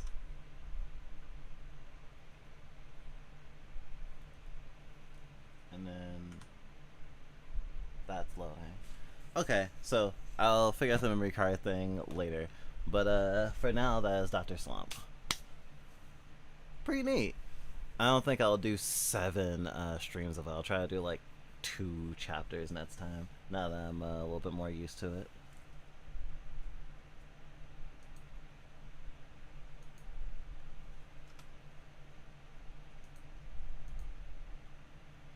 Ugh. That was hard to navigate. Okay, what else do we have on our agenda? So,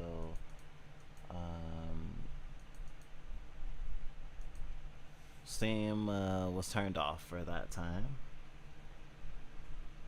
We might end up taking another break, but we'll see.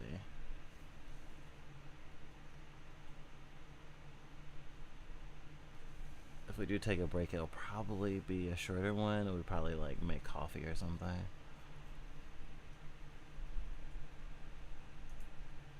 I can probably take the moment to head switch.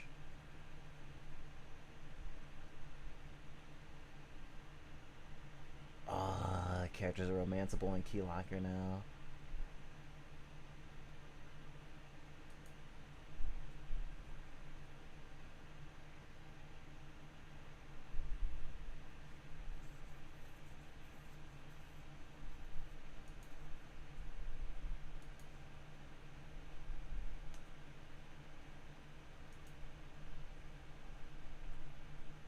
Let me go to games and demos. Actually, I think I'm gonna play a demo before we go on break.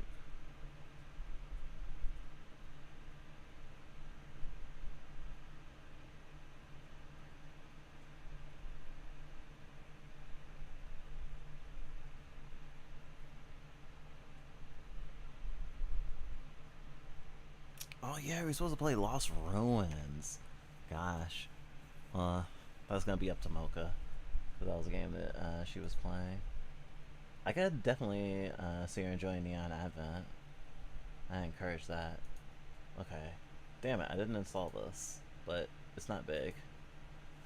Project Turbo Blast seemed like a cool game. Made me think of that other, like, sort of driving, racing, arcadey game that we played a while back where you can fucking use your car to grind rails. I can't remember the name of the game, but we have to pull up for a stream again one of these days. There's just so many games. There's just so many games. There's just always so many games, honestly. Damn, almost 2 a.m. We're still going.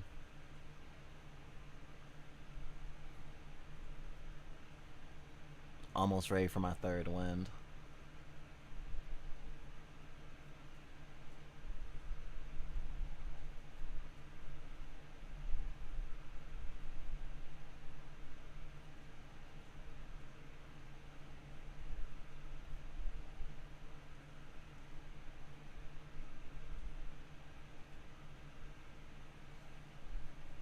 Oh yeah.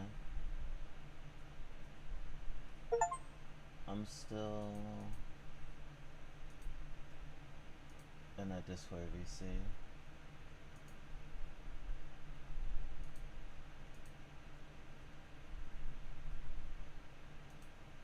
Okay.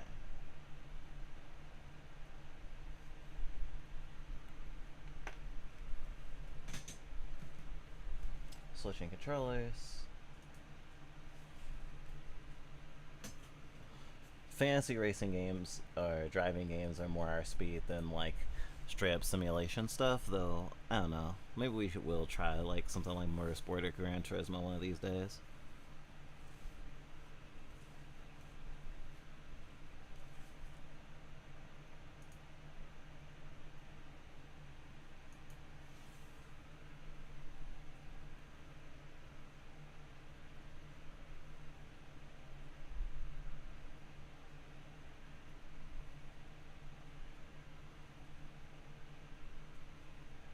Work in progress. Everything is subject to change. That's life.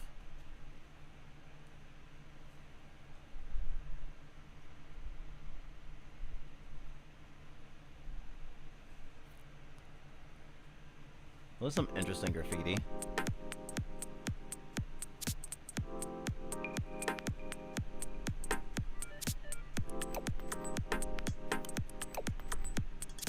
Oh my god, the fucking busty robot. Loving it.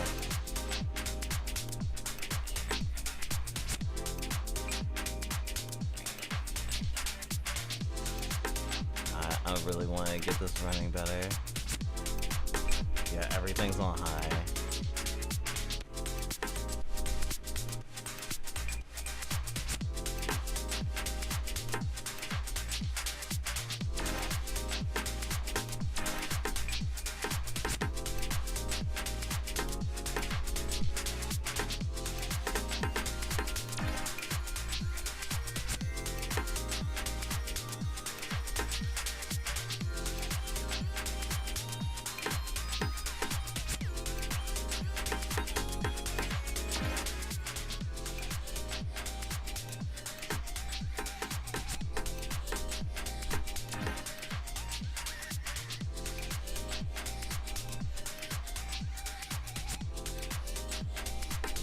This made me think of the Hot Wheels game.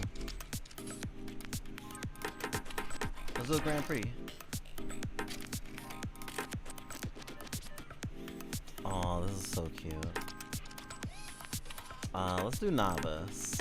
As opposed to other games we play, this is actually a genre we do not have a ton of experience in. Although, especially since we're like, fuck, like Mario Kart and shit.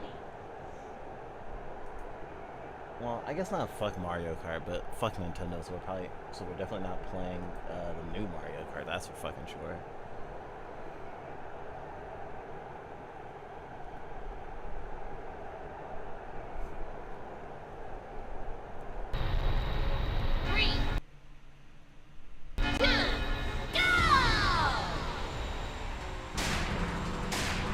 Oh, you can get motorcycles too?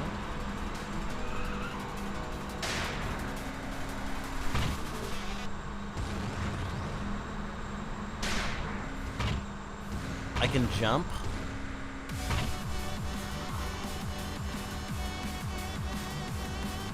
I'm in 10th place.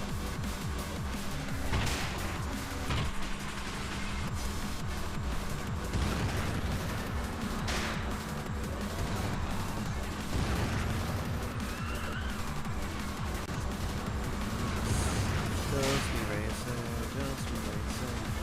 racer, go.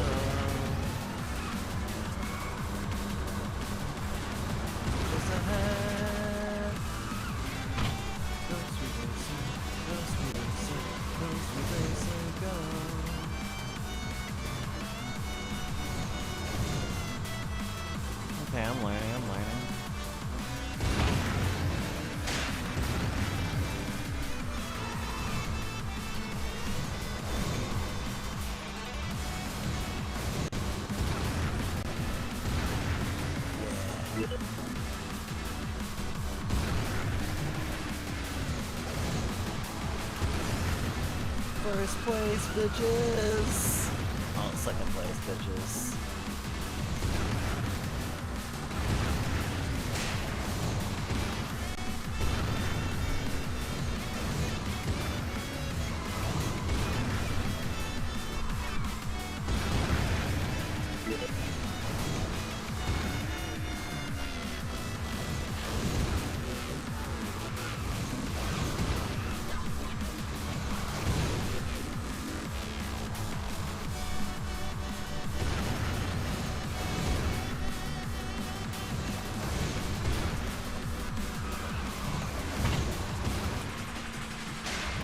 Damn, I have a lot of room. Dust. Nobody blink! It's the final lap! Okay, it was on novice though.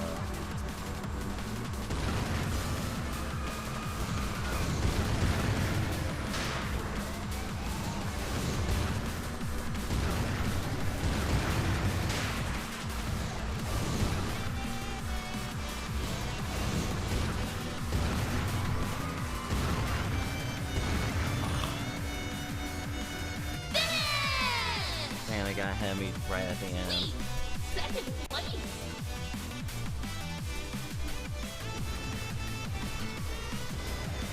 Silverhawk, Lightning, but this game was made by Prairie. But I actually already knew that. But Fat Shark.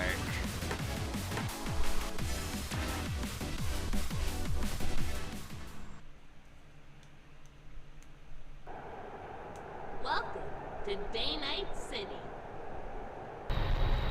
3, 2, 1, go!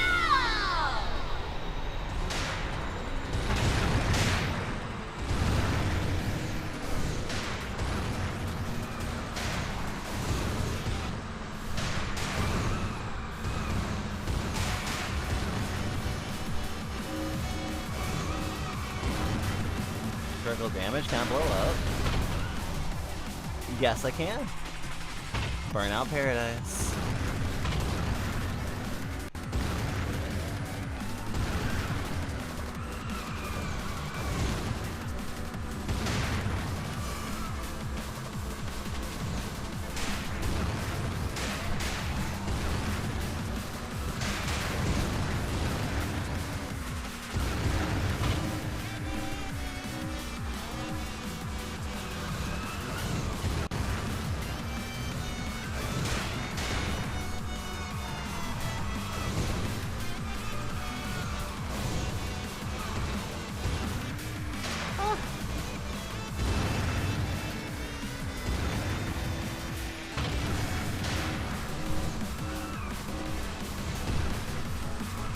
Track is a lot harder.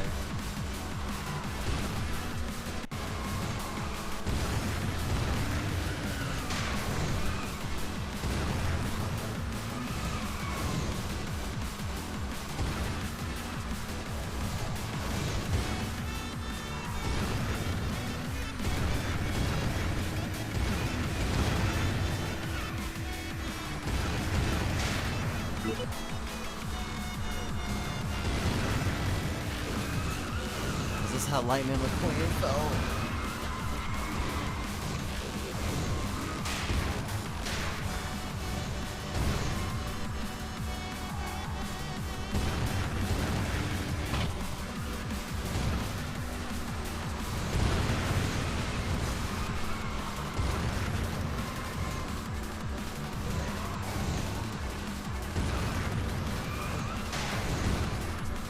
This is such a drift heavy track.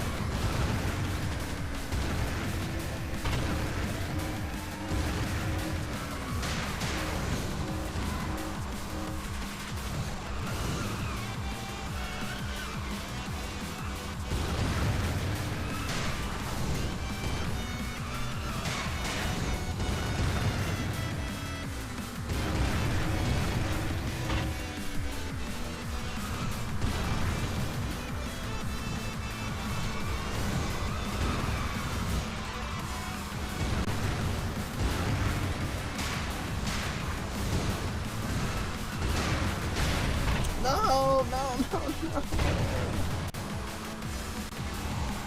Okay, guess this is the final lap at least.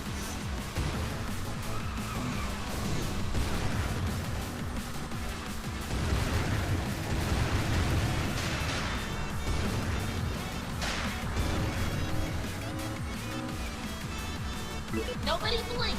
It's the final lap.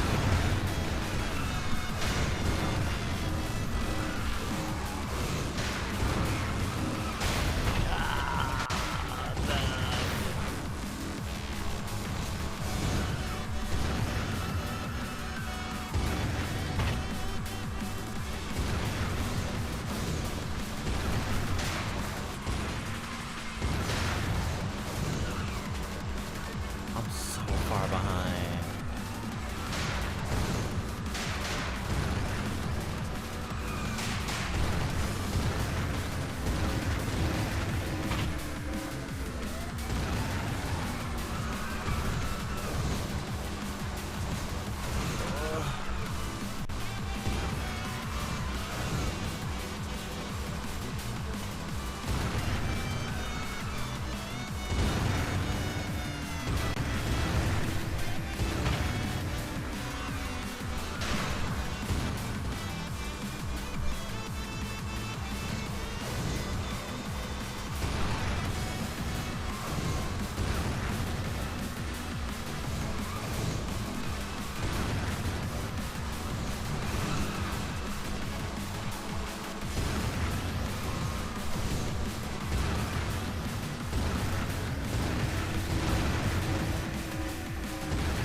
Oh my god!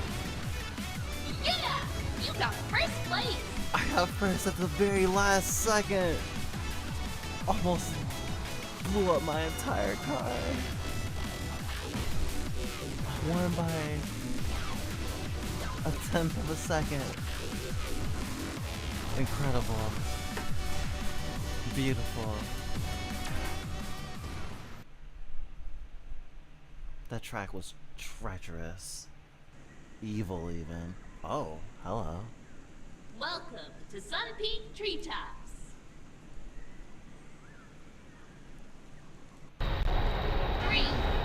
2, 1, go!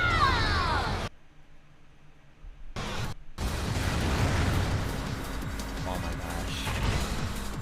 Yes.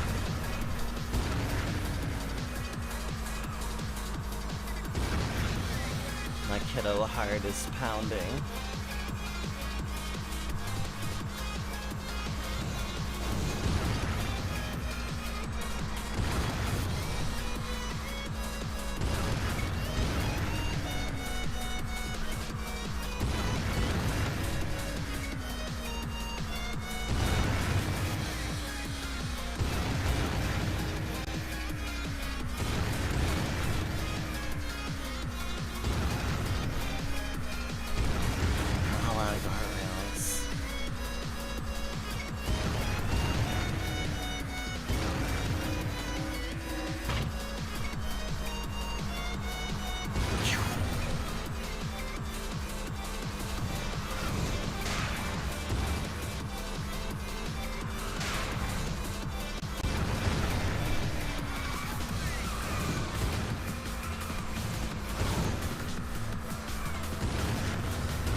Man, these laps are long.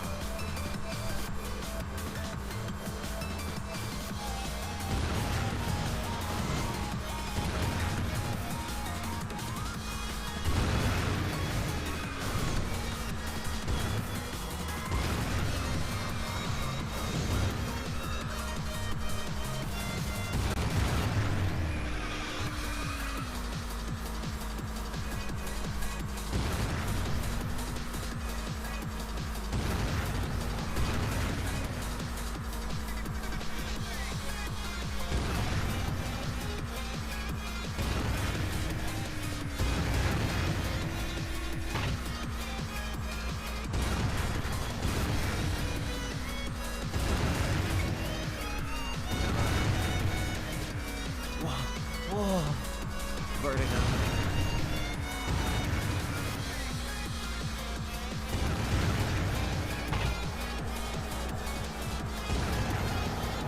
Nobody blink.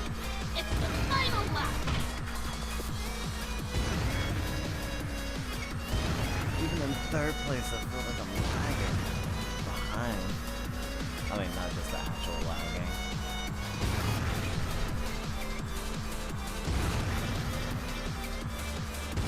Hey, fucker. I'm gonna take second place from you. Oh no! I wasn't first!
Can't coast this.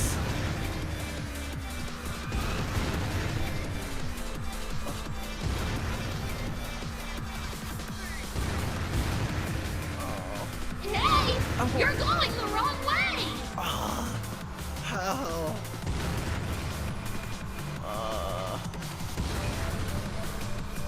I completely destroyed it. I had it in the palm of my hand.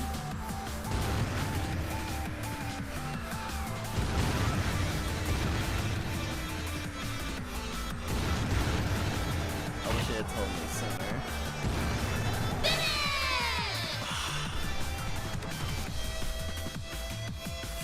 Could be better. Could be worse. Riding.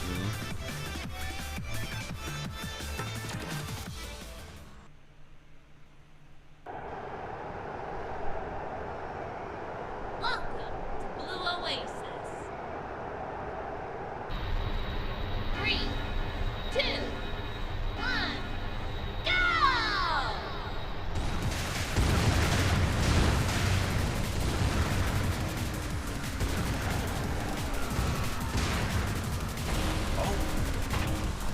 Landmines?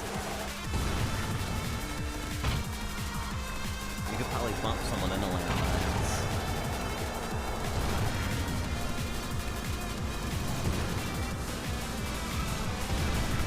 I still want this game to have multiplayer.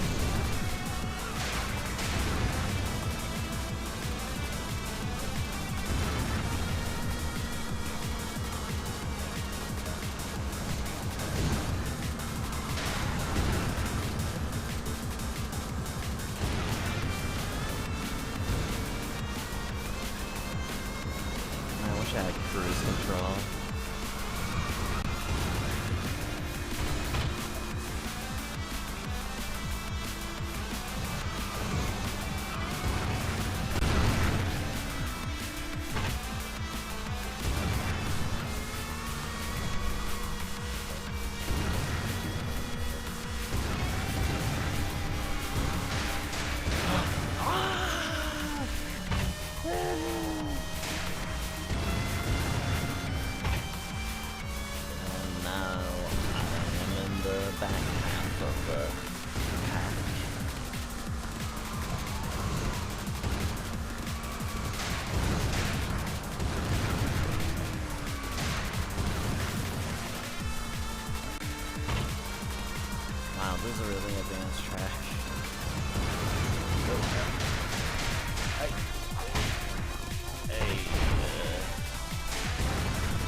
This is a precision platformer now.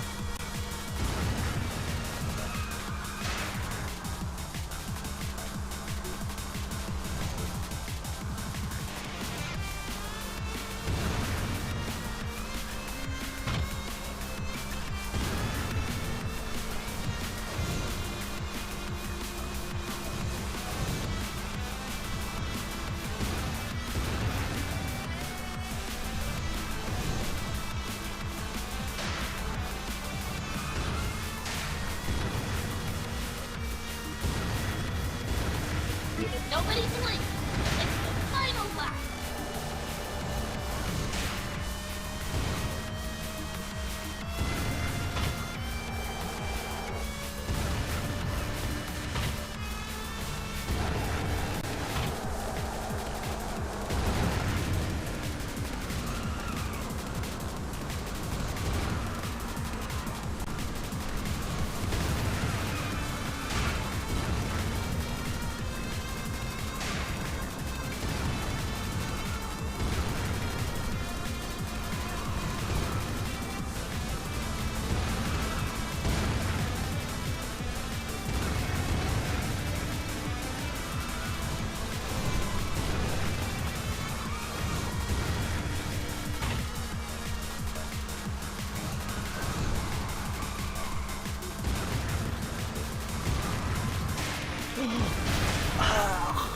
First.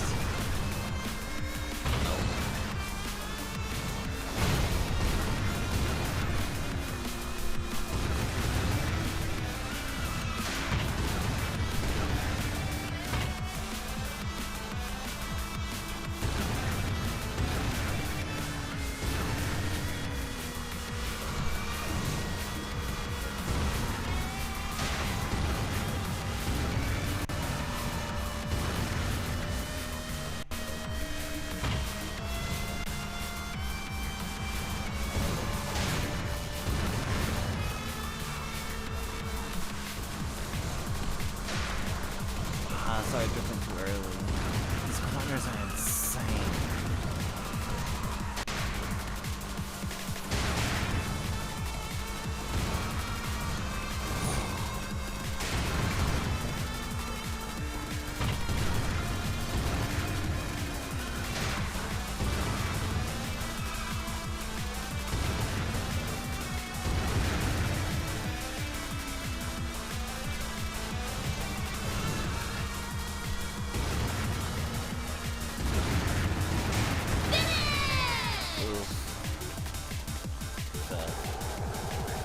Probably average to maybe 6.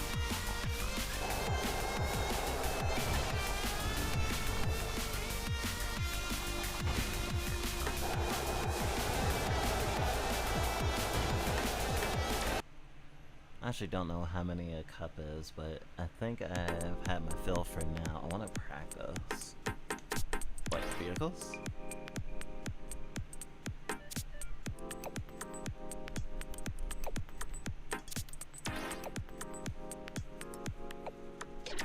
Oh.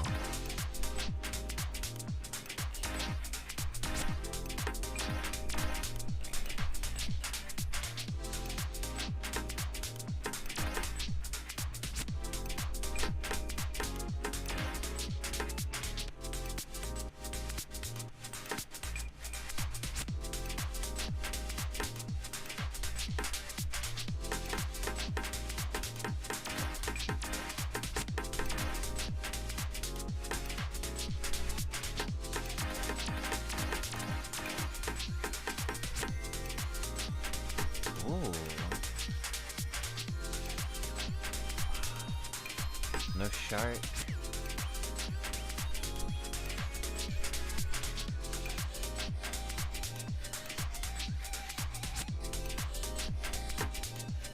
Okay, I'll do a single race with this.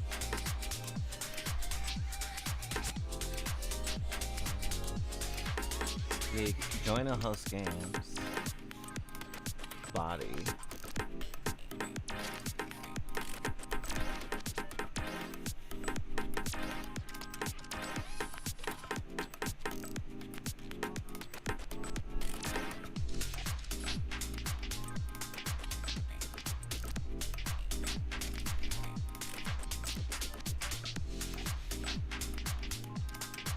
glass oval.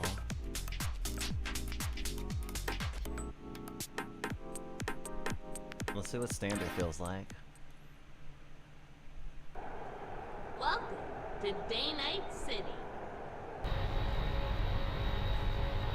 3, 2, Man, I got ass. 1, go!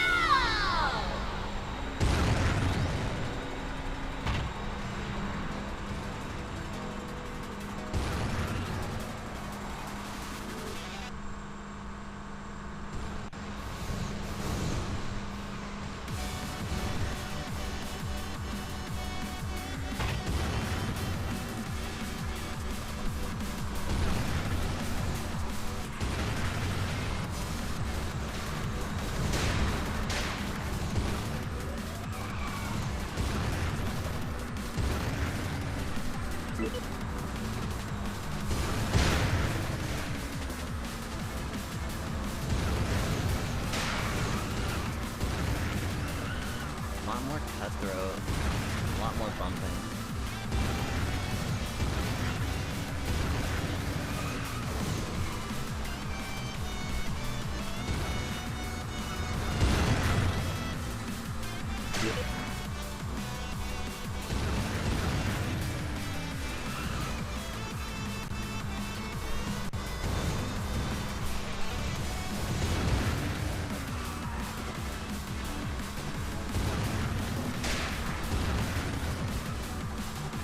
So much fucking cake. Man, why are we on lap 4? Or 3? Nobody blink. It's the final lap.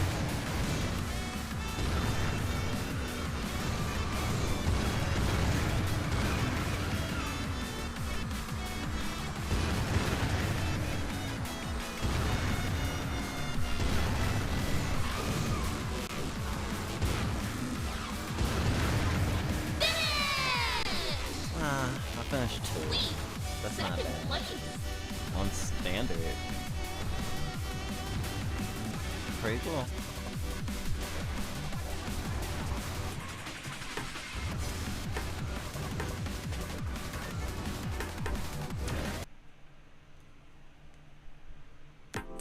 Yeah, I'll be keeping this on my radar.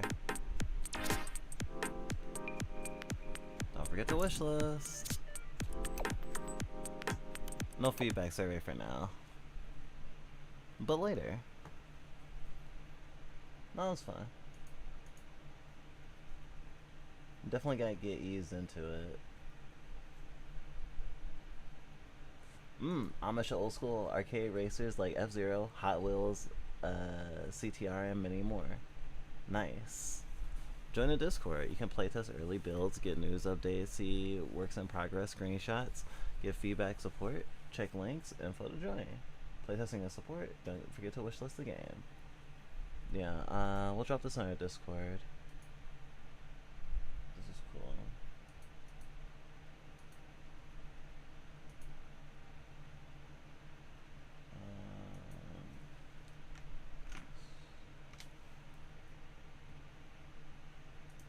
Very cool. I can't complain. I had some fun thingies.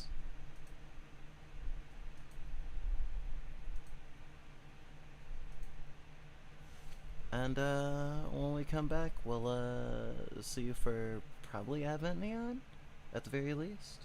We might not get to everything we wanted to tonight, but definitely want to at least do Advent Neon before we close out. Yeah, so expect one more break and at least one more game. See you soon. Or I won't be here, but I hope you have a good rest of your nights or mornings or evenings, depending on where you are and when you're watching this.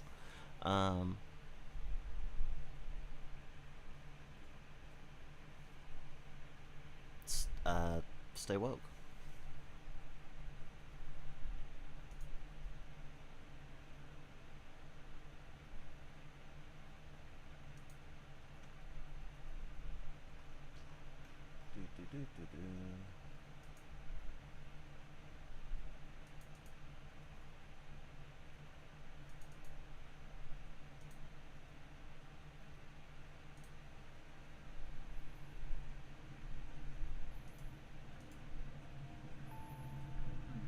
Discretion advised.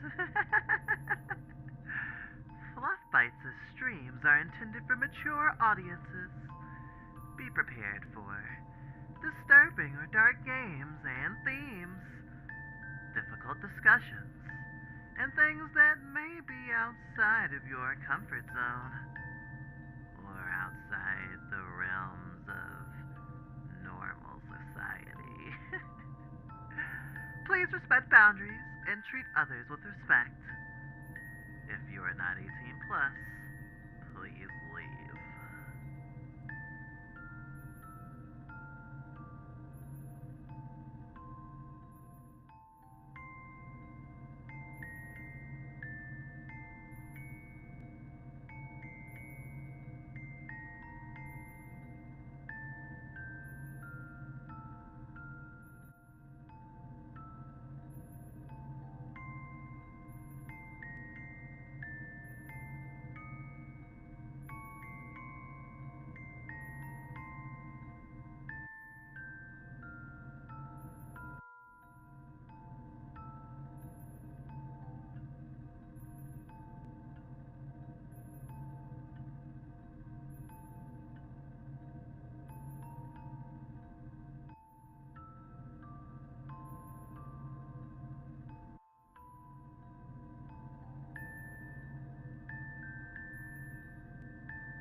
I don't know what words I can say.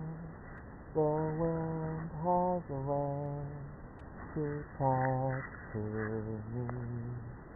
Flowers sleep a silent lullaby.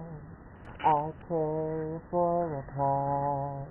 I'm ready. Quiet day. Calm me, oh serenity. Someone, please tell me what is it that they say? Maybe I'll know one day. Trigger warning for psychological torture.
hello, and welcome to a starting soon screen. If you're new to Twitch, you may not know what one of these are. Some streamers use them and some streamers don't. When we first started being a streamer, we scoured the internet for YouTubers and vloggers who talked about streaming and their experiences with it. We tried to find out, as anyone would when getting into a career or a hobby, what exactly to do and how exactly we should do it and why people do certain things for certain reasons. And turns out that starting soon screens are a buffer, or at least for many streamers it's a buffer. Many people attest to it giving them time to psych themselves up before a stream is really happening, so they have their best game face on. And it's also a way to make people who don't get there as soon as the streams start feel like they haven't missed anything.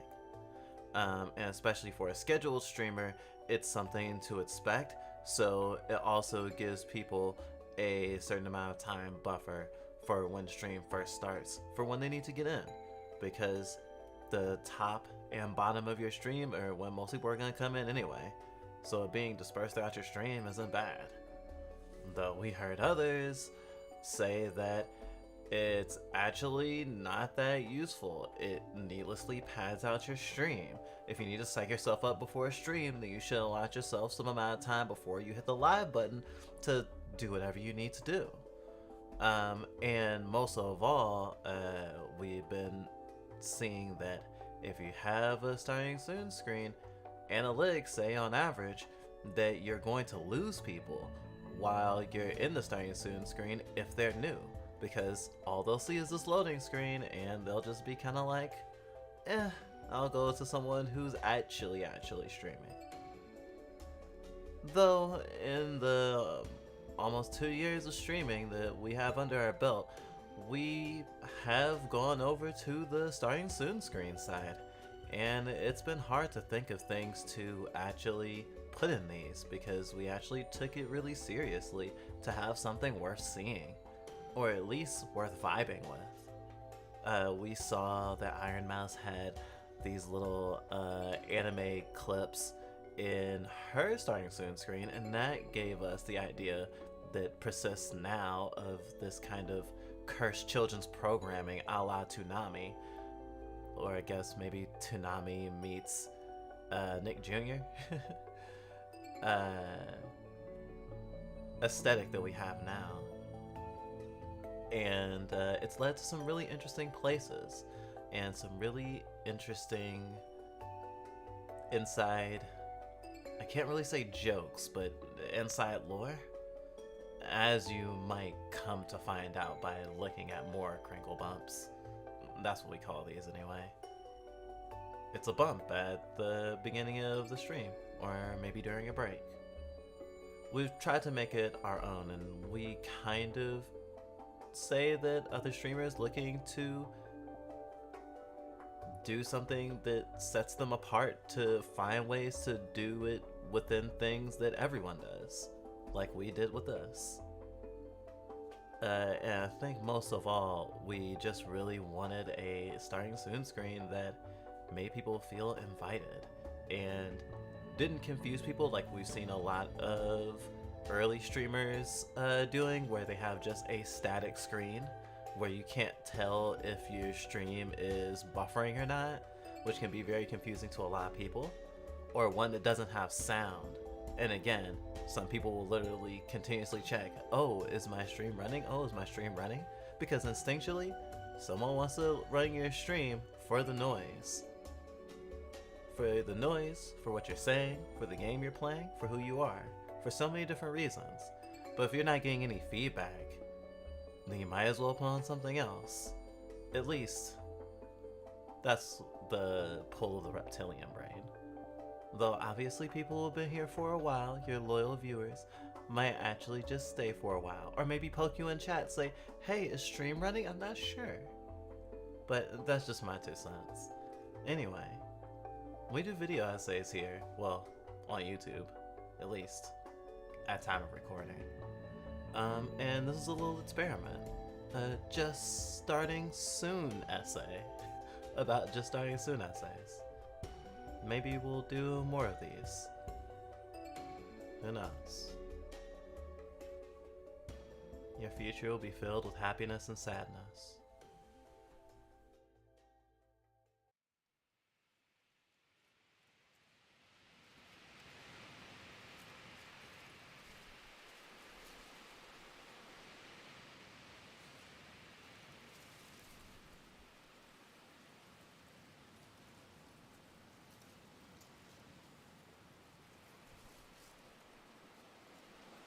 Please, Michael.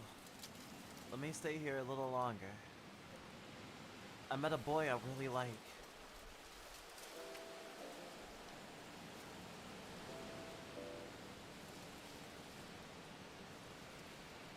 Sometimes, he watches the sky and talks. I don't know who he's talking to, but I always listen. Please take care of me. I don't know much of him. He just eats and sleeps, but he has something I've never seen before. Please, Michael. Don't take me back to Eden yet. There are so many things I can still learn here. I'm sure I'll write a very positive report about Lillian's next time. He comes here at the same hour, when the sun is setting. He never fails a day, even if it's raining. And he stands there and watches the sky, all by himself. I try reading his mind like I do with everyone else, but with him I can't. Who's he talking to? He waits until there's no lights in the sky. When the night comes, he takes his bicycle and rides home. And the next day, he's here again. Same hour, same place.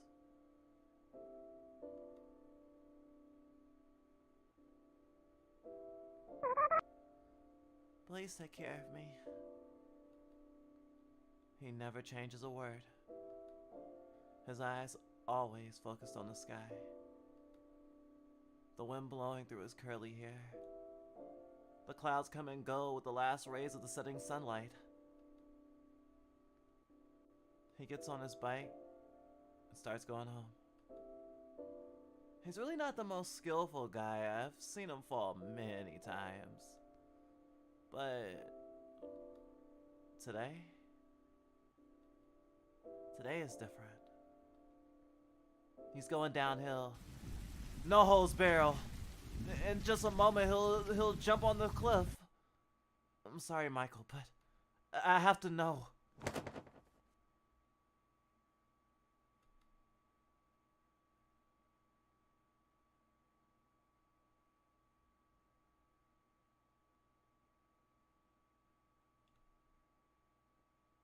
Are you okay?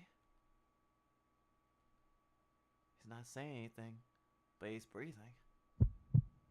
I start to panic. Maybe he saw my wings. I think fast. Do I look normal to you? What stupid question is that? Oh, wait. No. My heart stops. You look beautiful. My cheeks are getting warmer. What is this unknown feeling? Do you feel okay? He points to his nose.